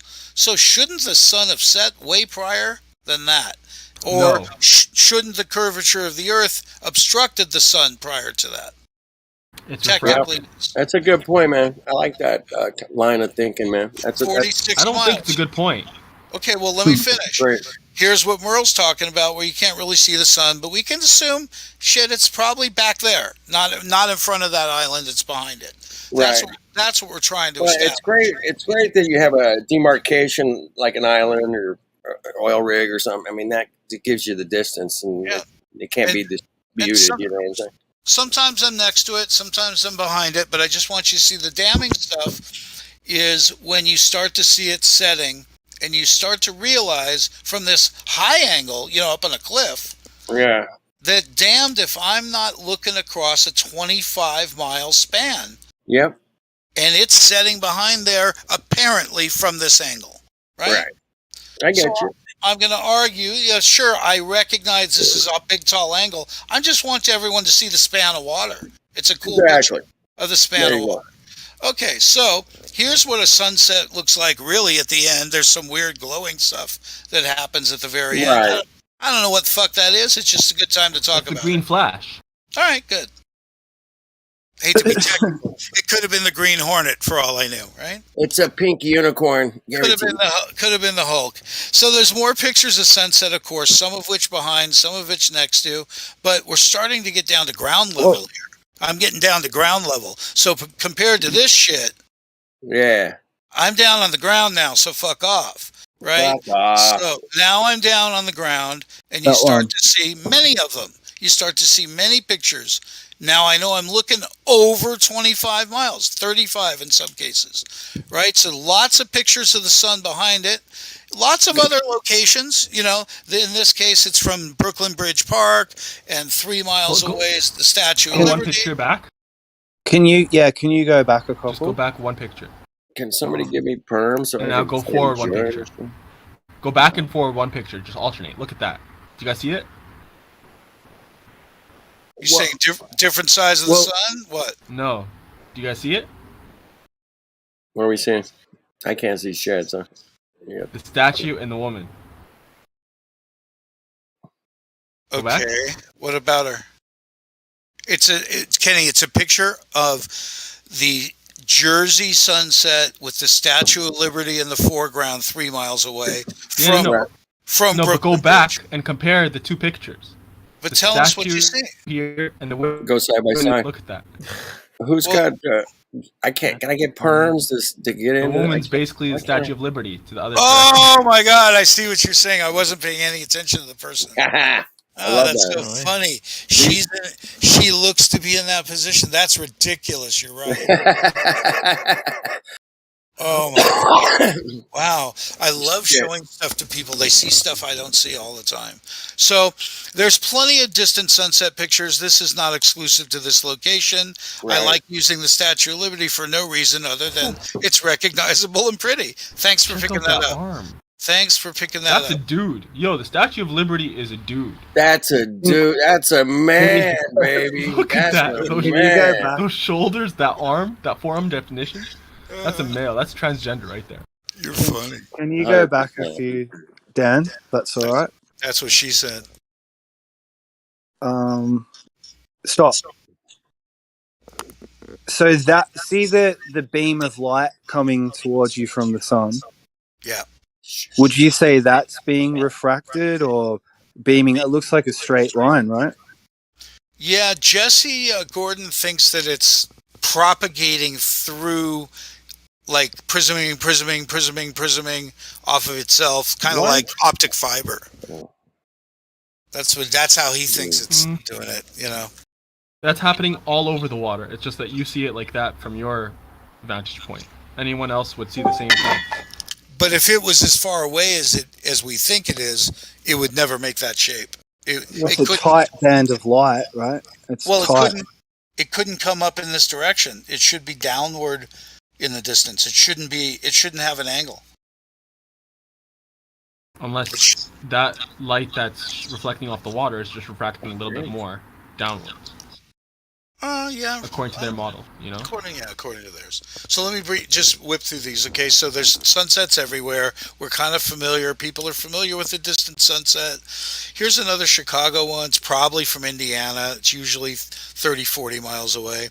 The thing that's trippy about this is off on the edges, you can see the much taller buildings. This part is just what's lit. So it's not like these are just the tops of the buildings. There's taller buildings all over to the left and right of here. Right. I can see them. So that's cool that I got another secondary shot because people, they just need reinforcement. This is a still from something I'm going to show you. And the sun, I'm going to contend that sun clearly is setting on the other side of the island over 25 miles from the coast. And when I get down to that level, and now you can see in video. So where's it gonna set tomorrow, Dan? It won't. I think too far north. Well, we can never see it from Renee's. so it won't be near the island. It's going to be off the island, not behind it, not till February. Can you do that video one more time? Yeah, and the next one's even better. This one, you'll see it's that upper, maybe, could be from 1,000 feet. I'm not sure. But mostly I just want you to see the open span that it's set behind, because we have plenty of images of this from the beach, and I will show you that. So again, that's the span. This is the video of the sunset on that span, with my assumption that the sun is behind that island 25 miles from the beach. Forget what it looks like from here for a moment. Here's the beach shot. So from the beach, without any elevation, we're going to see that sun also setting behind the island. And I don't think there's any question that the larger angle showed the span, the smaller angle shows that it's behind the island, and the sunset mathematically should have taken place just 5 miles away, not 25, 30 miles away, where this is taken from. So it's a little clean cut, and I don't think there's anything to argue about for us. We have line of sight of the sun. They claim refraction, and they have to explain in certain cases how not only the sun refracted, but the city refracted as well into the same position when you're looking at that distance. Somebody's got running water going. It's the ocean. It's the ocean in the sunset video. Oh, okay. Got it. So the sun's just about to go down, but we're fairly sure it does go down at a distance that we've marked that distance over 25 miles, and we show at times of the year it's right next to it. It's not always behind it, so we know its distance isn't going to match the disappearing boat. What I'm not sure is what day we're going to have to do what kind of boat clarity. Dan, what if I told you this is consistent with their model? I wouldn't be truly fucked. Yeah, right? There's only one curvature of the Earth, mathematically. Right. I figured it out. Aren't I proving that mathematically their number's wrong?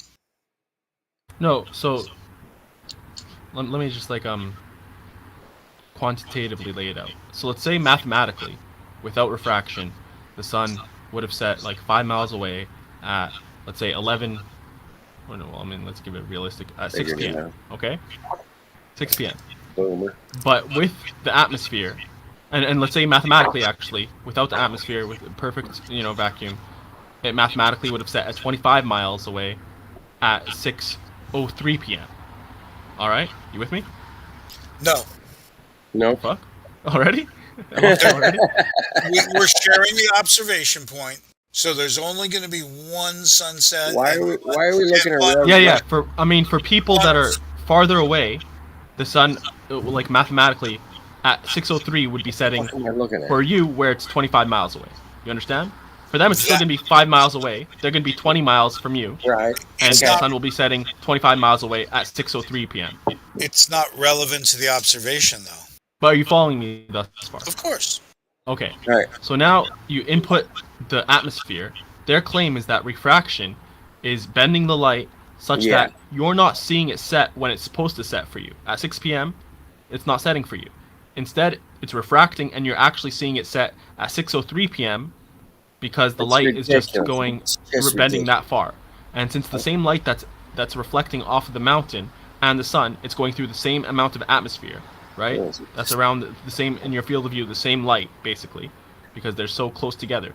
It's going to seem like the sun is setting behind it. But in reality, it's just setting where it would be setting 25 miles away from you for the person that's 20 miles away from you, but because of refraction, it's just bending. Yep, that's their claim, man. That's their claim. We get that. I got fucking rainbow unicorns that make fucking gravity. Okay, come on. Basically, that's true. All I'm saying is, it's like you're not breaking their model with this. No, yeah, I am, because they haven't proven that refraction. They only talk about it. I'm going to make them prove it. Yeah, of course. So that's the only difference. Is Right. I'm gonna make them fail on their prediction of my boat launch to begin with. Then we're gonna agree that we see it, regardless of why. Then we're gonna watch the sunset. Clearly not at that point. Then we're going to force the light. So I mean, I can't think of anything any more dramatic way to make them scramble for their math, because the refraction doesn't have the abilities they talk about. It just doesn't. I mean, think about it. It just brings it magically up to eye height. Yep. It just brings it magically up to eye height. That's it, brother. Nailed it. And then once they give me formulas and all that, I'm going to change my elevation and ask why we still see it. There you go. Why, if I play at 200 feet, now I play with the drone? Why, if I go over here? I'm going to break down their math, because it's a scary word. It got us going for a long time. I want to kill it. I want them to stick to it, have to measure it. And I'm going to make them check their temperatures and their barometric pressure. Hey, did Aristophanes, did he get some temperature ratings when the boat was going over the curve? Not Aristophanes. Aristotle. My bad. I gotta get those guys mixed up. You know what I'm saying? Oh, yeah. Did he do temperatures on? Oh yeah, totally, man. He had pressure and temperature throughout the optical I heard corridor that every question. 5 minutes. I heard that question asked to McToon, man, and he just danced like a bitch on a fucking striptease fucking stage, man. He danced around that shit so hard. It was amazing. Those Mongos out there, man, I'll tell you. Here's an idea of the level of the bullshit out there. Columbus comes over, thinks he's in India, and goes, "You're the Indians, right?" And they go, "No," and he goes, "Of course you are." And they go, "No, we're not." And it's like, what, 600 years later now, and we're still calling them Indians. Yeah, I know, right? Isn't that something, man? I'm a big time American Indian fucking No, we can't take the name back. If we take the name back, they'd be Indian givers. Oh, you are a genius. You are a genius. That's good. You are a fucking genius, man. Buy that man a drink. I will. I'm buying. Come on, you know me, Dad. I'm buying. You coming tomorrow? Yeah. Depends on your I figured you were. We got Sonny's coming. I'm picking Sonny up at the train station, and that's all I know. It'd be cool for to sure to live near each other like that. I'm sure. I don't know if a couple people. I heard there's a lot of people coming, man. Yeah, it's going to be a mob compared to normal. I think it might be. Yeah, it might be a little bit of a. I mean, it's a hot day, and we're at the beach. I mean, that's just like anybody that's like within 100 miles should be there. It's Hey, it's going to get a little smoggy up on the water tomorrow with the Santa Ana winds blowing all the smog out to the ocean. I looked at it today, man, about 5 o'clock today, and it was just a big smog fuck all across the ocean, dude. It was just smog shit fuck all. It was horrible. Yeah, I noticed, Dan, you're replaying this video. That really shows the local lighting. Look at how the light all disappears locally with the sun. It looks nothing like a sphere with a 93 million miles. Nothing. Yeah. Nothing like a sphere, man. I mean, it all fades. It's like it's going into the corner pocket of a pool table. You know, like it fades away. All the light fades perfectly with the local There you lighting. go, Dan. Look at that. Hey, man, you got to look at that with the solar filter, man. You can't just look at it normal. So, am I establishing the distance? Does the sun set further than 25 miles away? So once that island's 25 from camera, right? At least there's nowhere in the coast closer to 25. Nowhere. That's Catalina, right? Yeah. So if I you are establishing the distance. The sun is setting behind the mountain. 26 miles across the sea, man. It's 26. So if I had to summarize it, Dan, you're like, the point at which boats quote unquote cut off from the bottom up is closer than the point at which the sun cuts off from the bottom up. That's an interesting. Is that a summation of it? That's an interesting thought, man. Uh, I like that. No. Yeah. Are there two different points? There's only one Earth. Here's the thing. There's only one observation point. There's only one Earth. There's only one point that the Earth should obstruct due to angle. The distance, brightness, and color of the sun don't matter because it just set. Shut up. Yeah, there's only one horizon. Yeah. Well, once they commit to that, I got them. Got them. I think we can prove. I think we got them. Well, can't. Let's see. I already believe I have line of sight at 10 miles easy, particularly with infrared. So, dude, Jay Tolan's got. Here's my question for you: why do you think the sun can't be refracted? That it has to obey the mathematical, geometric horizon? Because it's a fallacy excuse. It's not a way of life. That type of magic isn't apparent. It's not apparent. That's the answer. Right. I'm a logical person.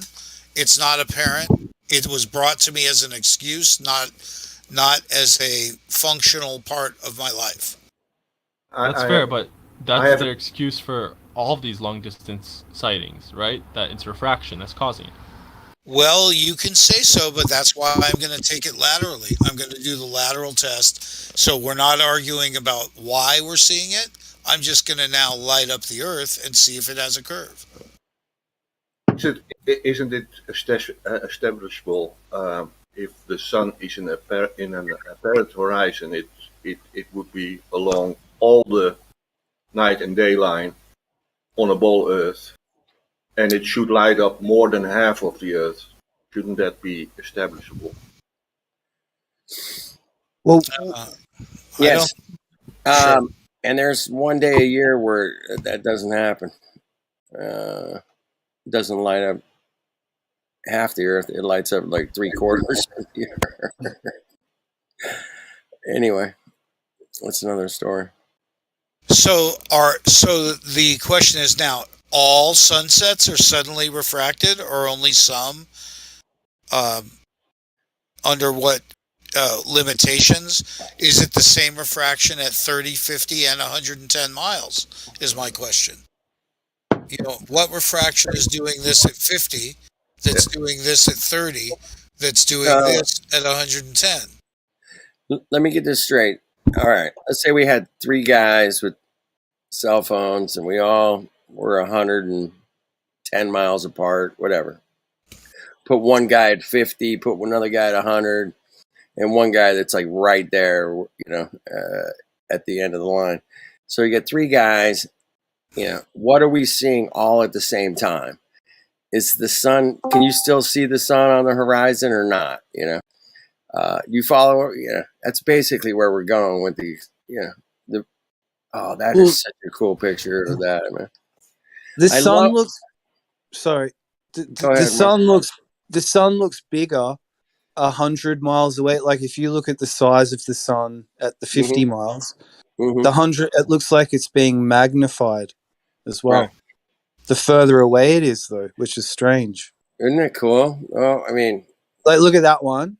How exactly, far is that, man? I've seen that same shot 100 million times. So have you, Merle. And that's it could be a zoom, though, Merle. It could just be a zoom. You're looking at in relation to the frame. Don't look at it. You can't measure it in relation to the frame. Looks really big. Yeah, but if we frame that's this, what you said. I know. It looks that way. That's why I carry a little frame with me. Dan would have been the one to say that. That's hilarious. I can't believe you said that, man. How big does it look like? It's bigger than it looks. I swear, it's bigger. It's not the frame. It's the smaller the frame, the bigger the. Ignore the frame. Ignore the frame. You gotta ignore it.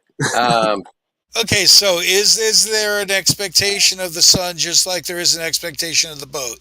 And it's probably mathematically way closer than this. 110 miles. Hey Dan, man, we got the math dude coming tomorrow, man. So I like how the name of this you is can hit him up. Uhif. You can hit the math dude up. Uhif. That's funny. I like the way people notice stuff because I don't notice everything. I mean, the fun thing about flat Earth is seeing some people just dig their own grave, and then on both sides, man, I've seen it. But the problem, man, is you guys aren't laughing enough, man. It's too fucking serious, man. You guys got to laugh a little bit more occasionally. Fuck. That's Maybe all tell I'm a good saying. joke for once in your life. For once in my life, I'm going to tell a joke.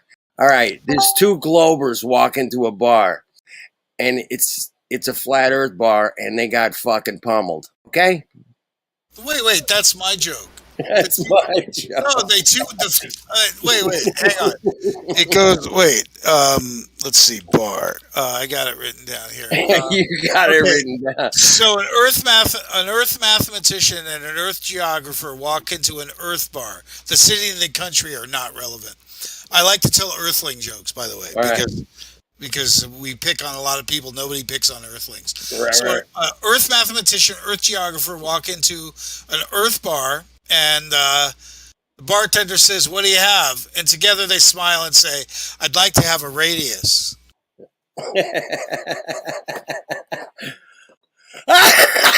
Come on. It's not bad. It's not bad. Yeah, I give it like a 7. Had to do it. 6.5. I'm waiting for the punchline. Exactly. That is the punchline. The Earth is flat. Boom, boom. So am I seeing sunsets on the water? Does the blockage, partial blockage of the island mark? I mean, can we believe this sunset's that far away? And these Dan, I guarantee you, man. I'd take any fucking anti-flat earther Mongo, and then they all say, "Well, you can't see the beach on the island. You can't see the waves on the island, so therefore curve." I mean, that's I've seen it fucking 100 times. These Mongos, they're like, Well, what's that thing at the bottom in this one? We have not seen. Hang on one second. We have not seen the beach. We have not seen the casino. We have not tried infrared. So hey, a lot of work at Catalina we haven't done. Dude, if you can see the harbor, if you can see the boats in the harbor, man. We have not done that. Boats in the harbor. We have not done that. I heard it's been done, but I never saw it with my. You won't find the pictures. I've heard it. I've heard. I looked all over. That's why. Like I said, I heard. That's why rumor. It's a rumor. It's a rumor. Right. That's Bro, what's the thing near the 10-second timestamp thing? I think a bird. I think it's a seagull. Okay. It's not clear from this point either. The seagull takes up about 20% of the island, man. It's a big. Anyway. So I hope this is also, the overhead from up above, 1,000 feet or so, just shows how Dude, small. That's 100 feet. 100 feet. No, but the other one, the other one, I'm admitting that the height, trying to show different distances here, and this is even further. San Clemente, it's 46, wait. 46 miles. That's 46 miles. That's the one I was thinking of, man. There was a video the guy did years ago, and he wasn't even like a flat earther or something, right? Mm-hmm. It was just like a sunset over Catalina, and the guy was 46 miles away. He was on the pier, as I recall, right? I don't know. No, this looks like still. No, he looks like he's up on the hill, man. He's not on the pier. Mm-hmm. Look, 13 views since 2017. That's incredible, dude. 0 likes. 13 views, dude. 0 likes. That means it was a video, though. So it was a video. Yes, I heard about this video, man. Do you have the link to that video by chance? I just typing in "sunset over Catalina" gets all your stuff you could ever want. Trust me. All right. Yeah. It's probably there's probably 3,000 videos of sunset over I needed that because I needed to do a presentation again to follow up the examples I didn't show during my talk with Ruhiv. So I believe the sunset's back there. I believe this shows that it's probably dominant proof. 46 miles, dude.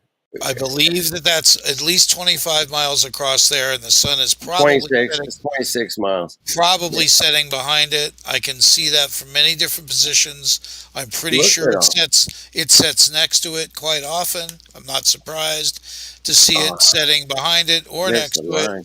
And these beach shots show that the high angle isn't the issue. These are low angles Right. and without elevation. And so we don't need to talk about the island as an obstruction right now. It's only a mile marker.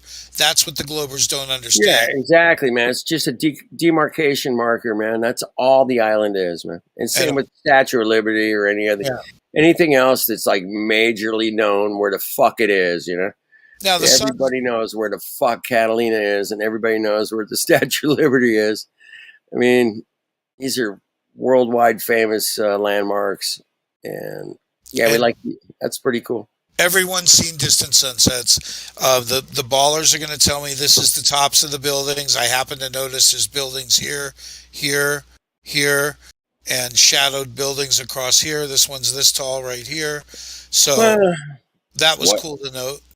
Anyway, anytime you have a sun setting behind an object, island, Statue of Liberty, buildings, whatever it is, you get that perspective that can only, it's so real, man. It's such a reality of a perspective, man, to see it with your own two eyes. Now, if you guys watch close in this, there's a weird thing that traverses the screen at the end. It'll go right across here. Yeah. And this guy, Beerman on Discord, feels that it's an effect from the sun and the Beerman. And you see it go across the screen at the end? Mm-hmm. He says it's part of part of an atmospheric effect. You'll see it. It kind of jumps. It kind of jumps to the right a little bit, right? It goes from here up across the screen here. There it jumps to the right. No, here it comes. Did you see it? It goes like that. Jumps. It's not a jump. It's watch it. It'll go from here up like this, and it's after the sun sets. And here it comes. Look for it here. There. Really weird. Whatever that is. We're going to see that perspective tomorrow, actually. Maybe we'll get exact same island, exact same location, and we're going to maybe get a time lapse. I'll try to get a time lapse tomorrow. All right, so let me see if I get this straight then. This is the upper one in this picture was never visible. That I only seen the refracted. I'm trying to visualize what they're saying. If I never saw the sunset. I saw a delayed sunset. Well, I might as well go back to their explanation. This is what Dan, let me ask you something, man. When's the last time you took a really good bong head, man? About 3.5 minutes ago. Oh, okay, cool. We're just checking, making sure you're on tracking. I'm sure this doesn't make any sense. Whatever. It's not making. No, it makes perfect sense, but it's late at night. I'm at the edge of my Earth right now, and real position, apparent position. Real position, apparent. Yeah, exactly. Dude, apparent wind. They use apparent wind. If you've ever gone sailing, there's an apparent wind. They're showing curved light. They're like, the sun doesn't shine straight; it shines curvy. That's what they're saying, and then they're going, no, it's the atmosphere doing it. It's not the sun shining curvy. It's the atmosphere. Light is shining bright. Yeah, one of the issues with this, because they also use this for the selenelian, this idea that the sun is refracted all over the place. Hey, do you guys know there's a selenelian coming up in November on the east coast of America? Did not know that, but Gio was in the middle of the quick heads up on that, man. Keep that in mind. Somebody get out there, fucking bust that fucking cookie. That would be cool. Nice. Cheers. Go ahead, Gio. No, yeah, I was just gonna say that the sun. One of the things I think is contradictory about that is that the sun is in a particular position in the zodiac. When I say zodiac, just meaning the circle of the sky in that sense, just using it in very simple sense, like splitting the sky clock into 12 sections, and then each of those constellations. But the sun is in a particular degree within the sky clock. So I'll use an analogy. Like, let's say you're looking at a face of a clock, and let's say the hour hand is at, like, let's say it's 3:00. So the hour hand is at the 3. So Okay. that would be like, I'm kind of relating that to the sun. Like the sun would be at the 3 in that sense. So when they talk about refraction, or like trying to say the sun's in a different position, that means the sun would have to be at 2, or it would have to be at 4. You know what I mean? Like if they're going to say it's refracting and in a different position, it would have to be in a different degree in the zodiac. So, for example, if the sun was at 15 degrees of Libra, for example, if they're going to say it's in some different position, it would have to move to, let's say, 18 degrees of Libra when it's refracted, and then it would have to move back to 15.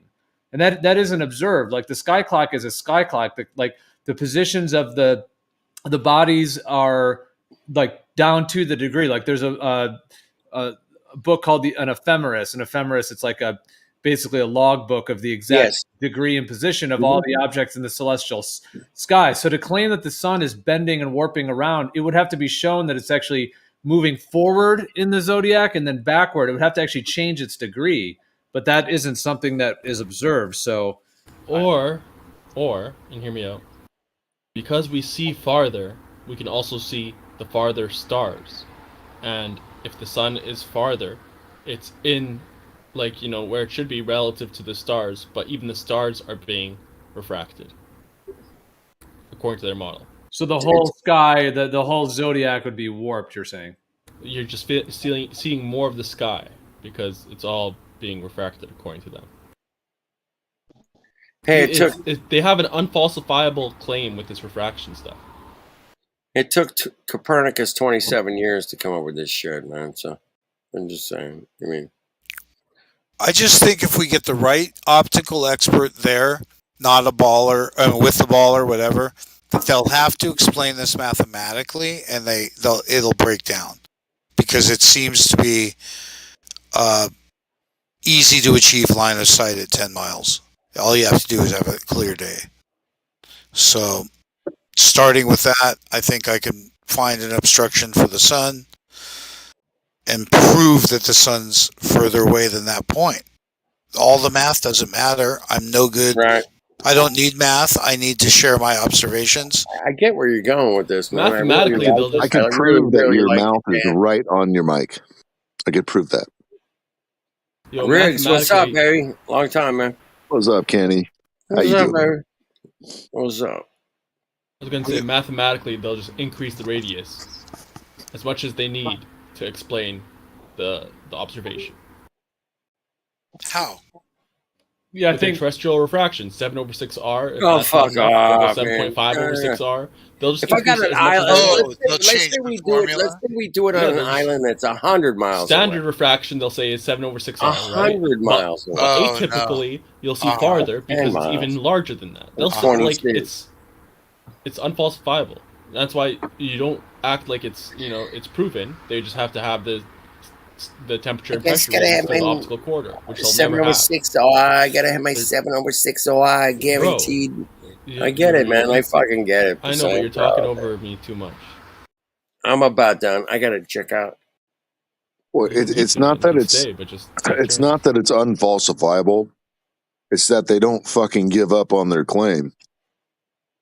Yeah, that's where I'm going to kill them They because I'm just going fucking lie to you. I'm going to have them Exactly. make predictions. That's true. That's See, fair. here, Yeah, I agree. here's where they failed in Nat Geo is they never made a prediction as to what the obstruction would have been at 3 miles, and the expectation was like 24 inches or something like that, and they only got like 3, 4 inches, 5 inches maybe, and so they didn't meet the expectations of mathematics, but they never mentioned it. So I'm going to make sure that whatever we do when we do this, that they're there to make the expectations known prior. And that boat, I swear, it just doesn't go, we can see 10 miles all day long. I don't know, I don't even know. It's not even difficult. So all you have to do is be able to mark that point so we know, wow, we're really seeing 10 miles. And we've been shooting lasers at 10 miles, and they go, oh, it's curving, it's curving.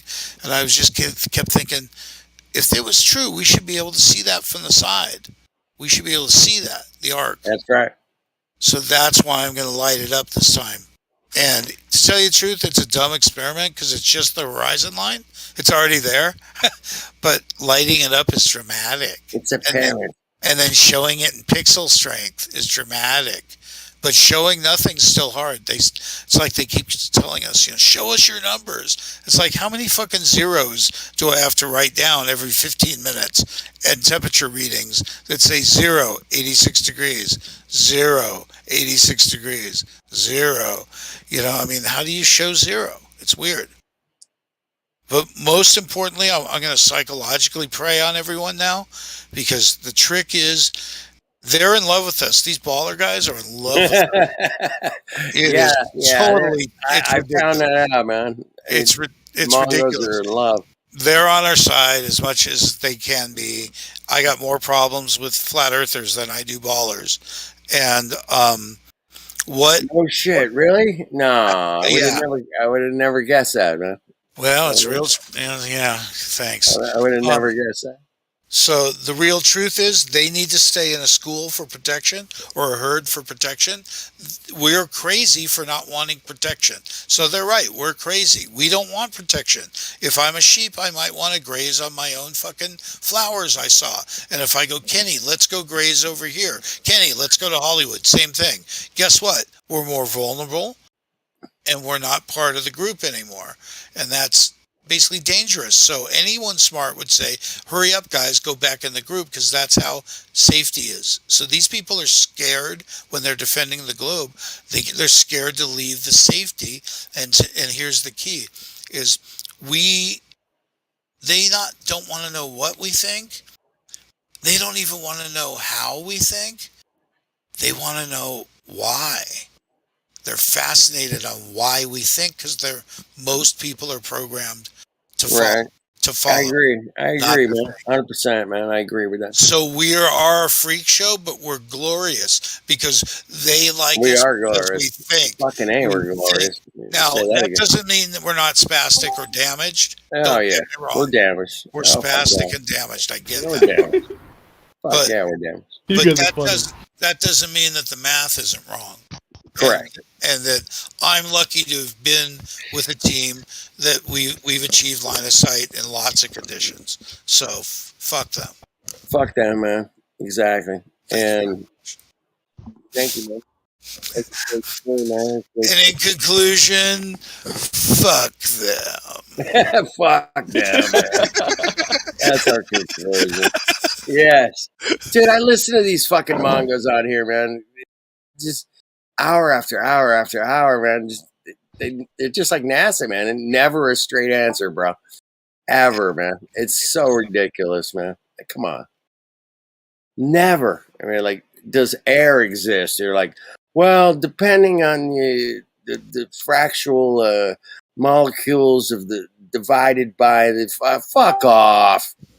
It just gets ridiculous, man. That's all I'm saying. There's a point of saying, hey, man, you don't even you don't even admit that there's fucking air, for fuck's sake, Okay, thanks. Nice talking to you. Goodbye. That's what I would have done. But, you guys, you're tougher than me. You're way fucking tougher. You guys put up with this shit. Just don't, they don't get called out enough. Look, you fucking Mongo. I don't know. Sometimes you got to get. But that's because we're busy fighting amongst ourselves. Otherwise, well, there's that too, man. There's a whole. It's a big problem, man. That's a whole nother fucking. It's fucking weak. Fucking can of shit, man. It is. It's a can of shit. Witsit called it out the other day, yesterday maybe, and he just fucking said, "Man, us flat earthers have problems." Where did he call that out? Where was that? I don't know. It was on here, I think, man. He came in hot, man. He was hot, dude. No, I've never seen him this hot, Kenny, dude. you know what that's about? He was hot, all about the fucking ether and Nathan Oakley and then fucking blah blah blah. That's about my Eric Dubé thing too. That's the electrostatic ether or the no, Kenny. Let me communicate with him. Okay. You know the big deal that I've had going on about Matthew's correction of flat Earth math with the airplanes, right? Yeah. That's part of what Austin's going to be exposing on all this list of bullshit claims that we've been making. So him and Jaron are going to do a whole thing on trying to clean house on some of the bullshit claims that we make. Right. So that's what I get that. I get that, man. That's what his rant is part of. Yeah, man. I agree, man. We have to be solid in our claims, man. We have to be fucking solid as fuck all. But I get it.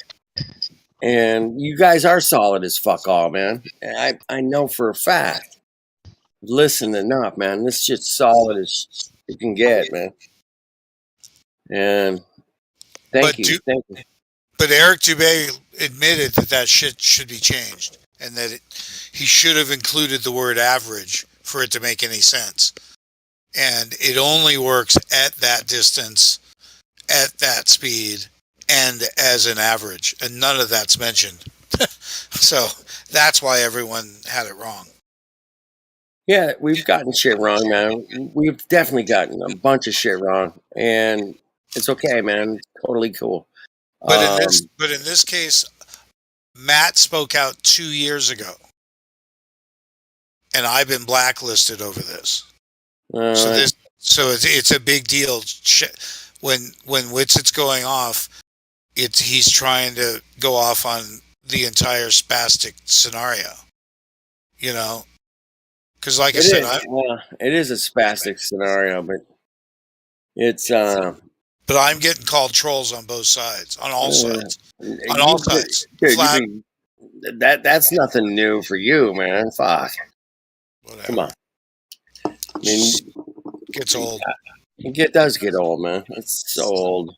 I'm so over it, bro. All right, you guys, carry on. Keep it real. Everything will work out, man. I promise. NASA. Never a straight answer. NASA, baby. Never a straight answer. NASA. Yeah, keep it up, man. Not a scientific association. Not a scientific agency.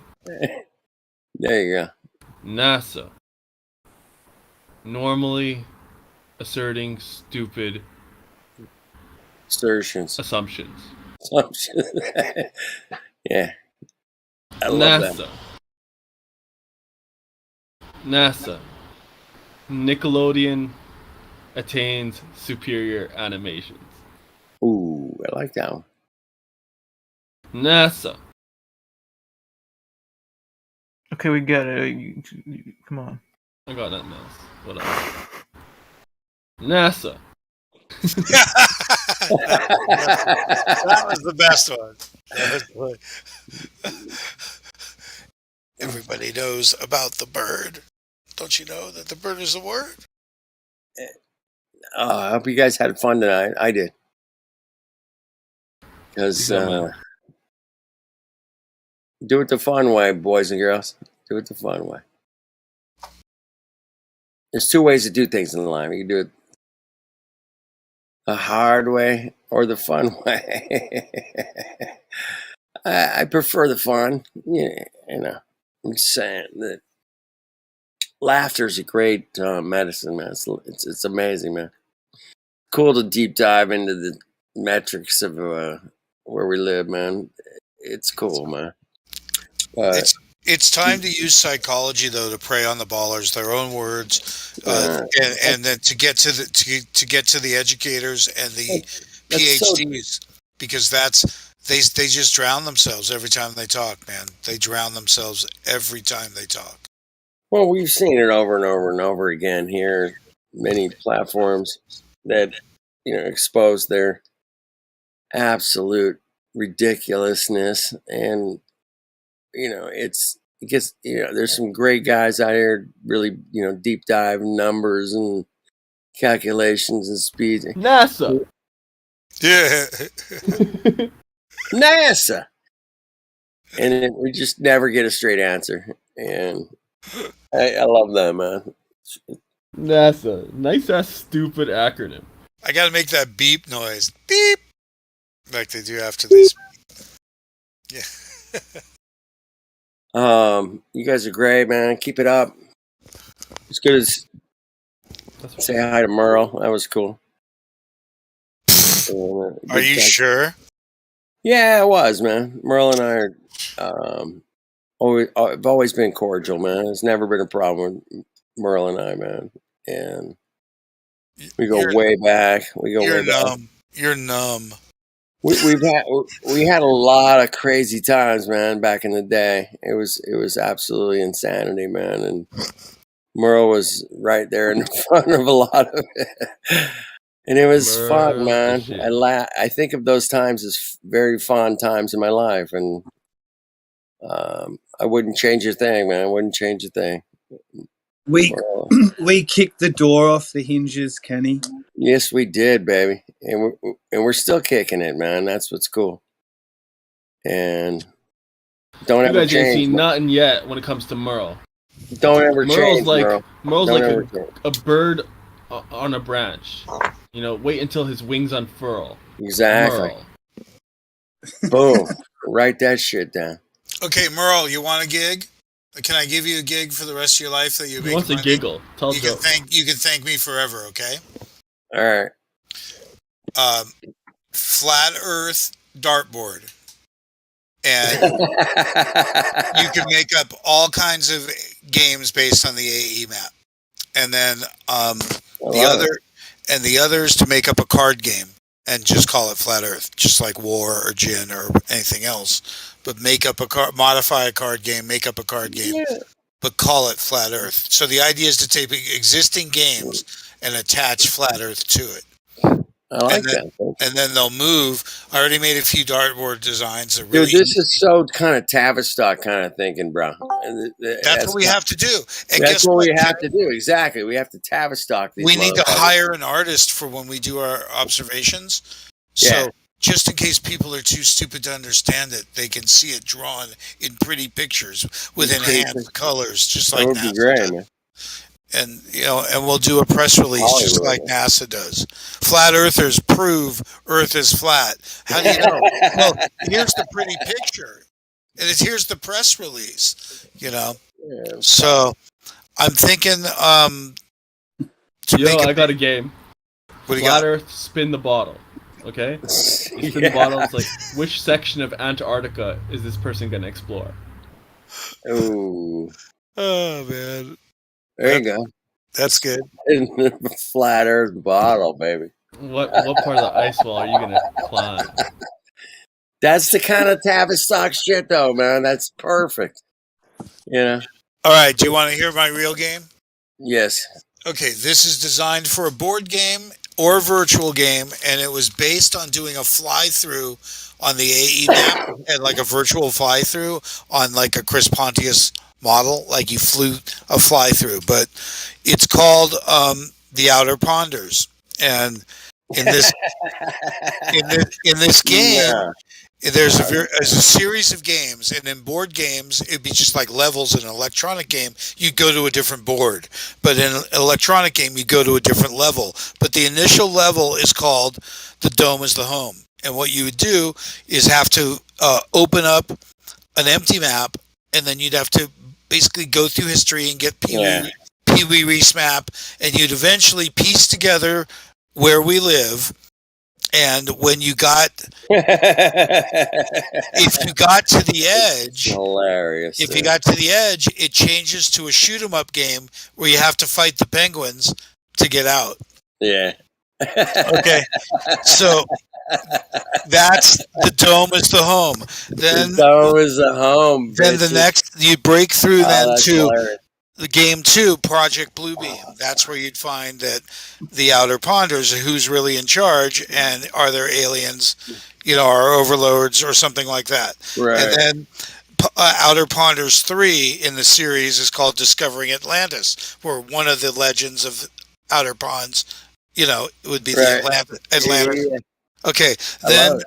the next one, Outer Ponders, the game is real. That's where you go to a realm, you discover and find your player, and that he's playing you, and you're just a player, and he's like, dude, you got to go back. You're just my player, and you're going, what the fuck, right? So that's the game is real. You find out that you're just a player, and like you know, and then Outer Ponders, the search below. You know, we could explore what's below. Or call it hell. I don't know, because the next one would be finding the creator. So one of the outer ponds would be heaven. Fuck it, might as well, right?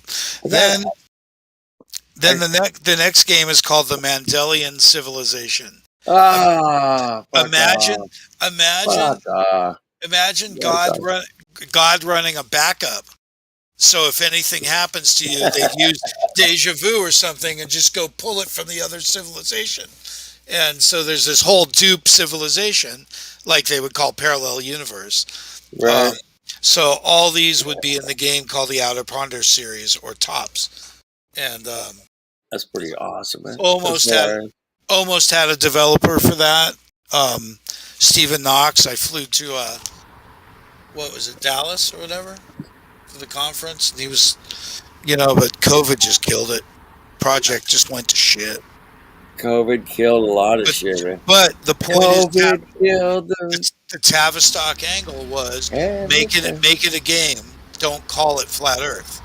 You know, let Outer flat Ponders. Earth. Yeah, Outer Ponders, baby. Outer Ponders. And the subject being Outer Ponders, man. You know, that we I love start. Yeah, we start in the center point. Yeah. So I thought that was cool, and I'd love to work on shit. That's it's just pretty funny, man. People are dicks, man. People are just dicks. It's fucking weird. But yeah, dude, you live in Hollywood, man. You know what fucking cuck shit goes on there, man. I don't have to tell you, man. It's ridiculous, man. Well, I'm just gonna flip it on them, man. The lab coat thing, just flip it on them, man. It's just like if they come to you, you win. I love the idea of flipping it on them, using their own tactics against them. Remember when that guy came up to you, Kenny? He was an Australian guy, and he goes, "We're going to Mars, pretty much." And Dan, whether you like it or not, that is the best clip ever. We should play it, man. That is the best clip. That That was like you found out. Here's the funny thing, Merle. Dan found out who the guy was. Check it out, Dan. Well, who's the guy? Glenn Nagel. Nagel. He is part of the Planetary Society. Right. Yeah. Well, that's the closest I reckon our groups come to having one of the big heads kind of have a sniff and what's going on here kind of thing. Right. Yeah. They actually came out onto the street and Spiros was pretty cool too, though, man. Yeah. That was pretty cool. But at the same, do you think he was pretending not to know what was going on, or he just? Absolutely, he's a face. He's not in the know of anything. You saw how well he handled the earpiece and talking to me and talking to the panel. Three things at once. He was well adept at He jumped in to be on camera because that's what he does. Like, you know, he was drunk and didn't know to protect himself. So it was great because at the end, then in the middle, he looks at us and he goes, "Who's paying you guys?" And it's the fucking other way around. It's just so funny. So he didn't know shit. Yeah, no, it was ridiculous, man. It was like, dude, he was very deer in the headlights almost when it really came down to it. Yeah, and he's real popular, and he is the face of every stupid shit they do down there. Surprised you don't see him on TV. You don't watch TV. No, I've never seen him on television. Yeah, let me find that. I can, if you guys want to play it, I can. I gotta go to bed, man. But I'll see you tomorrow, man. I'll see you tomorrow. Cool. Merle, great talking to you, everybody. Thanks for letting me drop in once in a while. I don't. I'm always listening. I'm rarely on the panel here, man. Rarely. But thanks for letting me drop in. It's cool, Kenny. It's good to see you. Good to see you, Rex. All right, you guys. Carry on. Carry the fuck on and kick some fucking balls. Carry.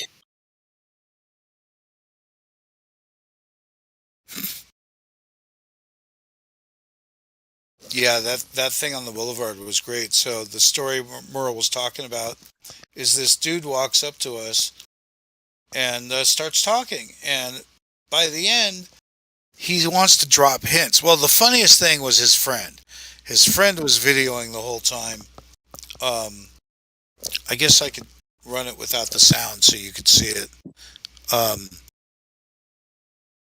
Man, his friend was just hysterical because his friend knew he was drunk, so it was pretty much a good game for his friend to see what was going to happen, you know? So I waved to this guy, and the guy comes walking up, and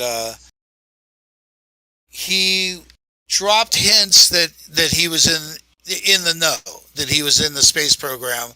So, you know, who the fuck were we, and why were we saying the Earth was flat? So that was the cool thing, is like, he just wanted to know. There, I just said hi to him, and he decides to flip a U-turn, I think, and come back. Yeah. He starts looking at your signs and stuff. There's Kenny. Should I turn the volume up on this a little? Yeah, I reckon. There he is. We're so excited to have extra help. I do have an ambulance or something coming here, so I'll try. All right. This guy looks like a prime target. Got that face. I just turned around for help. That means to be horrible. So yeah, there was a panel going, and the guy was sort of distracted, having to deal with me in his face and the panel in his ear, and that was always a problem for us in this config. Tell me how the Earth is flat. Hey, wait. What's your name? What's your name? Frederick. Can you guys hear Frederick? Hi, Frederick. Look up some of the stuff. All right, so his name is Glenn Nagel. If you look him up, Nagle, he's the spokesperson for all space stuff in Australia for a long time. He speaks for almost every press release about everything.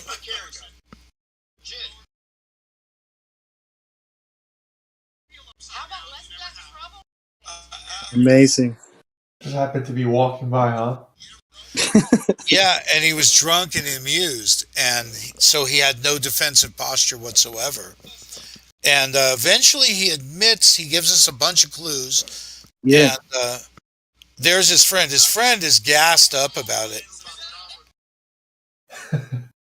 And his friend is talking to a third friend, saying, watch this guy, they're flat earthers. Oh and he's yeah, they're talking like on to them. FaceTime. Yeah, so I'd love to have seen that video.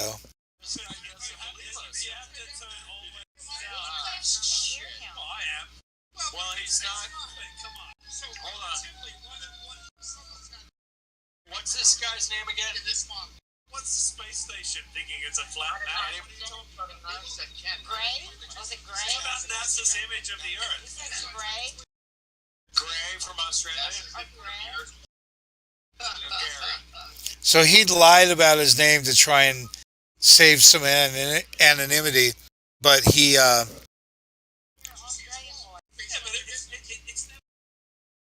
can't ever be flat. Well, I just answered your question. Yeah, distance they actually are. Yeah, but it's here. It's not. It's 240 miles away. Yeah, but it's a road. Let me ask you this. Is it not this? Is it flat or is it this? What we're saying. This one can't be true because I understand. I agree with that. But is it He what? He agreed with that. That was nice of him. Best we can tell, it's flat. Right? Oh, come on. You guys are intelligent. Come on. You think you're spinning? There's a model. Spin, right? Are we moving around? Go ahead, Trouble. What's moving around here? Dan, let Trouble take. I don't feel anything. That's a good one. Explain why you don't feel it. We would get used to the relative motion. Yeah, but again, is it a round shape or is it a flat shape? That's what you're saying right here. It's flat. Okay. So why don't we ever see it flat? Why don't we ever see it flat? Then you have a problem with the model already. What's your problem with the model that you were shown just now? You see me right here, right? Right. I am a signed subscriber to the Singularity. Do you understand what that means? Yeah, I love Stephen Hawking. No, it's not Stephen Hawkins. That's your biggest. Singularity a lot. No, brother. Infinitely dense, right? No, brother. Dan's going to do a demonstration here. And I am totally into this, but flat is not the right word, and none of you can ever convince me that. I agree with you. Flat, maybe it's. That's all I'm saying. That's all I'm saying. Relativity, I get. Is this in Australia? I agree with you. I get that. I get what you're saying. Hey, Dan, this is brilliant. You should drop the link. Okay. This is in LA, right? Yeah, let me grab the link. Yeah, that's Hollywood. There's the 217 right there. Who's the Aussie guy? This guy. So what's this guy's name again? Your main man, Ruhif, is Glenn Nagel. Okay. And he's Stamping first name. I'm sure you've seen him on TV. Oh, you cut it out. I just posted. I'm trying to look him up.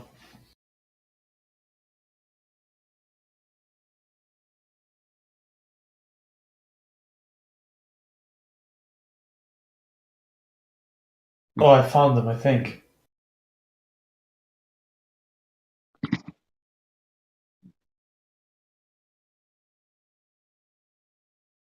All right, I'll give that a watch.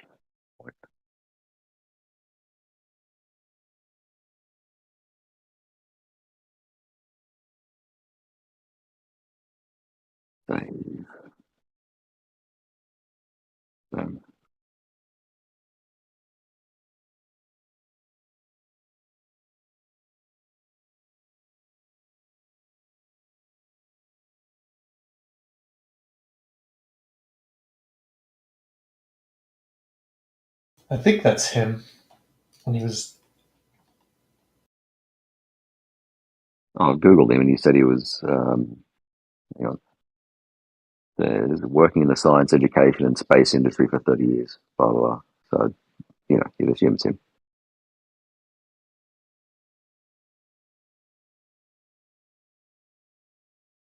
He's only got one N in his first name, so he's a fuckwit. I posted a YouTube video.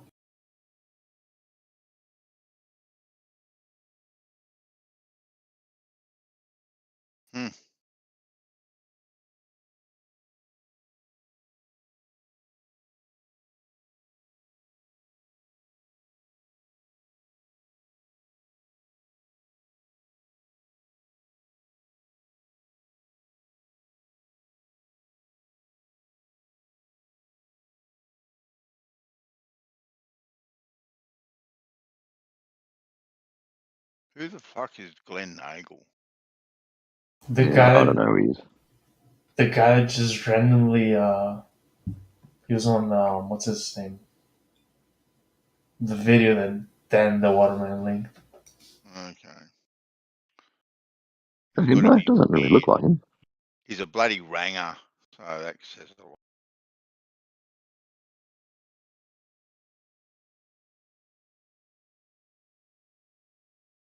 Is that the same guy? It doesn't look like it.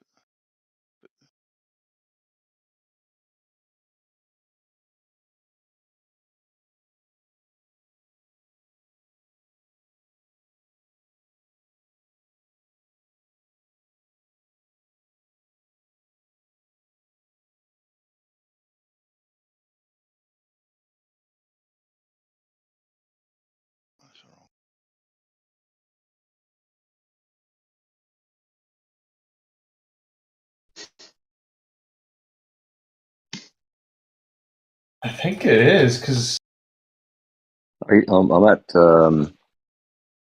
11 minutes and he's talking about himself. He hasn't said his name yet, though.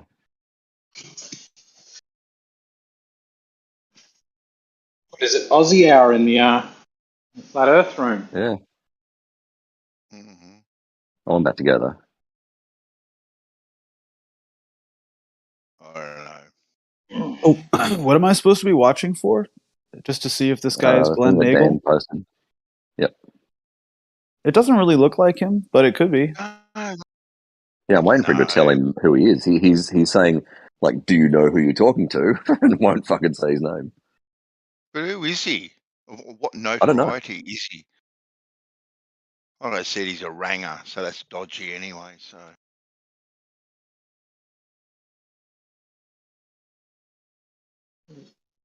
Maxwell.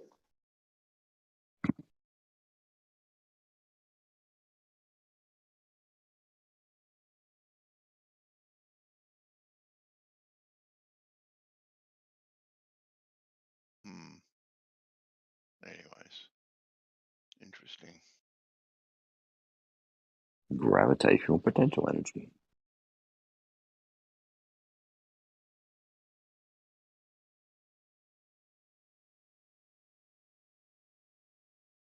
Oh, there's Jin on the panel.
So what I missed the start of what happened at the start of this discussion about Glenn Nagel that we're trying to figure out. Yeah, I missed it as well. I was going to watch it a couple of minutes and then go and have a shower.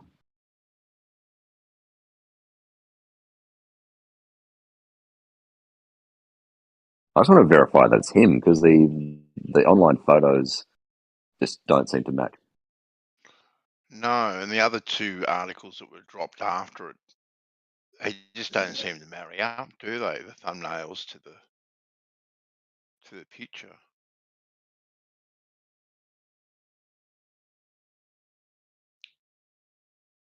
So did Glenn just walk past Stan in the streets and then approach him or something? Is that how it went yeah. down? So he was just Dan isn't like this is in Hollywood. I guess he had a little board up, set up, and he was just.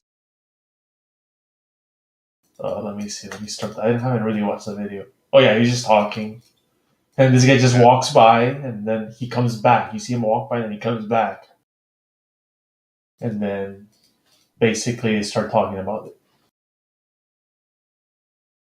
Right.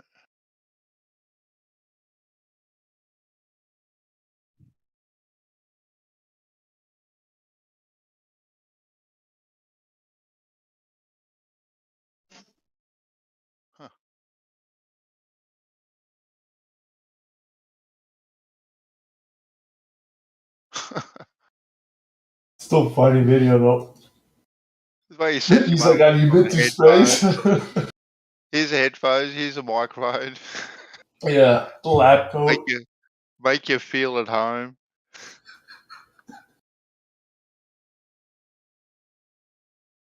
So troll, dude. Are you Here's my dead? It card. literally is a troll, dude. This is such a troll. Is that Dan in this video as well? Yeah, with the lab coat. Yeah. Yeah. Yeah, there we go. So, now, do you know it's Glenn Nagel? Like, did you get his name? Dan's not here anymore. Dan was here a moment ago, wasn't he? He was Oh, he he was was, here yeah. with a We just minute hear ago. him go away. Yeah, he's Oh, he's not here. Yeah, he's gone. But Dan, it looks like Dan is in the video. Yeah, he's the one I would wearing assume. the lab coat. Oh, there's two of them. Yeah. Yeah, he's the one at the Yeah. beginning. You see, like, All right, but I assume they got his name somewhere. You got to take it at face value. Like if Dan spoke, Yeah. probably got his name and all that sort of stuff. So we've just got to, even though the faces don't seem to marry up, really, we've got to take Yeah. it at face value. I don't think.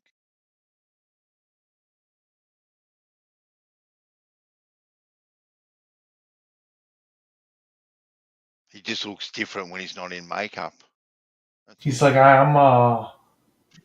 this guy in Dan's video says, Hang on, look, I got he's a used to deafen, being on sorry. TV. Yeah, I got a deafen so I can hear him. One sec.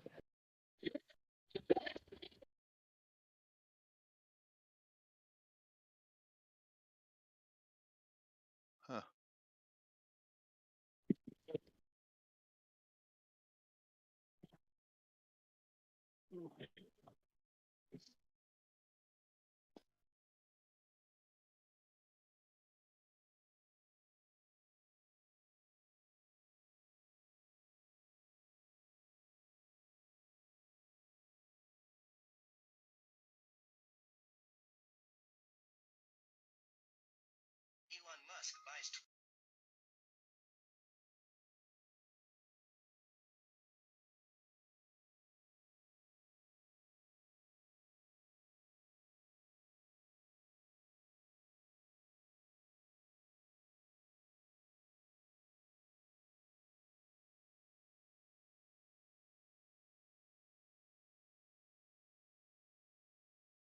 I suddenly realised I know the person you were talking about, the video you were talking about, where the guy's like drunk and wandering through LA, and he's like, "Seriously, did you know who I was before you asked me these questions? Isn't that it?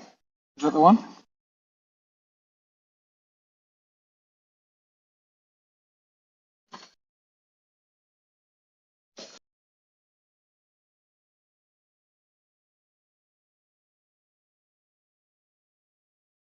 Are you watching it riding? I think I've seen it before. I'm just switching between hotel Wi-Fi and mobile phone. I think I've seen it before. If it's Dan's one where he's like asking people like, "How do you know the Earth's round?" or something, he's just interviewing people. And there's one Aussie guy who looks slightly pissed, and he's like, "Ha, you serious? Did you know who I was before you started asking me these questions?" And he doesn't quite ever say his name, but he's like clearly being like thinks he's being punked because he works in the space industry and somebody's asking this stuff. Is that right? He's out standing on a noisy street. It's in Hollywood. Yeah, I've seen that one.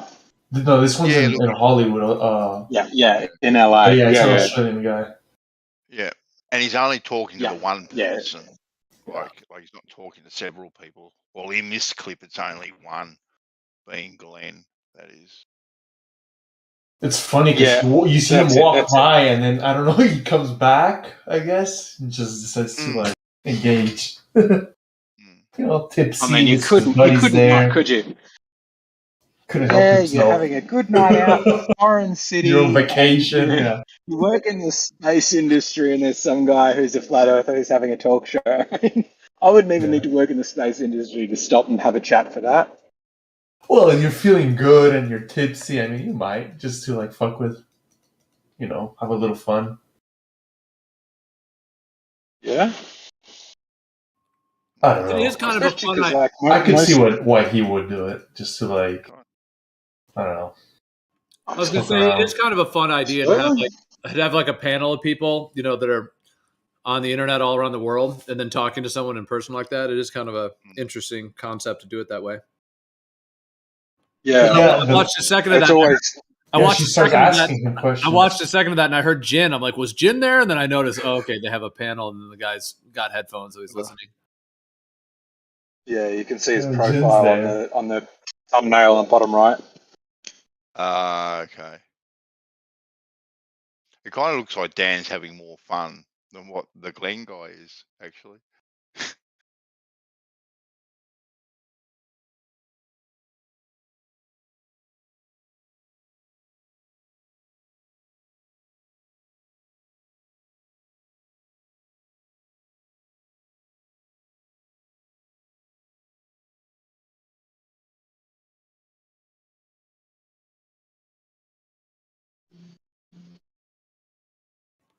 kind of interesting to think that, let's just say in our lifetimes, there will be a huge paradigm shift around the shape of the earth. It's kind of interesting to think that the masses of people will just go along with whatever the new thing is. Like, they're not all going to go through some huge breakdown and worldview transformation. You know, like a lot of them are just going to just hop along with the rest of, you know, they're already hopping along with the globe. They're just going to hop along with the next thing. So it's kind of interesting to think that it's really only a select number that even will go through the process that many of us have. You know, a lot of the masses are probably just going to go along with whatever the new thing is. Probably, just accept it as a fait accompli, almost. I don't think it's him, Bandy. You don't think it's Glenn? Really? No. Yeah, look, a bit too old, just not the right mannerisms. Unless he, like, ask Danny and it seemed like whether he gave his name or something. Have you got I think I asked him last time, and he was not sure, because he was showing the reason he showed me the video is he's like, "You're Australian. Do you recognise this guy? Because I think it's Glenn Nagel, but I'm not sure." But it's obviously somebody who fancies themselves as somewhat famous or like important enough that it's sort of incredible that he's being asked this question. But what I think last time I did it, all I did was Google Glenn Nagel a lot. Have you found any videos of Glenn Nagel talking? Like, if he's that famous, he's probably got a conference talk or something. There's a couple of videos on YouTube. All right. And how do they compare? Yeah, I don't think it's him. Yeah, right. Yeah. I mean, I'm not certain either, but yeah, I would say not. Who is Glenn Anyway, Nagel? I'm going to go jump in the shower. Eh? Who is Glenn Nagel? I don't know. It's somebody it's somebody that Dan found that's like a TV presenter. I don't recognize him from any TV, but apparently works in space stuff. Yeah. He works in the space movie industry? Yes. Holly Space? Holly Space.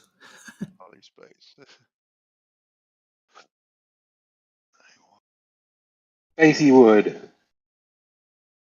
Spacey Wood, that's probably better.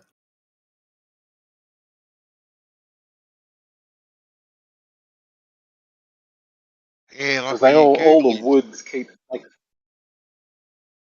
Sorry, Roddy. Go, man.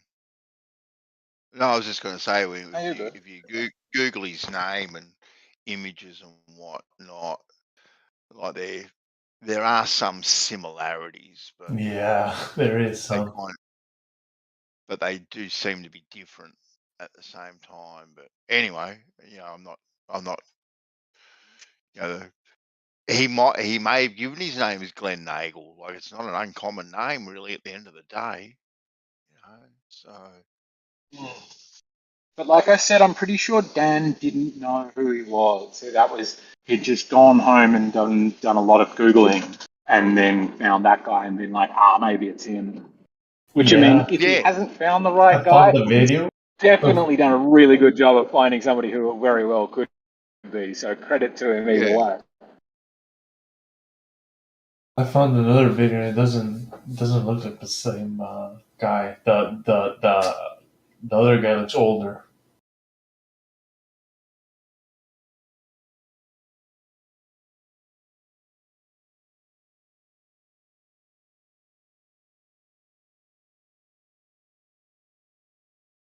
Did I boot myself? Did I get booted?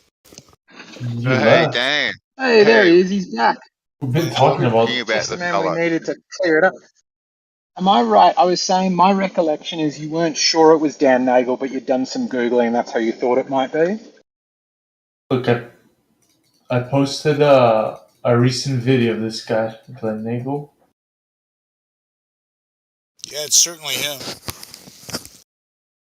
He admitted at the end. So how did... okay, I misremembered it. Beg your pardon.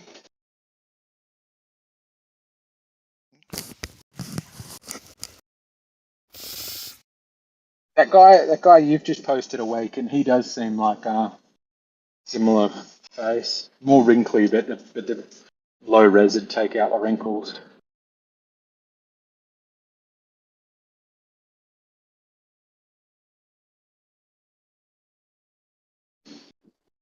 He was real proud of himself. Yes.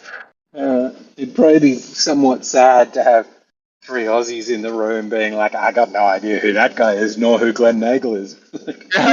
No, absolutely zero. None of us knew. It's funny. I've been crying. I've been crying. I mean, he is popular. There's no doubt about it. There's page after page after page of him representing every story that passes across the border from space. Literally. Oh, okay. He's the biggest turd there could be, really. You know, he just reads what he's told. He's just an actor. Oh, I found more videos of him.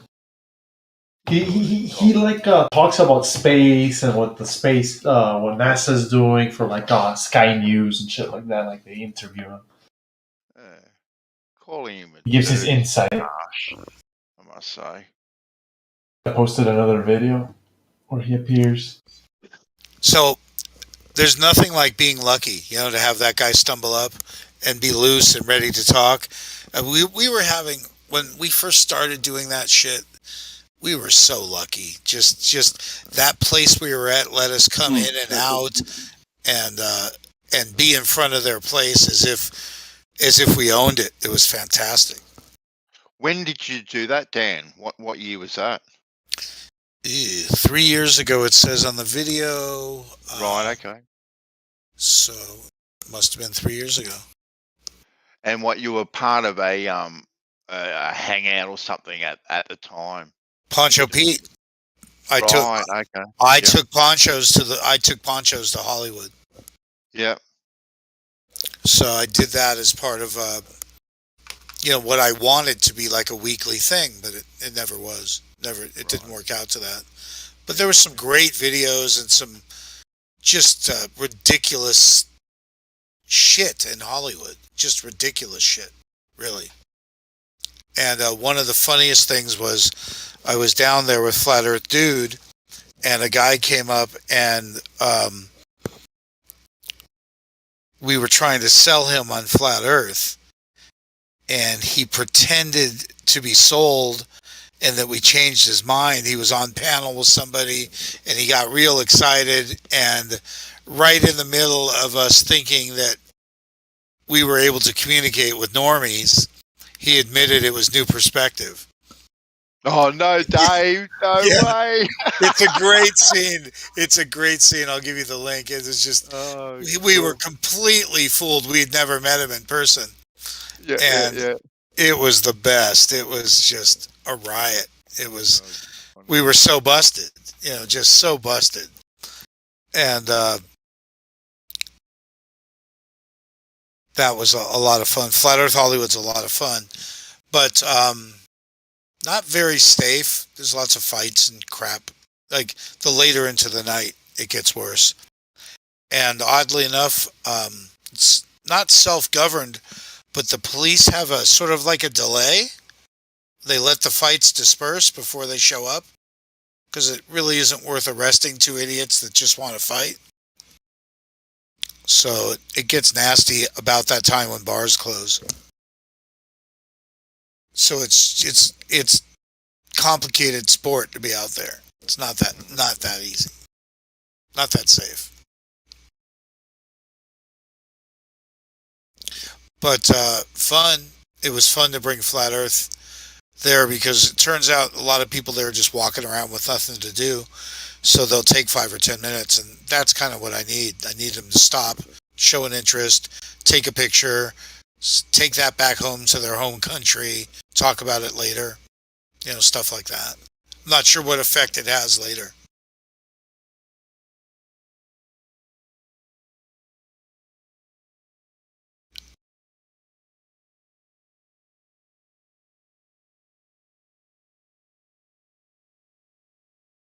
But those are the two, probably the biggest highlights were New Perspective punking us, and Glenn Nagel thinking he punked us. Mm-hmm. Took me a long time to figure out who he was.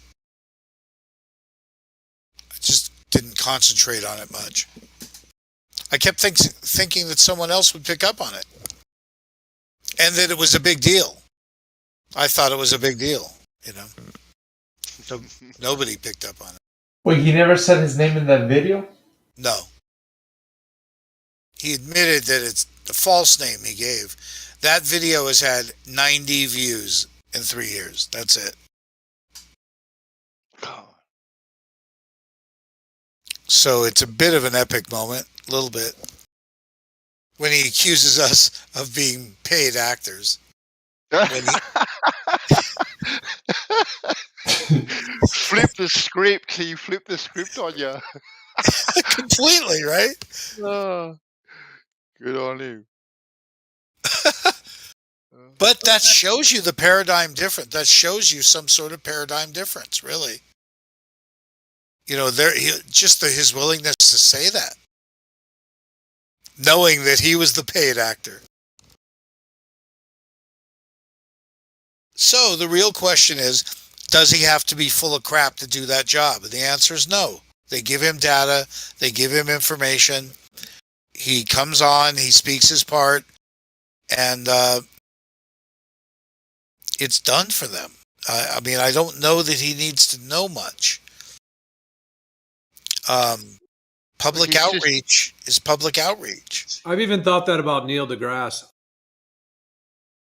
You know, what is he really now? He likes himself. You're right. Both these people like themselves. They're not full of hatred or anything. You know, we did do another interview with a physicist or theoretical, what do they call him? Mathematical. I don't know what his title is, but he's up there in title. And they gave him the title. He goes, I'm a mathematician, but they gave him the title like theoretical physicist, is it? Spiros Makalakis, his name is. And he was in the movie Behind the Curve. And our friend Sasha grabbed him and said, hey, you know, you talk about flat earthers, but have you ever talked to a flat earther? And he's like, well, no. And she said, well, would you? And he said, yeah. And so we ended up talking to this guy who was blown away that we had shit to say. Like, he was blown away by us. And he's being used and groomed to be the next pretty boy voice of science. And I'm surprised they let him talk to us. Like, he's like young in his career. And it was cool. Talking to these guys is cool because they don't know that much.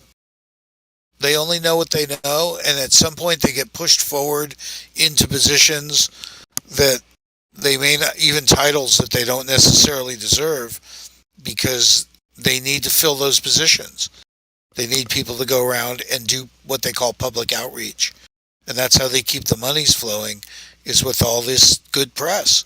Look at NASA every week, man. They're pumping some bullshit every week. I was pissed, like 2 months ago, I think. They said, Parker space probe touches the sun. I'm just like, what?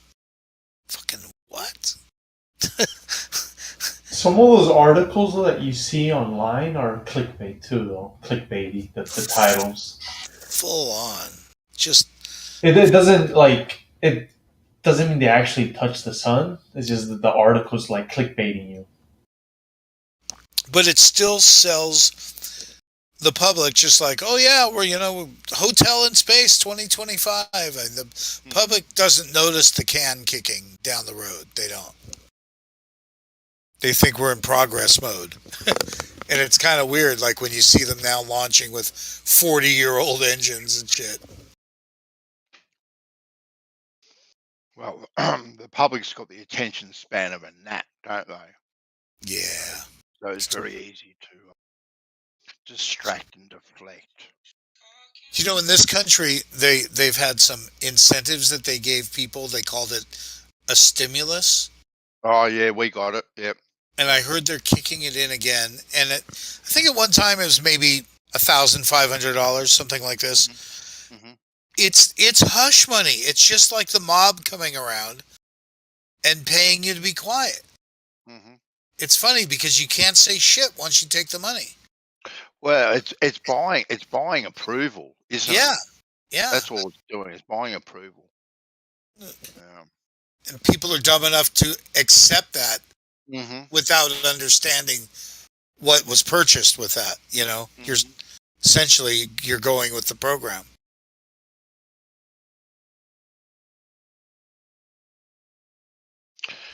Yeah. Here's a shiny toy over here. Concentrate on that. So I hope to go back to Hollywood and do that because that's really fun to bring bring everyone out on panel. I just don't have an engineer or anyone to do it with me, so I'm a bit vulnerable if I use my phone. People call me and the phone rings, cuts off broadcasts, things like that. So it's fairly easy to set up like that on the streets, is it, Dan? With with billboards and with a speaker and whatnot. You don't get any pushback from council or any government departments or police or anything like that? Amazingly, at the time prior to COVID, you could set up electric guitar 12:01 a.m. and nobody would care. Right. It was literally open game, particularly if you weren't causing any trouble or drinking liquor. Into all hours of the night. Very surprising. They also loosened the laws on vendors and needing permits to be street vendors. So you'd find like illegal hot dog carts, illegal because there's nowhere for the employees to wash their hands or go to the bathroom. So there's these basically illegal aliens, Mexican women selling hot dogs to the club goers, the people coming out of the clubs. And they relaxed the laws on allowing people to sell shit around there. But as far as my concern, I work on a roller cart that rolls like something you'd use in a warehouse. And I'm mobile. So as soon as I find myself somewhere where they're asking me to move, it's nothing to move. It's not a big deal. So I can't get accused of setting up anywhere. And that helps a lot. That helps a whole lot. Yeah, I think it'd be a bit harder here. I know in Melbourne they introduce laws, well, especially with buskers. One of the best things in Melbourne used to be you walk around the streets and there'd be buskers on every street corner, and it was actually pretty cool just to walk around at night or during the day. And if there was a decent busker, you could sit there for half an hour or so and just listen to them just doing their thing. But they brought in laws that it was illegal to busk now and play music and whatnot on street corners and in the streets. That would be due to amplification, most likely. Also, as soon as you take monies or sell product, it changes. Most laws are about sales, and selling things. So you could usually get, if you have no volume, no product for sale, they have a harder time finding you in violation than if you're moving. They can't convince, you can't be in any one spot either. So there are tricks around some of this. Generally, the laws are about vendors and selling things. So if you're not selling anything, they don't know what to do with you. Yeah. And in this country, we bark about free speech. So we're allowed a certain amount of. Prior to COVID, we were allowed quite a bit.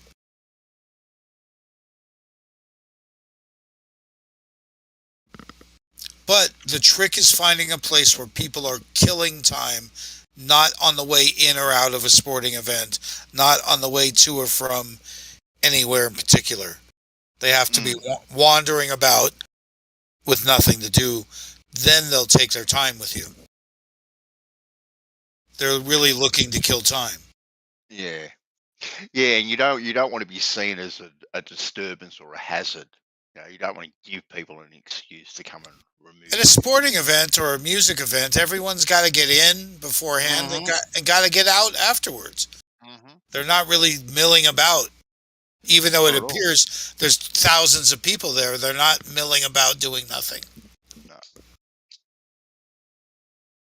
So the trick for the whole thing is whether you're using the cameras, lights, the lab coat, but having them walk up to you is somehow the key to changing the tone entirely. In terms of flat earthing, anyway. Yeah. If they come to me, I have such a huge advantage.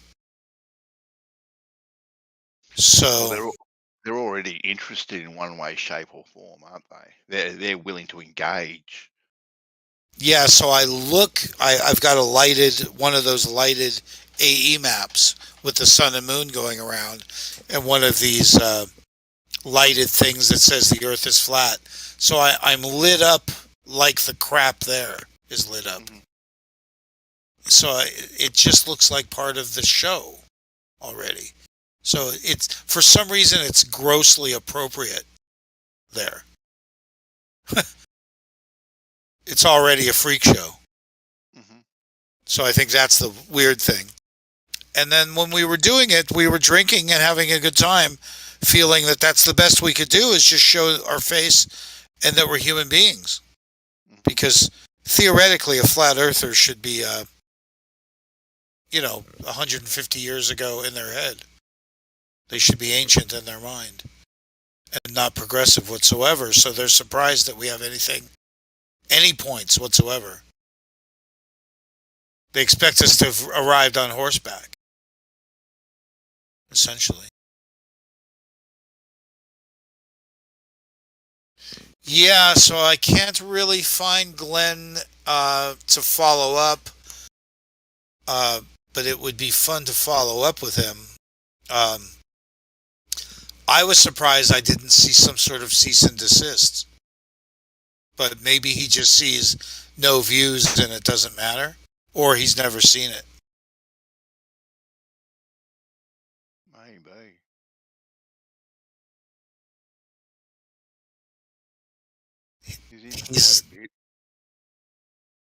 He's a member of something called the Planetary Society, which is even stranger than anything. Planetary Society. What the fuck is that?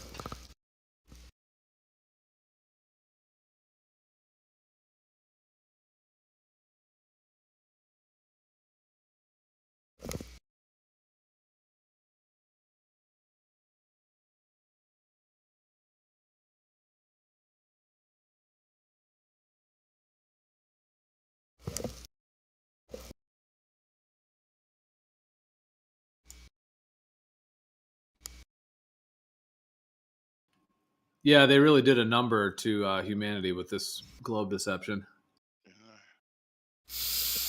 It makes me wonder when the Vatican vibe kicked in too, and when they did that number, because that seems to be a big number on humans too. And I realized at one point that the media 500 years ago was the church. That's where people got their information. Literally. So the same way they control the media now, they just had to control the church back then. There was no media, really. Yeah, like that was the authority and the media combined. Kind of. It's the only place. I mean, people work 6 days a week. They were lucky to march into town and just find out what the fuck's going on. Really. You kind of needed that day off just to sort things out, to see, what's going on in town, what's going on in the world. Hey, Joe, how did the presentation with DP end up? I could only stick around for a bit over an hour. Then I had something I had to take care of. How did it end up? Okay. Yeah, I think it went well. At the end of it, it got into a little bit of kind of some back and forth with B-ball and Doofus was getting a little wild. So okay, like it ended more in those guys all trying to contest him and debate with him rather than like a question, like a more productive question and answer per se. But yeah. I guess that's to be expected. Do you think he was ready for that? Do you think he was premature with his presentation? Was it, in other words, was it complete? Because I worked with him quickly on like his little graphics beforehand, so he was, barely ready, at the end. I think. Yeah, I guess I could. It did seem like he was more hashing out an idea rather than like a completed. Yeah, that's I think what he was trying to do. So I'm sorry if he got too much shit. No, it was good. It was good. I mean, he did get some, but I mean, those are common conversations that are had. But yeah, it does make you think, though. It's like if someone wants to do a presentation, and it's like there's something about doing a presentation. It doesn't mean that everyone has to agree with you, but being able to do it and not have any hostility. Not like you're presenting something, you're being a little vulnerable, you're exploring ideas. There's something to be said for that, and just makes me think, in the future, like. Because that could be like, going into it, like, hey guys, this is not really because like if someone does a presentation, they're going out on a limb and then, the question and answer just ends up being bad, kind of battered and just, having to defend it to a point to where it's not as much of a presentation. It's more of a debate at that point. What I didn't get the opportunity to do, Joe, because obviously they were shooting down DP as far as creating that horizontal plane that he wanted to do over the water. And obviously the pushback that you get from the globe side is every time you move your tool, you create a new horizontal plane, right? Because you are Right. now working from a different tangent. Well, they criticize this all the time, but what is their idea of how to create that horizontal plane that would be consistent over a waterway or even horizontal line in 3D space? Like they have plenty of criticism of how not to go about it, but how would they go about it? Yeah, because that's what came up at one point. DP was like, "Are you telling me you can't make a horizontal plane?" I mean, because they kept coming with that. Talking to, well, actually, I didn't get to talk to neither did Jeremy, but Jesse Kalowski said that the only way to create a horizontal line in free space with an auto level is to mark out your line, and then what you have to do is you have to calculate in the earth curve. So at every single one of those points, you have to go up to that point and basically work up from that point. So your first mark, you might go up 1/4 of an inch. The second mark, you might go up 1/2 an inch. The third one, you go up 3/4 of an inch. So you actually have to calculate in after the fact. After you've taken your horizontal line that the tool does, you have to then calculate in the earth curve to make sure that you've got a horizontal line. Well, that's apparently how the professionals would go about it.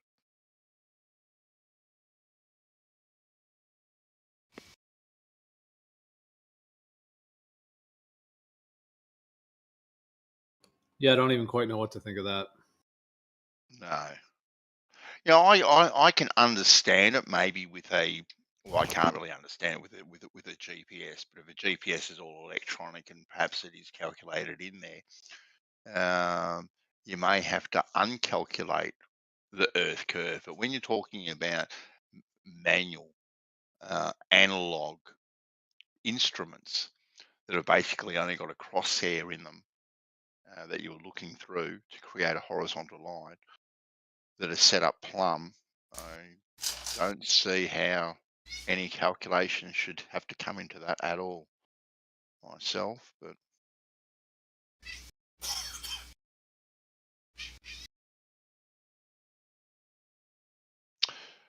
but we haven't read enough books, apparently, is what Rumpus was saying last night. Well, how many horizontal planes are made over a distance where the Earth curve would even matter? Meaning, is that just kind of the rhetoric that they tell you, like, oh, if you're going to create a horizontal plane that's long enough to incorporate Earth curve, here's how you do it. You got to, every step of the way, you have to adjust for the Earth curve because you got, to make it horizontal, it should be, shooting off into space, basically. Mm-hmm. So is that just like part of the sort of rhetoric that they just say, or is that really what surveyors are doing? No, they don't do it. They don't do it, Joe, at all. Right. And it's convenient that the numbers that the globe talk about, the Earth curve is so minute over any practical distance, you don't have to worry about it. A normal house surveyor or a factory surveyor or whatever, they don't have to worry about it because the numbers are that minute. They're not going to affect anything whatsoever. Right? So they don't take it into consideration at all. They just set up their datum points and they just shoot from their datum point. And everything is considered planar and horizontal from that point. They don't take into Earth curve whatsoever. And these armchair critics think that they do, right? Because they've read something in a geodesic surveying book. Yeah. So it's more just rhetoric than actual practical work, usage. It doesn't happen like that in the real world, Geo. When I was doing plumbing, there was a particular tool called a pipe leveler, right? And if you were working on long runs and you were working with, say, concrete stormwater pipes, and they're anywhere between, say, 600 and 900 mil, 2 foot to 3 foot diameter. Okay, so decent sized pipes, and they're about 8 to 10 foot long, thereabouts. And you get this laser leveler, and you set the grade of it, and what it does, it acquires plumb, and you place it on the very first pipe that you lay, and you get that one dead on. Okay, and it shoots out a laser beam right in front of you. So every pipe after that, you line up to this laser beam. Okay, and you'll work, for half a dozen, maybe eight pipes in length distance. And then what you do is you then pick up that machine, that laser pipe leveler, and you move it to the very last pipe. Now, what it does, right, it resets itself, it resets plumb, and then continues that laser beam right down that you can continue to follow. Right? Not once was I ever taught, ever told, or ever shown that that plumb is anything else other than plumb, right? 90 degrees to that horizontal from that original datum point, right? But you talk to these armchair experts, right? Now, I didn't create a perfectly straight line run of pipe. It was actually curved from way to go all the way along, which is just absolutely ludicrous. It's absolutely ludicrous to think that. None of my teachers, none of my work colleagues and peers ever mentioned that at all. Everything was always plumb and horizontal.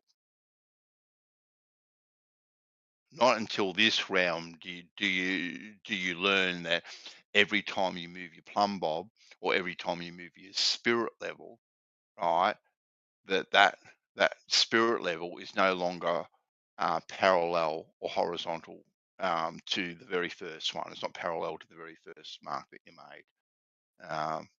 Two plumb bobs hung side by side are not parallel. These things are just absolutely ludicrous. Never heard them at all, ever, until these armchair critics come along and say that they know better than what you do. Rumpus will make claims like you haven't read a book, right? That explains these things. That's interesting.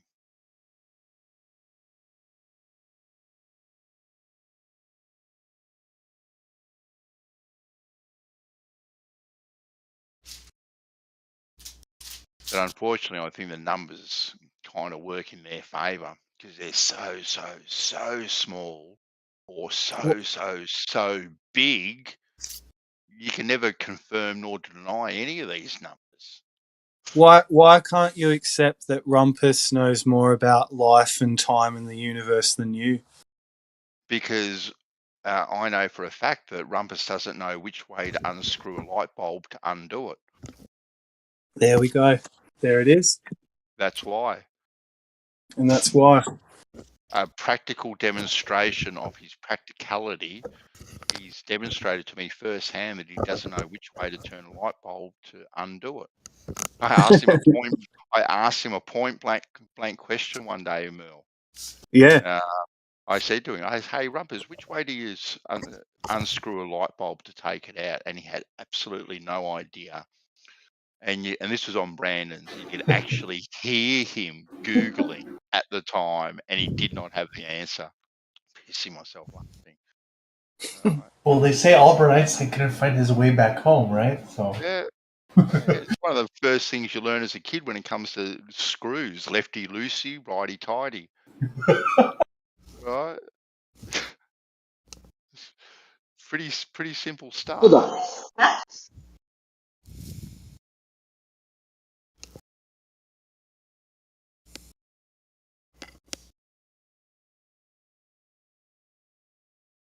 I'd take my practical experience any day over a person that's just read a book. That's for sure, Mel. How many flat earthers does it take to screw in a light bulb? It's like 10, like 1 to do it, 9 to go on panel and say you did it wrong.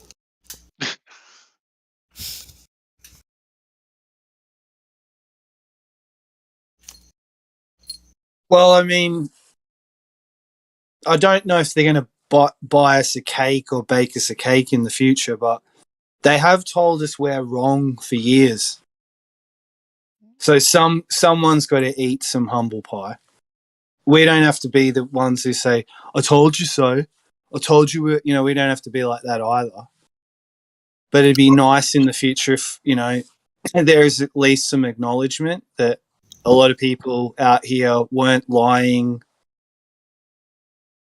They were just trying to figure things out. A lot of the Those same people that won't pay you that praise have been paying you that praise. They've been around here for 6 years with us. Those same people that will never admit that they were flat will never admit it, but they've been here the whole time. Interesting. I mean, they've literally been here the whole time.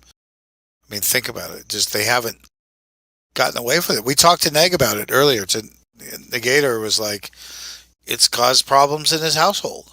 When I suggested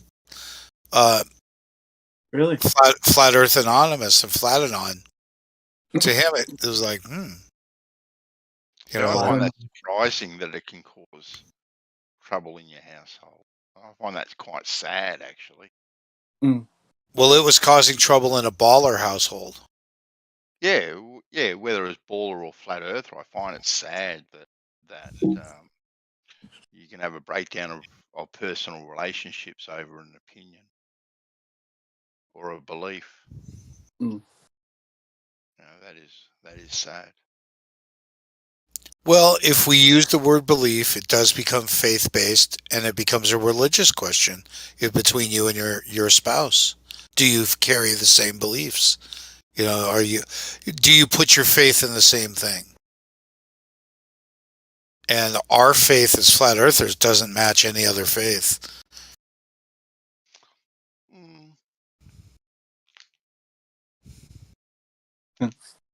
Faithless. It's hard for us because we can't come along inside truthers without being shot at either. Yeah, I find it very interesting. People can have different beliefs and different faiths, right? And if you listen to these people, you can get something out of what they actually say. Even though you don't hold the same belief. Most definitely, Merle. I was talking to Paul about a month and a half ago, right? You know Paul, yeah, Mm-hmm. yeah. Yeah, Voight, bro. Yeah, exactly. Now I've been fortunate enough to meet him in the flesh. And anyway, we were talking about God, right? Now he doesn't believe in God at all. Okay, not at all. And I made a comment to him like, oh man, that's sad that you just think that once you close your eyes for the final time, you're going to be 6 foot eaten by witchetty grubs and cockroaches and that's it, you know. And he said, and he told me, no, that's far. He goes, no, that's far from it. Right? I went, okay then. So, and he told me what he believed in, that yes, his body will break down, right, and it'll get to a stage where it will break down that much that it will atomize, right, and become part of the planet and the universe, right? And it'll become part of other stars and other planets. Like he will become part of everything. So that was his form of eternity, right? Like that was his. And I thought, you know what? Because I do believe in an eternity too, and a creator. But he just looks at it in a slightly different way. Like, yes, it's a scientific way, but he still doesn't believe like it's kind of all over. Like, his energy will last for forever and ever and live for eternity. I thought, oh, it was a pretty cool take on it, actually. And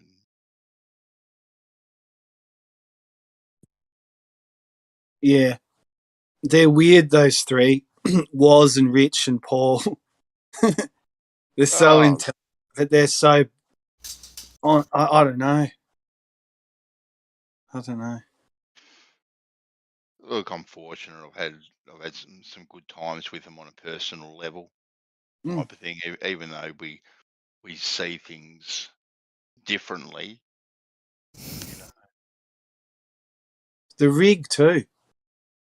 Uh, I'd struggle with that, man. So I'd be like, how can you guys not see this? Yeah, Like, but who is it for me, Merle, to force myself upon them?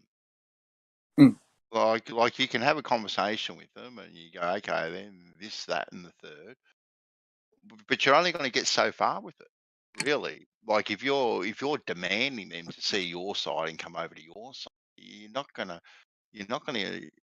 get it for whatever reason.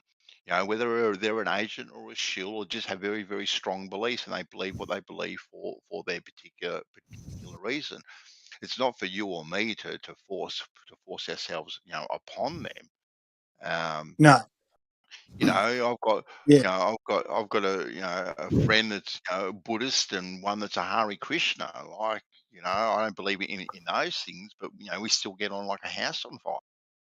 Okay, so you can hold these different beliefs about things and different values, but you've got to be able to step away from it too. Like you got to have that balance, I Keep suppose. it separated, right?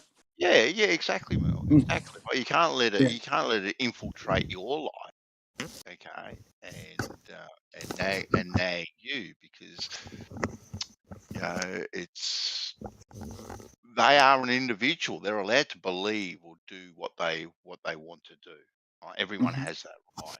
At the end of the day, we can disagree with it vehemently. We can disagree with it, but does it do any good either? Being so adversarial with these people either. That just brings negative energy to yourself. To a room, to a situation. You're best off disengaging. Sorry, man. No, I ended up saying that to them as that Jem or Paul or was not curved. They didn't come up with the heliocentric model.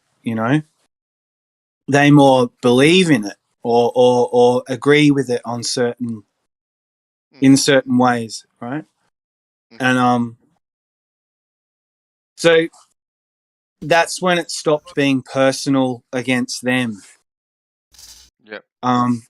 It's more, I think if there's any animosity, it's at more mainstream science itself, just as a establishment that hasn't been held accountable yet, I think. And like you're trying to break a trust that they have formed too, Mel. Right? Yeah. Now, Hey, Mel. You think about it, Mel. You know, we and our parents. Just go back to our parents, right? Don't even go back any further than that. So they're brought up in this heliocentric model, okay, then, and then we are born, okay. Now, as little babies, right, we trust our parents implicitly, right? Our life is in their hands, and we trust them. And these people that we trust, these people hand us over to a system and tell us that we have to trust this system. Right? We are sending you into this system, and this system is going to teach you the things that you need to know. It's going to make you a better person, give you what you want, job, values, and all these other bits and pieces. So people that we trust tell us that we have to trust this system. So you've got this whole line and channel of command of trust that you are born into, and then all of a sudden, right, someday someone says, you know what, you can't trust any of that. You can't trust the ones that you love. You can't trust the system that you trusted. And that's a hard thing. And that's a hard thing to break and to break away from. And people will fight tooth and nail to hold on to it. Yeah. Yeah. I even respect that in a weird way. Like, people don't just roll over like a dog. Mm-hmm. Like They've got to. you've got to embrace a person's individuality at times. Like, not everyone is evil. No.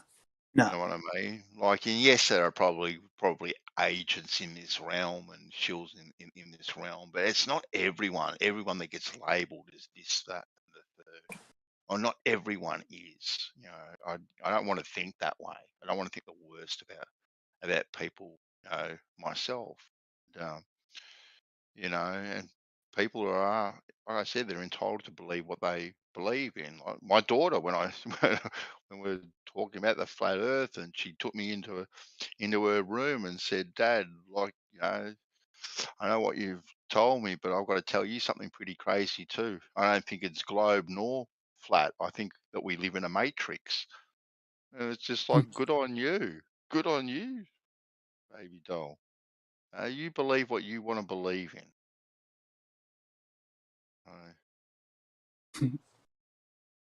In a roundabout way, she's probably right. We do live in some matrix economy, some realm that we are going to pass from one realm to another. So she's not far off the fair. I did tell her though that the realm made up of planar coordinates. So at heart, she's and she laughed at that.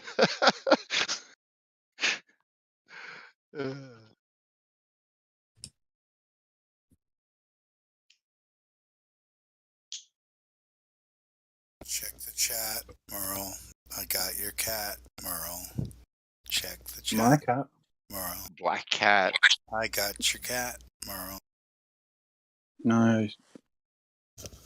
Oh, yeah. He kind of looks like him. It's close. Pushka. What's wrong, Gerald? Gerald's bored, is he? Pinged me. He's bored. I could have had you fooled if you were on vacation or something. I could have told you I kidnapped it. No, he's too smart for you. Too smart. Yeah. Remember there was a phase there a while ago, Mel, steal garden gnomes and hijack them and kidnap them. Yeah. Yeah, that was in that movie Amelie as well. Oh, was it? Oh, is that where that came from? Oh, okay, then. There you go. I She never sent her thought of it. her dad's garden gnome around the world. Okay, I knew it would have had to start from somewhere, but I didn't actually know where.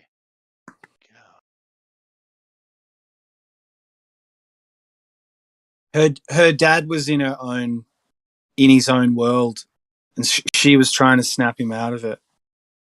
Okay, yeah. Mm. Break a spell type of thing. Yeah. Okay. It's a good movie, though, actually.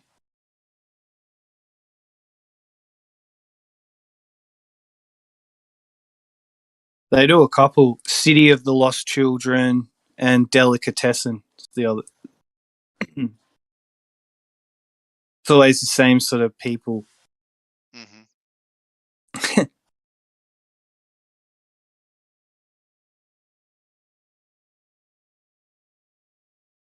Dark City and City of the Lost Children have a similar thing. Like these people who live underground, and they're all kind of bald, and they wear leather trench coats. Okay, yeah. Mm.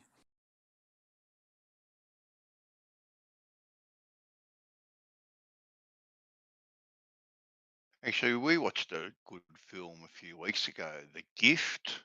I don't know if you've seen that. No. Who's the fella that's in it? I can't remember his name now. It's neither here nor there, but basically it's about this this couple that move into a new home, a new town, and they're at a shop, and whoever the main actor is, eluding me now. He meets up with an old school friend, and he's kind of a little bit weird, right? And he kind of seems a little bit needy, I suppose. And he starts just rocking up at their house, kind of uninvited, and leaving gifts on the front doorstep, which is like really creepy. And you think, oh God, what is he gonna do? And anyways, pretty much like that throughout the whole film, and a bit of a backstory. It's a good film to watch. I don't want to tell you too much. If you want a good psychological suspenseful thriller, definitely give it a whirl. Like it only goes for about an hour and a half. Like it's not a terribly long film, but the twist at the end, or near the end, I just didn't see actually coming, and the way it played out, it was very well written and very well acted too. Like the relationships between the characters were acted excellently. Like the weird kind of guy, he had this weird vibe about him the whole time. But yeah, what he ends up doing and how it kind of plays out, I definitely didn't see it coming. But yeah, give it a whirl. I don't want to give too many spoilers away for. I'll look it up. Yeah. Gift. Oh, he's quite a famous actor, the fellow. And I think there's an Aussie actor in it. I think it's Joel Edgerton. Yeah. Joel Yeah, Edgerton. I think he's in as well. Jason Bateman, Bandy. Jason Bateman, thanks, Flatty. Yes, that's the one. Boom. That's interesting. Yeah. Yeah, it was a really, really good film.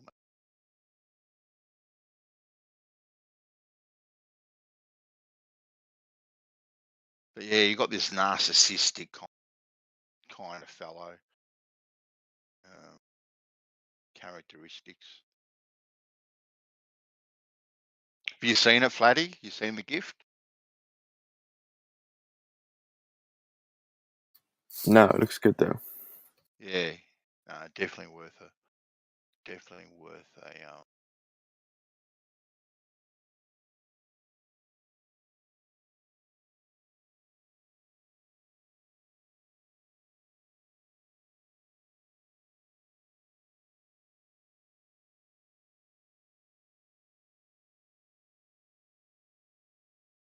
We're about to start the series Yellowstone. Has anyone seen that, Yellowstone? One with Kevin Costner? No. Apparently it's like Sons of Anarchy, but Western.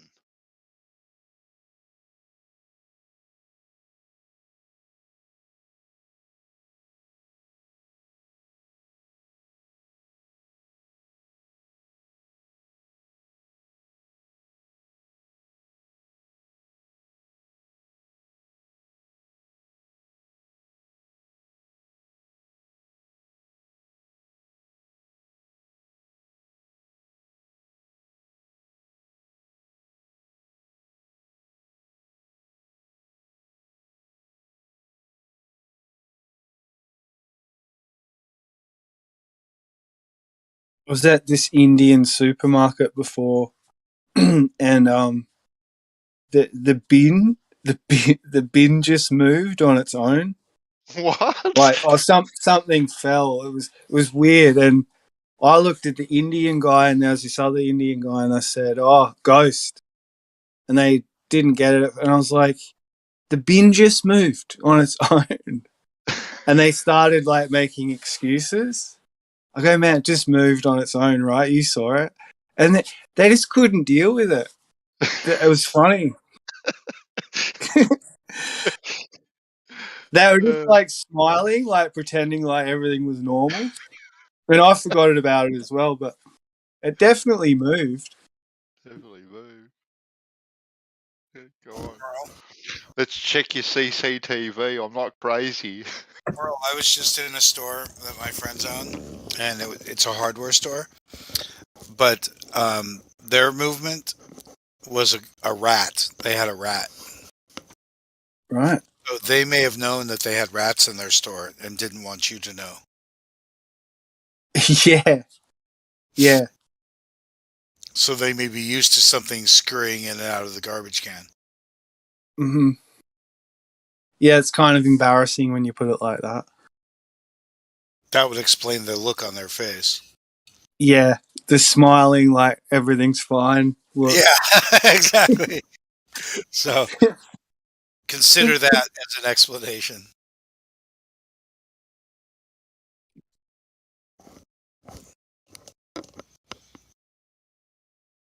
Often there is an explanation. Yeah.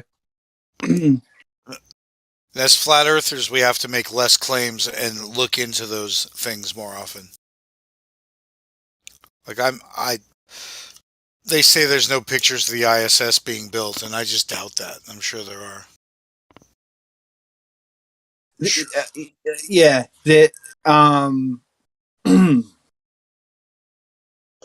There is.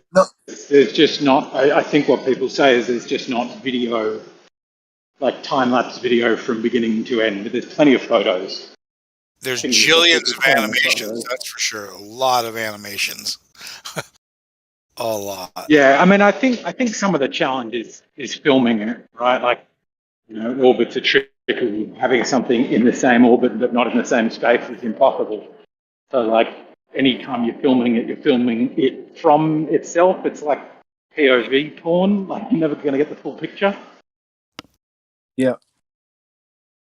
But yeah, last time I challenged somebody on that, it turned into there's not like time-lapse footage from beginning to end like they have with buildings. And I'm like, well, of course, because I think they built it over a series of years, and you can time-lapse film building of a building from another building.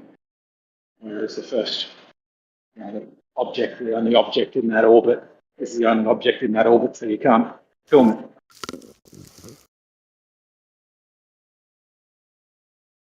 Yeah. I think Spurs Chemo has one too. Like, so you're on the ground, uncut. You leave the ground and you go to the ISS and dock with it, and like beginning to end. You know, it's hard to find that one. Hard to find anything anymore. God, everything's gone. What are the chances of us getting from beginning to end footage of Artemis circling around the Earth? Low. 3 times, Low. circling the moon a few times, and then back here. I mean, you maybe would. I would say the chance is relatively low, unless it's live streamed or something. But the chance that they save that all on board and then have hours of that and then bother to upload it, I think is low, because it strikes me as a low yield low reward activity. Really? They could if they first streaming it would do the same job. If you could stream the whole thing, then yeah, sure. But not even streaming it. Like, I would just like to see. Like, I can understand writing that, to stream it from woe to go, there would be technical difficulties there. But for them to actually, go down to Aldi, buy a couple of extra hard drives, whack them in there, and actually record, with all the cameras that they're going to have on board, like, record all this footage from woe to go, right? And then, like, why wouldn't you want to release it, right? And Yeah, I think so, but I just. And the reason why we wouldn't do it for you silly flat earthers, it's not for that at all. Like, that's quite a silly rebuttal. Like, why wouldn't you be proud of the achievements that you've just done, and you'd want to brag about them? Okay, and here you go, world. Yeah. I'm not. So that's not what I'm saying right now, though. What I mean is, like, just like I'm editing the videos as we're traveling around, right? And I'm editing and uploading videos. So you get videos, but it's like somebody going, well, will we get Riding on Eggshells uncut footage? Probably not. Like, unless I could see some huge benefit in doing it. I'm going around today hunting for another 4 terabyte hard drive, because we've packed out 16 terabytes now. So unless I see a benefit in doing it, releasing the uncut footage, there's just will you get, will somebody have uncut footage? I think that's highly likely. Like, unless there's something very fishy going on. But will they release, here's 400 hours of the mission, but it's still end to end in real time? Maybe it would be cool. I agree with you on that. But it's the lack of fascination in the shot. Like, for instance, if you got a helmet cam, the first thing you do was put it on, start it, kick the starter, and do a start to finish ride. The interest in the start to finish is a big part of that type of documentation. It's a natural desire to want to catch it from the beginning as it happens. Running out of memory might happen later. If you're doubtful it happened, I would agree then. But I did. Not doing it on this trip because I'm already at 16 terabytes. It would just be ridiculous. I'm recording half an hour of stuff a day. But in the past, I did used to record literally everything. So I still have 4 terabytes at 1080p of the second half of a trip to Europe that I've never used. It's useful for that, but I've uploaded full rides beginning to end when I used to upload as a motovlogger, and nobody cares. Because there's only like, same as I imagine there would be in a space mission, in fact, far more in a space mission. Like your average ride has one funny moment or interesting moment in it. You know, like somebody runs a red light or something, you go, ooh, good. And if I clip that out, and I had one banger episode, it was like got 100,000 views, I think, pretty quickly. But that was me cutting out those 10-second bits over the course of like 6 months and being like, there was one I called People Are Idiots, I think. And that was just 10-second clips of all sorts of funny different things happening. That was a banger, but it's like that's what I think most people are interested in. So that's what I think that they would likely do with it. I'm still with you, though. I think it'd be awesome if they just went, here's our YouTube channel, and here is end-to-end, in 12-hour videos, here is the entire mission from 5 hours before the countdown until splashdown and being pulled out of the pods and interviews and everything. Yeah, I'm with you. I think that'd be Two dramatic moments we never see. We never see the Earth appear in its shape, and we never see the airlocks get opened. We never see that dramatic thing that they would show in the films of somebody first opening a door and seeing space. They never show that. Yeah, I mean, it's been, I don't know. Certainly the second one, that's interesting, because I think that's probably right. I don't think I've recalled seeing an airlock open. And yeah, I mean, I don't know if I've never seen the Earth appear. Certainly, yeah, they're both from if they do anything like I do. Both shots are for drama. The dramatic shots. I just think that they're necessary shots. Yeah, like I was saying, it's certainly very cool. I think, like particularly in Kerbal, when you play Kerbal, because you can time warp, and indeed, if you had enough angles or a 360 camera, you could still get this effect. You can lock the view on Kerbin, the planet Kerbin that you're taking off from, and then time warp away from it, and it goes from you being like orbit height, which we do have footage of. We've got those old Challenger videos where they go from on the pad to in orbit. But you can go from there where you're sort of next to the surface and you can see the curve, but you're only seeing a sort of small part of it, to then like speed up, and then 3 days later or something, you can make it happen in a second. And it's a really cool dramatic view. I agree with you. It looks super cool. The Earth recedes and the moon comes running up towards you. It's just, the question really is, where's the natural curiosity from your average glober that wants to shoot down and say that it's a character flaw of us to want to see that? And that's really... No, I don't think it's a character flaw of flat earthers to want to see that. I think it's a logical flaw to argue that because you can't see that there's something fishy going on. But I don't think there's anything wrong with wanting to see it. I think wanting to see it is great. I wish more Globers wanted to see that stuff, because, like the thing Crit mentions regularly is a very accurate and sad fact, which is by the third moon landing, reruns of I Love Lucy were more interesting. Like, we've done this thing 3 times in human history, and I Love Lucy is a fiction.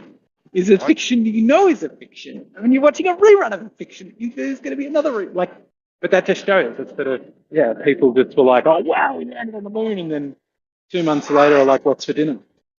Hey, are you familiar? Something. Sorry, Flap, was Gavin. Gavin. I was going to ask Eggshells if he's ever seen that show, I Love Lucy. I possibly have seen bits of it, but I couldn't pick it out. It's not the one where she's magical and she twinkles her nose and stuff happens, is it? No, that's Bewitched. That's Bewitched, yeah. Bewitched. No, I haven't. I possibly have. You'd know her if you saw her, right? I guarantee you. She was like a housewife type of thing. Yeah, Lucille Ball. Yeah. Sandy, so you've seen the show, or you at least know of it, right? Yeah, I know of it, mate. Yep. What show? what's that famous line that Ricky always says to her? You know, I love Lucy.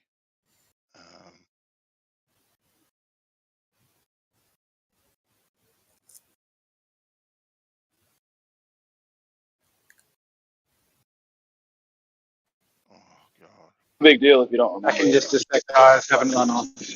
You got some splaining to do? Oh yeah, there's the one. Yeah, I got some splaining. Lucy, you got some splaining to do. Yeah, that one. Wait, what's that from, bro? I can't place it. What we From talking about? well, it's from I Love Lucy. You type it in Google. Let's see. But that's a Mandela thing, right? Yep. Yeah, that was a slow dance to get around to that Mandela reference. I mean, very slow. well, I wanted to hear if somebody was going to remember it that way besides me, because my grandma, I watched that show with my grandma after school. She'd babysit me, and it's like, apparently they never say it. So what do I know? The dumb platters are. Yeah, I've never been a Mandela type of guy, I must say. The Mandela thing, I don't know what to think of that, bro, at all. For real. Dude, here's the thing. I think it's just misremembering. I think it's just people collectively misremembering things. Like I had my friends do that with Anchorman, where they went to see Anchorman. They were like, "Oh my god, how are you going to love this film? We can't wait to take you, and you're going to find it so funny." And I now forget which one was the correct one, but in it, he's talking to his dog, and he's like, "You ate a whole wheel of cheese, or you ate a whole cheesecake?" I can't remember which. The dog eats one of the two. But whichever one is the other one, they thought it was. They just like walked out of the film. One of them had said the wrong thing, and then that had stuck for them. And they were like, "Oh!" And like when I saw it, I was like, "Cheese? It's not a cheesecake." Like, which it's, and I think that's just the case. Like people shorten stuff and simplify it. Like particularly the frankly, my dear, I don't give a damn. Isn't that one of them? Where he doesn't quite say it, but lacking the context of the film, that's a much snappier line. So people just shorten it to that and then misremember that as being the original. But it's not just like lines that you remember. It's also like things and symbols. I remember someone was pointing out to me the Mandela effect in regards to the VW emblem, right? And how it was back then and how it is now. And it's like, how is that even close to Mandela? Like the symbol has evolved. No, but it had. But it had no. That's phrased wrong. It had not evolved. It's always been separated, but I do not remember the two being separated ever. And in manufacturing, you'd assume it was a solid piece, but they've been separated. The V and the W, it's always been separated. That's not a logo change. It's just I don't remember that. I don't remember them being separated at all. I really don't. But bad memory. The thing that struck. Okay. Very quick. Gio, Gio, can we get Enigmatic Brew voice firms? He's cool. Enigmatic Brew. Yeah, Enigmatic Brew. All right, go ahead. Sorry, guys. Continue. The thing that didn't strike me about it I remember a cabbie first told me about it was like I listened to a lot of or used to listen to a lot of This American Life. Has anybody heard of that? It's like a podcast made in America, just really good storytelling podcast about like, anything, like My Long Lost Brother, or we're having an episode about long lost brothers, and they'll go and interview all of the people. And if you just listen to like 2 or 3 episodes of that show, you will invariably find that nobody remembers the story the same way. Like the number of times I heard 2 people tell the same story with the same crucial details on that was like, all wrong. Like probably 2 times. Or there's always some bit where they're like, "Oh no, it wasn't actually at her birthday party. That happened a few months later." Or he always remembers me being there, but I wasn't there. He told me about it later.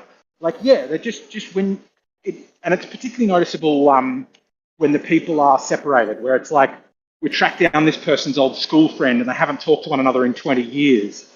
So they either haven't retold the story at all, or they certainly haven't retold it to one another, so their details shift noticeably. Do you reckon that could be like a broadcast? Well, it's societal belief, man. It's just like what be a broadcast an issue at one point, like like at one given time, and you say like "I love Lucy" or something. She has a quote that's given.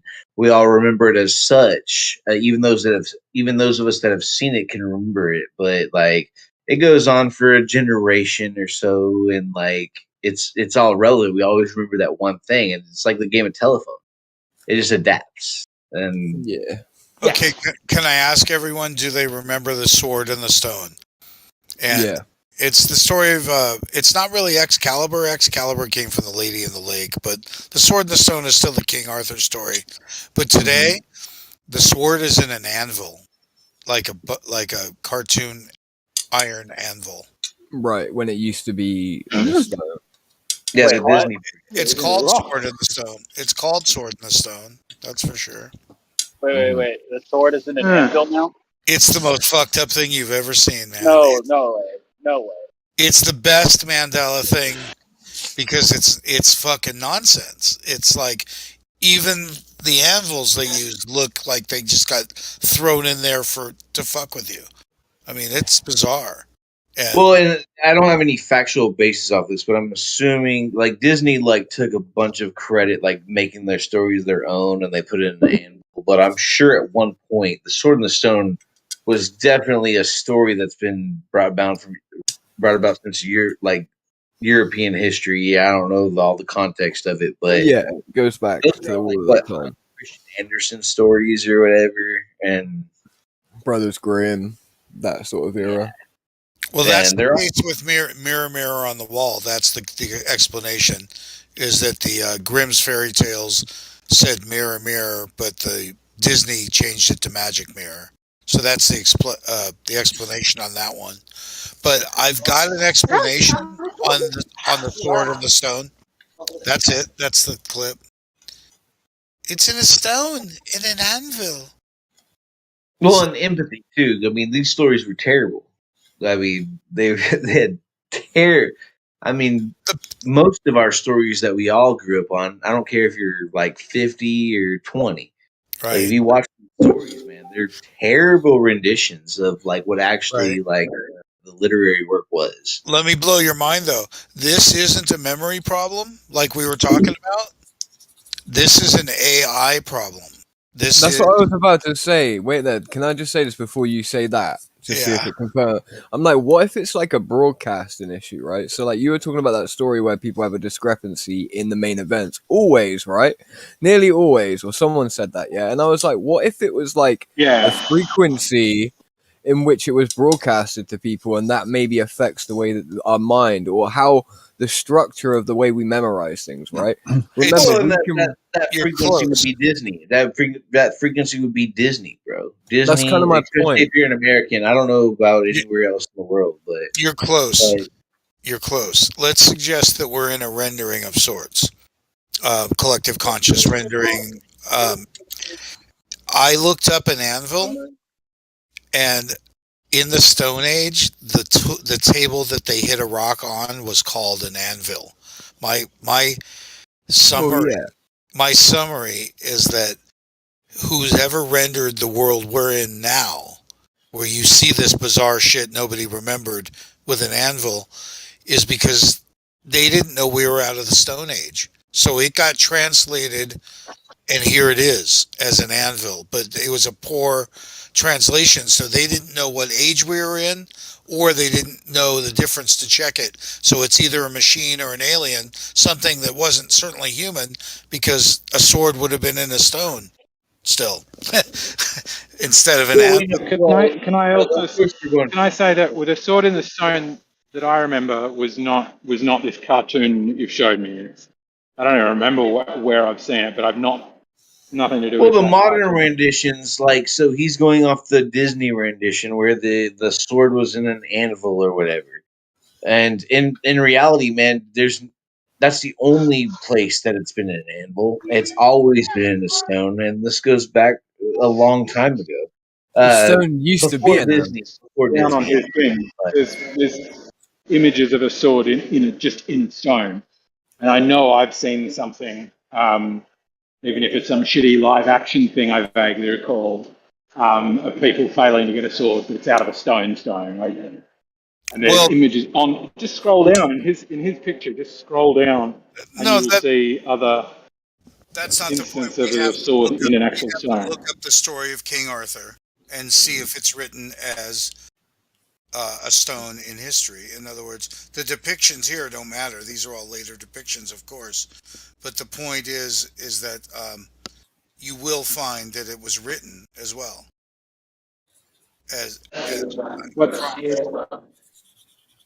Promise you. Really? So it's the original King Arthur version is in an anvil, but it's just called a stone. I think it's a translation where they didn't realize we were in a different age. And I will give you another example. Looney Tunes is now spelled like iTunes, Tunes. It's the Bugs Bunny cartoons. Yeah, that's all right. So that's a weird concept, but you actually have to think like, did somebody really pull the fucking sword out of the stone? Get out of here, man. That defies logic. Like this was definitely a sure, it's a mythical story. Like, yeah, yes, it's a mythical story. Like the whole King Arthur thing. There's most historians agree that King Arthur never actually existed. There's no historical record of a king of that name doing the incredible feats that he did. It wasn't. It was Alexander the Great, right? That was like the basis of the story. Am I not correct? The basis of the story may have been, I was watching something on it a few nights back, but I nodded off pretty quickly. The basis of the story may have been based somewhat loosely around a king that did exist. Yeah, it is. The King of Wessex. There is no suggestion I've ever heard. Yeah, the King of Wessex. But there's no suggestion I've ever heard that there is a woman who lives underwater in a lake who emerges from the lake. Presumably was killed. No, it wasn't Alexander the Great. No, I don't believe. That's Alexander the Great would be much earlier than that. That's a different stone. I mean, a different sword. That's Excalibur. The Lady of the Lake is Excalibur. I don't think the sword in the stone is Excalibur. No, the sword of the stone was definitely Excalibur, bro. It was definitely Excalibur. Okay. It's just. Oh no, maybe. So I'm just suggesting it's of that same ilk, not it's the same story. Yeah, I don't think it is. I think it's two different mythical story about the mythical. Yeah, because you're right. The Excalibur came from the Lady of the Lake, and yep. Yeah, and I'm finding old depictions of stones, of anvils that aren't Disney either. Like here they are. So But they were all talking about this mythical blade, same time period though. It's not. Here's the point. If I told you I wrote a book called Danny and the Drum, and I'm standing on the cover with a fucking pickle, you'd have to wonder what the hell's going on, right? So in this case, I think it's clear that my research on what an anvil was in language, that many of the Mandela effects are phonetic errors. Yeah, I believe that to be true. Yeah, as if we were storytelling to whoever's rendering the world. Let's say the world got wiped out, but they saved one person to just tell the story. So a lot of phonetics they don't know how the hell it was spelled. You know, they're just telling the story. So imagine Looney Tunes being cartoon. Reimagined.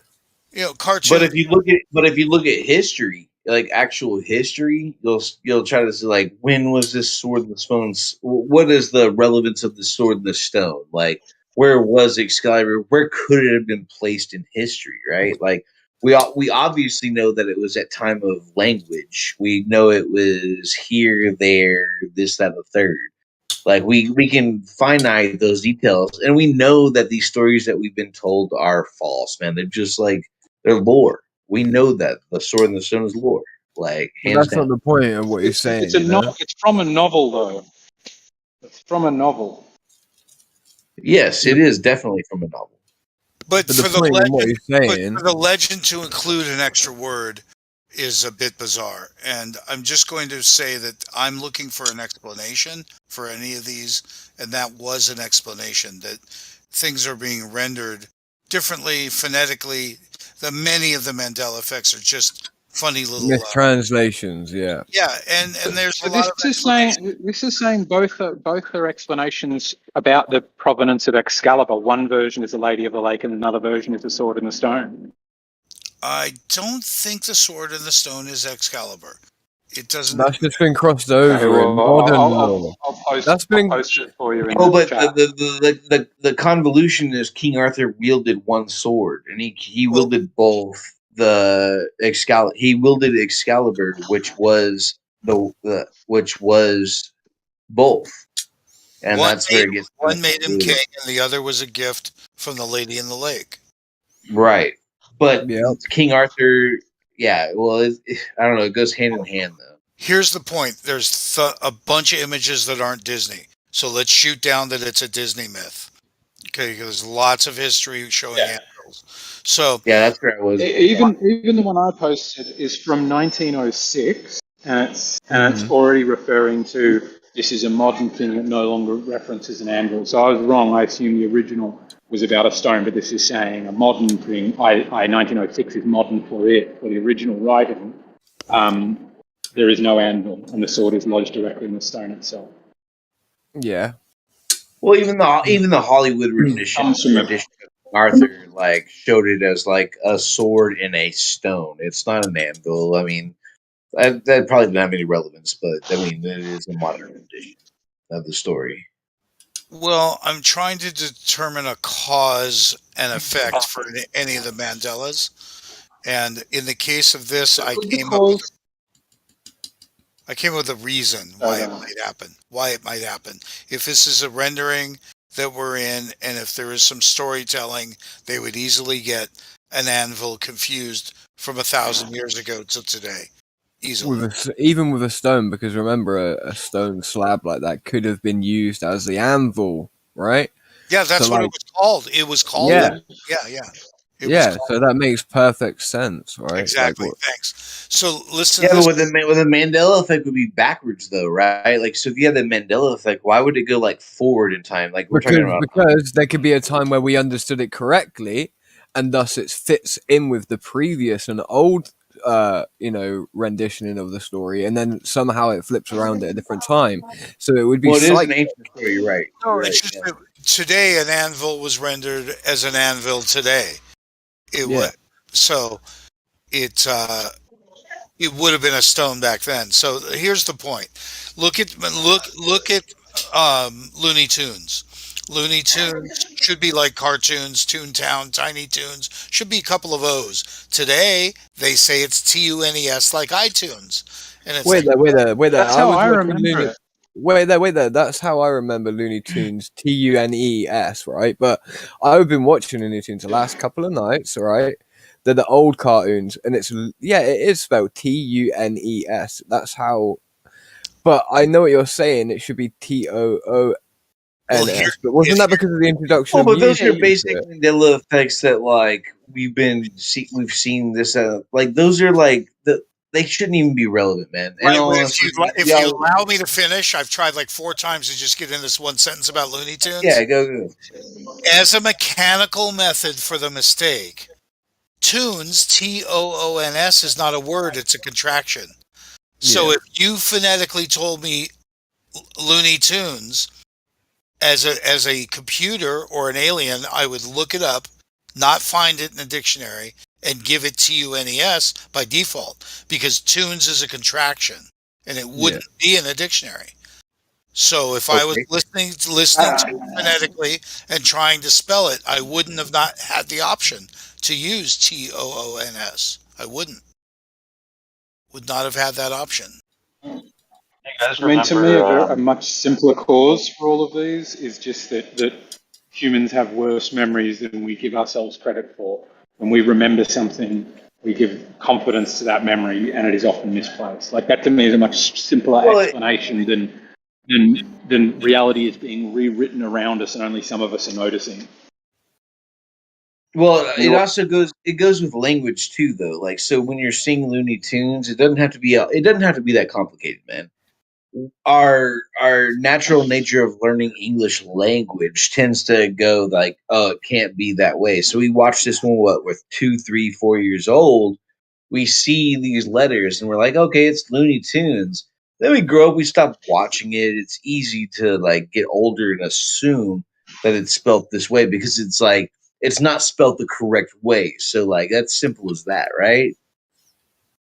And we've got memories of other similar shows, as Dan was just saying. We've got memories of other similar shows like Tiny Toons, Toontown, there's a whole bunch of them that did have TOONS. Yeah, but phonetically, we learn not to do that. So, like, it's of course going to have phonetically they're the same. Yeah, we will read in English. Yeah, of course, TOON is tune, right? Like, and we can differentiate them, but we know the correct spelling, and it kind of like it just goes in that direction. I'm sorry, I'm drunk, but you see what I'm saying? I found phonetically, we know the fault. Like as a kid, we're not paying attention to the false spelling of it, so we assume we in our brains we just naturally assume it's spelled one way. Can you explain why the DVD cover I just put up has it spelled the old way, or the way I would spell it? So did that get past all the editors? What's going on with that one? In other words, did we just misremember it twice now? Yeah, well, you gotta think back in like 90s when Tiny Toons and all these things were happening. Man, there's probably some mistakes. No, but look at what he just posted. We're not talking about that. Like legitimately, Looney Tunes. I remember as both TUNES. Right, I've got nearly a photographic memory, and I remember it's TOONS. I remember it both ways. I didn't have Tiny Toons to cloud my fucking mind. None of that shit. Right? I don't know what any of those are. The only one I know of that you've referred to, guys, is Looney Tunes. Right? Spoke both ways. I remember it both ways. There are more examples as well, right? Like so. What about simpler examples then? Have you heard in these many rooms that we frequent? Have you heard people misremember something mid-conversation? I've got a good example for you that happened the other day with Rakia, because Rakia and I butt heads a lot, right? And so we started some interaction. Rakia said to me, "What's the length of the Lake Pontchartrain Causeway?" And he asked me the question, "What's the length of Lake Pontchartrain Causeway?" And I said, "I don't know. I could guess at it, but I've just got no idea." And he was incredulous, and he argued with that for about 5 minutes. And I was like, "I just don't understand the importance of me knowing it. Could you just tell me the amount, the length of it?" And after a bit of time had expired, other people joined in, and they were like, "Yeah, it doesn't really matter. This is not really relevant. Can we move on with the conversation?" Until Rakia switched mid-conversation to then go, "Yeah, it's not relevant, the length of the Lake Pontchartrain Causeway. Why did you even bring it up, eggshells?" And suddenly, he had remembered the conversation such that I had brought it up. And I was the one trying to gaslight him into thinking that he misremembered what he himself had said mere moments ago. And we're going, how's my memory as a 7-year-old of what this Disney show, how this Disney show's title was spelled? Like, I think it is going to be equally flawed. And I don't think that's anything against Rakia. I think we all do that. I think I do that too. Yeah, people that talk a lot, which is everybody on Reddit or everybody on the internet, like they tend to just spew out like knowledge, right? Whether they're right or wrong. So like when you get into like one of these interesting chasms of like it doesn't even have to be on the internet. It's just is what it's society as a whole. Like, you tend to just follow the idea of how things are, and you go through that, and it turns out that like it's always been the same. There's no fucking mandala. The mandala effect comes with like a language barrier, and like not even a barrier at that. Just an understand the way we perceive language and the way we understand, like we're learning at the time. Like, you know, I'm sorry, I'm going off on like a tangent, but no, but he's right too. Half of them are junk. Half of them are junk. Let's just absolutely. Yeah, but I'll be that guy. But considering how detailed, complex, complicated, multi-leveled reality is when it comes to humans, animals, nature, the earth, all of it, is it really outside of the realm that a Mandela thing could be a function of consciousness? That there could be either multiple multiple timelines, multiple layers and levels to where it could be a phenomenon? Dude, if you want to go hippie with it, like really that we all perceive things are in our own way. So at that point, like you could definitely take it multiple different levels in multiple different ways. Like everybody perceives like one thing like differently, right? And we all have to communicate with each other to kind of communicate the same way, the same thing. Like, and there's going to be gaps there, like tiny gaps, but For me though, if I could prove anything changes retroactively, that questions the physicality of where we live, which led me straight to flat Earth. In other words, I tie the two together for a strange reason. You know, if any of these prove, you know, that your grandma's Bible changed, for instance, that means we're not in a physical world. And that would explain why we haven't produced good evidence of where we live. Well, but we are in a physical world because we exist. We are physical. Like, we are physical. From what we know, we are a physical being. So let me pass something by you then as a possibility. Is there has been physical signs have been made that would say Looney Tunes and Tiny Tunes or in some way of the many Mandela effect things, physical renditions of them have been made, even if it's just a text that's been cut out of wood, right? So what we are saying then with Mandela effect is this Mandela effect can change physical reality. If Mandela effect can change physical reality, then it throws the entire flat Earth debate into irrelevance, because it could mean then that the Earth is flat for some people, physically, objectively flat for some people, and physically, objectively spherical for others. Well, the whole flat Earth thing. What we're saying is reality might change depending on humans. It's always beguiled me because it's just the defiance of any fucking known fact that we have to date. Like the flat earthers, when I went in their debate server, like it's always about the denial of anything we know. Like, so it just it denies everything. And that's when it's just skepticism. And it gets scary when you do that, because that's just like starts us back at like level 1. Like, if that were true, if that were true, it would be scary. But let me explain a flat earther's mentality. They know what you know because they learn the same shit in the same books, and they see the same press releases and news. So we know what you're talking about what's out there.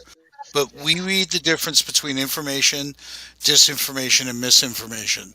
So what's interesting to us is the lies as well. We read into that, and we extrapolate from what you saw, from what we believe may be lies, and we determine what's missing. And we're always producing what we feel is missing, and everyone's always saying, "What are you talking about? You're just producing shit out of thin air." Well, it's because we're reading into what's missing from the story based on. Dude, you guys have a collaboration for a couple reasons, and I'll explain it to you. You guys have a following only because of any point in time in youth, you have questions. Like, you question God, you question the government, you question this, that, and the third, man. It is what it is. And what happens with flat earthers, and this is my opinion, I don't want to fucking go off, but this is what I think. You guys deny everything scientifically, religiously, everything that's ever happened, and y'all collaborated into a fucking group effort. Somebody started it. I don't know who, but it's You're in the room with these people right now. Hi, bro. We started it. No, Bro, it's fine. We're not all the same, man. We did. In my opinion, I kind of wanted to stay on the. Because I can tell you that I'll say one more thing and I'll shut up. But I can guarantee you, as a flat earther, you automatically assume 9/11 is a hoax. I can guarantee you that you think like the Chicago World Fair was a I can fucking. prove to you that aluminum cannot cut concrete, buddy. So just shut up. I'm making We're a not blanket all the same. statement. Don't lump us in all in the same box, bro. We're not all the same. Just chill. We're all Well, let's individuals. ask Dan the Waterman, man. He was the flat earther that made the statement. Do you agree with what I said? Okay. You're the flat earther. Is the Chicago? Can I just oh my God, you were going to say one more thing, mate. You've had enough. It's not. So then, what about this? What about this? Any flat earther who has gone out to test the shape of the Earth did indeed test it, but when they got home, they had misremembered their figures. Those figures have since changed, and the Earth is a globe. Like, that's what that really means. If you follow it to its final conclusion, then there is no objective reality, because it could be being rewritten from under you. That's ridiculous. Okay, so how do you disprove it? Okay, so how do you prove it? How do you accept, we're dealing, how do you accept Mandela with effect? something? We're dealing with something that we've never encountered before, because we have ways of recording information in which there is residue, right? the way that things were and the way that they are now. It's not just our memories. So what's this way of recording things that's... So what's the way of recording things that creates residue that isn't the same as a DVD cover? Because when I first started looking into the Mandela effect, I used the the Wayback Machine and Google Archives to go back and look at forums to see people talking about specifically a James Bond film, right? And I found people talking, about this person being a certain way in the film. There's like plush toys of the Bernstein Bears where it's spelled Bernstein and not Berenstain, right? There's residue out there, But could your memory of... Right, so, but the question is, if it's being rewritten such that people have DVD covers that say supposedly the incorrect thing, how do you know that that same thing is not happening with flat Earth measurements? How do you know that the globe measurements aren't the residue of reality and the flat Earth measurements aren't the false one? Because these were cultural experiences, right? Like involved with In what way is the film and cultural TV. experience relevant? Because multiple people are experiencing it and coming to each other and relating their experiences, and they remember it the same way. But then years later, it's different. In order to have a flat Earth theory, you have to have a basis to stand on in the first place, and you took the basis from what was said and what was scientifically proven. Then you have a basis to go off on your flat Earth theory, man. So you had to have a basis to argue I with. understand either of these as answers. Neither of these I'm able to make sense out of.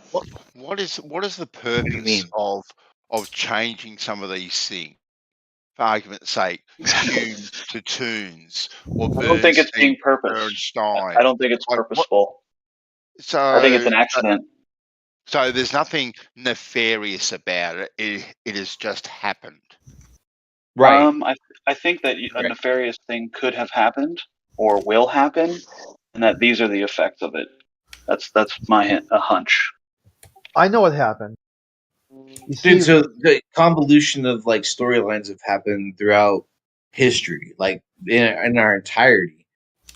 It is what it is. That's English. That's how people perceive English. That's how people perceive the word. Just written language has always been convoluted. Not just English, but just written word in general. We are trying. What were you going to say, Crit? What? Crit sounded like he was going to say something. Crit. Let Enigma go. He's the new guy around. Well, that was all I had to really say. I mean, I got stopped, but that's all I had to say, man. We learn a language, right? And some of us perceive language a little different. That's why some of us learn a language a little bit slower than others. It's hard to perceive how to communicate to another individual. It just is. So even though we have language to communicate with each other, it doesn't necessarily mean that these words mean that to that person. So it can be convoluted. So what happens is there tends to be the telephone effect. So then you have the Mandela effect that follows that right behind it, right? So it's just a simple game of telephone. So can I? Yeah, I don't think it's that simple, but go ahead. Can I ask everyone? Does the lion lie with the lamb in Isaiah something, or is it a wolf? Dude, fucking Elvis Presley sang a gospel song where he says the lion will lay with the lamb. Not anymore. So, Today, I know that. Oh, I fucking know it's the wolf and the fucking lamb now, bro. Trust me. Fucking don't even get me. Dude, hey, do you remember the Wizard of Oz? Sure. Oh, I know. Did the Scarecrow have a fucking gun? It's sickening, man. If he did, we would all dress like that on Halloween because he had a gun. It would have been the coolest thing ever. Yeah. You didn't know it. You didn't. Same thing with. You didn't know it. Who had a gun? Oh, it's I hate retarded. Oh yeah. Yeah. I hate fucking to take level of that, but when you say the lion lays with the lamb, man, the white supremacists would love to easily take that on to fucking value. And that's why you have those guys. And that's why you have fucking I was just talking about that one fucking simple thing, lion lays with the lamb. Yeah, Like, that about has nothing to do with white what does that supremacy. mean? What does that mean to everybody here? I mean, you could obviously everybody's gonna take their own personal like. It's a biblical reference. It is, which makes it more relevant to everybody. Hey, Dan, the Waterman, did Moses have horns? Did Moses have horns? I don't know. Maybe that's where the expression comes from that all Jews had horns. I don't know. Yeah, he's got horns now. So check out Yeah. Michelangelo's like sculptures of him. Yep. Fucking bizarre, dude. So, all right, so let's just hypothetically suggest for some reason It's in the Talmud. we're not in the physical realm, and that what's rendered is rendered based on I mean, let's say the soul is uploaded to a mainframe and given back like a thumb drive, given back to a new child. And some children in reincarnation seem to read their past life just like you'd read an old drive. But it seems like now we got garbage in, garbage out. So there's garbage coming out of the mainframe because people uneducated lived their lives and uploaded bad data. So it's like a soft average we're getting of everything. And I doubt different people could see different things, but it could be rendered and it could explain why we haven't seen where we live. That's easily said if God was if God was just figuring things out or whatever. That would be easy. You just explained it all. Like it's an average of like how things are, figuring out itself. Like we are like just a conglomeration of fucking different opinions that are just trying to figure itself out. Does it have to be physical? Like, is it really? Are we having trouble explaining certain things? Because here's the thing: there is metaphysical, there is supernatural, there is even things that seem to be magical, even the power of prayer, or God forbid, the power of love. Think about how retardedly powerful love is, yet it's not provable or tangible. That's true, but throughout history, man, we know that the feelings precede language. So, like language, like we've all had feelings, we all do, but language is the barrier to where like people convolute things and like get distraught and like get happy and like do this and the third. So it's literally the language barrier that like what words mean certain things. And that's where you get like so like if you go back in like in Christianity and stuff, like you'll hear about the Wiccans and the pagans a lot. I mean, but they talk about hexes and like witchcraft. They're words, man. It's just what you put on people. Well, wait, we don't hear about the Wiccan a lot because the Wiccan is a very new phenomenon of. No, it's not. It's very ancient. No, it is steeped. Wait, it's steeped in ancient forms of mysticism and ancient roots, but Wiccan itself is traceable back to not very long ago at all. Well, to Wiccan in general, but we'll talk about paganism, like adapting into Wiccan, like paganism in itself, like that happened to the Germanic people, like the Turkish people, like a lot of the barbarians that we've heard, like the northern barbarians and the eastern Turkish barbarians, like they were all like in history, they were all like people that didn't worship the god that was supposed to be the god, right? Like they were the pagans, the but they were all earth worshippers. Like that was the thing. And then during like the Crusades, you have the Northern Crusades from the Germanic people to the north to Rome, and you have the Eastern Crusades that did the same thing, the Turkish people, and they both believed in different gods. And the collaboration of that during the times had to evolve. And this is an assumption of mine, not a fact, but had to have like created like the gods of what we know today, which is like Zeus, like all this type of third, I mean, there was a lot of assumption there. It's not all fact, but I'm just like speculating. But I mean, I'm a history buff, and I like to look at the histories of that. What color were Hitler's eyes? Oh, they were probably blue as fuck because he's a Aryan, so he was from the Caucasus Mountains for sure. Yeah, well, when I grew up, I was told that they were brown, but I never met him, so.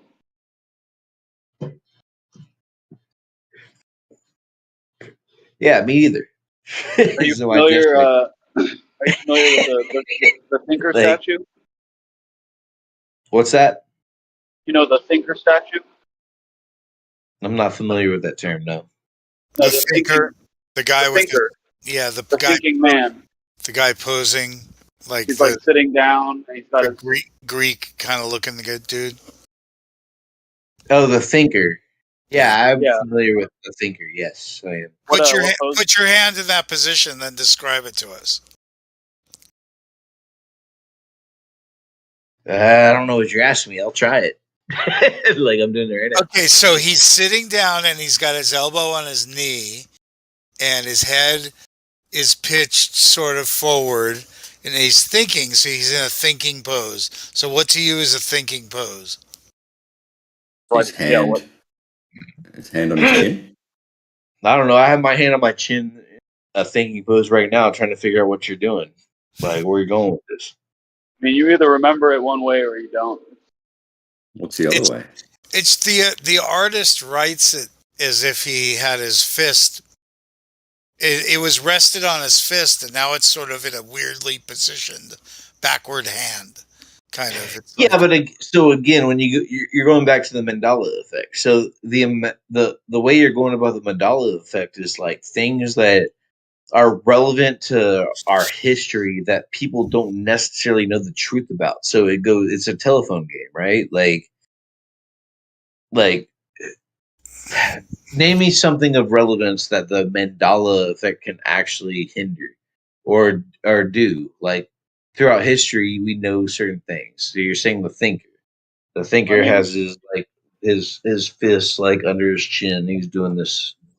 All right, so the thinker one is that it used to be like a fist, and now it's his hand just looks like he's kind of. No, it's resting in a different place. It used to be hand on the forehead, fist on forehead. Yeah, when I'm bent looking over at with this, his fist on his forehead. Yeah. But here's the thing, though. When Here's I'm the looking at the it thing now, about the it's Mandela also- effect. How many of us have actually seen Bro. the statue that did it? Like all of Yeah, us I are going studied- off of like I studied videos art or like history. pictures. No, I studied art history. I was very, very much into art history for a long time, and like the Mona Lisa, that's changed too. You either see it or you don't. Well, what are we seeing though? Like we're gonna see the Okay, same what's thing. the Mona Lisa? If we were in front of it, we would all see the same thing.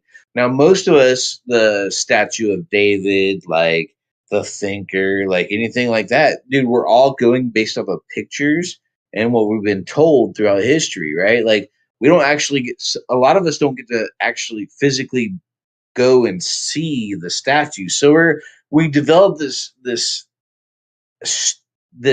idea of how it looks, and then of course Hollywood or like movies or like this gives us a predetermination of what it's supposed to be like, but in reality it's there. Like it is fucking there. Like it's not changing. Like, and the Mandela effect gives you an idea of like cartoons are a perfect example. You're talking about Looney Tunes. Well, Statue of David they'll have a rendition, which a whole generation will remember the Looney Tunes version of the Statue of David. But the Statue of David's right there. I mean, not everybody's going to see it that way, but us as Americans will see it as a cartoon and we'll always remember it that way, especially generationally.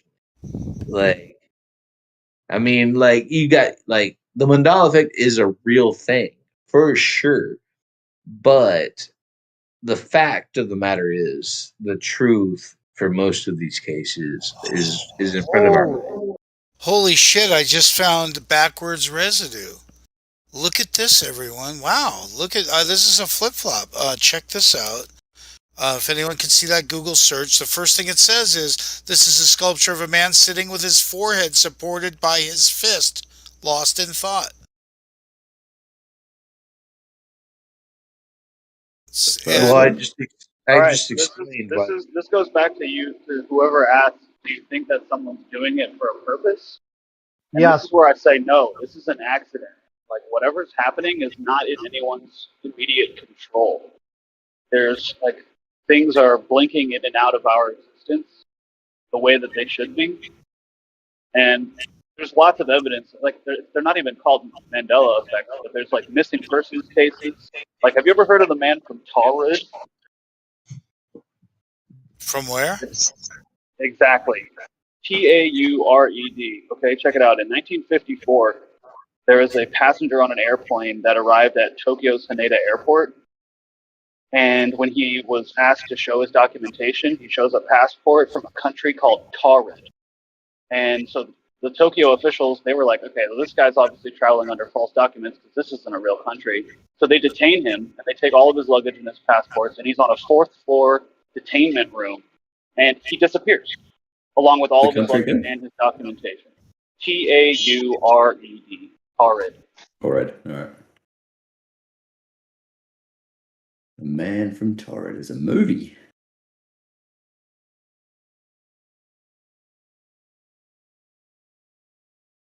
So, can we explain the unexplainable? Does it exist? Can we leave time out of it? Anytime we're going to include time travel, we got to go for 2 days. It's not worth mentioning. It did tie me directly to Flat Earth, though. I just want you to know that my Flat Earth story... Yes. Well, this you got a hot mic riding. Sorry, Dan. Do you want to finish? No, it's just I want you to know. For me, it's almost the same story, and as in the progression from conspiracies to 9/11 to it's all the same thing. It's just but you got to realize that in order for flat Earth theory to exist, you have to have a basis of knowledge that exists already, right? Because you have to have something to deny. And the craziest thing is like groups of people get together, and they're skeptics, man. It's fair. So you have people that are skeptic about science all the time, but you have one group of people that skepticize everything. Like a flat Earth argument, you'll never win. Like you'll never get to a conclusion. It's unfair, honestly. Like it sucks because and that's how the world is anyway. You'll never figure out an answer. But the skepticism in general, in my opinion, isn't fair. Like it's not even like you're not even giving humanity a chance at that point. Fair like, to who? Because you wait there a second. It's kind of like you mentioned before the rejection of all science, and then I'm like, okay, then I would ask for you to then clarify what you even think science is, right? Do you believe you can science the fucking stars in the sky, in which people apparently assume that we're on a globe because of their movements? Because there's cyclic nature of the things above our heads, that somehow we're supposed to believe that science is verified through those things when they have absolutely no way to manipulate those things in order that they can even put them into the actual category that it would be called a science in the first place. But yet we're to take that it's scientifically verified through that. No, come on, bro. You're unfair. Motherfuckers who put in that terminology is unfair. Oh, am I? I call it ABC. Anything but curvature. I bet you do. Yeah, well, Ruhif just can't find a way to be straight. It's just that's how he is. He's just not straight. Dude, it's simpler to deny a theory, right? And it my goodness, it beguiles me that people can even like fathom this idea. It's been rough. I've been doing this for like a couple years now, just trying to fight flat earthers, man. Like, the foundation of all of humanity since the dawn of time, that we have all any recorded memory in history of is that the Earth was a stationary planar surface. So the globe thing is this recent modern day sort of No, NASA. you're right. It is, but like, I mean, come on. Like, you're expecting us to stay in the dark ages and be that way? Like, so developmental knowledge and like sending things into space. We know about gravity, which I know flat earthers will disagree about gravity. They have their own thing. But we know, like, in physics that these things happen. Like, we can actually have like instances on Earth where bigger gravitational masses will pull stuff. You drank the Kool-Aid. You drank the Kool-Aid. I'd love to go in this when I was sober, but I'm definitely drunk. You drank the Kool-Aid, though. You believe what you're supposed to, and it's not really worth venturing out either. That's the thing. It's like, no, but I have, and I have, and I'm very interested. But it just does, dude. I'm not enlightened by it. Like, it sounds like garbage to me. It makes so much more sense. And you're gonna say, "Oh, you're following the rhetoric, this, that, the third." But dude, I call it logic. Like, it's simple logic. We can do simple tests in front of our eyes that can prove things. Burning Man itself, like, I know that's a super like hippie thing to go do. They do a flat Earth fucking debunk every year. Every year they do a flat Earth debunk. And how? Well, they do the whole like argument of laser at this point in the flat desert. Do a laser point here and see the degrade of the laser at this farther point. Can I just shock you that I've worked with lasers at many locations and many distances, and they work fine? No, I'm saying the laser works fine. I'm talking about the degrade of the light. I'm telling you, you and I can see each other 10 miles away, and we can do that with our naked eye. And I mean, I can see where you are anyway. I could zoom in and see you, and I can see line of sight. I'm sorry, you and I can see each other 10 miles away. Your math says no, and I say yes. Now, when we go to prove it, you're going to be tripping. If you're that strong on it, man, and you guys always love this fucking argument, go out and see it for yourself. You guys hear everybody else in your community. Like, we've done this, man. Everybody's done this. Like, you guys haven't. He just fucking told you he does it, you dumbass. Yeah, it's like this has been tested. I hear him though. I mean, he's right, and most of the people are talking out their ass, but there's simple line of sight that you have to explain with the word refraction. That I'm now going to ask you to bust out your math and really explain refraction. You're talking about refraction from the retina and like all this bullshit of like your eyesight like refracts light and like makes you see things. Like, dude, we only can perceive what we perceive as humans. So that is reality. So the Earth's flat then. Welcome to Flat Earth. Snacks in the back. Toilet on the left. You're right. He wins. It's over. We're done. No, he does win based on your statement, because if what we perceive is reality, we perceive a flat, non-rotational Earth. What? No, we don't, because we have science. We do. Science. We can make. The shape of the Earth isn't a science question. I previously went over this with you. Go outside, take a look, see. Look outside. The shape of the Earth is a geometric one, right? And again, where is the curvature, right? Okay, your globe is of a certain size with a radius of 3959, right? We know the circumference. Okay, based on that, we can use spherical trigonometry, and based on that spherical trigonometry, it should be that the horizon needs to be a geometric location, a sagittal, a leading edge of the sphere that you would see a certain distance away from you, right? You don't see that, bro. That geometric horizon, therefore not geometric because it changes based on the atmospheric conditions of the day, is the same so-called geometric horizon in which you established what? Your radius from. Your radius is what you need to plug in for your mathematics for you to be able to get to the fucking moon. You don't have that shit from origin, okay? What Where we you're going see... you went from geometric to radius and this, that, and the third. There's I know no you're trying geometric horizon, bro. There's no geometric horizon. You don't have one. The Globers will admit this openly now, that it's an apparent location, just as the fucking word horizon means, where the sky appears to meet the ground, right? Okay? We do not observe the curvature in which we apparently have, right? But we know, so I know you guys hate this, man, because I'm going to bring it up. I've been in these conversations before, but we can, like, east and west rotation of the Earth, we can travel faster one way or the other. Am I correct? I knew you guys would fucking laugh at that. How about you talk to a Glober about that? Mac, I know a way that the debate ends, right? It works really well. And like on rhetoric, how it ends.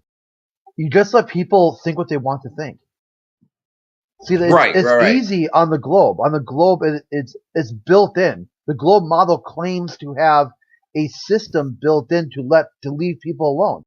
Carl Sagan said it best. In science, man, in physics, the globe model makes sense. I mean, it does. It makes sense. If you alleviate this, if you take physics out of the fucking mix, then yeah, dude, I can see how like there's speculation and like this, that, and the third. But goddamn, physics exists, and we know this. We can do this on our own level. You can do this at your own home. You still believe mass attracts mass, bro, so I don't know what you're talking about. Well, yeah, I do. Mass attracts mass. It does. Okay, that so was the physics one, but all right. The physics one works too because you have to use all the physics, not cherry picking like the last 60 years. You go back to all the way to the beginning of time, and you've got the physics of the caveman who would chase like an animal up a hill to a cliff and make it fall. Use that physics too. Simple physics. What do you mean?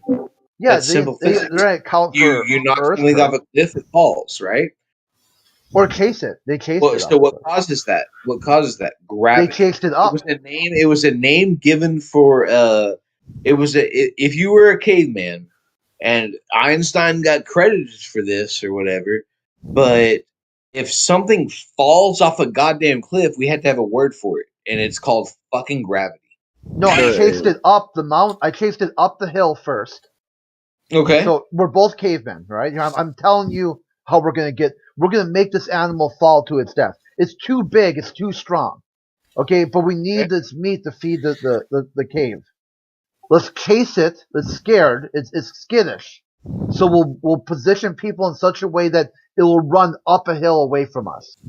It doesn't want to run uphill, but we'll make it. We'll kind of channel it that way. Then once it gets there, we'll like beat drums and make it panic, and it'll run off the cliff because it's dumb.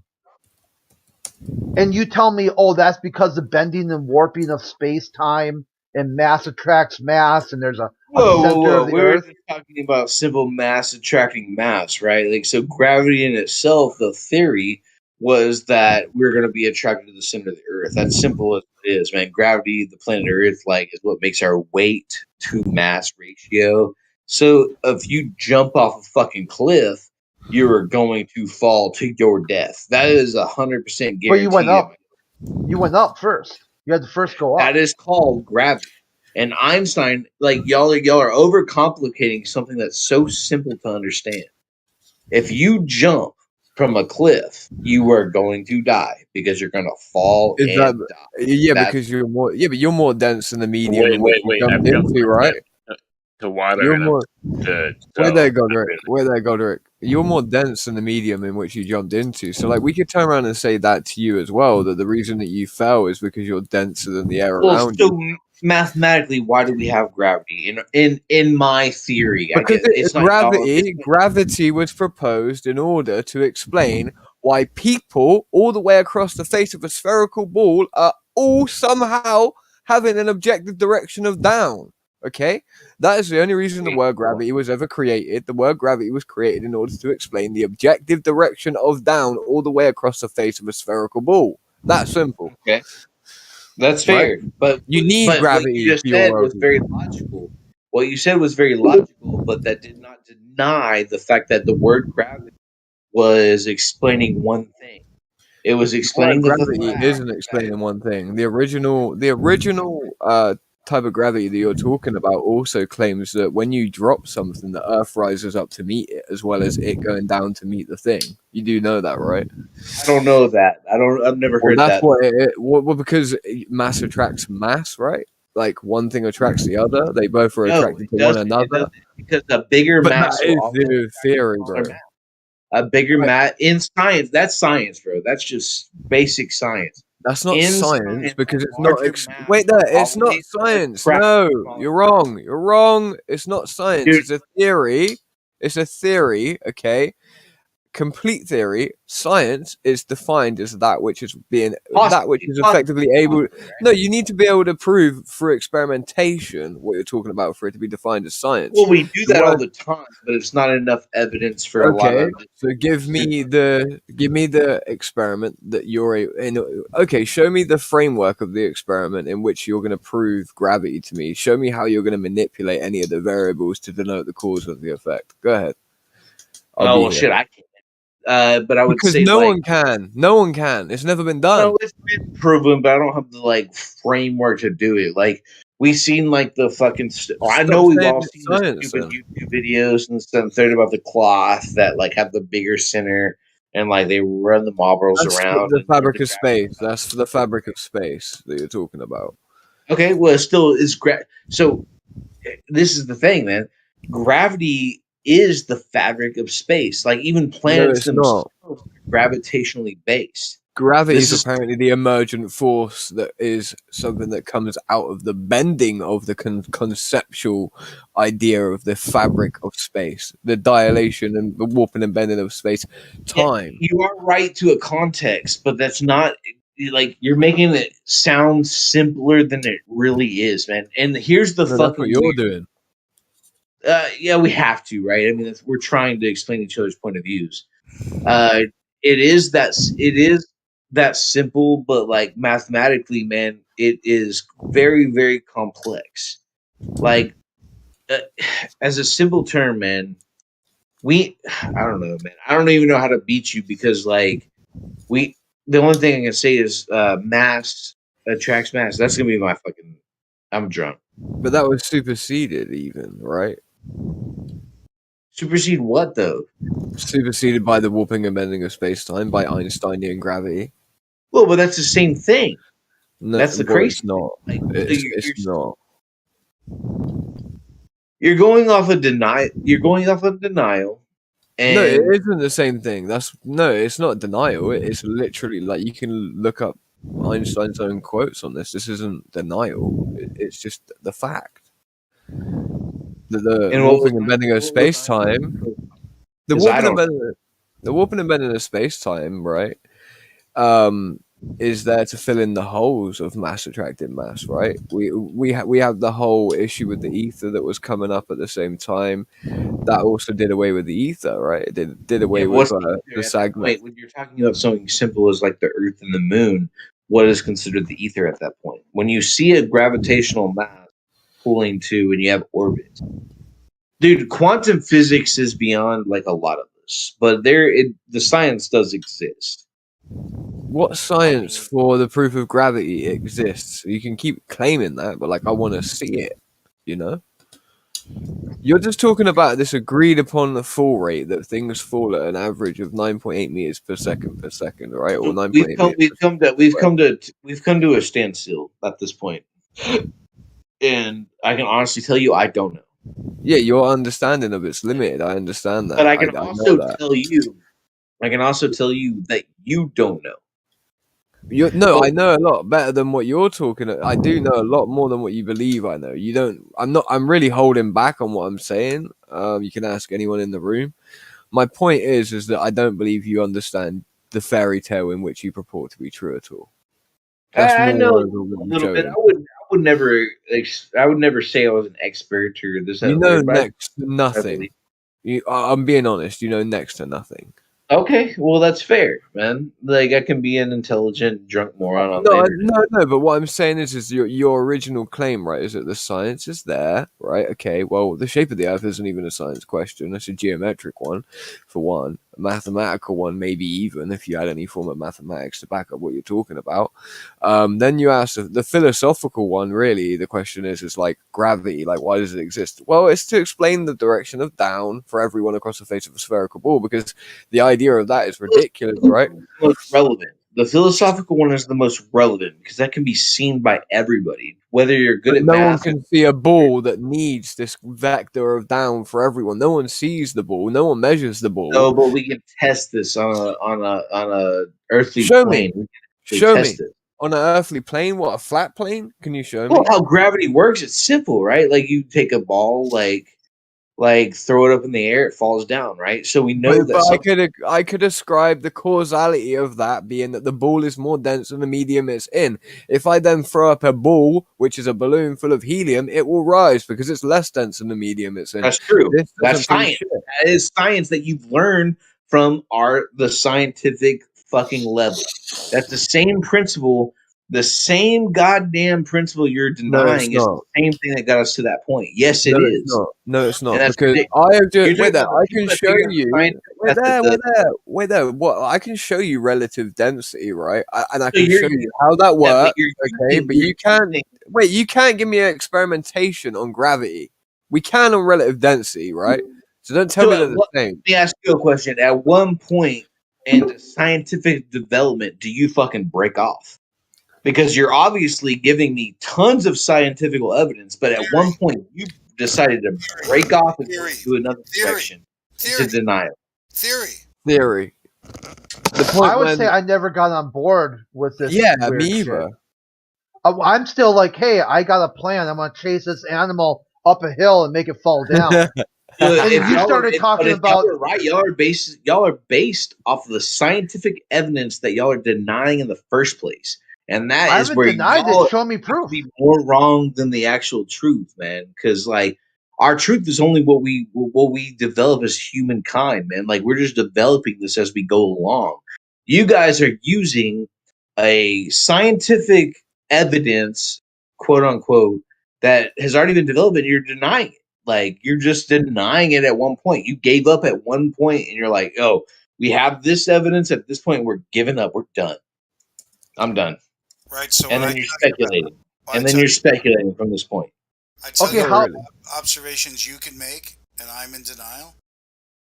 Yeah, how does that what I do not work in your explanation? What? Well, So- because you had, like I said, you had to have a scientific basis to even have the opinion you have in the first place. Yeah, I said this. This is what I'll do. Okay, this animal's really tough. It's strong. No one's been able to take it down. Then someone observed it falling, and it died. It hit the ground and it died. Yeah, you They're said like, "How? I think we can. What I can do here is let's find a way of making it do it. Cause and effect. Like it's scared of loud noises. Okay, it's also scared of people jumping up and down.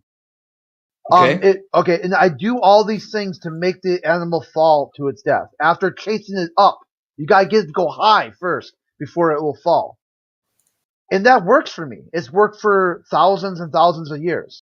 Now along come you, and you tell me the only reason that works is because time is warping space to tell the animal which direction to move. And there's a little bit of mass attracts mass going in there. And I'm like, where you're going. I'm like, Og, dude. I'm like saying, Og. They go, no, it makes sense. I kind of see where you're going. I kind of see where you're going with this, but I will tell you, like, yes, at one point we were simple beings. We've developed into some of us, not all of us, but we've developed into higher beings at that point, just with knowledge and experimentation, man. Like us as a species, man. Don't think of us as like individuals, man. Like we are a species that's trying to survive, and we figured out how to do it, and we've done it the best on our planet. That is what it is. And we've done it to a point where we can